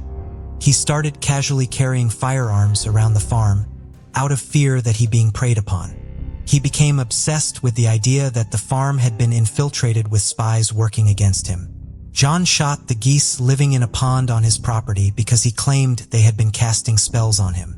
He ordered the removal of the treadmills in the training facility because he thought the timing devices inside of them were sending him backwards through time. John eventually developed an irrational dislike of the color black because of its association with death. He forbade people working on the farm from wearing black clothing, made wrestlers get rid of their black vehicles, and sold all of his black horses. Eventually, he felt the need to rid Foxcatcher Farm of black people as well, expelling the African-American wrestlers from his program. One of these wrestlers was Kevin Jackson, who had just won a gold medal at the most recent Olympics and trained part-time at a facility on Foxcatcher Farm. As Dupont became increasingly delusional and paranoid, the wrestlers who made up Team Foxcatcher had an increasingly difficult time interacting with him, and several of them raised concerns about their safety at the farm. One of the few wrestlers who remained loyal to John and was willing to mediate the conflicts his increasingly troublesome behavior inevitably created was Dave Schultz. Dave's continued commitment to John and to Team Foxcatcher was important in part because his talent as a wrestler and as a coach was what drew many wrestlers to the program. More importantly, he was highly respected amongst wrestlers as a man, not just as an athlete. Relationships were highly important to Dave, and he cultivated them around the world with men he was supposed to view as rivals. Five-time world champion Bruce Baumgartner described Dave as the man who spoke 50 words in 50 languages because he made every effort to try to communicate with those he met at the various international tournaments he attended throughout his career. Dave also became fluent in Russian. He had initially begun learning the language so he could try to overhear advice from Russian coaches, considered to be the top in their field. While Russian-speaking wrestlers were some of Dave's stiffest competition on the international circuit, he had a great deal of respect for them. Rather than viewing them as rivals, he viewed them as fellow sportsmen who shared his passion for wrestling. Dave's ability to make friends from around the world played a role in one of the potential motives that has been suggested for his murder. Dave was very close friends with Valentin Ordunov, a Bulgarian wrestler who came to Foxcatcher Farm in 1990. Valentine and his family shared the house on Foxcatcher Farm. Dave would ultimately be killed outside of with the Schultz family. Dave having a good relationship with another wrestler would not normally be a cause of concern for any reason, but John Dupont had developed a fixation on Valentine. John became convinced that he was, in fact, of Bulgarian descent despite having a well-documented family tree that said otherwise. He claimed that their shared Bulgarian heritage gave him and Valentine a special relationship. He may have viewed Dave's friendship with Valentine as a threat to his perceived unique relationship with him. Ultimately, we do not know the exact motive behind John Dupont murdering one of his star athletes and most loyal coaches. John may have viewed Dave's efforts to keep the peace as efforts against him. By late 1995, John's behavior had become even more erratic, and Dave had to work harder to mediate conflicts on the farm. These actions, while technically done to help John, could have been construed by John's increasingly paranoid mind as Dave plotting him. Dave was an honest man who would not lie to John to reinforce his delusions. By not blindly agreeing with whatever John said or thought, Dave may have made himself out to be an adversary in John's mind. The worse John's behavior became, the more Dave had to work to keep the peace, and the more John may have thought he was being attacked. The more Dave did to help John, the more John viewed him as an enemy. Some of John's past eccentric behavior had a violent undertone. He drove around the farm in an armored vehicle. He made jokes about violence, and he eventually began carrying firearms around with him during day-to-day activities. Some of the wrestlers on Team Foxcatcher were becoming concerned for their safety. Several events in the final months of 1995 indicated that John may have in fact been becoming truly dangerous and may have played a part in John's decision to kill Dave Schultz. One day in October of 1995, wrestler Dan Shade was lifting weights in the training center when John Dupont came in with a machine gun. John pressed the gun into Dan's chest and told him to get off his farm. Dan was able to talk John down and get out of the confrontation unharmed. He did call the Newtown Square police about the incident, but the officer he spoke with's response was to simply say, "Well, I've known John a long time. He's always been a little different." John did have a long-standing relationship with the Newtown Square Police Department, even serving as a volunteer with them in the 1970s.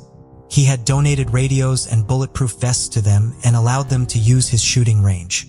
His involvement with the department had decreased as his involvement with wrestling increased, but police officers continued to hunt on Foxcatcher Farm every year. Police took no action about the incident in the weight room, but would later claim that this was not because of John Dupont's relationship with the department, but because Dan Shade had just spoken with an officer and not filed a formal police report. Dave Schultz became involved in the situation after he allowed Dan to park his van outside his house while Dan made preparations to move. This angered John, who seems to have believed that Dave was taking Dan's side over his. John later showed up at the Schultz home, visibly intoxicated and carrying a gun. Reports of John abusing alcohol and cocaine go back to at least the 1980s, and the substances were tied to other threats and acts of violence allegedly made by John. In the years following his mother's death, his substance abuse reportedly increased. He may have started abusing pills in addition to the cocaine, and he would regularly show up to events with alcohol on his breath.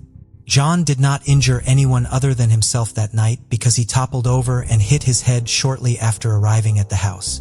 Dave and Nancy called a doctor who tended to John's injuries. The following day, someone made a passing comment to John about how he looked like he had been hit in the head with a baseball bat when they saw his injury from the fall. John then decided that he had sustained the wound from Dan Shade attacking him with a baseball bat rather than from him falling over drunk. He called the Newtown Square Police Department to file charges against Dan, and they responded to the farm. Dave Schultz had to explain to the police what had actually happened that night and assure them that Dan Shade had not even been present, much less involved, in the incident. Dave's statement to police, in which he recounts the version of events that occurred in reality rather than in the version John Dupont declared to be true, was included in the police file about the incident that John obtained from the Newtown Square Police Department. Before he left Foxcatcher Farm, Dan Shade warned Dave that he needed to leave as well because he and his family were not safe there. Dave still felt as though John would not actually physically harm anyone.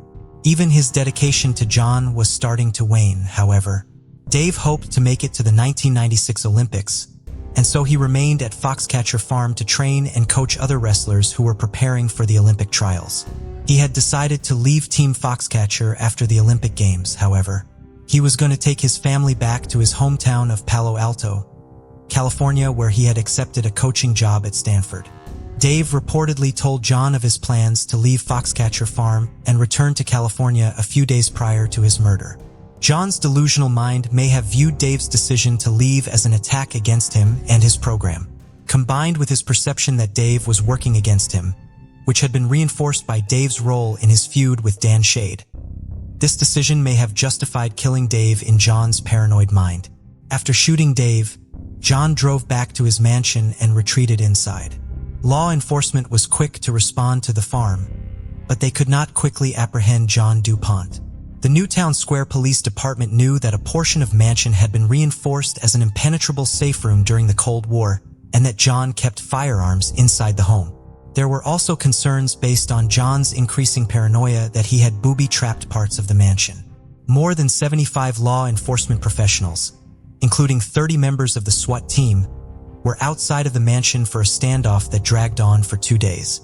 They were able to communicate John over the phone at times, and during those conversations, he referred to himself as the Dalai Lama and ordered everyone off of his holy land. He spoke to his attorney several times but refused to surrender to police. The heat was cut off to the mansion in an effort to get John to come out. John did not appear to understand that his heat was turned off intentionally. On January 28th, he asked over the phone to be allowed to go outside to try to fix his boilers, which were not inside the main house. The authorities agreed, and after John walked outside, he was apprehended and taken into custody. He was dressed in a sweatshirt bearing Bulgarian flags. Why exactly John Dupont decided to kill Dave Schultz that day is not known. What we do know is that John Dupont shot Dave Schultz in front of 2 witnesses, Nancy Schultz and John's own security consultant, who had been in the car with John when he fired all 3 shots. He had been unaware of John's plans when they got into the car that afternoon. As such, John's defense team did not try to dispute the events of January 26, 1996, or try to argue that he had not shot Dave Schultz. They did argue, however, that John was not guilty of murder. John went to trial for Dave's murder on January 21, 1997, almost exactly a year after Dave's murder, after his lawyers entered a plea of not guilty by reason of insanity to the charge. John had initially been found incompetent to stand trial in September of 1996 and sent for treatment of paranoid schizophrenia at Norristown State Hospital. In December of 1996, after John had undergone 2 months of treatment with antipsychotic drugs, the decision was reversed and he was found competent to stand trial. Given John's long history of bizarre and delusional behavior, which was witnessed by dozens of people, it would be easy to write him off as insane. The defense called present and former employees of Foxcatcher Farm to testify about all of the paranoid and seemingly irrational actions of John's that they had witnessed over the years. They also called 4 psychiatrists at the trial who supported the diagnosis of paranoid schizophrenia.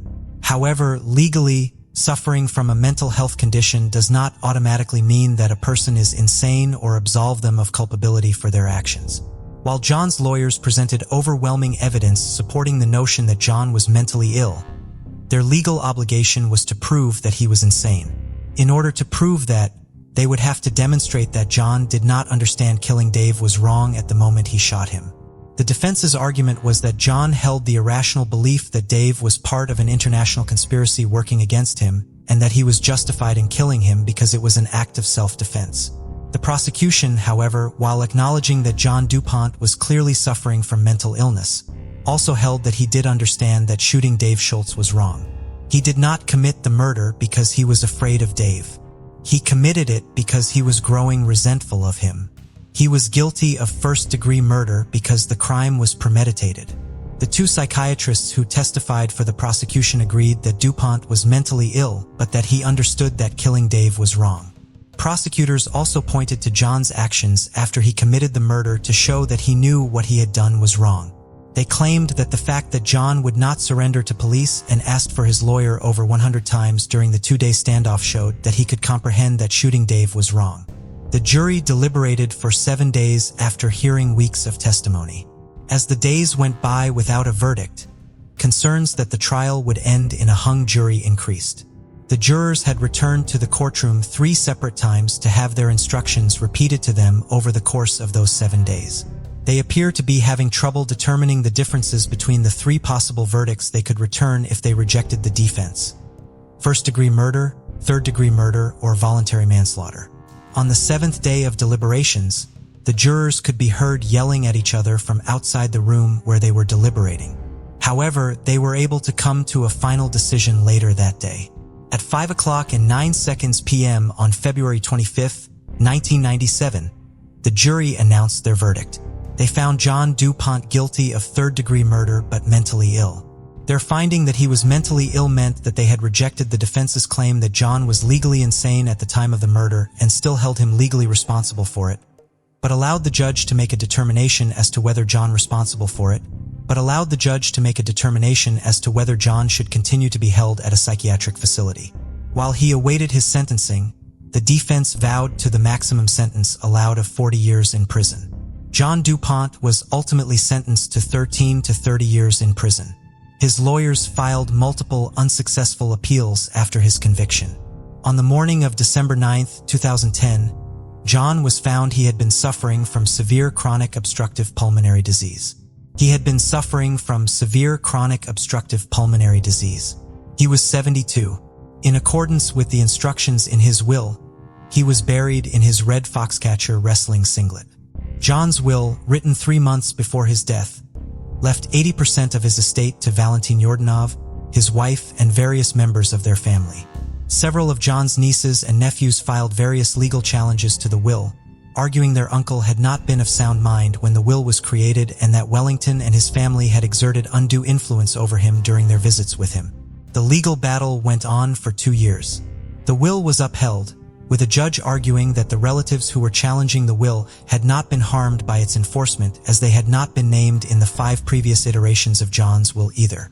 Foxcatcher Farm was sold off in several sections.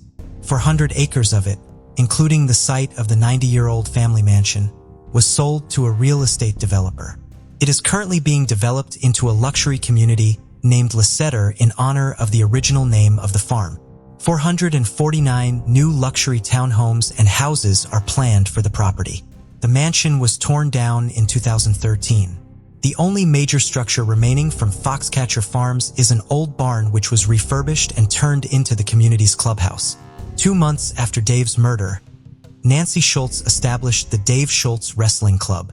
The club sponsored 20 former Foxcatcher wrestlers training for the 1996 Olympics who no longer wanted to be financially dependent on John Dupont. The club supported wrestlers and their training until 2005. Nancy also worked with USA Wrestling to establish the Dave Schultz Memorial International Tournament, which is held at the United States Olympic Training Center in Colorado Springs, Colorado every year and keeps alive Dave's legacy of athletic excellence, as well as his dedication to sportsmanship and friendship, not limited by differences in languages or nationalities. Gertrude Tompkins was born in 1912 in Jersey City and grew up in Summit, New Jersey, in Union County, as the youngest of 3 daughters. Her father, an inventor who later found success in the cement industry, supported his daughters, Margaret, Elizabeth, and Gertrude, in pursuing a wide range of educational and life experiences. Despite Gertrude's stutter, her parents were unable to find a therapy to cure it. She raised goats for a time, received an undergraduate degree in horticulture in Pennsylvania, and toured gardens throughout Europe. Gertrude was fluent in Italian and French, and was somehow able to speak both languages without her stutter. Gertrude eventually developed a passion for flying through a pilot she fell in love with in 1940. It was unusual at the time for women to be pilots, but the young man began teaching Gertrude how to fly when she would go flying with him, and she eventually obtained her pilot's license. The couple became engaged, but Gertrude's fiancé joined the Royal Air Force so as to fight in World War II before the United States entered it. He was killed when his plane was shot down over the English Channel. The death of her fiancé instilled a desire to help with the war effort in Gertrude. In September of 1942, a seemingly perfect opportunity arose for her to do so. As male pilots were being sent overseas, there was a shortage of them for military operations stateside. Therefore, the United States government began recruiting for Women's Air Force Service Pilots, or WASP for short, program. The aim of the program was to use civilian female pilots for tasks like military aircraft transport and testing so that male pilots could be sent into combat. Over 25,000 women applied for the program, and only 1,800 were accepted. Gertrude was one of them. Out of those 1,800, only 1,100 successfully completed the program's rigorous training. Gertrude's stutter should have caused her to fail her training, as clear communication was of paramount importance. She overcame that problem by singing her responses and commands over the radio. Like when she spoke a foreign language, she did not stutter when she sang. Gertrude finally overcame her stutter for good shortly thereafter, supposedly as soon as she flew a P-51D for the first time. She was one of only 126 members of her training class selected to fly fighter planes and attend advanced pursuit school in Brownsville, Texas. While she was initially assigned to fly the P-51D, she ultimately had the experience of flying a variety of fighter planes. On September 25, 1944, Gertrude married Henry Silver, a businessman from New York who was serving in the Army. 2 days later, she returned to her assignment in California, where she did not disclose her marriage. The women in the program were preferred to be unmarried. Gertrude may have decided to get married when she did because Henry Silver was petitioning to adopt his orphan niece at the time. He and Gertrude planned to make a home for the little girl at the end of the war. Gertrude did not discuss her marriage, use her married name, or wear her wedding ring in California. On October 26, 1944, at approximately 4 p.m., Gertrude took off from Mines Field, now a part of Los Angeles International Airport, piloting a brand new P-51D Mustang. She was to fly the plane to Newark, New Jersey. From there, the plane was going to be sent overseas. Gertrude was one of 40 pilots transporting planes that day. Gertrude, as well as 2 of the other pilots, were delayed due to problems with the canopies of their planes. Their flights for the day had to be cut short due to the delay, so they would just be flying to Palm Springs, California on this leg of the trip. Gertrude was the last to take off. She did not arrive in Palm Springs, but the other pilots assumed that there had been a further problem with her canopy and that she had gone back to Mines Field. The trip to Newark would have taken 3 days with numerous stops in perfect weather and under perfect conditions in the P-51D Mustang, particularly in light of the initial problem with the plane's canopy. No one was surprised when Gertrude did not arrive in Newark after just 3 days. After 5 days, however, officials realized that she was missing. Since Gertrude never arrived at any other airport after taking off from Mines Field, it was assumed that she crashed shortly after her takeoff from there. The search for the site of her presumed crash has therefore largely focused on the Santa Monica Bay, just west of Mines Field. The military launched a search that lasted for a month, but no sign of Gertrude or her plane was ever found. Searches for Gertrude's plane have continued over the 2004. In October of 2009, a massive underwater search was conducted by a group of 35 experts who volunteered their services. They were particularly hopeful that this search would finally solve the mystery of Gertrude's appearance, so that they could finally provide answers to Gertrude's sister, Elizabeth Tompkins Whittall, who was 100 years old and living in Florida. Gertrude's plane was not found during the course of the week-long search. The search did, however, locate the wreckage of a T-33, a jet that went missing in 1955, finally providing answers to the families of the 2 pilots who had been on board, Air Force Lieutenants Richard Martin Teeler and Paul Dale Smith. Elizabeth Tompkins Whittall passed away in 2010 at the age of 101. The Women Air Force Service Pilots program was ended in December of 1944 as more male pilots were available for the tasks it had undertaken. The women who flew as pilots during it were not considered to be part of the armed forces and therefore were not entitled to any of the benefits or honors given to veterans. In the 1970s, many of them lobbied Congress for recognition of their service, and in President Obama signed a bill awarding the Congressional Gold Medal to the Women Air Force Service pilots. Gertrude's presumably crashed plane has never been located, and her disappearance remains unsolved. On October 26, 1998, a somber atmosphere descended as a chilling discovery was made along the banks of the Columbia River. A body was found floating near Lower River Road in Vancouver, sparking shock throughout the local community. Authorities swiftly responded to the scene, eager to determine the identity of the unfortunate individual who had met an untimely end. As they approached the body, the strong smell of decay indicated that the man had been in the water for a significant period. With no immediate clues to his identity, they carefully removed the body from the water and transported it away for the meticulous tasks of identification and autopsy to begin. Little did they know that this was the start of a mystery that would continue to weigh on their minds for years to come. As the medical examiner's office began the process of an autopsy on the unidentified man's body, a chilling truth emerged. The autopsy revealed he had died from a gunshot wound to the head. But as investigators pored over the evidence, they were left with more questions than answers. Had the man taken his own life? Had someone else pulled the trigger? The truth remained shrouded in uncertainty. But that wasn't all. It was believed that the man had been in the water for anywhere from 6 months to a year, and this left authorities scrambling to piece together a timeline of events leading up to his tragic end. Despite the passage of time, the medical examiner's office was also able to estimate the man's age at the time of his death, putting him at around 53 years old. These findings only deepen the mystery surrounding the case. Who was this man, and how had he met such a grisly end? The investigators faced a daunting challenge in their quest to uncover the truth behind the man's tragic end. They knew they had to first identify who he was, but it was a task easier said than done. For the man had been found with no means of identification, leaving authorities with no starting point. The investigators turned to the records of missing persons in the area hoping to find a lead. But their search came up empty, leaving them with no idea who the remains could have belonged to.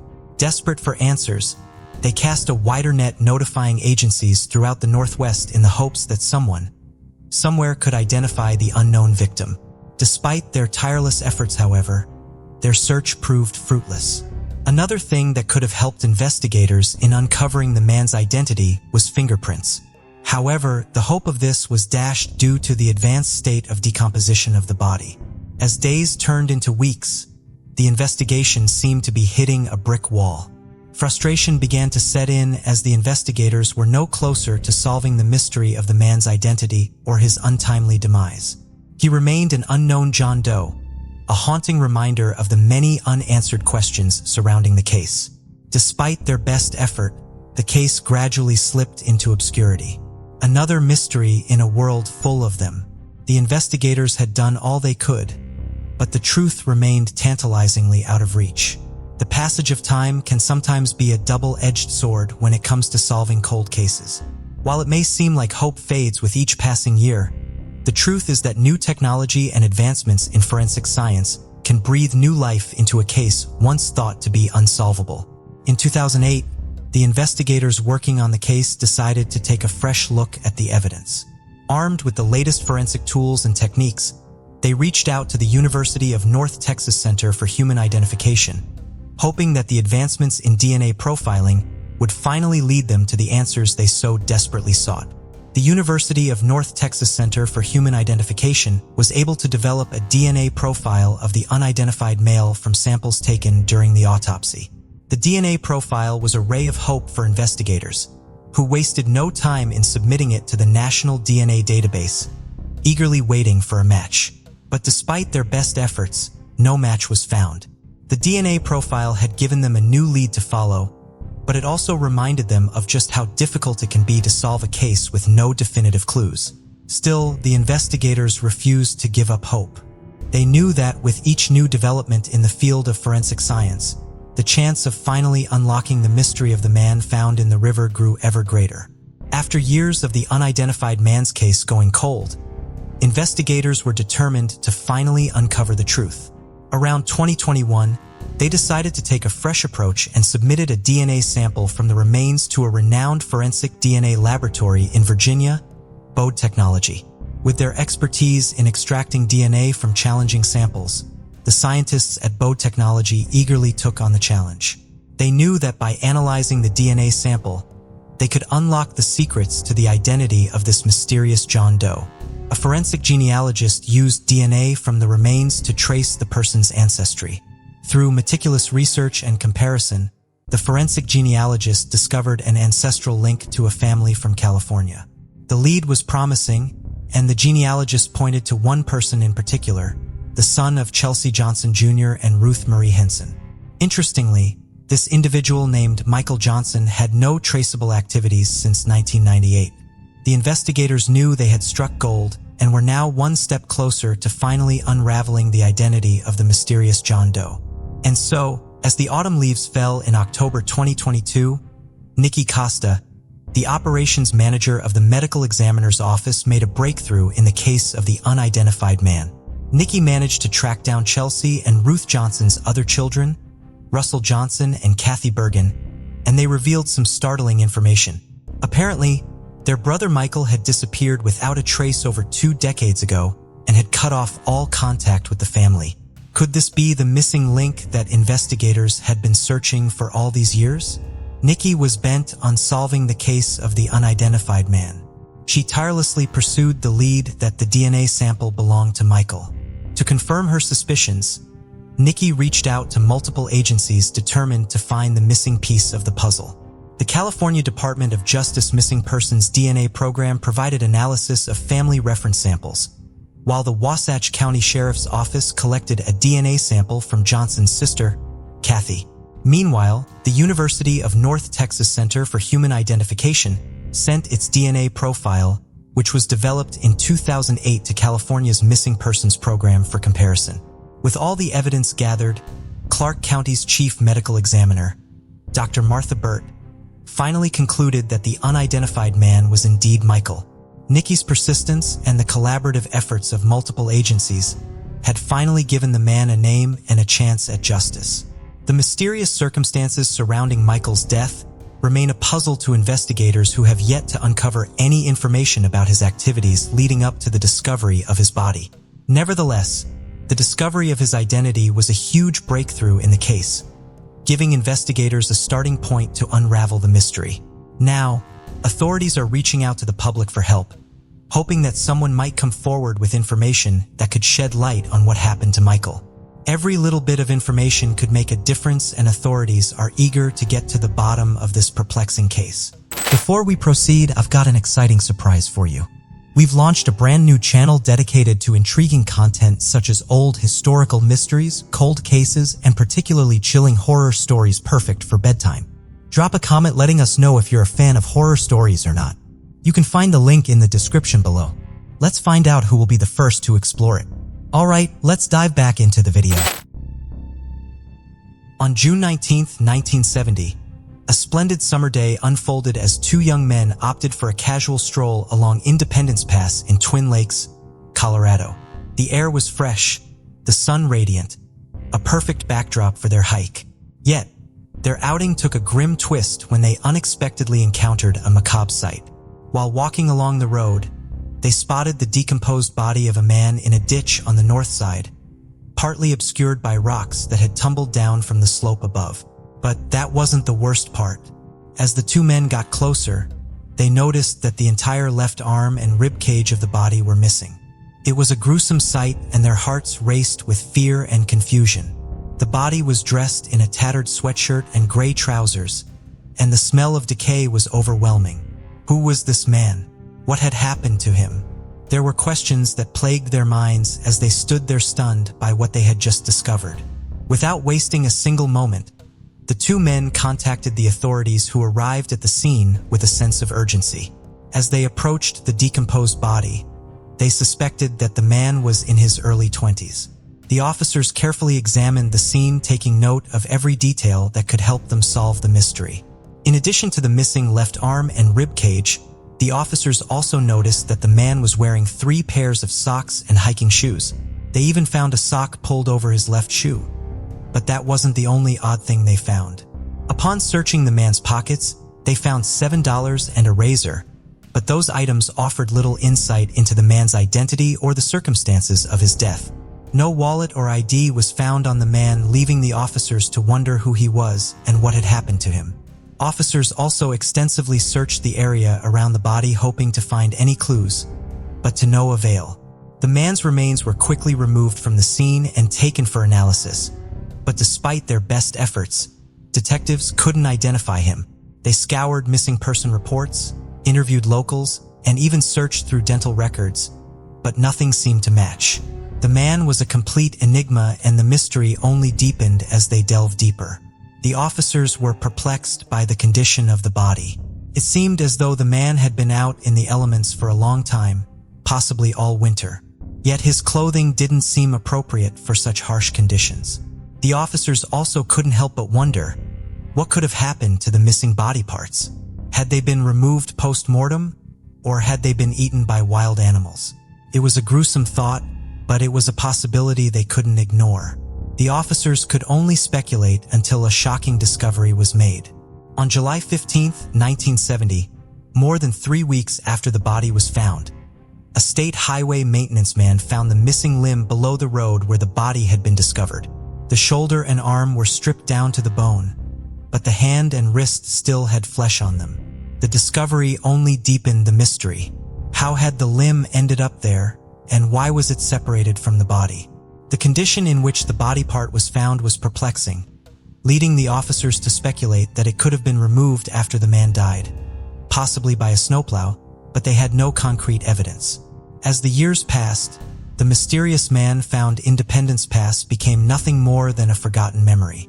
The lack of identification left him with no name and was simply identified as Independence Pass John Doe.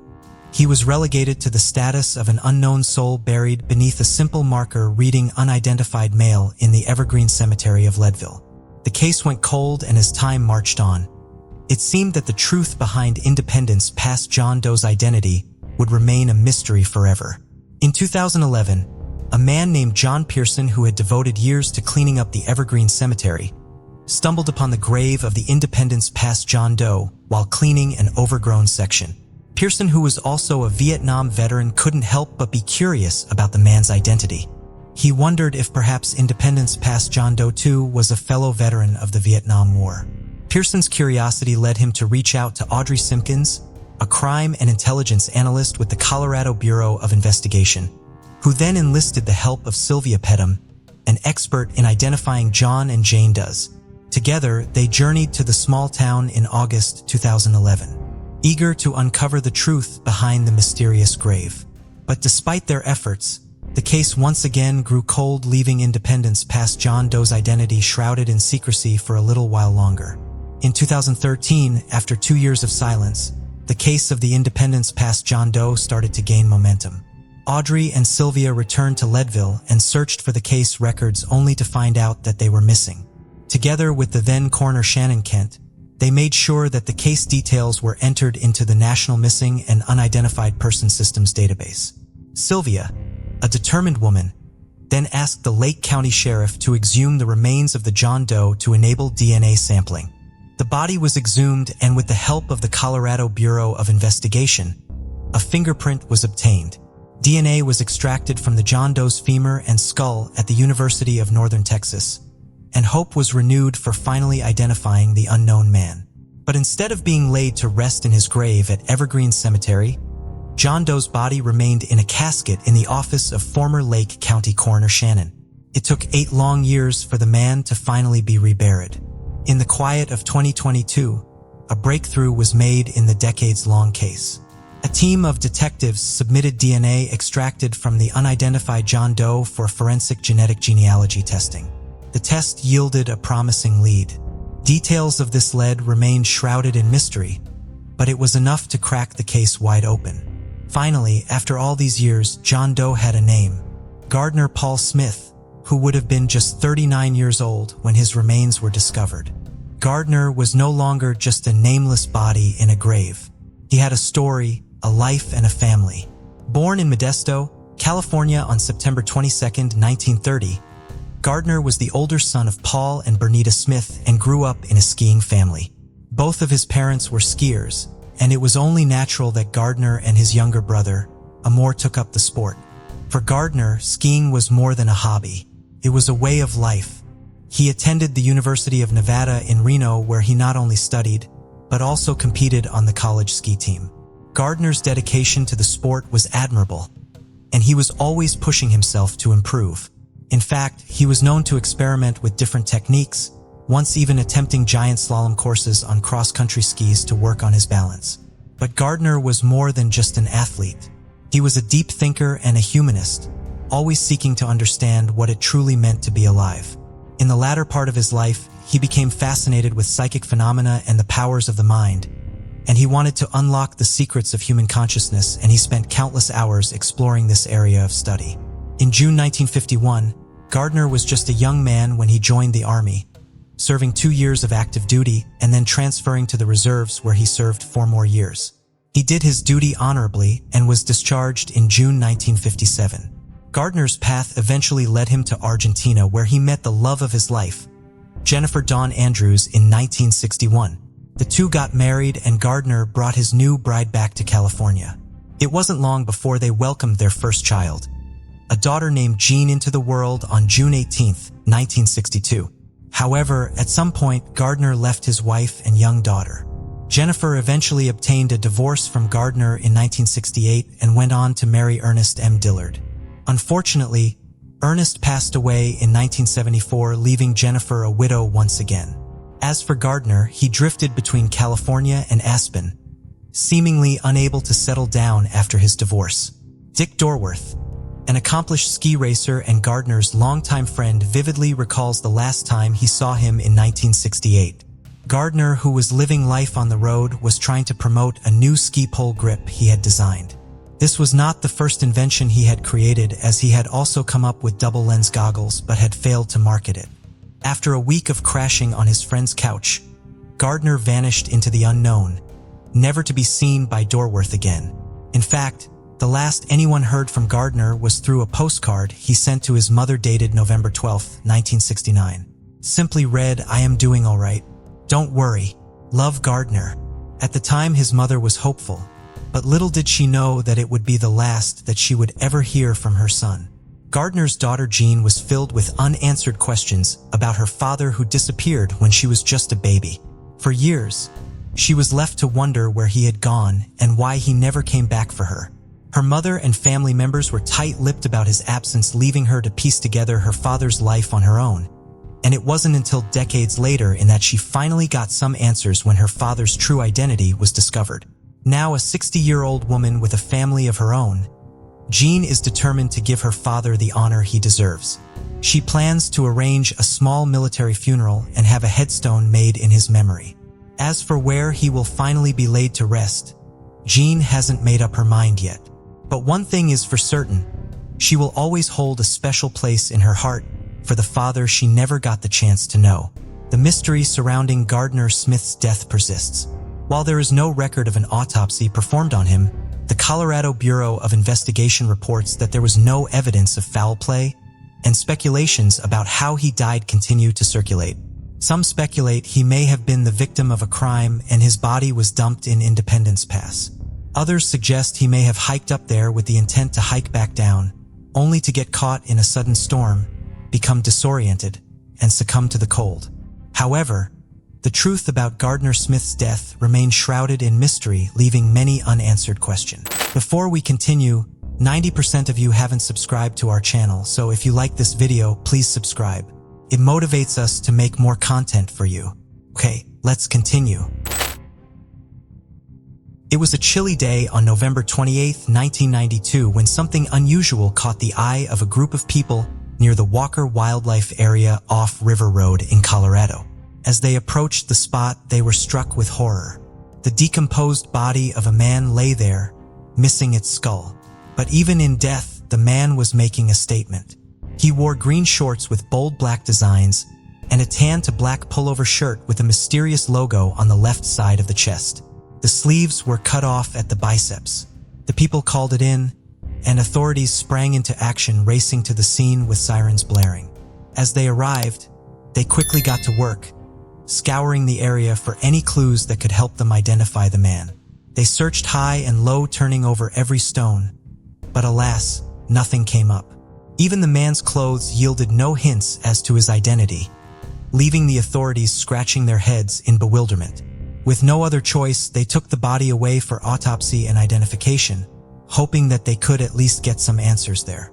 The medical examiner performed the autopsy, and what they discovered left them reeling. The man had been stabbed to death, leaving no doubt it was a case of homicide. The revelation sent shock waves through the community and fear began to set in. Who would do such a thing and why? The investigators knew that they had their work cut out for them, and they were determined to solve the gruesome crime. Little did they know the road ahead would be filled with twists and turns leading them down a dark path of mystery and intrigue. The investigation began with a sense of purpose as detectives searched for any lead that could bring them closer to solving the mystery.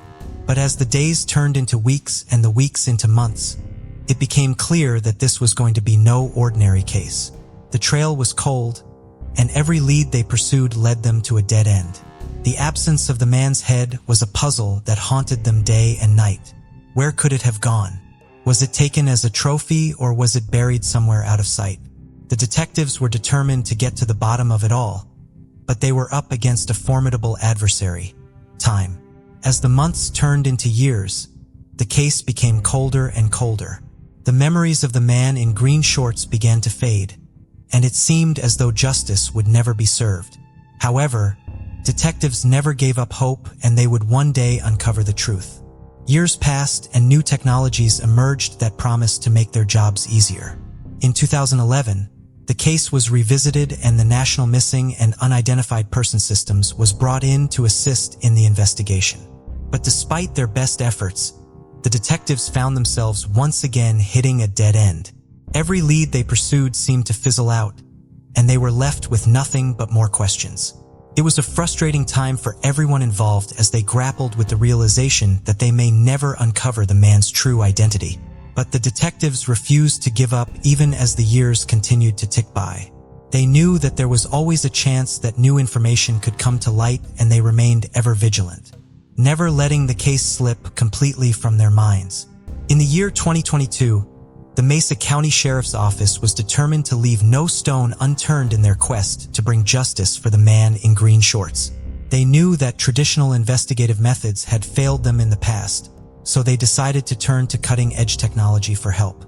They reached out to Othram, a forensic DNA analysis company, in the hopes that advanced genetic testing could help them finally establish the man's identity or identify a close relative who could provide vital information.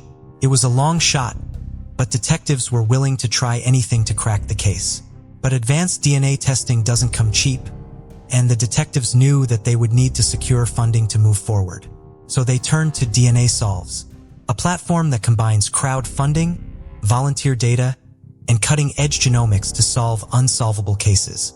Thanks to the tireless efforts of the detectives and the generosity of the public, the funds were raised and the testing could begin.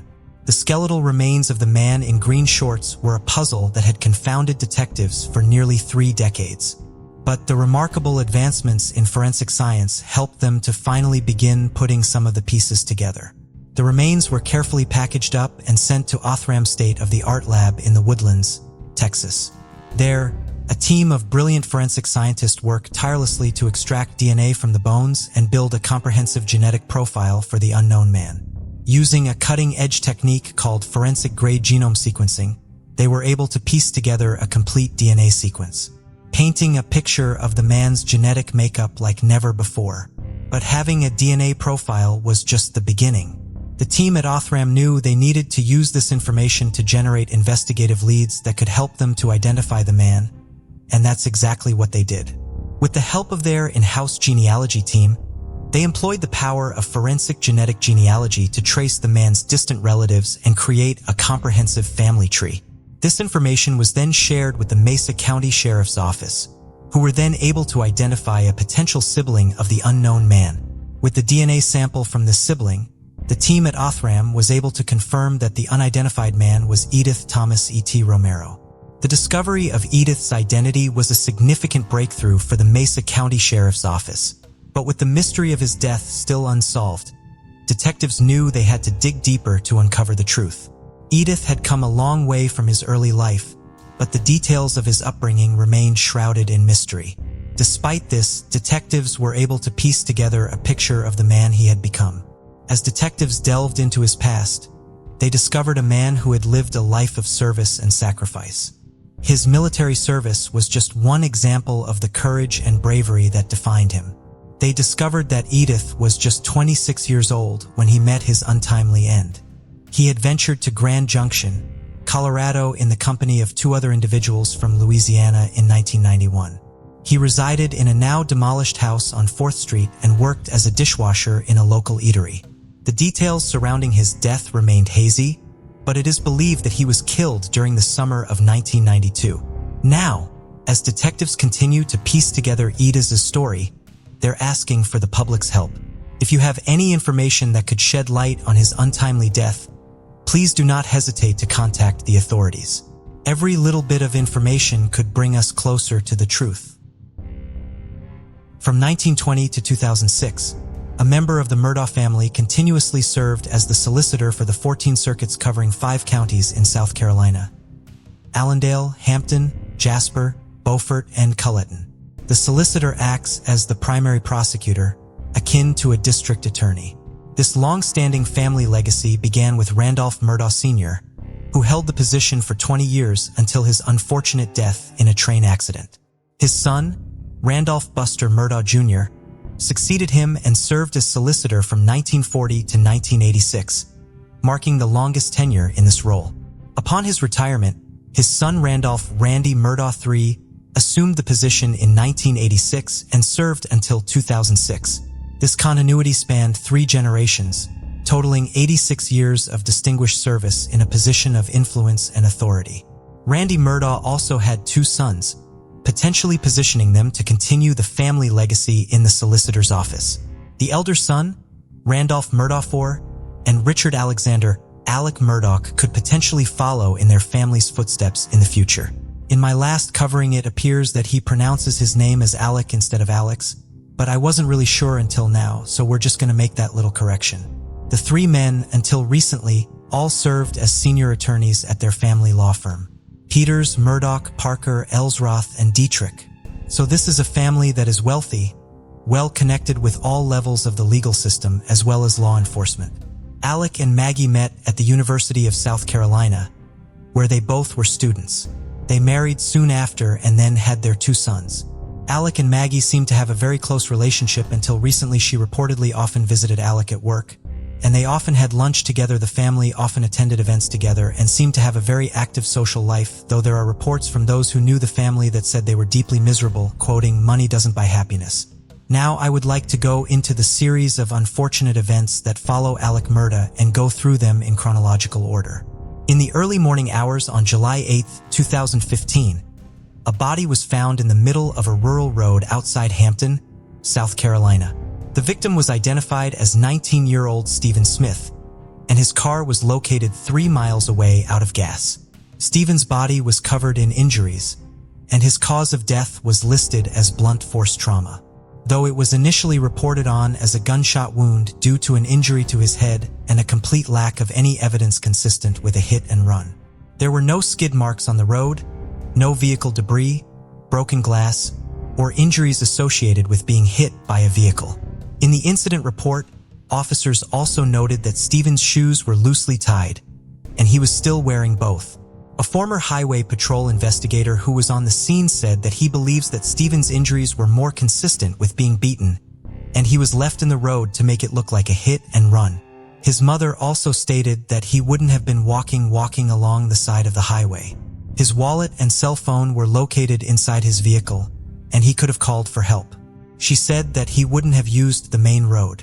He knew the area extremely well, and he knew to cut through the woods to get home faster. In 2017, Stephen's mother said that the FBI came to see her and requested a few items, which included Stephen's cell phone. It isn't exactly known how the Murdaughs are connected, but their name was mentioned 9 times in the officers' police reports.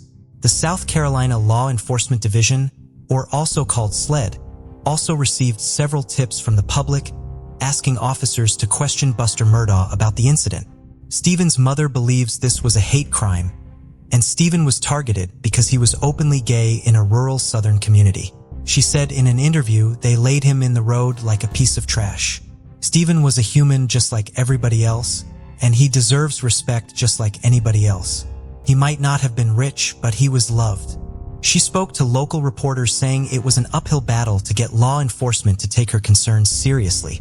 For years, nothing seemed to be happening in the case. However, in 2021, the case was reopened with renewed hope of getting closure. So new court documents have unearthed more to this particular story than what was previously known. On February 26, 2018, the Murder family's longtime housekeeper, Gloria Satterfield, died. The death was listed as accidental, and it was alleged to have been a trip and fall accident. Alec Murdaugh said that she had tripped over one of the family dogs and fell down a flight of stairs. Her injuries had been severe, and she was in a coma for 3 weeks before her eventual death. She had been employed by the family for over 2 decades. The incident had not been reported to the coroner, and no autopsy was done at the time of her death. More suspiciously, on her death certificate, her cause of death was listed as natural, which is not accurate, and it is unclear whether any sort of official investigation took place, as this was a workplace death and it should have been. Mrs. Satterfield was survived by her 2 sons, and we know these details because they are suing Alec Murdaugh for failing to pay out on a settlement that they had agreed on. The sons never received any of the settlement money, which is why they sued, and during the course of suing, they learned so much more than they had ever thought possible of Alec's murder. They alleged that at their mother's funeral, Alec approached them and said that he would help to take care of them, which included paying them the proceeds from a life insurance policy that had been taken out on Mrs. Satterfield's behalf. Murdaugh suggested an attorney for them to use, a Corey Fleming, but failed to mention that Fleming was a close and personal friend. The sons also alleged that Fleming helped divert $1 million from the settlement back into Murdaugh's using a shell corporation. Okay, so this part is a little bit complicated as I am not a legal professional, but I'm going to break it down how I understand it. It appears that there was a settlement agreed on by the Murdaugh legal team and the legal team representing the sons, which was Corey Fleming. They agreed on a $500,000 settlement. However, it appears that there was a judge's order approving a $4,300,000 settlement, but that figure was never brought for the sons' approval. The document had been signed, but it was never filed with the courts.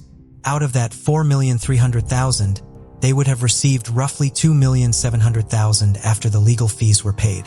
However, the Satterfield family had never been made aware of this figure, just that $500,000 figure. It is alleged that the money was paid out by the insurance company and then accepted into a shell company called Forge, which was owned by Murdaugh, who was then able to funnel the money back to himself to pay off credit debts. There is a legitimate financial consulting firm called Forge, which handles insurance settlements of this nature, though they are not affiliated with the company that accepted the Satterfield settlement. This is a deeply troubling financial fraud scheme, which we will cover more later, and it seems to have required a fairly decent amount of planning. This didn't just kind of accidentally happen. A shell company was formed in order to appear to be a reputable company.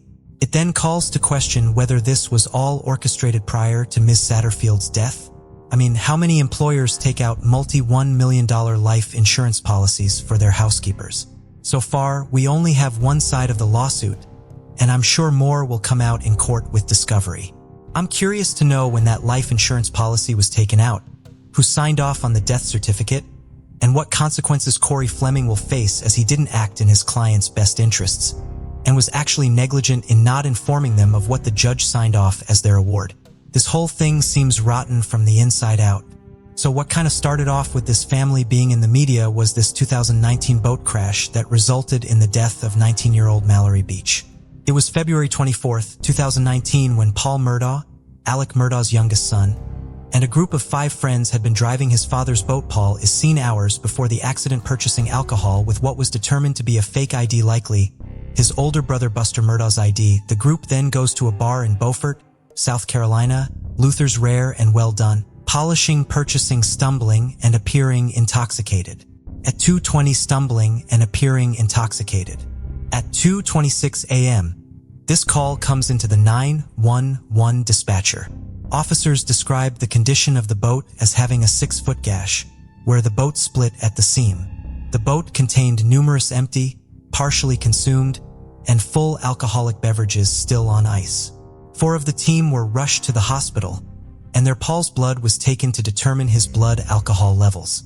It is unclear at this time why Paul wasn't given a sobriety test at the scene of the crash.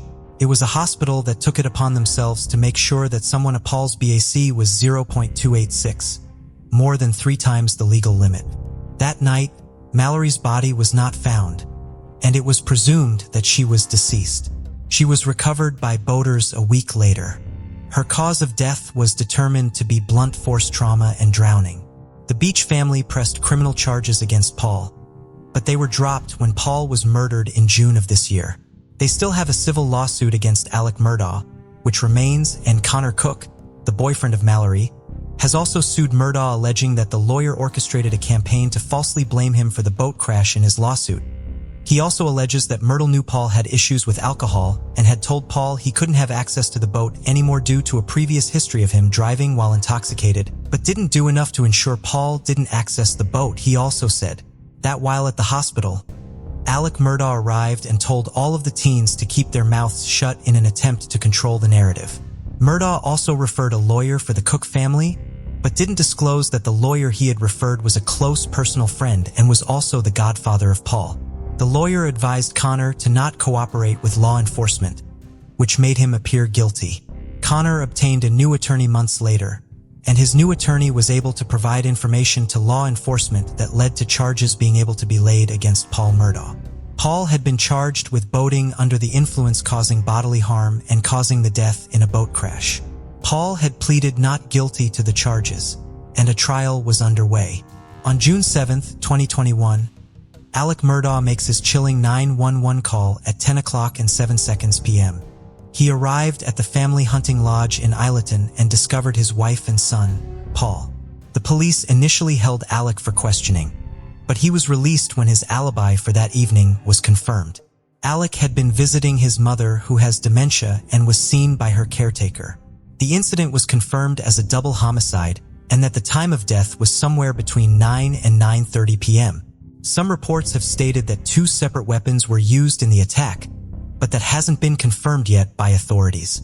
It appears that something was found during the course of this investigation, because this is when we see SLED reopen the investigation for Stephen Smith's death as well as Gloria Satterfield's. Incriminating evidence was found either on cell phones or computers of the Murdaugh family, though currently that is only speculation. Following Paul's death, the South Carolina Attorney General Office dropped all charges against him. 3 days later, on June 10th, Alex's father, Randolph Murdaugh III, passed following a stretch of poor health. He was 81 at the time of his death, and Alex Murdaugh, all in 1 week, lost his father, his wife, and his youngest son at this point in time. There isn't a lot about these murders that have come to light. Many of the official documents have been heavily redacted, but there is clearly some connection. On September 2nd, Murdaugh's law firm PMPED began an investigation into Alec Murdaugh after finding a suspicious check on his desk. The check was made to him personally, not to the firm, which was what prompted this investigation. It is discovered that Alec was taking money from the firm, as well as clients, and funneling those funds into a personal account. PEMPT was able to track the funds and uncover the fraud. Alec was confronted about the misappropriated funds and was asked for his resignation, and he did so on February 3rd. The following day, the law firm brought their findings to the Hampton County Sheriff's Office and SLED, which started an investigation of suspected criminal activity. A lawsuit was filed in October by the law firm suing Alec Murdaugh, and it is here we learn about how the law firm discovered what was happening. They also discovered the fictitious entity called Forge, which, as we discussed earlier, was made to look like a legitimate financial consulting firm, but it provided no services and had no products for sale. Its creation was established solely to convert money from the law firm to Murdaugh. They claimed that they had no knowledge of what Murdaugh was doing, and said in their lawsuit that because he had disguised the payments using a company that they used regularly, it had evaded detection. This was a company that they used routinely for years, and because Murdaugh knew the ins and outs of how the law firm used this company, he was successful in making these payments look legitimate. PEMP's website has this statement released: the lawyers and employees of PMPED live and work in Hampton, Jasper, Colton, and Beaufort counties. Most of us grew up in the area, attended local schools, worship at area churches, and continue involvement with local civic organizations and charities. We are proud of our communities and are distressed by this tragic situation involving our former partner Alec Murdaugh. The negative attention that this has brought to our community and to our firm is regrettable. PEMPT is a robust firm with skilled, experienced attorneys who represent our clients with a fierce commitment to obtaining justice. We were shocked and dismayed to learn that Alec violated our principles and code of ethics. He lied and he stole from us. No member of PMPD was aware of Alec's scheme. When we learned he betrayed our trust, we requested his resignation immediately. We have yet to speak to anyone who was aware of his addiction to opioids. While Alec's situation is tragic, be assured that the firm is strong and focused on representing its many clients. We provide legal services locally and statewide. We hold ourselves to the highest ethical standards in handling our clients' cases. Despite the widespread recent publicity, we continue to work to represent our clients with the same diligence and professionalism as prior to the discovery of Alex's misdeeds. The funds taken by Alex will not affect current or future operations. No client will suffer a financial loss as a result of Alex's misconduct. We have read the media reports about the lawsuit and settlement resulting from the death of Gloria Satterfield. If these reports are accurate, we are stunned at what occurred. It is important for everyone to know that PMPD did not represent Alec in that case. His insurance company hired counsel to represent him. Like many of you, we have a lot of questions about Alec and what has recently come to light. We don't know the answers, but we will continue assisting law enforcement and other authorities in efforts to find the truth. PEMPT is committed to our clients and community. You can count on us to operate our firm in an honorable and transparent fashion. So the law firm has stated that they are still working with a forensic accountant to see how long this goes back and how much money has gone missing in total. This is still ongoing, and we will likely see an amendment to their lawsuit when they have final figures. Then that brings us to the failed suicide plot. A day after Alec is asked to resign from the firm on September 4th, a 911 call comes from Alec Murdaugh. He claimed that while he was changing a tire, a rogue shooter drove by and attempted to kill him. He was located on the old Sachihatchee Road by himself with a head injury. Reports have been incredibly varied, with his lawyer stating that he had a severe injury with a skull fracture and an entry and exit wound. Though law enforcement noted on reports it was a superficial injury with just a bullet grazing. We did see footage of Alec Murdaugh only days later in court, and he doesn't appear to have any major visible injuries. Certainly no entry and exit wounds, so that to me is interesting. The shooter Curtis Edward Smith has gone on to give several interviews and is currently claiming that he was trying to stop Alec from shooting himself and the gun went off in the struggle. As stated in our previous coverage, Curtis Edward Smith was a one-time client of Murdaugh, but it is also alleged that Smith was the one that provided Murdaugh with illicit substances. On September 6th, Alex made that statement saying that he was resigning from the firm and entering rehab. Later that day, his law firm put out their statement basically saying, oh no, he was fired for stealing. On September 8th, we saw that the South Carolina Supreme Court suspended Alex Murdaugh's law license, effective immediately, as well as the license of Corey Fleming, the lawyer who handled the Gloria Satterfield settlement, misappropriation of corporate funds. There is also the lawsuit from Gloria Satterfield's family, as they haven't received anything from their mother's wrongful death settlement yet. Connor Cook also brought a suit forward against Alex Murdaugh, Buster Murdaugh, and employees that provided alcohol to Paul for their alleged roles in the boat crash that killed Mallory Beach. As of October 19th, Alec Murdaugh is being held in custody. He was denied bond and he has been court-ordered to undergo a psychiatric evaluation, which will dictate what happens next in this case. There are several civil lawsuits pending and likely more criminal charges upcoming once these investigations play out. There are still the ongoing investigations into the death of Stephen Smith, Gloria Satterfield, as well as the homicide of Maggie and Paul Murdaugh. The Murdaugh family are offering a $100,000 reward for any information, leading to an arrest of the person who murdered Maggie and Paul. The first hope this video summed up everything. Clearly there is a lot here and a lot of it happened quite quickly, and this is very much an ongoing investigation. Honestly, there is so much here I wouldn't be surprised if I missed a couple things, but this video is already pretty long. So we're just gonna kind of wrap it up and do updates as they come. Let me know what you think down below, and let's chat about it. Drew Peterson was born on January 5th, 1954, in Bolingbrook, Illinois. His father, Donald Peterson, served as a Marine, while his mother Betty stayed at home to care for Drew and his two siblings. Donald was known as a strict military man with a drinking problem and a temper, traits that Drew would later emulate in his own life. Throughout his early years, Drew strived to gain his father's approval, but often felt he fell short in Donald's eyes. In 1974, Peterson enlisted in the military and underwent training as a military police officer. That same year, he married his high school sweetheart, Carol Hamilton. Carol was 3 years his junior and was still in her senior year of high school when they married. The couple had 2 sons, Eric and Stephen. In 1977, Drew joined the Bolingbrook Police Department in suburban Chicago. Initially, he was hired on as a military police officer, but was transferred a year later to the Metro Area Narcotics Squad. Peterson excelled as an undercover cop. He was trained to be deceptive and convincing, which was a skill he mastered with ease. Not all cops are able to easily enmesh themselves into the seedy underbelly of the criminal world, but that wasn't a problem for him. However, he began to blur the lines between his job and what he wanted to do. He stopped taking orders from his superiors, believing himself to be bigger than the badge he represented. He started doing his own undercover operations unauthorized. In 1980, his wife, Carol, leaves him following the discovery that her husband was using undercover Second Life as an excuse to sleep with women. Drew said it was a necessity to gain the trust. Carol disagreed. Carol would be the first and one of the only wives to get spousal support from Drew.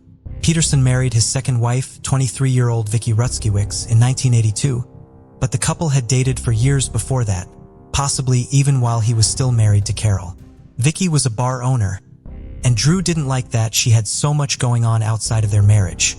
Vicky stated by 1985, Drew was fired from the Bolingbrook Police Department among several accusations of bribery, disobedience, and misconduct. However, he appealed and his union was able to secure his job again, though he would be demoted to a patrol officer. Vicky stated that Drew had placed recording devices throughout their home and monitored her and the children. He would also threaten that he knew how to kill her and make it look like an accident. Their marriage only lasted 10 years. Vicky finally had enough when it was discovered that Peterson was not so subtly dating someone new, Kathleen Sabio. Kathleen was a young and beautiful accountant who was set up with Drew on a blind date. Kathleen had been swept away with gifts, vacations, and the promise of a stable life with a home and children. To Kathleen, Drew was Prince Charming. She believed every tall tale he told her, including that he was divorced, when in actuality he was very much still married. Drew had told her wild lies about Vicky, including that she was a mentally unstable drug addict. Drew warned her that if Vicky ever reached out to her, she should ignore everything because Vicky was so unstable and the divorce wasn't going well. Despite all the red flags, Kathleen and Drew married in 1992, only 6 months after their first date and only weeks after his divorce to Vicky was finalized. The couple had 2 children, and it was after the birth of their second son that Kathleen felt a change in their relationship. Kathleen had settled into motherhood, and much like his first 2 previous marriages, Drew hated when he wasn't the center of attention. In his first marriage, it was after the birth of his first 2 sons that started the deterioration of the marriage, and the second was Vicky's bar that kept her away from home. Drew resented that so much attention was being focused on the children and started abusing Kathleen in retaliation. Drew would call Kathleen fat and ugly, and physical abuse followed. Kathleen would end up in the emergency room on 2 separate occasions. In October 2001, Kathy received an anonymous letter informing her that her husband was dating a 17-year-old girl named Stacy. Kathleen was furious, but when she confronted Drew about it, she was the one that ended up in the ER covered in bruises. It was at that point when Kathleen began documenting the abuse, hiring a divorce attorney, and kicked Drew out of the home, and he moved into an apartment he'd gotten for Stacy. It was a bitter divorce. Drew purchased a home near Kathy to stay close to the children, but it was also to monitor and attempt to intimidate and control Kathleen. She said that once she woke up to Drew hovering over her bed, and she called her sister and told her that she wasn't going to make it to the end of the divorce. She believed Drew was going to kill her. Kathy was going to leave the marriage with half the house, half of Drew's pension, and full custody of their 2 children. The divorce was going to financially devastate Drew, and he was not happy about it. The The police were called 18 times to Kathleen's home for trespassing, assault, and battery, and unlawful restraint. Despite this, suffered no consequences. The Bolingbrook Police Department did nothing about the accusations that one of their own was threatening to kill his wife. Kathleen went as far as going above the police department by sending a letter to the Will County Assistant State Attorney, Elizabeth Frigel, outlining the abuse and her fears about her husband, but still nothing was done. Kathleen's divorce is granted on October 10, 2003. At this point, Drew and Stacy have been unofficially married for a year and have already had their first child together. On October 18th, about a week later, Drew and Stacy marry in a low-key official ceremony. Despite the divorce being granted, it still didn't mean freedom for Kathleen. They still had to come to an agreement about dividing the marital assets. They had one more settlement appointment to finalize things, but on March 1st, 2004, Kathleen was found dead in her bathtub, and Drew was one of the first on the scene, as he was with the neighbors when they discovered the body, when he went to drop off his kids after his visitation.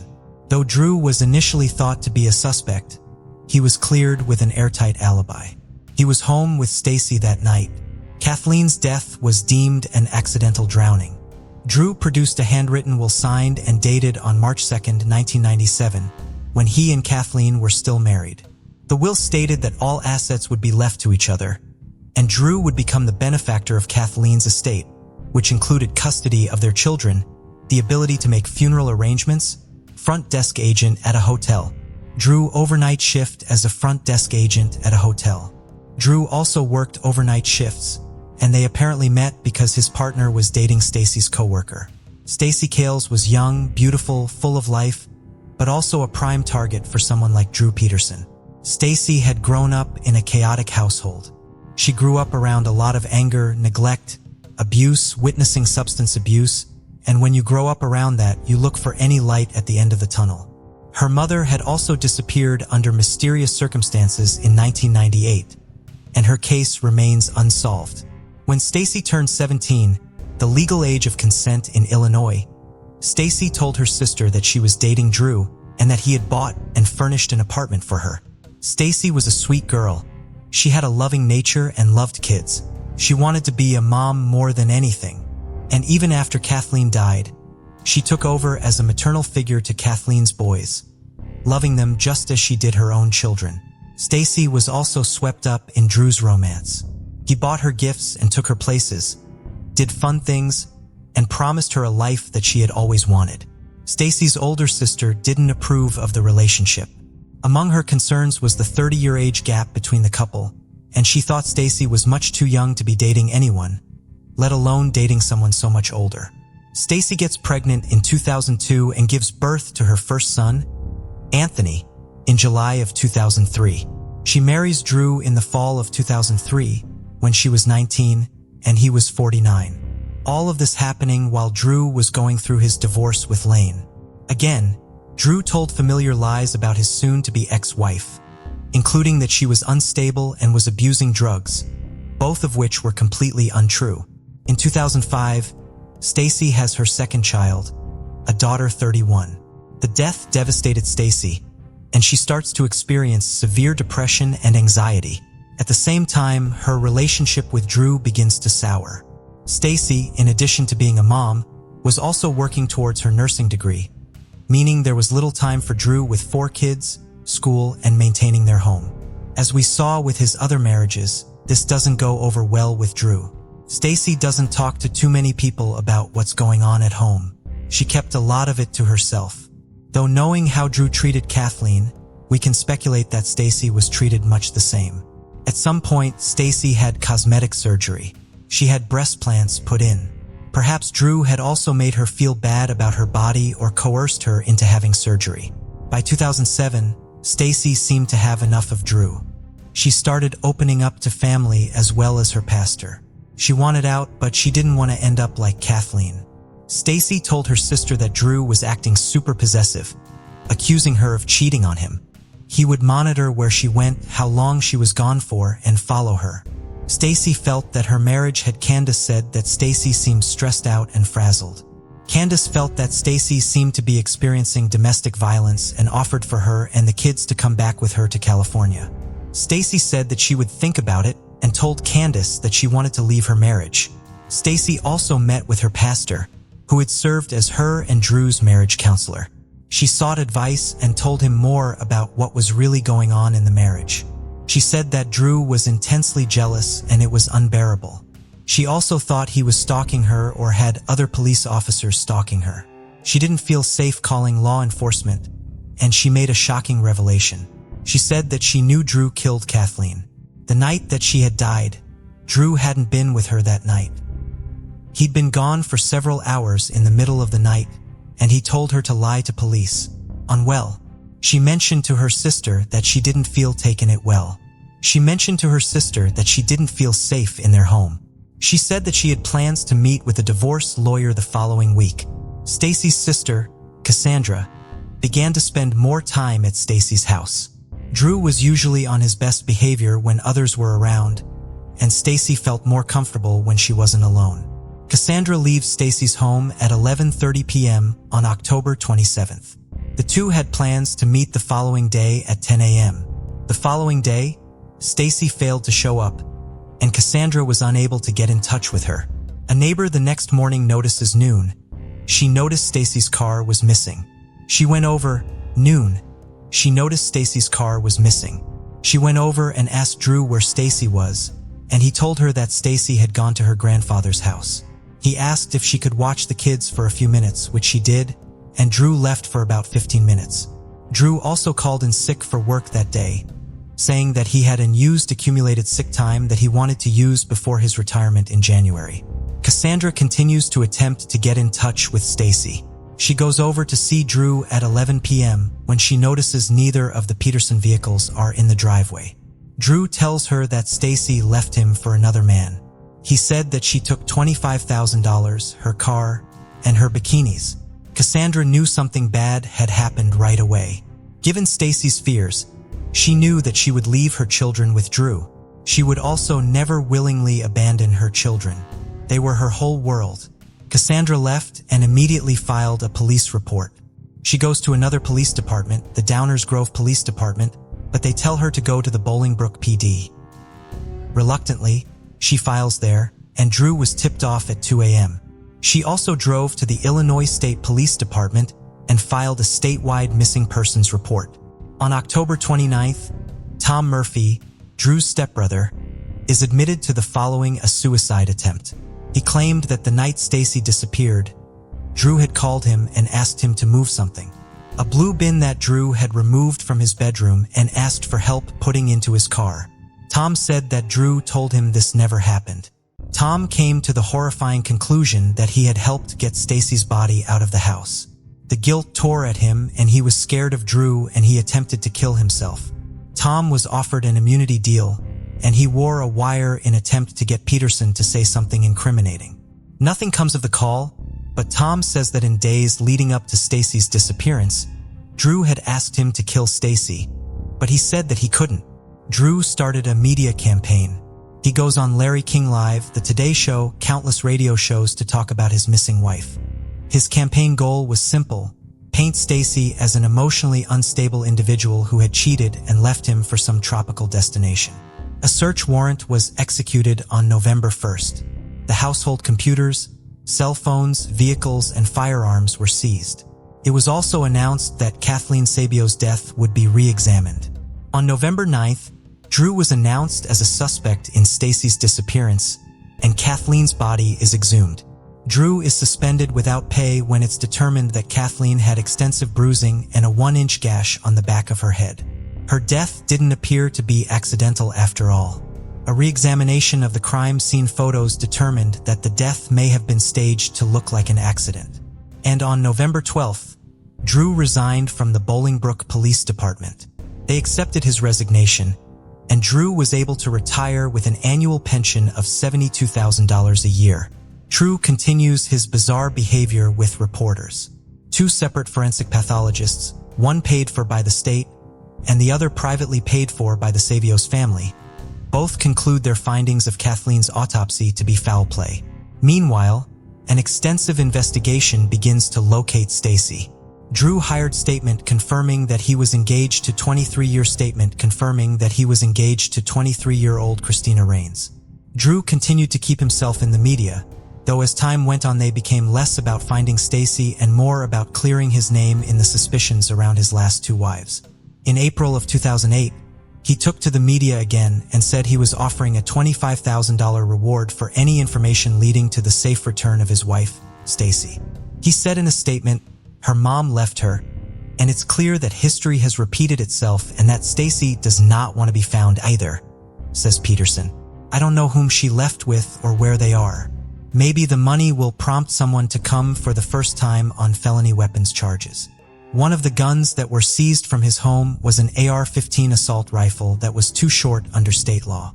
Another charge was added when it was discovered that he had illegally transferred Kathleen Savio. Again, he pleaded not guilty, but this time he was held on a $20 million bond and he remained in custody. There was mounting evidence against Drew, including a witness that came forward, a former friend of Drew, who'd said that he'd been asked by Drew to take care of Kathleen. Again, as we saw so many times before, the media circus continued to swirl around Drew Peterson.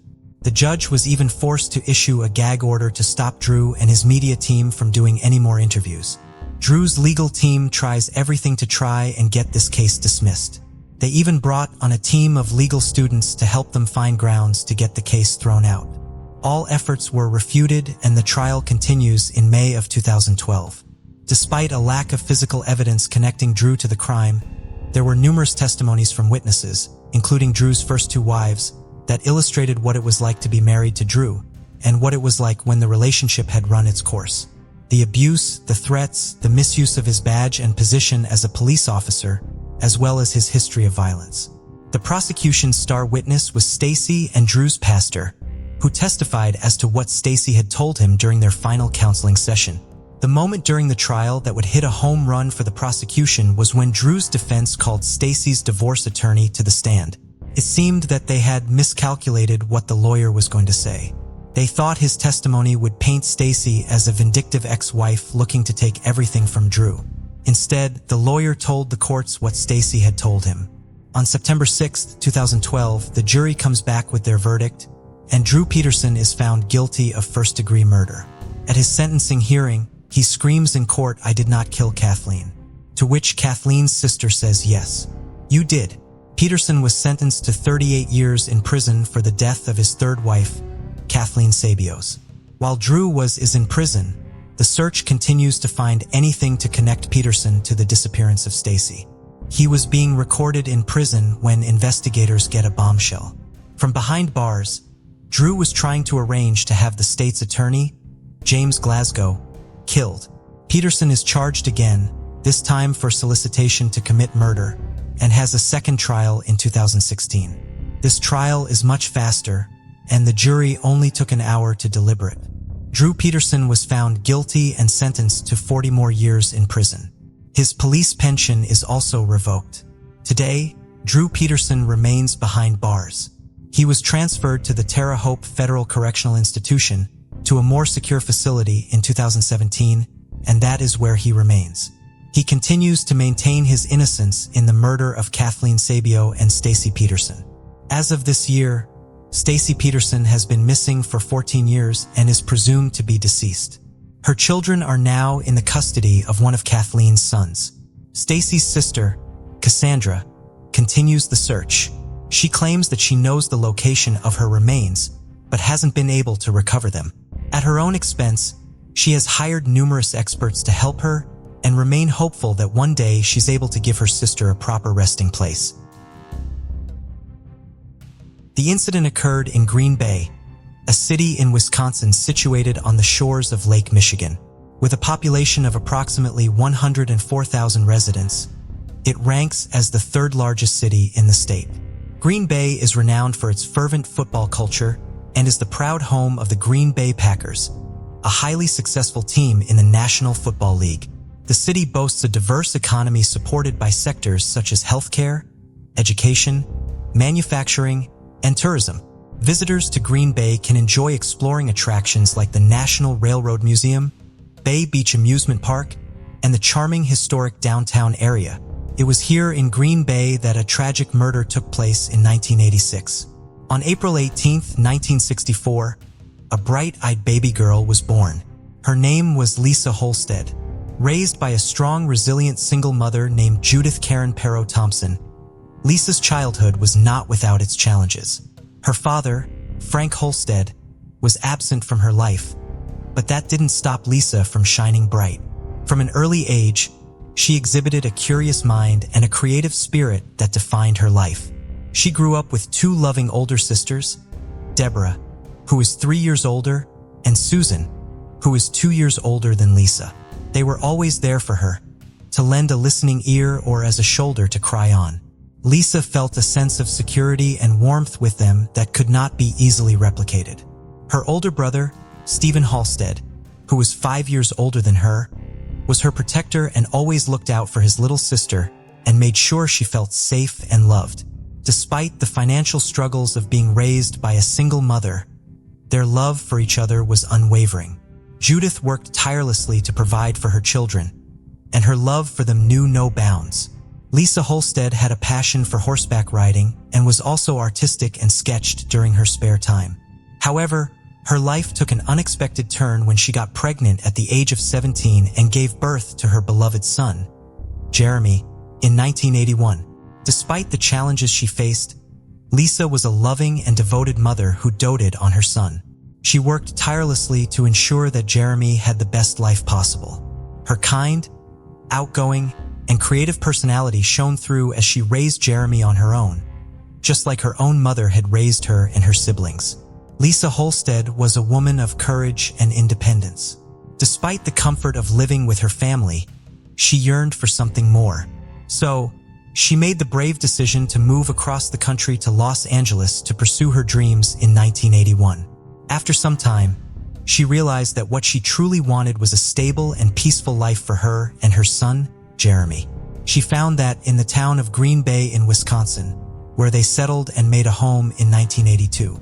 While she never attended college, Lisa was determined to continue her education and took a goal-oriented, non-credit adult learning course at the Northeastern Wisconsin Technical Institute between 1983 and 1984.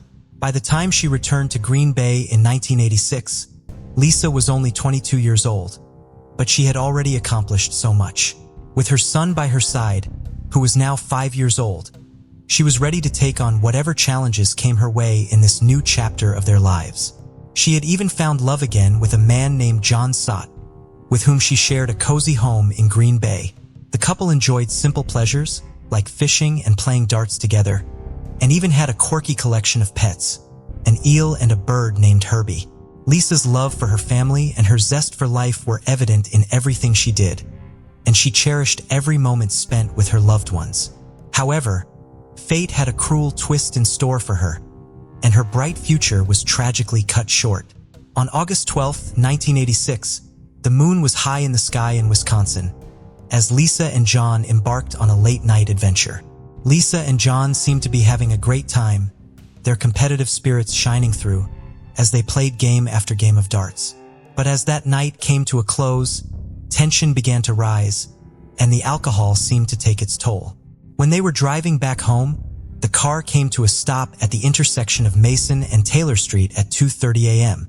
Lisa and John had been having an argument, and she opened the door and stepped out in the cool night air. The argument with John had left her feeling frustrated and upset, and she needed to clear her head. She told John that she would walk home and that he could go ahead and get some rest. He hoped that she would come back soon and that they could make up and put this argument behind them. As the hours passed and the sun began to rise over the quiet town of Green Bay, John's worry grew into a gnawing sense of dread. Lisa still hadn't returned, and he couldn't shake the feeling that something was terribly wrong. He scoured the streets and alleys, calling out her name, but there was no response. Desperately, he made his way to the police station and reported her missing, and his heart was heavy with fear and uncertainty. After just an hour of John reporting her missing, a gruesome discovery was made by two unsuspecting workers in the Canaries Nature Park. It was an ordinary day for the workers. As they made their way along the riverbank, something caught their eye. A hand jutting out from the water's surface. Intrigued, they pulled their truck to a stop and approached the water's edge. What they found there would haunt them forever. The lifeless body of a woman lying partially unclothed, as if she had been cast aside like an unwanted object. They immediately called the authorities, and within minutes, the officers from the Green Bay Police Department arrived at the scene and were met with a gruesome sight. The unknown woman's lifeless body lay in the marsh, surrounded by tall reeds and murky water. The detectives tried to secure the area to gather any evidence. As the detectives combed through the marsh in search of any clues that could lead them to the woman's identity, they stumbled upon a small piece of fabric poking out from under the murky waters.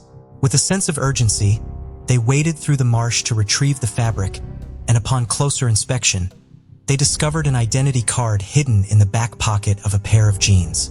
It was then that they were able to confirm the victim's identity as Lisa Holstead.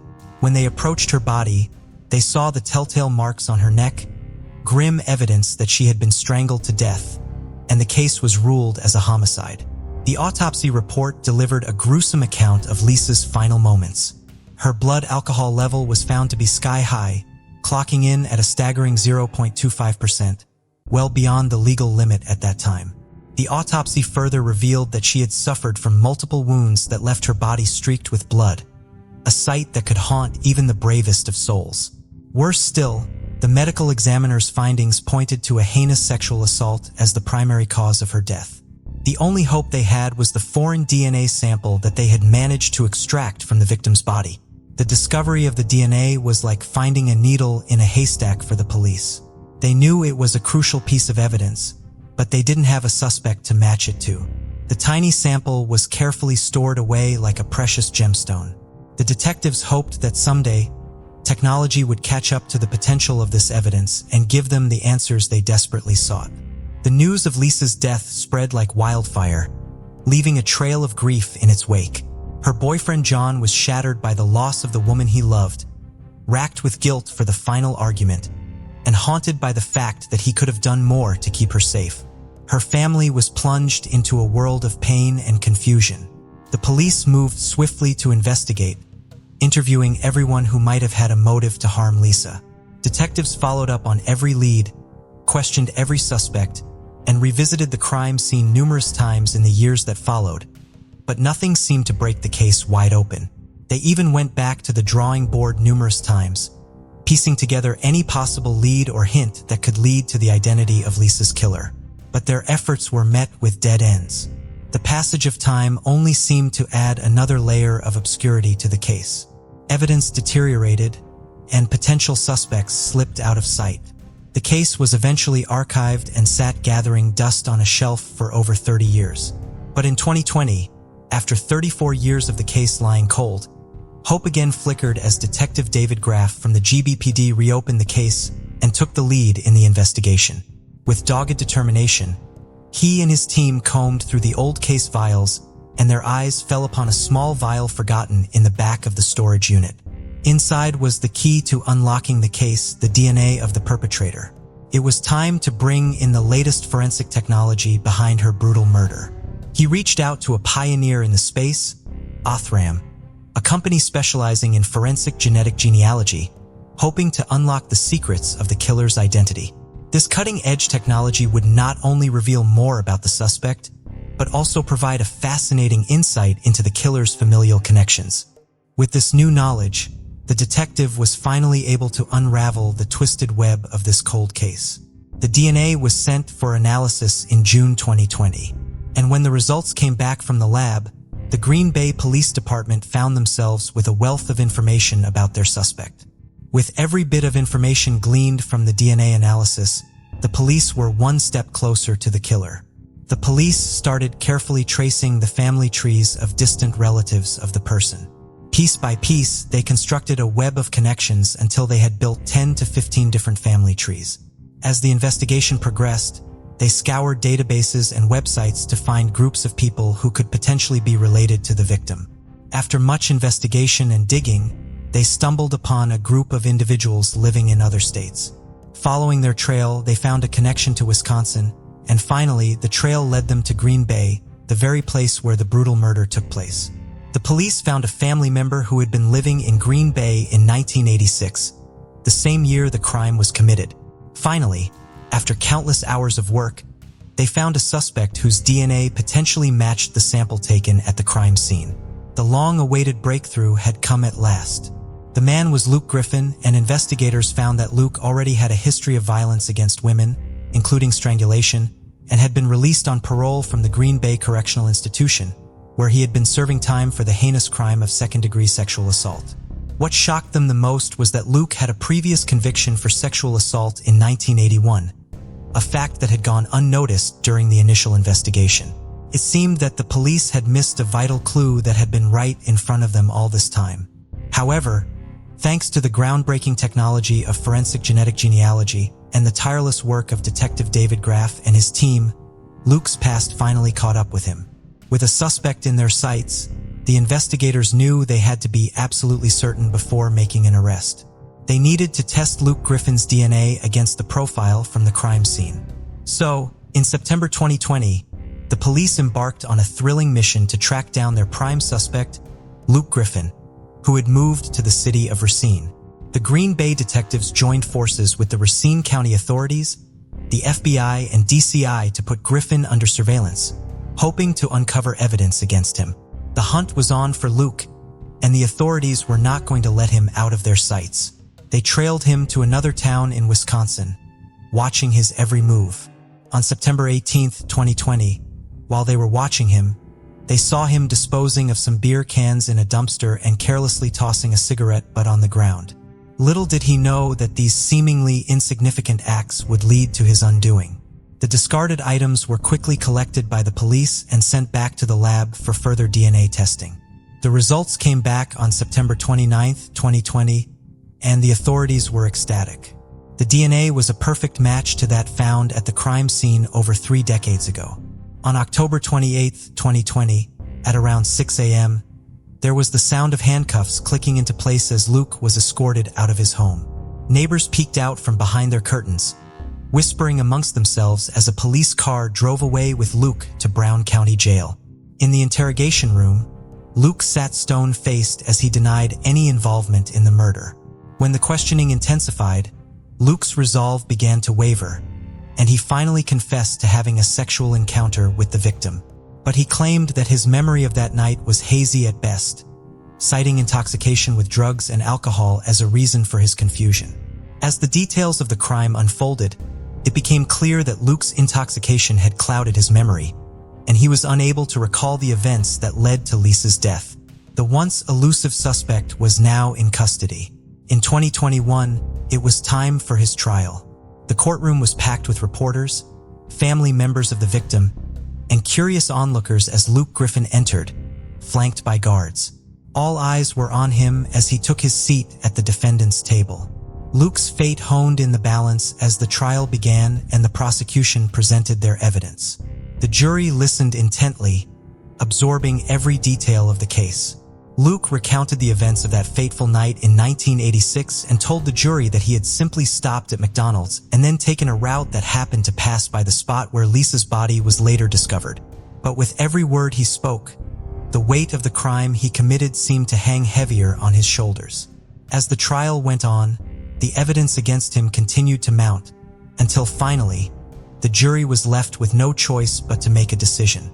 And Luke was booked on a first-degree homicide charge, and his bail was set at $1 million after a long and grueling legal battle. On January 27, 2023, Luke made a dramatic decision to plead no contest to the charge of homicide by reckless conduct. Again, the courtroom was tense as the judge read out the verdict, and Peter Hain, one of Luke's attorneys, argued for a more lenient sentence, citing Luke's poor health and the 2 years he had already spent in jail. However, Judge Timothy Hinkfist was unmoved by Hain's request, stating that Luke's lack of accountability and failure to take responsibility had only continued to victimize Holstead's family. Hinkfist went on to explain that the sentence he was able to give was limited by the laws in place at the time of the crime and that current Wisconsin law only allows for a maximum of 40 years for homicide by reckless conduct, a Class C felony. There was a collective gasp from the crowd as Luke was found guilty of the crime and was charged with first-degree intentional homicide. It was a bittersweet victory for the prosecution, who had worked tirelessly to bring justice for their victim's family. On March 27, 2023, 67-year-old Luke Griffin was sentenced to 10 years in prison, the maximum penalty available under the law in 1986. Under the old sentencing law, Luke can be released after serving 2/3 of his sentence. He was also granted 2.5 years of time served, which means he could be released in 4.5 years and is eligible for parole in less than 6 months. The legal battle surrounding the case had been intensely fought since 2020, according to the Brown County Circuit Court Judge Timothy Hinkfuss. When delivering the sentence, Judge Hinkfuss acknowledged that Lisa Halstead's murder was a despicable and heinous act, but was constrained by the laws in effect at the time of the crime. Despite acknowledging the maximum sentence was woefully inadequate, Brown County District Attorney David Lassie called for it to be imposed, citing the severity of the crime and its impact on the victim's family. He failed to take accountability and avoided justice for 34 years. Lassie said, "The impact that has had on the family is significant. The family members' emotional impact was evident through the hearing, and they made it clear that no sentence could bring back their beloved Lisa." The courtroom was filled with emotion when 5 of Halstead's family members stood before the judge to deliver their witness statements. Their voices trembled with grief and anger when they recounted the pain and trauma they had endured for over 3 decades. One sister, a brother, a niece, a son, and a granddaughter all spoke passionately, sharing the impact the long, cold case had on their family. They described the void left by their beloved sister, mother, and grandmother, and expressed their disappointment with the maximum sentence available. Stephen Halstead's, Lisa's brother's voice was thick with emotion as he addressed the man who had caused his family so much pain. "The pain it caused our family cannot even be described to you," he said, his eyes fixed on Luke. "Many tears. I have thought about Lisa all these years. Every day, it's been 13,377 days since you murdered her." They painted a picture of a kind and loving woman, a devoted mother to her young son. The family spoke of Lisa's creative spirit, her love for art and music, and her trusting and outgoing nature. They shared that they had few photos of Lisa and no videos, but one family member brought a framed picture of her to the stand, and another played an audio recording of her singing as a child. The case of Lisa Halstead is a testament to the power of perseverance and the remarkable advances in forensic technology that have been made in recent years. While it may have seemed like an unsolvable mystery for decades, the tireless efforts of law enforcement and the use of cutting-edge forensic techniques ultimately led to justice being served. What sentence do you think Luke deserves for his crime? Let us know your thoughts in the comment section down below. It was in Boone where a heartbreaking murder occurred in 1976. Born in the scenic state of Kentucky, amidst rolling hills and tranquil streams, a new life began on November 28, 1959. Daniel Henry Claver and Betty Jane Meek Reneker radiated happiness as they welcomed their beloved baby girl, Carol Su Claver, into the world. Her older brother, Thomas Claver, eagerly embraced his new role as her sibling. Carol was known for her remarkable sense of humor. She was extremely modest for a teenager and had a lot of empathy for underprivileged people. She was a volunteer at St. Charles Nursing Home at the age of 16. Carol had also been a Brownie and Girl Scout in her younger days. She enjoyed cooking, sewing, playing records, and was always into music. At the age of 5, her piano lessons also started. Carol was also learning violin, and she had been chosen by her piano teacher Hattie Schatzman to represent her students at the Ohio Music Teacher Association. Carol played twice at the Taft Museum. Her passion for music and natural talent made her a beloved member of the Dixie Heights High School String Ensemble, and her classmates were drawn to her outgoing and kind personality. On June 5, 1976, the sun shone brightly over the quaint town of Union, Kentucky, as the residents began their day like any other. Dr. Gaines Huey, a well-regarded dentist from Walton, left his house early to make his way to work, ready to tend to his patients' dental needs. As he was driving down Chambers Road, he noticed something out of the ordinary at the edge of the road. With curiosity, he pulled over and walked towards the object. It was only when he got close he realized what he had found. A body lying eerily still next to a culvert that served as a drainpipe for rainwater. In a state of shock and with trembling hands, he called the Kentucky State Police. Trooper Jan Wushner happened to be on duty that day. Wushner, a seasoned investigator who had previously served with the Boone County Sheriff's Department, quickly rushed to the scene to unravel the mystery of the lifeless body lying by the roadside. The detectives from the Walton State Police Department arrived at the crime scene at around 7:15 a.m., their eyes scanning the area with an acute attention to detail. As the detectives began their investigation, they noticed the telltale signs of a struggle. Broken twigs and trampled grass hinted at a violent scuffle, and a few feet away was the body of the victim, with injuries betraying she had been attacked and strangled. With a growing sense of dread, the investigators came to the grim realization that this was not a random act of violence, but a deliberate and calculated murder. The investigators were determined to leave no stone unturned in their quest for justice. But despite their best efforts, they couldn't find any concrete evidence at the crime scene. Frustrated at the loss, they decided to turn to the body of the victim for answers. Her body was sent to the county's medical examiner's lab for a thorough autopsy. The medical examiner performed a painstaking autopsy, carefully analyzing every inch of the victim's body for clues. Every cut, bruise, and wound was carefully documented, and every clue analyzed with precision. The results of the autopsy revealed the brutal truth of her death. The evidence suggested that she had been subjected to a vicious beating, her body bearing the telltale signs of a tire iron used with unrelenting force.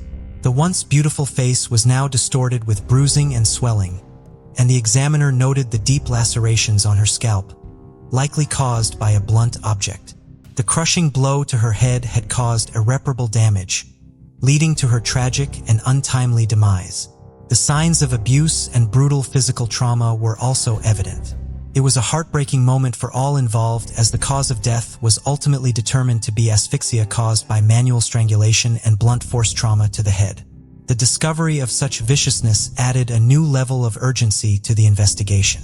While analyzing the evidence found at the scene, they discovered some traces of foreign DNA on the victim's clothing.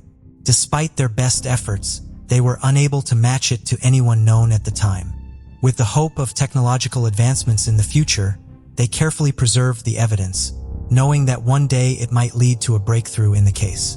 Through their tireless efforts, detectives were able to locate one of the family members who was the brother of the victim with the help of DNA that was extracted from her body.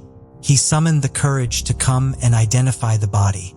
With heavy steps, Thomas Claver, who was 23 years old at the time, walked into the morgue as he gazed upon the still and lifeless form of his beloved sister, Carol Su Claver, on the cold metal table. Tears streamed down his face. The pain in his heart was overwhelming as he realized that he would never again hear her infectious laugh or see her dazzling smile. With the investigation progressing, the investigators didn't leave any stone unturned. They combed through the community, knocking on doors, speaking to residents, and gathering any information that could provide insight into the tragic incident. They also delved deep into Carol Su Claver's past, talking to her family and friends to gain a deeper understanding of her life and any possible enemies. The investigators learned that June 4th, 1976 was an ordinary day for the Claver family. Carol Su Claver, a 16-year-old carefree teenager, hopped onto her bike and rode around town with the wind in her hair and a smile on her face. She greeted the locals, chatted with friends, and basked in the warmth of the summer day. Later in the evening, she plans to meet a friend at Zeno's Hyde Park restaurant.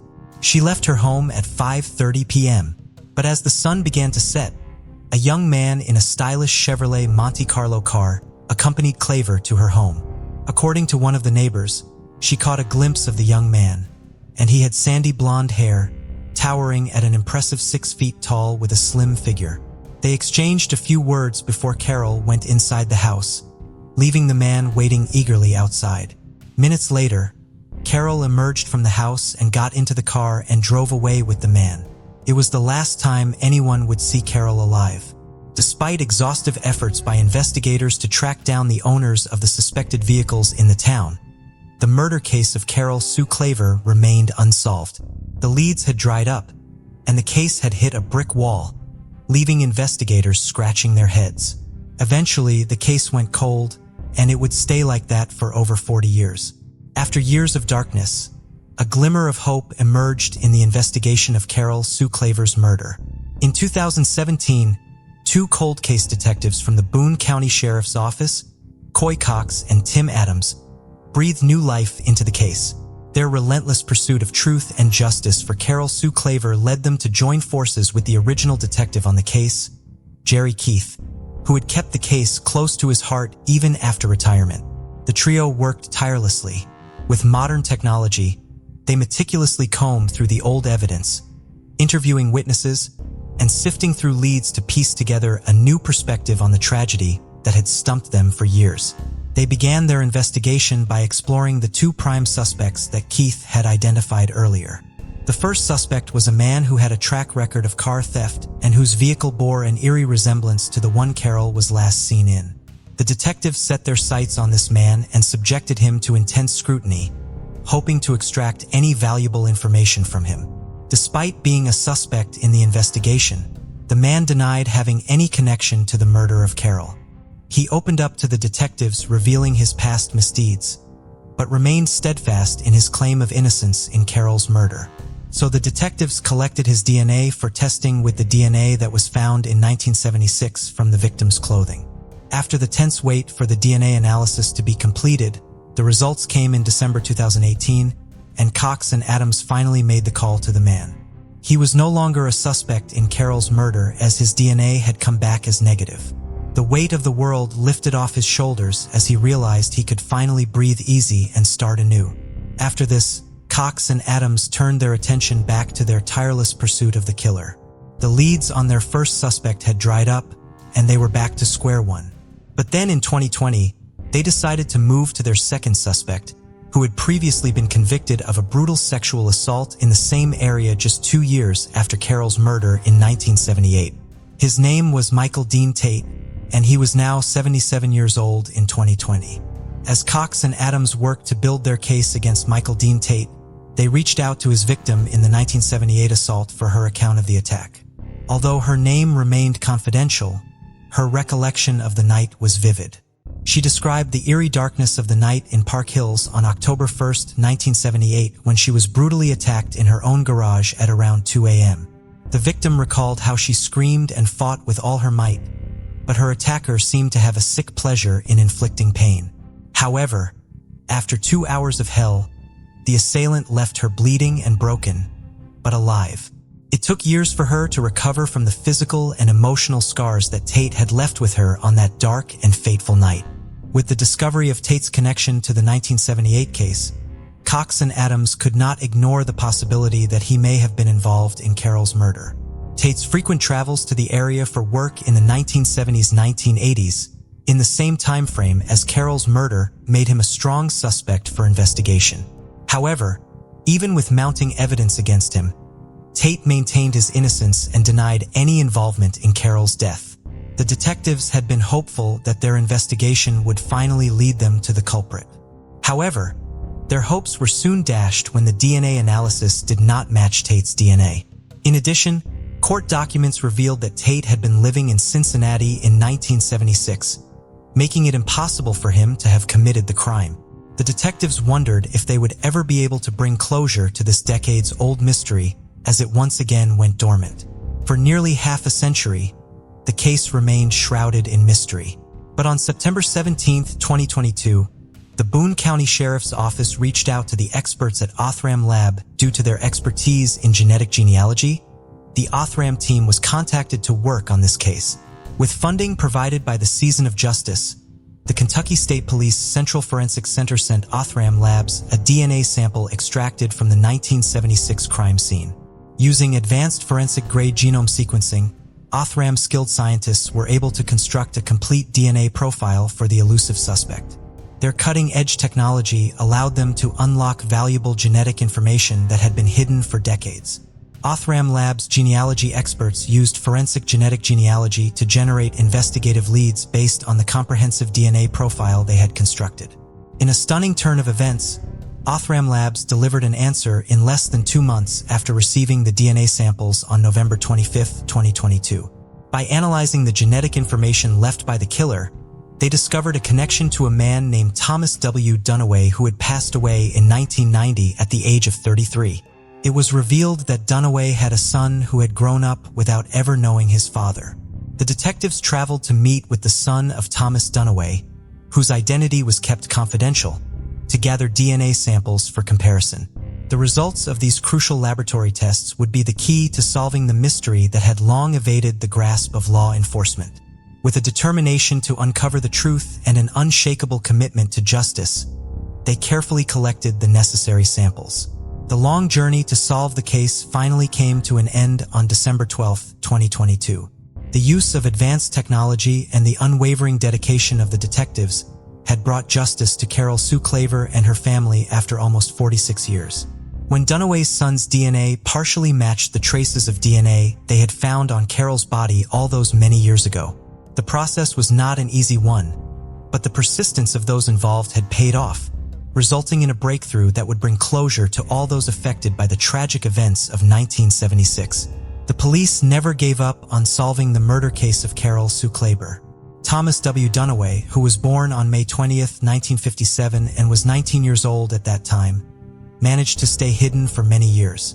Through their perseverance, they were able to uncover crucial information about Dunaway's past and the terrible things he had done. The police discovered that he lived near Devo Park, the same place where Carol was last seen with a man who looked like him. As they delved deeper, more damning evidence against Dunaway emerged. Dunaway was not just a once-off criminal. He had been on a 6-month crime spree, leaving a trail of evidence behind in the form of the cars he used to escape each crime scene. The horror did not stop with Carol Su Claver's death, as he was found guilty of another killing just 6 months later in December 1976.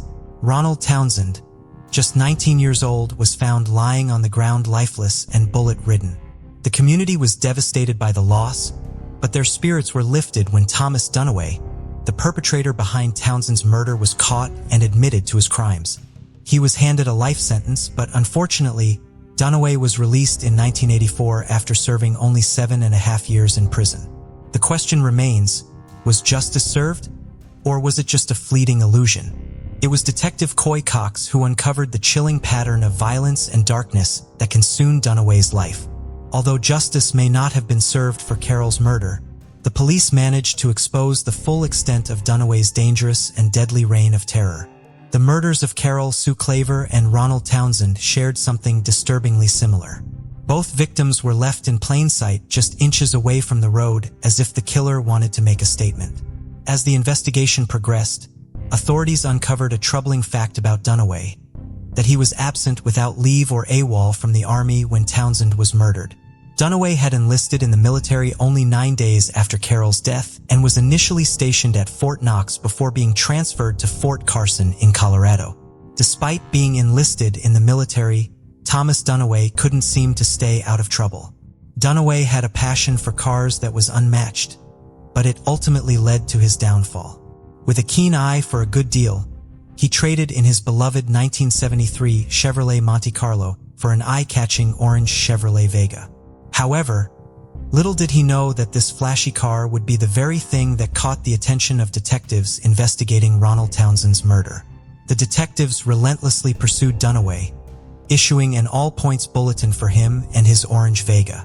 It was a game of cat and mouse that finally came to an end on the dark Christmas Eve of 1976 when Dunaway was arrested in South Carolina on charges of Townsend's murder and illegal possession of a firearm.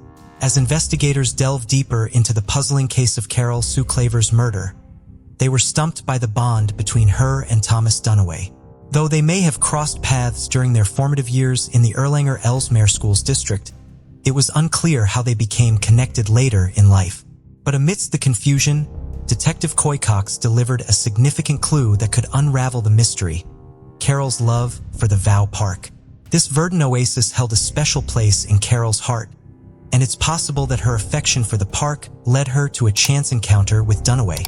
She was known to be outgoing, and it's possible that's how she met him. Perhaps they met by chance in the park, and their paths became intertwined as they shared stories and laughter in that peaceful setting.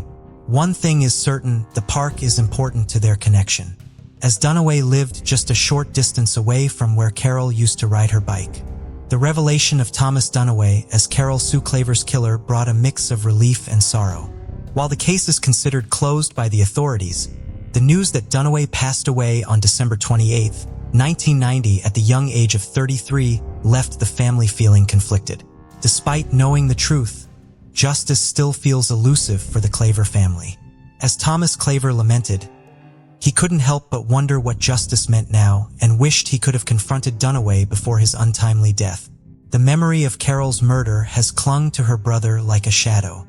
It's a weight that he's carried for almost half a century, never quite able to shake off the fear that another tragedy could strike his family. He worries endlessly about the safety of his son, Daniel, who is 28 years old, even calling him late at night to check in. He fears losing anyone else dear to him, just like he lost his beloved sister. It's a fear that grips him tightly like a vice, reminding him of the preciousness of every moment and the importance of cherishing those we love. For Thomas Claver, the idea of disturbing his sister's final resting place was unbearable.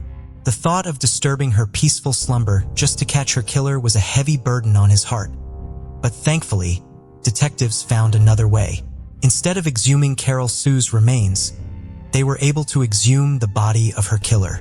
While it may not be the justice that Thomas had hoped for, the fact that his sister's grave remains undisturbed has given him a small sense of solace. For Thomas, it's the small victories that count, and the knowledge that his sister can finally rest in peace. Detective Cox's determination in seeking justice knew no bounds, as evidenced by his recent court order to exhume Dunaway's body for DNA testing. The process of entering the DNA into Cody's may be just the beginning of a new chapter in the pursuit of justice, and Cox is ready to take on whatever challenges lie ahead. After almost half a century, justice was finally served for Carol Su Claver. Though her killer cannot be tried in a court of law, the Boone County Commonwealth's attorney, Lewis Kelly, has deemed the case closed. The news brought tears to Detective Cox's eyes as he shared the bittersweet moment of informing Carol's brother that the perpetrator had been identified after all these years. While the past cannot be undone, the closure that comes with knowing the truth is a small comfort in the face of such a tragedy. Detective Coy Cox and his team finally solved the 46-year-old mystery of Carol Su Claver's murder by identifying the perpetrator, Thomas W. Dunaway. This case highlights the dedication of law enforcement in pursuing justice for victims and their families, no matter how long it takes. In the summer of 2010, 19-year-old Ivana Wajark was on the cusp of starting a new chapter. The teenager from Dansk, Poland had completed high school and was waiting to hear back from her university applications and was planning a trip to Spain. On the night of July 16, 2010, Ivana went out to a popular club called the Dream Club in Sopot, Poland. She was with her friend, Andrea, and three of Andrea's male friends, Powell, Merrick, and Adrian. According to a witness at the club, Ivana and her friends seemed to be having a good time. But then, Ivana and Andrea got into a fight.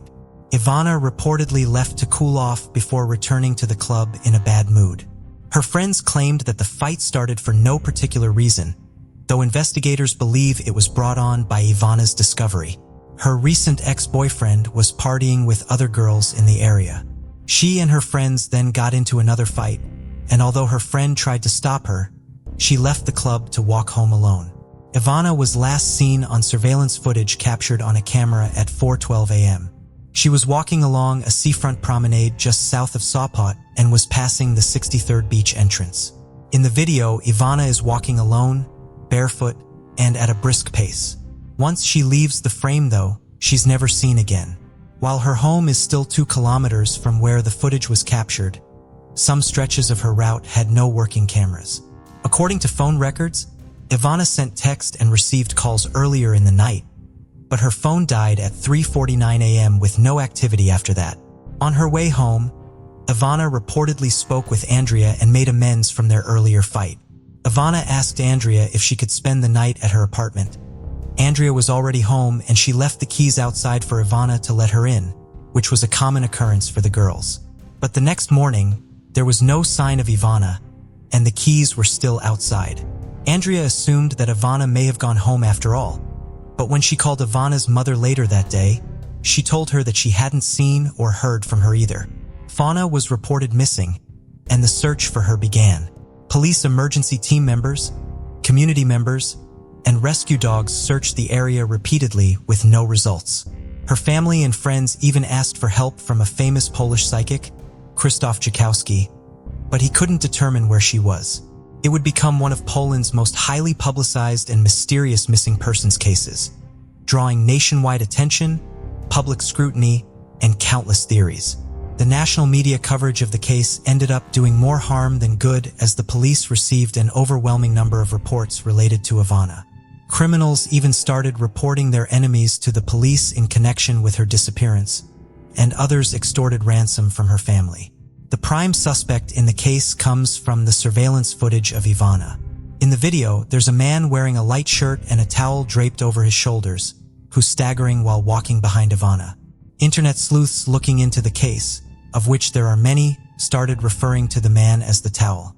The man is seen following Ivana out of frame, and then the same cameras capture the man returning at 6:22 a.m. with the same towel, but no shirt on.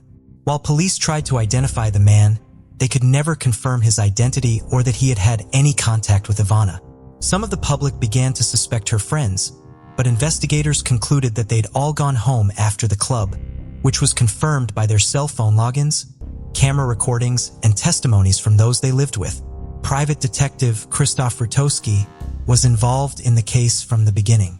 He was able to obtain her cell phone records and hard drives before the police, as well as the security footage of her walking down the promenade.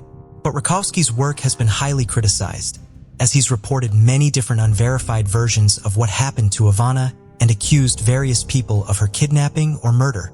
In August of 2010, Rutowski claimed that he had a witness who saw the kidnapping on July 16th, and that Ivana had been forcibly dragged into a car. In 2011, he said that he had a new suspect, a 24-year-old man named Sasha, who told someone that he and two men abducted and raped a girl in Dansk. Sasha hung himself on January 3, 2011, with no mention of Ivana in the letters he left. It was later discovered he was not in the area the night of Ivana's disappearance. He was over 200 kilometers away. Rutowski later admitted that the information he shared about the witness was a bluff. In 2012, the police investigation was formally closed, but that didn't stop others from searching for Ivana.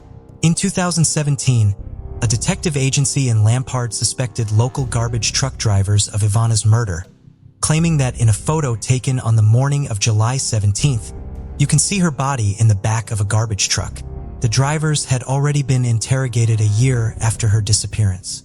Two of them stated that they didn't remember anything about that morning, but the third man said that he saw Ivana talking to the man with a towel over his shoulders on a bench. The media described the police handling of the case as clumsy. Their work was later investigated by the Supreme Audit Office, which determined they'd failed to publish information about the disappearance to media and failed to secure surveillance footage of Ivana. Ivana's mother also said that telephone records weren't checked until many months after her daughter's disappearance, despite her pressuring police to look into them. On May 19, 2021, Rutowski and his team searched the area where Ivana was last seen and found a shirt in a plastic bag, tights, a skirt, and two knives buried.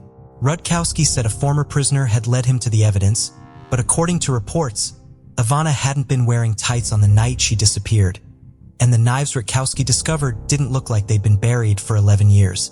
Many people have said that Rutowski's involvement in the case has been harmful, leading the media and police down rabbit holes and causing distractions. A journalist covering the case said, "The police stopped cooperating with him a long time ago because it turned out he was lying constantly." Early on in this case, investigators considered that Ivana had run away since there'd been no evidence of kidnapping or murder, although they never found evidence to support that theory. Another theory is that Ivana was a victim of a local serial killer. A week after Ivana's disappearance, a 34-year-old woman was found dead after leaving her friends at a festival. A year later, a 13-year-old girl was murdered north of Sosbat.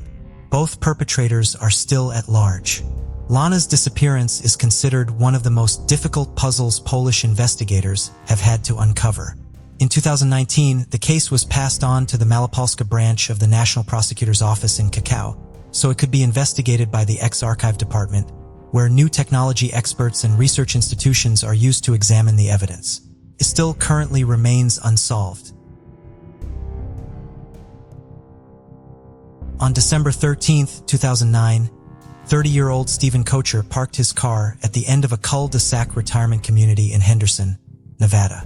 In footage captured by nearby home security systems, you can see Stephen get out of his car and leave the area only to return a short time later to retrieve an item from his car and leave again. He has not been seen since.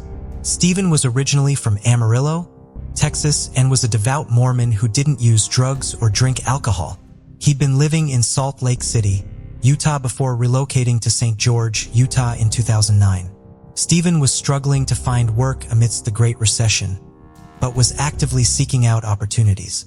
He'd found a job handing out flyers for a window washing company, but it wasn't enough to pay his bills. In the days leading to his disappearance, Stephen made an unscheduled visit to his ex-girlfriend, Anna Marie Neffs. Though she wasn't home, her family invited him in to stay for lunch, where he told him he was on his way to visit family in Sacramento, California. Though instead, he returned to St. George, as he feared bad weather would make his trip difficult. He also spoke to his mother on the phone that day, who said he seemed upbeat as they talked about upcoming Christmas plans. The next day, on December 11th, Stephen was seen helping a couple of children who'd been locked out of their home. He also talked to his bishop, who promised Stephen he'd have a job for him in early 2010, and the bishop noticed that he seemed positive despite the struggles he was facing. On December 12th, the day before his disappearance, Stephen's phone pinged a cell tower near Overton, Nevada, near Lake Mead. He also bought a baby's bib and snacks from the Kmart outside St. George, which were believed to be Christmas gifts for his family. His neighbor recalled seeing him around 10 p.m. that night. Half an hour later, he left his home, but wasn't seen coming back. The next morning, Greg Webb, the president of Stephen's local church ward, called him to tell him that he was in Las Vegas and may not make it in time for a church meeting. He wanted to see if Stephen could lead the meeting instead.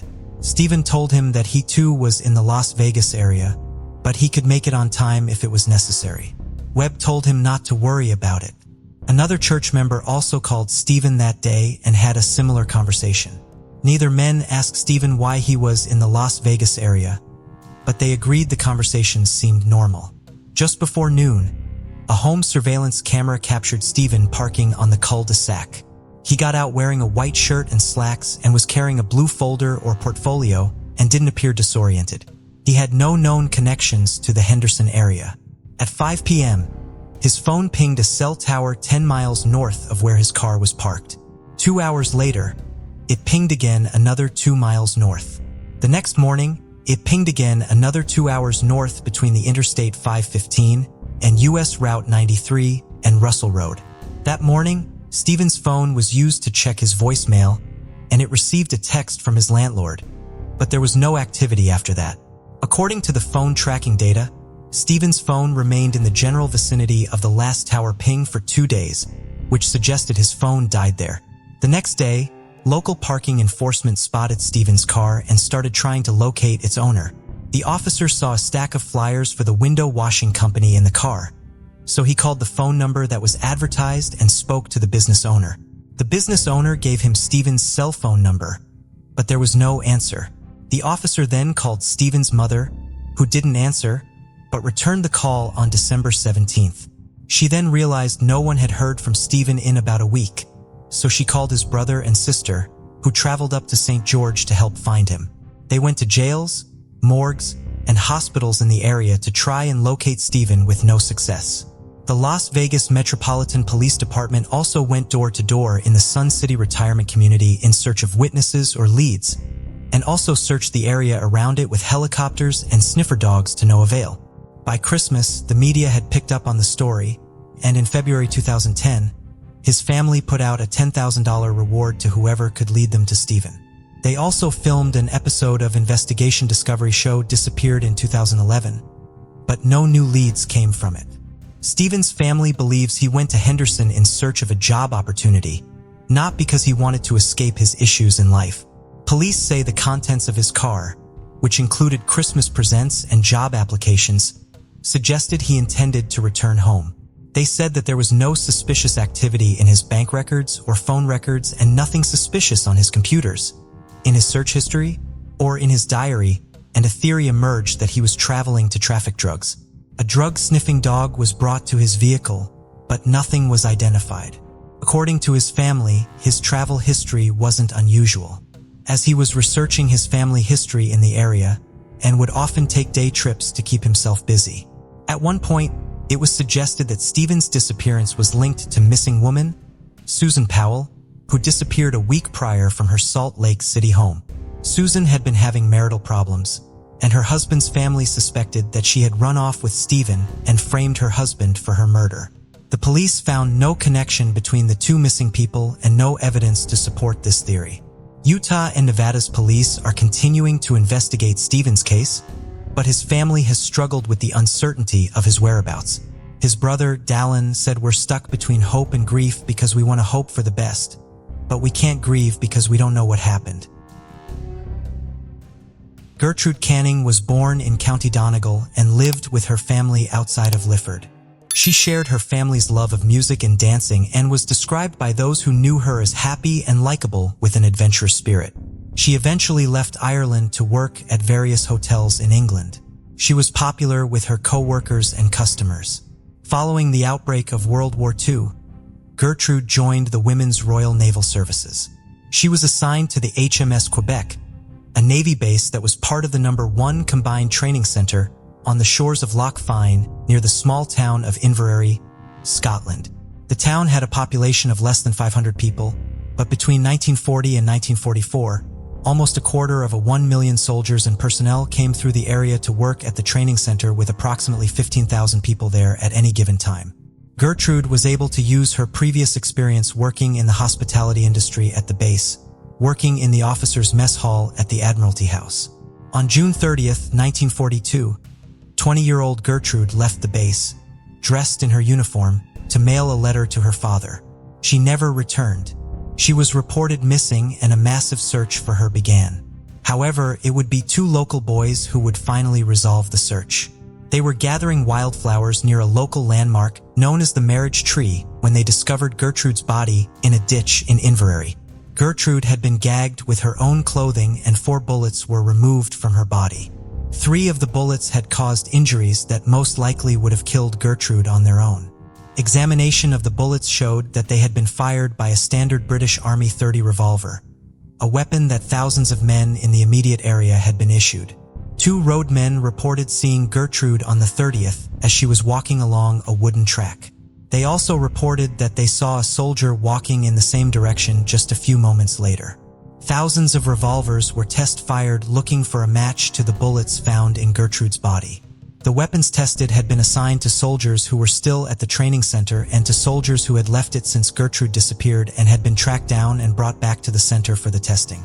Despite the extensive testing, no match to the bullets that killed Gertrude was found. One of the investigators who worked on the case was Detective Inspector Robert Calhoun out of Glasgow.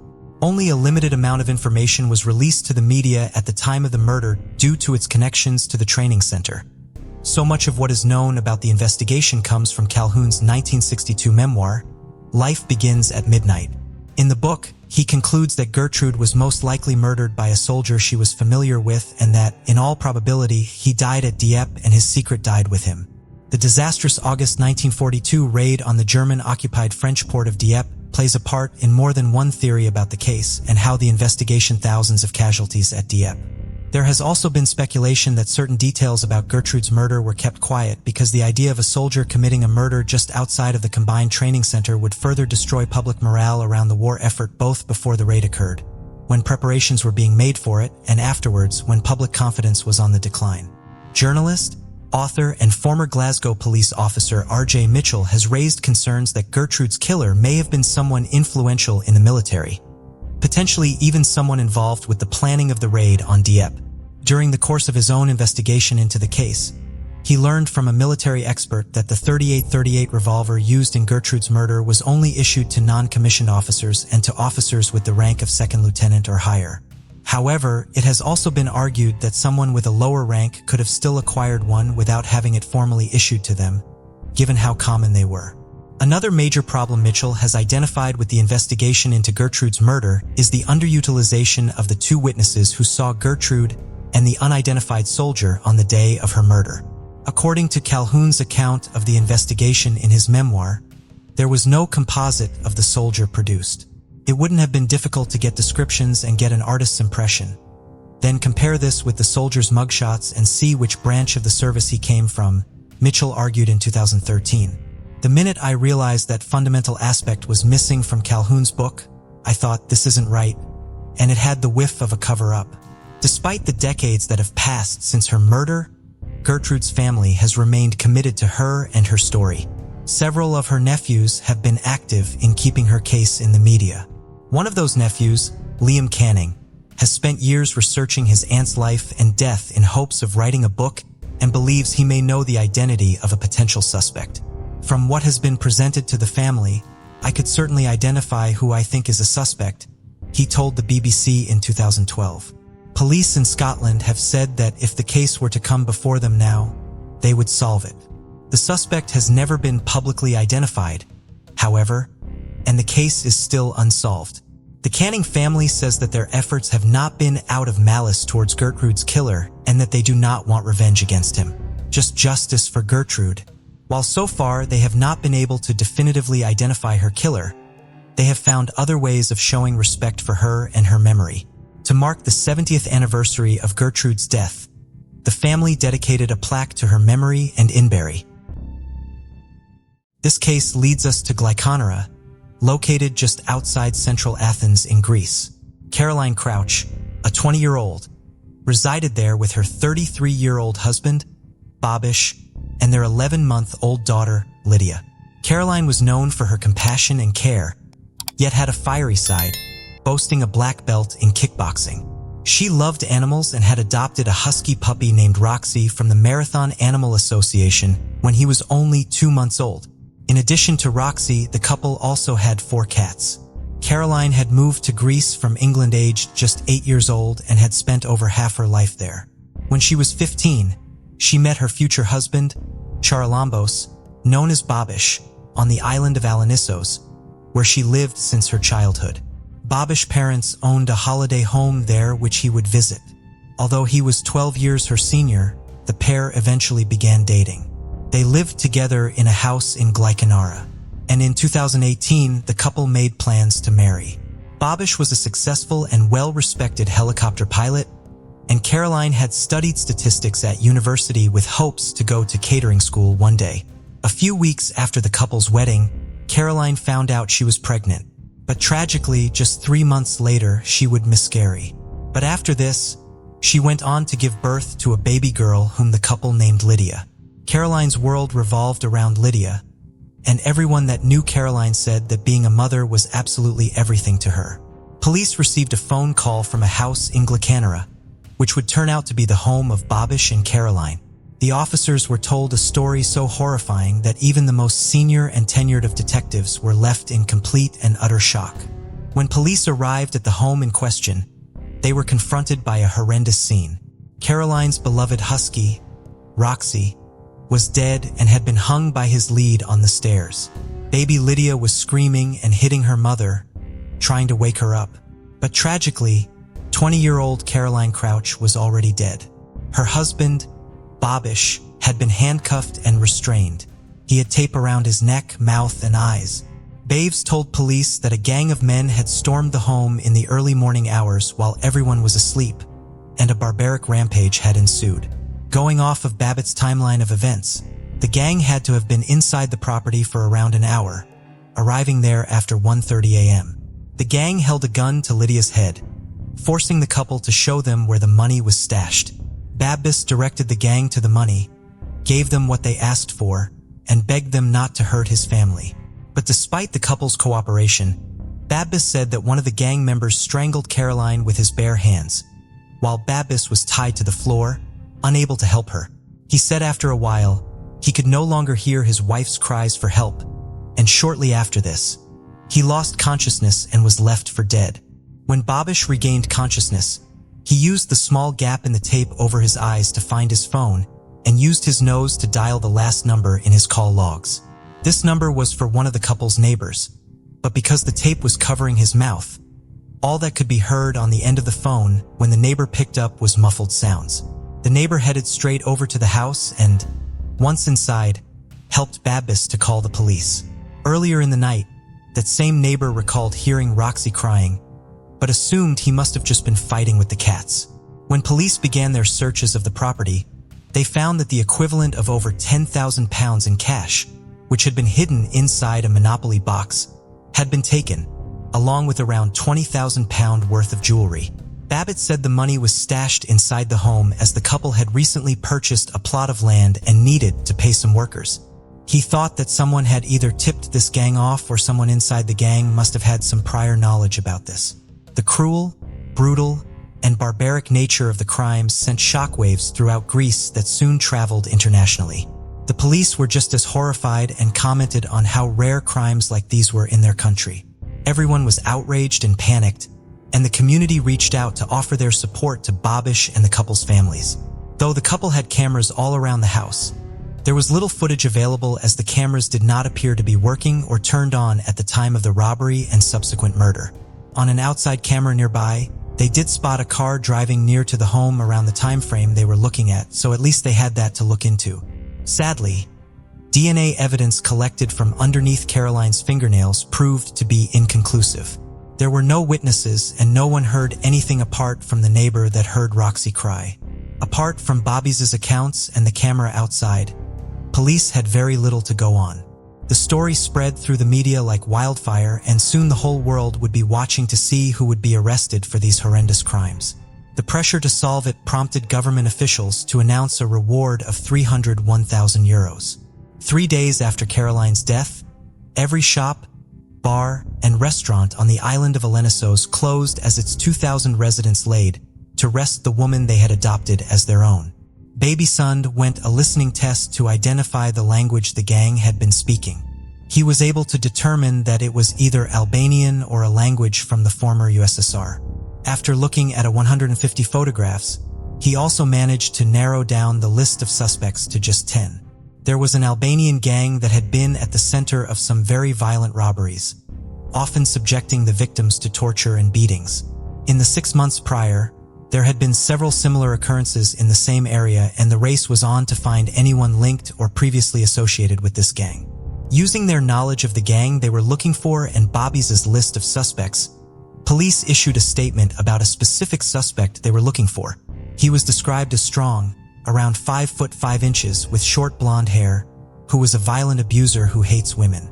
Police began investigating a potential link between him and another suspect who had robbed the house of Babbis's pilot instructor 3 years before. The 32-year-old instructor said, "They are ruthless. They came to my house around 10 o'clock at night in July. They are not afraid of anything. They are brutal and use their strength against women because they consider them weaker."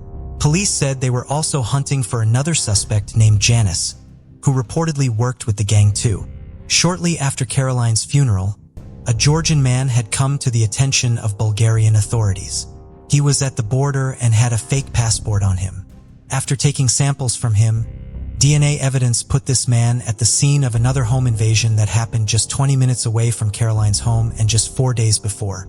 It was very similar in nature given that both crime scenes were deemed to share the same modus operandi. But just as quickly as he was deemed a suspect in her case, he was ruled out at the same speed when police could find nothing that tied him to the couple's home. Experts were fearful and said that as more time passed by, it was becoming less and less likely that they would ever find the gang responsible. Police sources told the local media that the evidence found at the home was so little, it was as if the burglars had bleached the entire house before leaving. Babbis was frequently in and out of police interviews as they scrutinized his timeline, trying to get more information. He also told the police everything about the couple and their relationship. But Caroline's diary would soon paint a very different picture. She spoke of an abusive and volatile home, and it turned out that Caroline had been trying to leave Babis for a long time. She first told him she was leaving in July 2020 when Lydia was a newborn. She said she felt miserable and that she was looking for a new home, but she often changed her mind, saying she didn't want her daughter to grow up without her parents together. Babis became even more controlling, installing a tracing app on her phone and accompanying her to her therapy sessions to listen in. The couple's counselor, Eleni, said Caroline told her she was looking for an apartment in central Athens for her and Lydia, near to a cooking school that she had dreams of attending. Eleni also said that Caroline was terrified of her husband hearing anything outside the room and used to check the doors were shut over and over again. Despite often seeking advice from her counselor, one day, out of the blue, Elaine received a message from Caroline abruptly asking to end their sessions. Later, it was claimed it was more than likely that this message had actually been sent by Babish. According to Caroline's diary, the pair would fight bitterly, and things would often escalate quickly. One diary entry read, "Today my little one is a month old. It's also the day I told Bobby I want to leave. I feel awful." Another read, "I'm thinking of going to my sister. I don't know if I can keep going with Bobby. I love him so much that I can't leave him even though this relationship hurts me." It is said that Elaine urged Caroline to confide in her mother, but Caroline said she didn't want to disappoint her. 38 days after the violent scene was discovered during Caroline's memorial service, Abbas was approached by officers asking him to come in for some more questioning. He begged to stay, but police insisted, stating they had arrested someone and needed Babis to identify him. This was all a ruse. The police were actually taking Babish to the station to interrogate him. His entire story was becoming more and more convoluted and impossible to believe, and holes were appearing everywhere. Alongside Caroline's own words about the toxic relationship and Bobby's bewildering story that not a single witness or camera could corroborate, police already knew that they weren't looking for a gang of people. They were looking at just one person. When the data from Caroline's smartwatch was analyzed, it showed she was in an extreme state of mental or physical stress for 6 minutes around 4 a.m. This revealed that she did not die at the time Babish had originally claimed. Data from his phone showed him walking up and down the stairs of the house for hours, while he claimed he was tied up and unable to move. After 8 hours of intense interrogation and being presented with all the evidence the police had collected, Babish finally broke. He admitted that the robbery had been fake and that he had been the one to commit and stage the depraved crimes against Caroline and her beloved dog, Roxy. Police revealed that they had immediately suspected Babis of committing the crime after noticing his demeanor when they arrived at the crime scene on the morning of May 11th. Suspicion loomed from the start, Police Chief Petros Safaris said, but we lacked the hard evidence. Babis had courted the media, misled the police, and deceived the world, and Caroline's distraught and grieving family, as well as Caroline wanting to dissolve the marriage and leave with Lydia. Police wondered if there was another potential motive for the murder: money. Babis lived a very lavish lifestyle, one people wondered if he could maintain. He and Caroline had recently been on a luxury holiday to Dubai, had spent the equivalent of £47,000 on land, and designed a £140,000 dream home. Just a week before Caroline was killed, Caroline's mom gave Babish £20,000, and sources also revealed that Babish may have been involved in drug smuggling in his helicopter, which was providing him with the money to fund his luxurious life. Caroline's father David does believe there is some foundation to these rumors. He said his daughter had a strong sense of right and wrong, and if she had seen or heard anything about this, she would not have kept quiet. Looking at the timeline of events and the data available, police pieced together what happened that early morning as best they could. At some point in the evening, Caroline had texted a friend, telling them she was leaving Babish. Data from her phone showed that she had tried to book a hotel with her daughter to stay away for the night. At 12:35 a.m., Babis was seen on the living room camera with Lydia, while texting Caroline, who was upstairs. At 1:20 a.m., Babis removed the memory card from the camera inside the property. The couple continued to argue over text for over 2 hours. At 4 a.m., Caroline's smartwatch suggested she was asleep. Just 1 minute later, the watch registered intense pulse stimulation. 11 minutes after this, Caroline's watch detected no further heartbeats. Her pulse rocketed by 50% at 4 o'clock and 5 seconds a.m. as Babbis suffocated her with a pillow. Babbis then placed Lydia next to her late mother in an attempt to create a more compelling and shocking crime scene. Caroline had died at a completely different time to that Babbis had reported. This gave him time to stage the robbery by throwing clothes around and pretending to loot the house. At some point, he drowned 7-month-old Roxy and hung his body from the stairs. 2 hours later at 6 a.m., Babish made the call to report the fake robbery. A doctor confirmed that Caroline would have died in agony, and police said it was clear from the data on her watch. She had fought for her life with everything she had. In a court appearance, Babbis first described smothering Caroline as a hug, saying she was trying to move away from him as they lay in bed, so he held her tightly. At one point, as her face was shaking on the pillow, her mouth and her nose were resting on the pillow, I kept holding her in my arms until she stopped rocking, he said. It all lasted about 5 minutes from the time I hugged her until the moment she stopped rocking. I tried to wake her, rocked her, but it was in vain. Then I realized what had happened. He then said that he threw her down on the bed and pressed her face into the pillow until she passed out, before realizing he had killed her. His reason for this, he claimed, was to protect his daughter. He said that Caroline was violent and verbally abusive towards Lydia, and that he had acted in the heat of the moment to save her. I never wanted to lie. I did what I did to evade arrest to protect my daughter, he said. It was a devastating and hurtful claim for those that knew Caroline to hear. Lydia was Caroline's life and she worshipped her. She would simply never have acted in any harmful way towards her baby girl. But prosecutors say the killing was absolutely premeditated, pointing to the cameras that Babbis had disabled and removed the memory card from before the murder and Caroline's smartwatch data that suggested she was asleep when she was smothered. Babish is charged with 2 felonies, the first being premeditated murder while in a non-agitated state of mind, the second being abuse of an animal. The 2 misdemeanors he faces are accusing others of a crime and repeatedly providing false testimonies. One of his lawyers resigned, telling reporters, "I do not desire to have anything more to do with the defense of this case for personal reasons." Babish remains detained in Greece's high-security Korydallos jail awaiting trial. Sources differ as to the length of sentence he could receive if found guilty, but it has been stated that if the jury is satisfied it was not premeditated, then he could have his sentence drastically reduced. Caroline's death sparked outrage all over the world, but in Greece particularly. It prompted protesters to march the streets, carrying banners reading, "No more domestic violence." Domestic abuse has quadrupled since the country's first lockdown in March 2020, and Caroline's case seemed to force Greece to confront its problems with violence against women, the attitudes of society, the media, and even senior justice officials. The cases of femicide are usually the result of years of domestic violence that has not been treated and has not been answered in the correct way, said Maria Alvanu, who works as a criminologist, lawyer, and women's rights activist. Caroline's grieving parents Susan and David wanted to erase Babbis in any way they could, starting by removing the word wife from Caroline's gravestone. It now reads mother and daughter. They were also granted full custody of baby Lydia. Babish's parents were denied co-custody, but they were granted visitation rights of 5 days a month. Sources say that despite everything, Caroline's parents have a cordial relationship with Bobby's parents and are working together to do the best thing for Lydia. Caroline Crouch had so much still to accomplish and so many plans for her future before her life was so tragically and brutally cut short.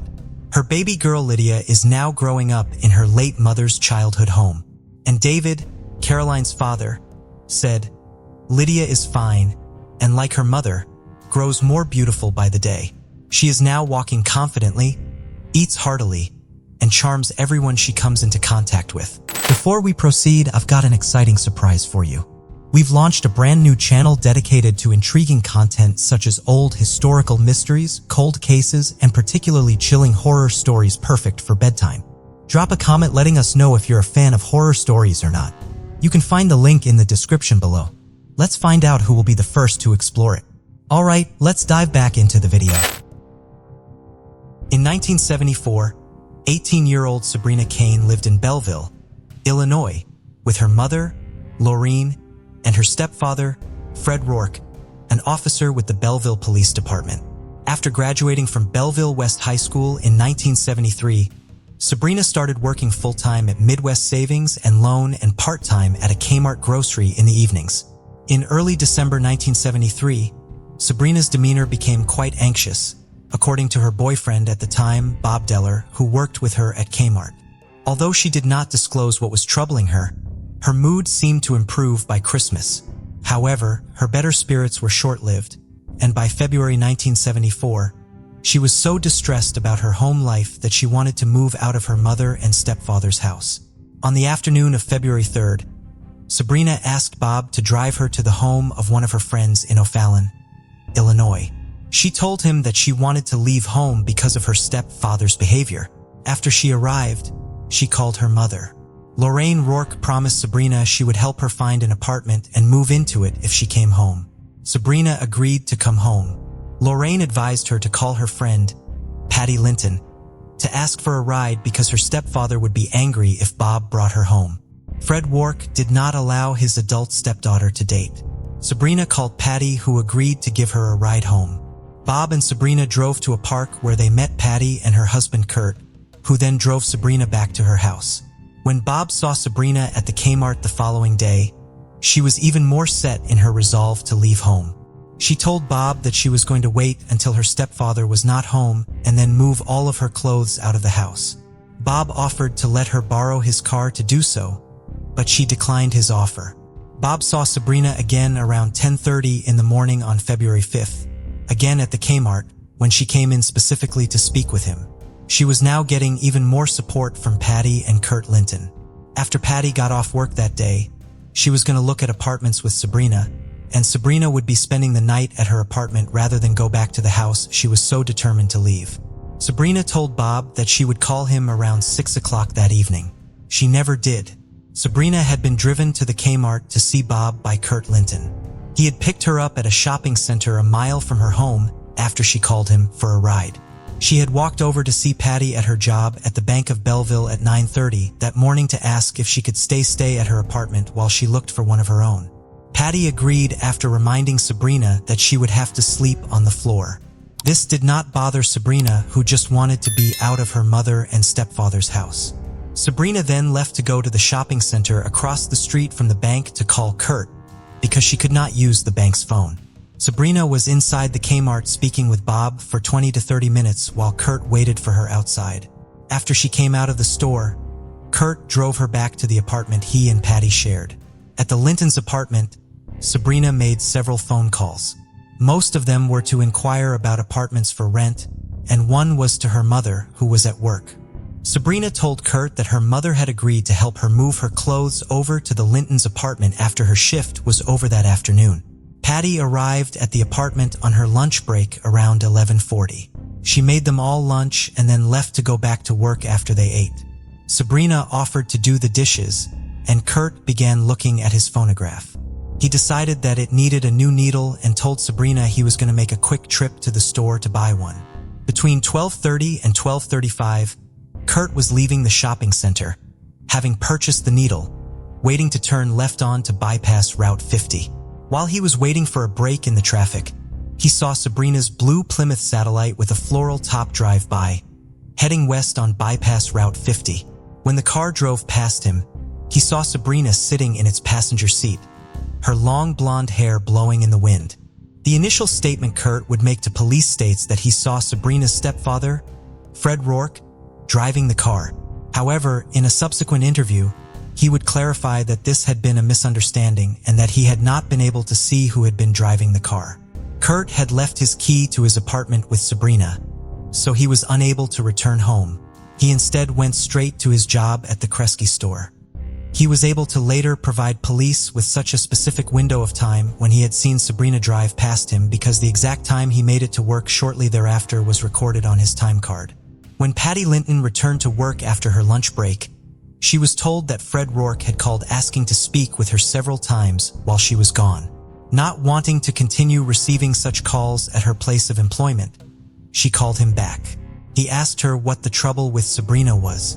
She told him that she was not sure, but that Sabrina was determined to move out on her own. Patty also told him Sabrina was at her apartment if he wanted to go talk to her. Fred Rourke would later say that he had gone over to the Lintons' apartment to speak with his stepdaughter. Sabrina let him inside the apartment and then agreed to go home to speak with him. She left Patty a note, and then she and her stepfather left to drive home. When they arrived, Fred sat down on the couch, and Sabrina sat down on the arm of a chair near the front door, leaving her coat on. He asked her what was wrong, and instead of responding, Sabrina got up and walked out of the house. Rourke did not go after her. When Sabrina's mother, Lorraine, returned home from work that afternoon, Fred was there but Sabrina was not. Fred told her Sabrina had been angry and walked out of the house. Lorraine Rourke then went out looking for her daughter, but Fred did not go with her to help. Patty Linton arrived home from work at 3:45 and found the note from Sabrina explaining that she had gone home with Fred and saying that she would call her later. Patty later tried calling Sabrina at home and was told by Lorraine that Sabrina had stormed out of the house earlier that afternoon. Kurt Linton returned from work at 6 o'clock that evening, and the couple remained at home, waiting for a call from Sabrina that never came.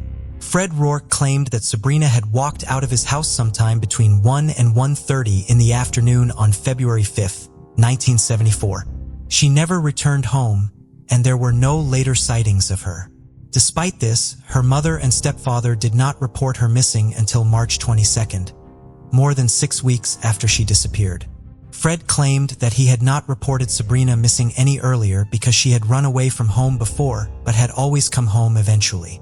While Sabrina had been trying to leave home in the days before her disappearance, she had remained in almost constant contact with her mother and friends about her whereabouts.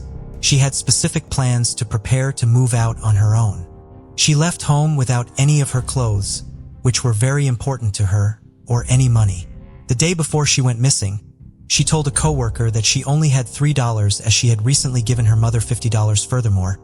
It was highly out of character for Fred Rourke to let Sabrina's whereabouts be unknown for 6 hours, much less 6 weeks. According to Sabrina's friends and coworkers, her relationship with her stepfather was highly unusual. She would fail to show up to planned activities because she had to spend time with him. He tried to control who she was friends with, and he forbade her from dating.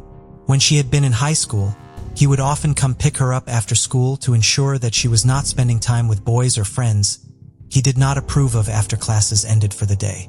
Sabrina graduated high school in 1973, but Fred would not allow her any new freedoms, and his behavior remained just as controlling as ever.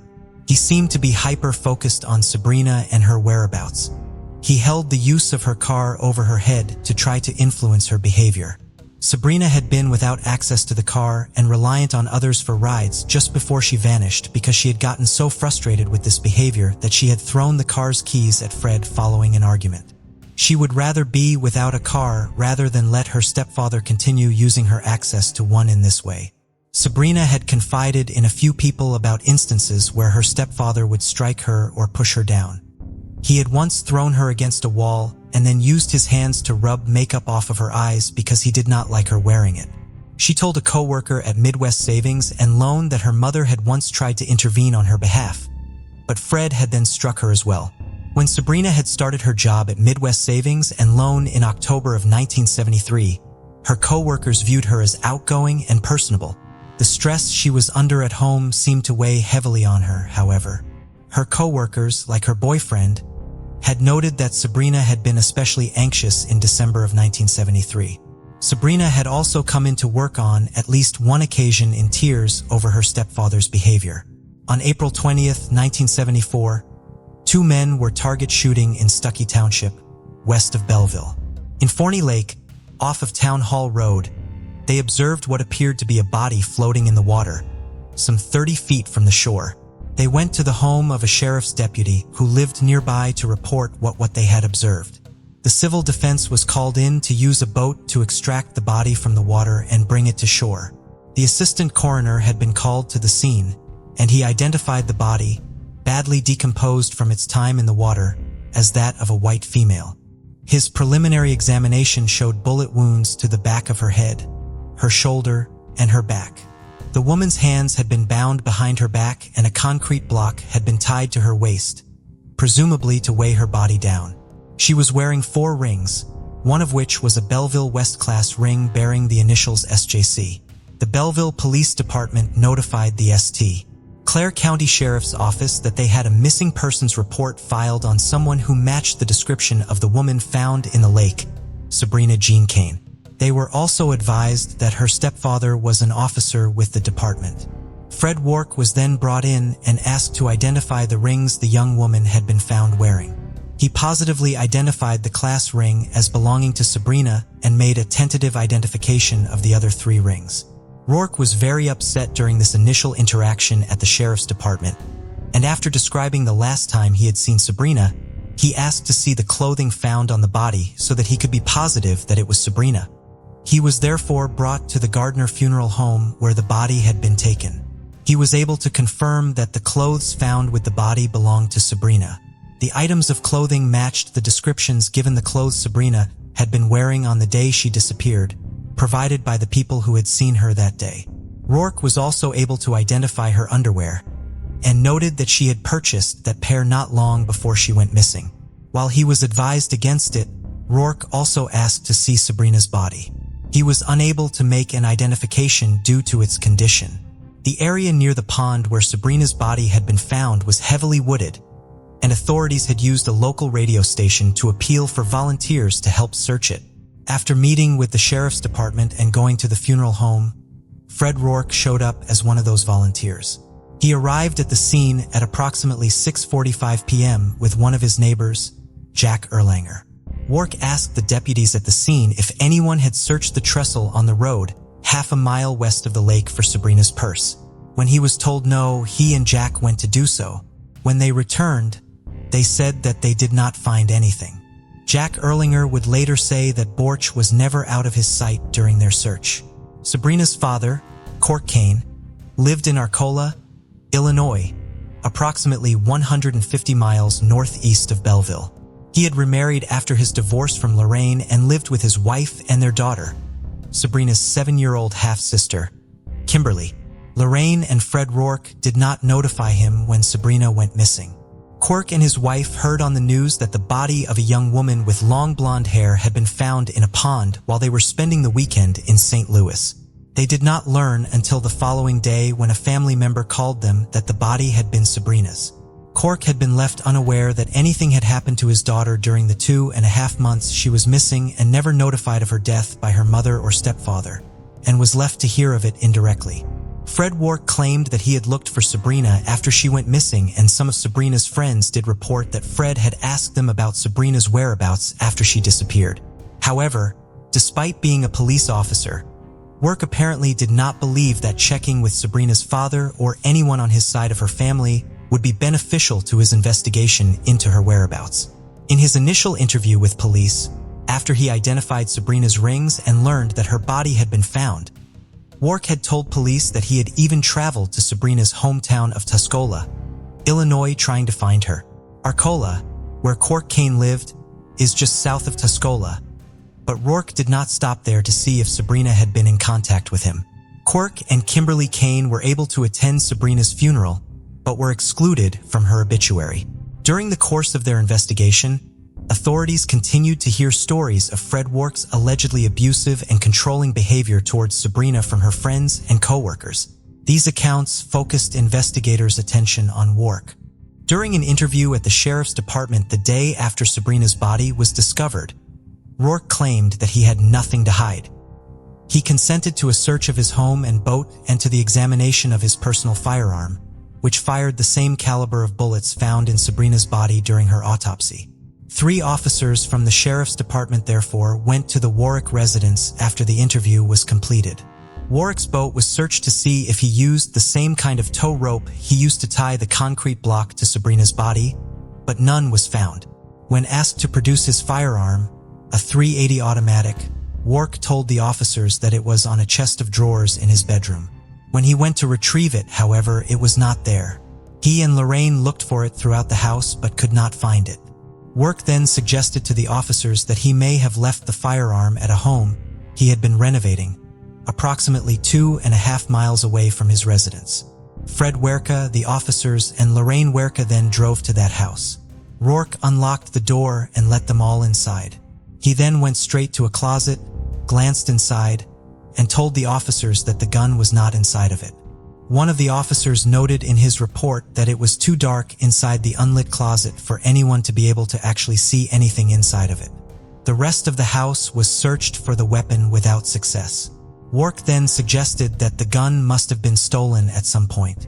If a thief had gotten inside of the locked home, the gun was the only item they took, and they left behind a gold watch and numerous hand and power tools being used in the renovation of the house. The officers informed Rourke that several people, including a sergeant with the Belleville Police Department, had seen him with the weapon recently.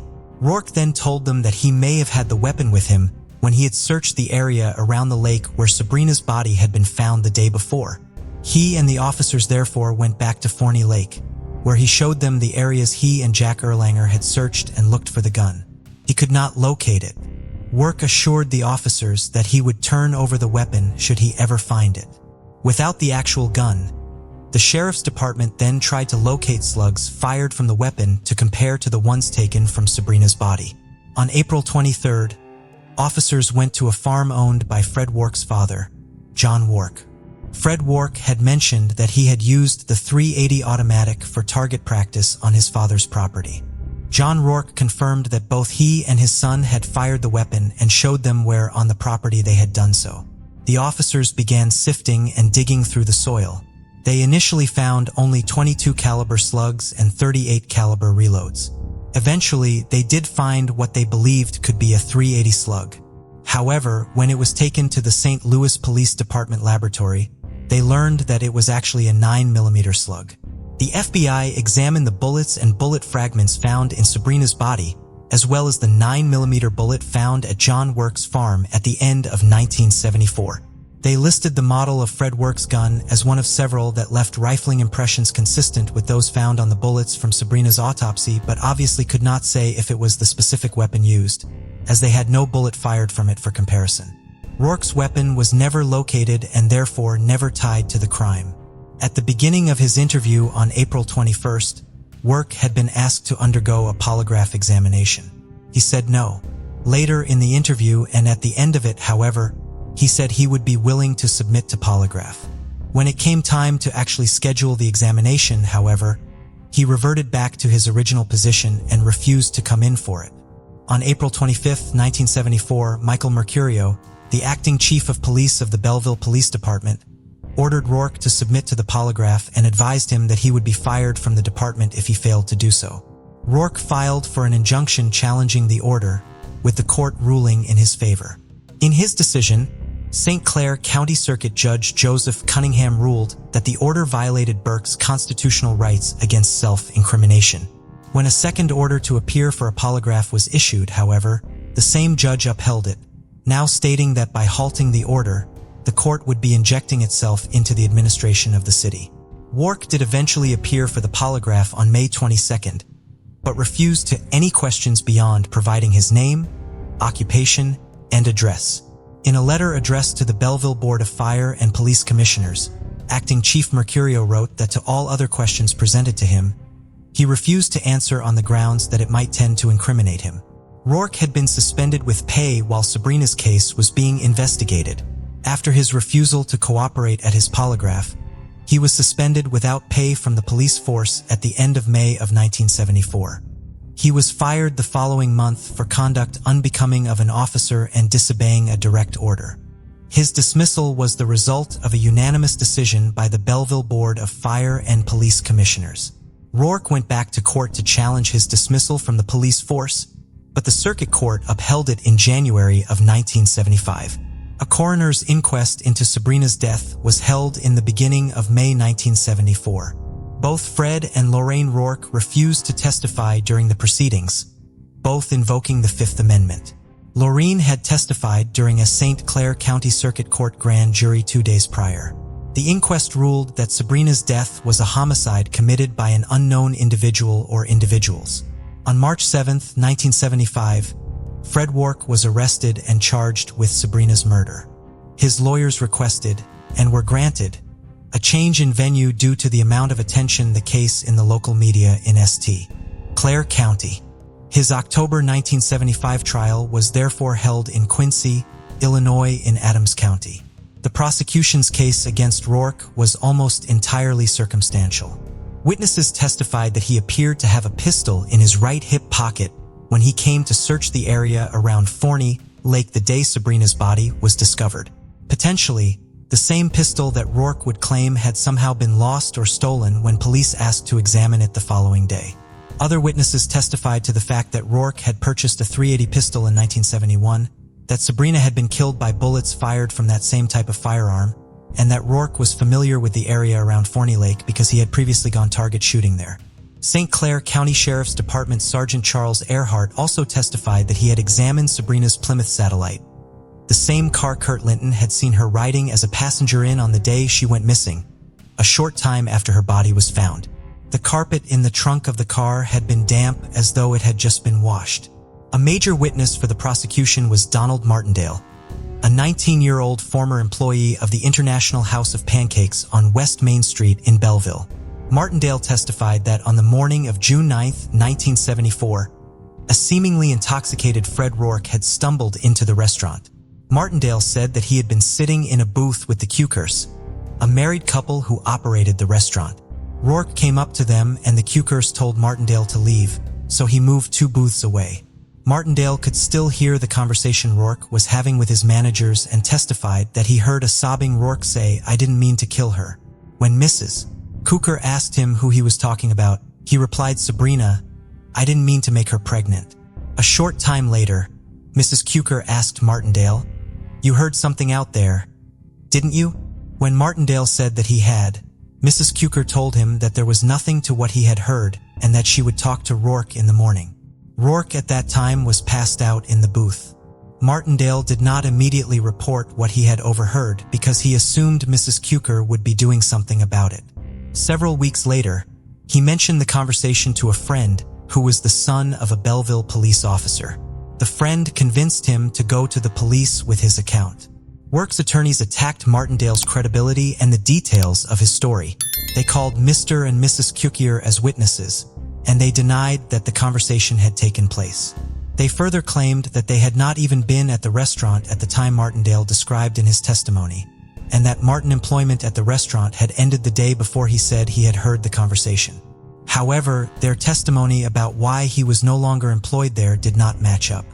Mrs. Cukier said that Martindale had been fired, whereas Mr. Cukier said that Martindale had quit and left on friendly terms. Martindale disputed their account of the timing of the end of his employment, saying it came after June 9th.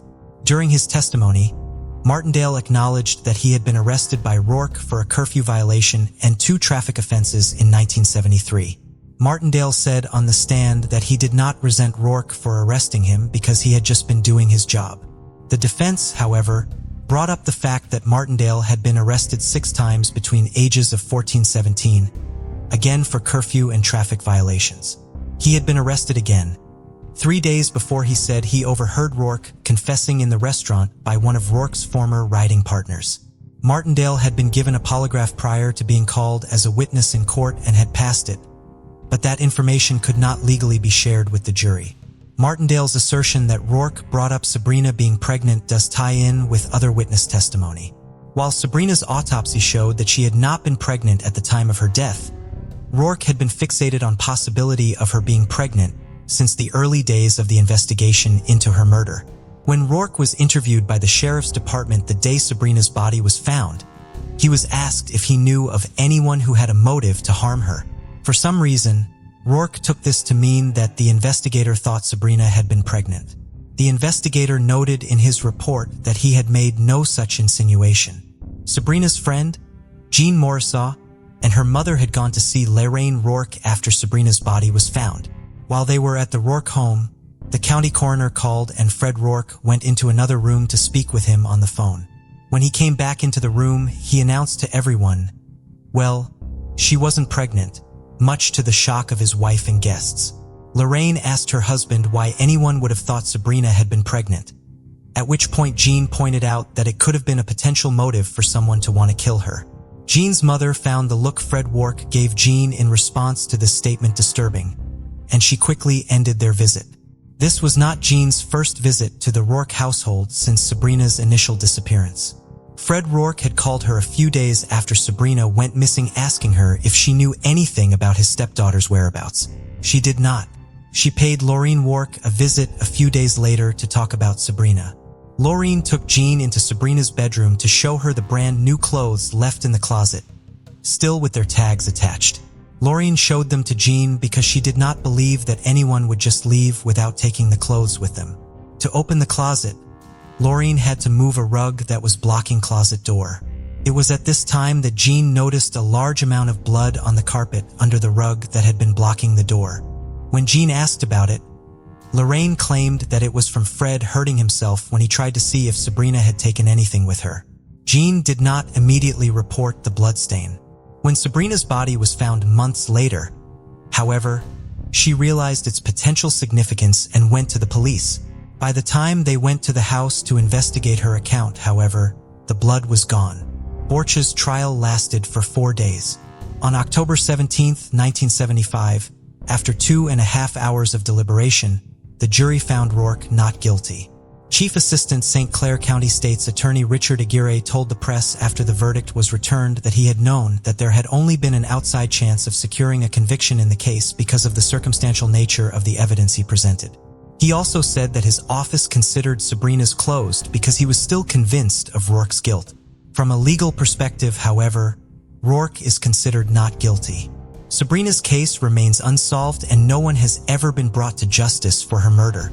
Aguirre's personal confidence aside, the case would have needed to remain open so that further investigation could hopefully produce definitive answers in the case. Fred Rourke never returned to the police force. He worked as a roofer while his case was pending and eventually became a truck driver. He was killed in an accident in St. Louis in November of 1978 when his truck struck a pole after another car cut him off while he was driving. Lorraine Rourke had Fred buried next to Sabrina. Lorraine married her third husband 2 years later in 1980. She passed away in March of 2008, 10 months after suffering from a stroke at the age of 71. Sabrina's father, Cork Kane, passed away in October of 2013. Her sister, Kimberly, despite her own interest in finding out the truth about Sabrina's murder, limited her own investigative efforts while their father was still alive so as not to upset him. It was too painful for him, she told the Belleville News-Democrat in 2018. His way to deal with it was to just not talk about it. Kimberly's increased and ongoing efforts have so far not conclusively closed Sabrina's case, but she has been able to solve one mystery that plagued her for more than 4 decades, the location of her sister's grave. The Kane side of Sabrina's family was not notified of the location where she was buried, and at least one local newspaper misidentified the cemetery. In 2018, 44 years after Sabrina's death, Kimberly finally learned where her was buried. She is now able to visit her sister in her final resting place and bring her flowers. Before we continue, 90% of you haven't subscribed to our channel, so if you like this video, please subscribe. It motivates us to make more content for you. Okay, let's continue. Robert Worley, also known as Bobby Wells, was born on December 18, 1938. He was the last child of a family of 7, a family he didn't spend much time with before his arrest. In 1963, he was convicted of abuse and assault of a woman and ended up spending 3 years of his life in Sing Sing prison in upstate New York. After Bobby was released from prison in 1969, he changed his name from Robert Worley to Bobby Wells, and he moved in with his brother Fred Worley at Edgecombe Avenue in the Washington Heights neighborhood of Manhattan, New York City. There, he worked as a building superintendent for an apartment building. Bobby stayed with Fred for some time before he disappeared between 1966 and 1967, never to return. Fred and every other member of the family never heard from Bobby for more than 2 decades until 1993, when they got closure most unexpectedly. Fred received a call that his brother was found dead at an apartment that belonged to Dorian Corey, a deceased drag queen. Dorian Corey was born on June 6, 1937 in Buffalo, New York. She attended college at Parsons School of Design in the late 1950s. While Dorian was studying, she was drawn to the underground culture of the ballroom. Since then, Dorian appeared in drag queen beauty pageants. Dorian pushed for her name to be heard, and eventually, she gained the fame that she worked for as a drag queen. She appeared in a game-changing documentary titled Paris is Burning and also appeared on talk shows like The Joan Rivers Show to discuss the ball culture and other things. But even with that, Dorian needed to pay the bills, so she did extra work on the side. She worked out of her apartment as a seamstress, and at the same time, Dorian made her house a safe space for those in need of a home. Folks who came out with their true identity and were rejected by their family found comfort and love in Dorian's home named House of Corey. In August 1993, Dorian was working with Pepper LaBeija, an American drag queen and fashion designer, on a ball at Webster Hall. Unknown to them, the ball would never take place. On August 29, 1993, 56-year-old Dorian died of AIDS. The 1980s were particularly horrendous for people with AIDS. There were no treatments, and everyone who had AIDS back then died pretty quickly. In the 90s, there were improvements, but there were not enough to cure the likes of Dorian. The whole neighborhood mourned Dorian, as she was one of the people they looked up to in the community. But no one knew the drag queen had a skeleton in her closet. After Dorian died, her belongings were left for her caregiver and friend, Lois Taylor, who sold Dorian's dresses as costumes and made money off them. Taylor would visit Dorian's home with her clients to look at the costume they needed every time there was a business deal.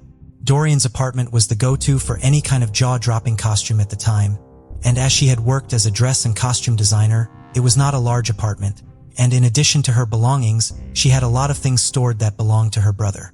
On October 19, 1993, almost 2 months after Dorian's death, Taylor was at her apartment on West 140th Street in Harlem with one of her customers as usual for business. They were there in hopes of finding a good costume for Halloween. The apartment was filled with lots of fabrics, sequins and beads, tailpieces, and elaborate gowns. A place so jam-packed that you could lose a small child in there. The search took them to a large closet space, which was the size of a small bedroom, but they found nothing to their taste when they got to the closet. But among the dresses and costumes, a large musty garment bag caught their eyes. In hopes to get something better from the garment bag, Taylor moved closer to it but discovered the bag was too heavy for her to move. After pulling it with the help of her customer, she saw that the bag was tightly sewn, and so she decided to loosen it. She handed a pair of scissors to her customer to use on the bag, but they stopped almost immediately, driven away by the foul odor that the bag gave off. Immediately, Taylor knew she wouldn't be able to go on with the search, and so she picked up her phone and dialed 911.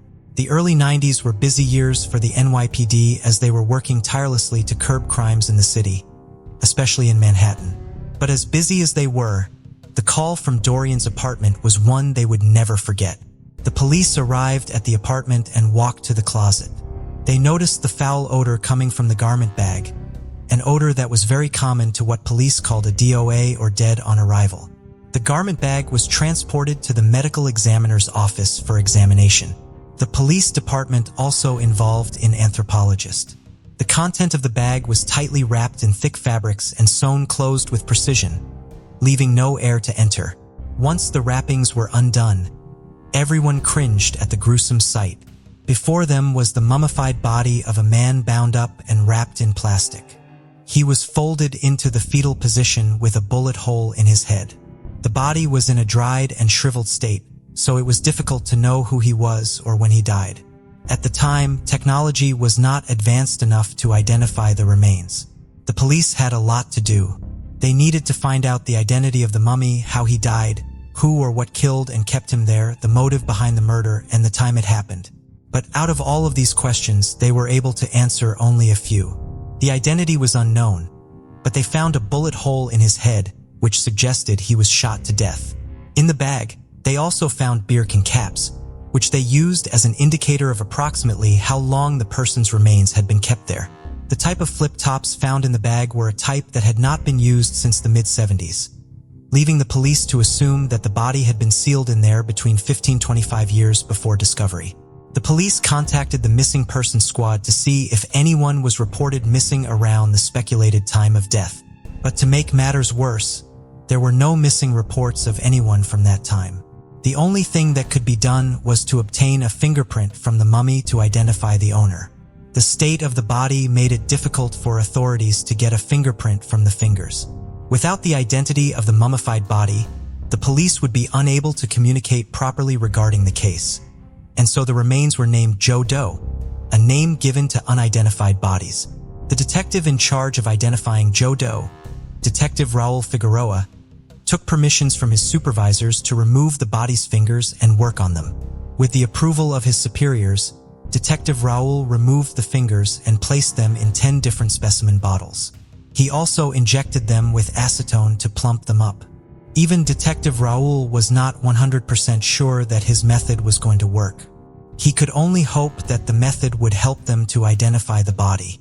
Suddenly, the fingers started turning from nothing at all to fingers that could provide good prints. After that, they were able to put ink on them and roll them onto a fingerprint card to send to another unit. After the proper examination of the fingerprints, they finally got the answers they had been waiting for. Joe Doe was identified as Robert Worley, also known as Bobby Wells. But even after the authorities were able to uncover his identity, they still had a few questions. What was the relationship between Dorian Corey and Bobby Wells? Did Dorian kill Bobby? These questions remain difficult to answer as the two people involved in the case were both deceased. Nevertheless, the authorities continued their search for answers by trying to search for the friends and family of Dorian and Bobby to find any information that could lead to solving the mystery behind Bobby's death. The search led the police to Fred Worley, Bobby's brother. Fred explained how Bobby lived with him and his family and how he tried to talk Bobby out of his lifestyle. According to Fred, Bobby lived a crazy lifestyle where he would drink, get into trouble, and drink again. Whenever Fred tried to talk him out of it, alcohol got in the way. He kept trying to get Bobby to quit drinking, but it seemed he was too deep in it. According to Fred, Bobby got attracted to a woman who lived next door, but soon the relationship grew from sweet to sour. Bobby and the woman had a serious issue that involved the woman's 7-year-old son. Somehow, Bobby hit the child, and the woman threatened to call the police. Bobby, who had just been released from jail, knew if the woman called the police, it would mean bigger trouble for him. And to avoid trouble, he fled the neighborhood without a word to anyone, even his brother. That was the last time Fred heard from Bobby, until he was called almost 25 years later and told that his brother had been found dead. When Fred was interviewed, he was asked if he was surprised to know that his brother was dead, and he said he was not really surprised because once they didn't hear from Bobby for many years, they had already assumed that something had befallen him. He was also asked if Bobby was friends with transvestites, people who wear clothes primarily associated with the other sex. Fred said he knew his brother was in a relationship with a certain transvestite. Bobby had mistakenly dialed Fred's contact one day when he was drunk, and he ranted about having issues with a transvestite. Fred didn't remember the name of the transvestite, but when he was asked if the name he heard was Dorian, he said that was the name. All the information that Fred gave the police didn't point to anyone as Bobby's murderer. It only made solving the case more difficult. The first person the police suspected after the 911 call at Dorian's apartment was Taylor, who made the call, but Taylor gave them a reason to eliminate her from the suspect list. She told the police she couldn't have possibly moved the bag with the body as it was far too heavy, and she weighed only 135 pounds. The case was, and still is, disturbing as a lot of questions are unanswered. Many of those who knew Dorian personally were very shocked to learn about the mummy in her closet all these years. While some were disappointed in Dorian, some didn't believe she would kill anyone. There were many speculations and theories about this case. Many friends of Dorian admitted that she was in a relationship with Bobby, and according to the friends, both Dorian and Bobby would always get drunk and violent with each other. Whenever they had too much to drink, they ended up fighting seriously. Fred also mentioned that he knew his brother to be macho and violent and that he sometimes could go too far. Because of these accounts by friends, there's a theory that one of Dorian and Bobby's violent spats led to Dorian shooting Bobby in the head. Most people believe that Bobby had potentially been an abusive ex-lover of Dorian and that she may have shot him in self-defense when he was abusing her, as this was a common occurrence in the trans community. The abuse that became rampant in the trans community probably made Dorian own a handgun. Dorian's friend, Jessie Torres, affirmed during her interview that Dorian had a small .22 caliber. Many others maintained that Bobby was a burglar who broke into Dorian's home, prompting her to act in self-defense. Allegedly, Dorian attached a note to Bobby's body reading, "This poor man broke into my home and was trying to rob me." The note was never confirmed by police. However, this theory suggests Dorian kept the body because a drag queen like her, who lived in a poor and dangerous area in the 60s-70s, had little chance of gaining sympathy from the police. According to Taylor, after she discovered the heavy bag, she found a short story written by Dorian. She said the story was written in the third person about a transgender woman who killed her lover in revenge. The lover had pressured the trans woman into having sex reassignment surgery. Many believe the story relates to Dorian's. She had a breast implant and had possibly taken female hormones. Therefore, the story references Dorian's life, including the Pearl Box Review, which was a touring drag show she had performed with in the 60s. According to Tricia Zeigenhorn's article, Did You Know?, a friend of Dorian claimed that Dorian confessed on her deathbed to committing a murder. It is not clear if the police interviewed the said friend, but if they did, nothing came out of it.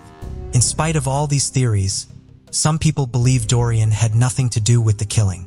Lanthelm, who was also Dorian's friend, said he had been to her place several times and never smelled a foul odor aside from a musty stench he said was common in older New York City buildings. After the police spoke to some of Dorian's friends, they were thrown into more confusion, as some implied that in 1988, Dorian moved from her apartment at 150th Street, St. Nicholas Avenue, to one located 10 blocks over on West 140th Street. With this information, some posited that the body was in the closet of the apartment before Dorian moved in. Therefore, some believed that Dorian was probably hiding the body in her closet to protect the actual murderer. None of these theories were confirmed true by the police, as there was no valid evidence to back these claims and stories. However, the most accepted version was that Bobby was an abusive ex-lover who got shot in self-defense. Bobby's family didn't claim his body. He was buried on Hart Island off the coast of the Bronx in November 1993 in an area called Potter's Field.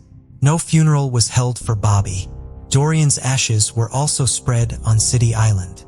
And that's how the case of Bobby Wells remains a mystery today. All that Bobby's family knows is that he was murdered, but they are not sure who killed him or what led to his death. No one knows what happened except for Bobby and Dorian, who are both dead. Without any type of first-hand testimony from either of the two or both of them, we can agree that the mystery of how Bobby died and how he ended up mummified in a famous drag queen's closet will never be solved. But if Dorian truly killed Bobby, we could say she got away with murder. What do you think about this case? Let us know in the comments section. Thank you for joining us on this journey into the depths of unsolved mysteries.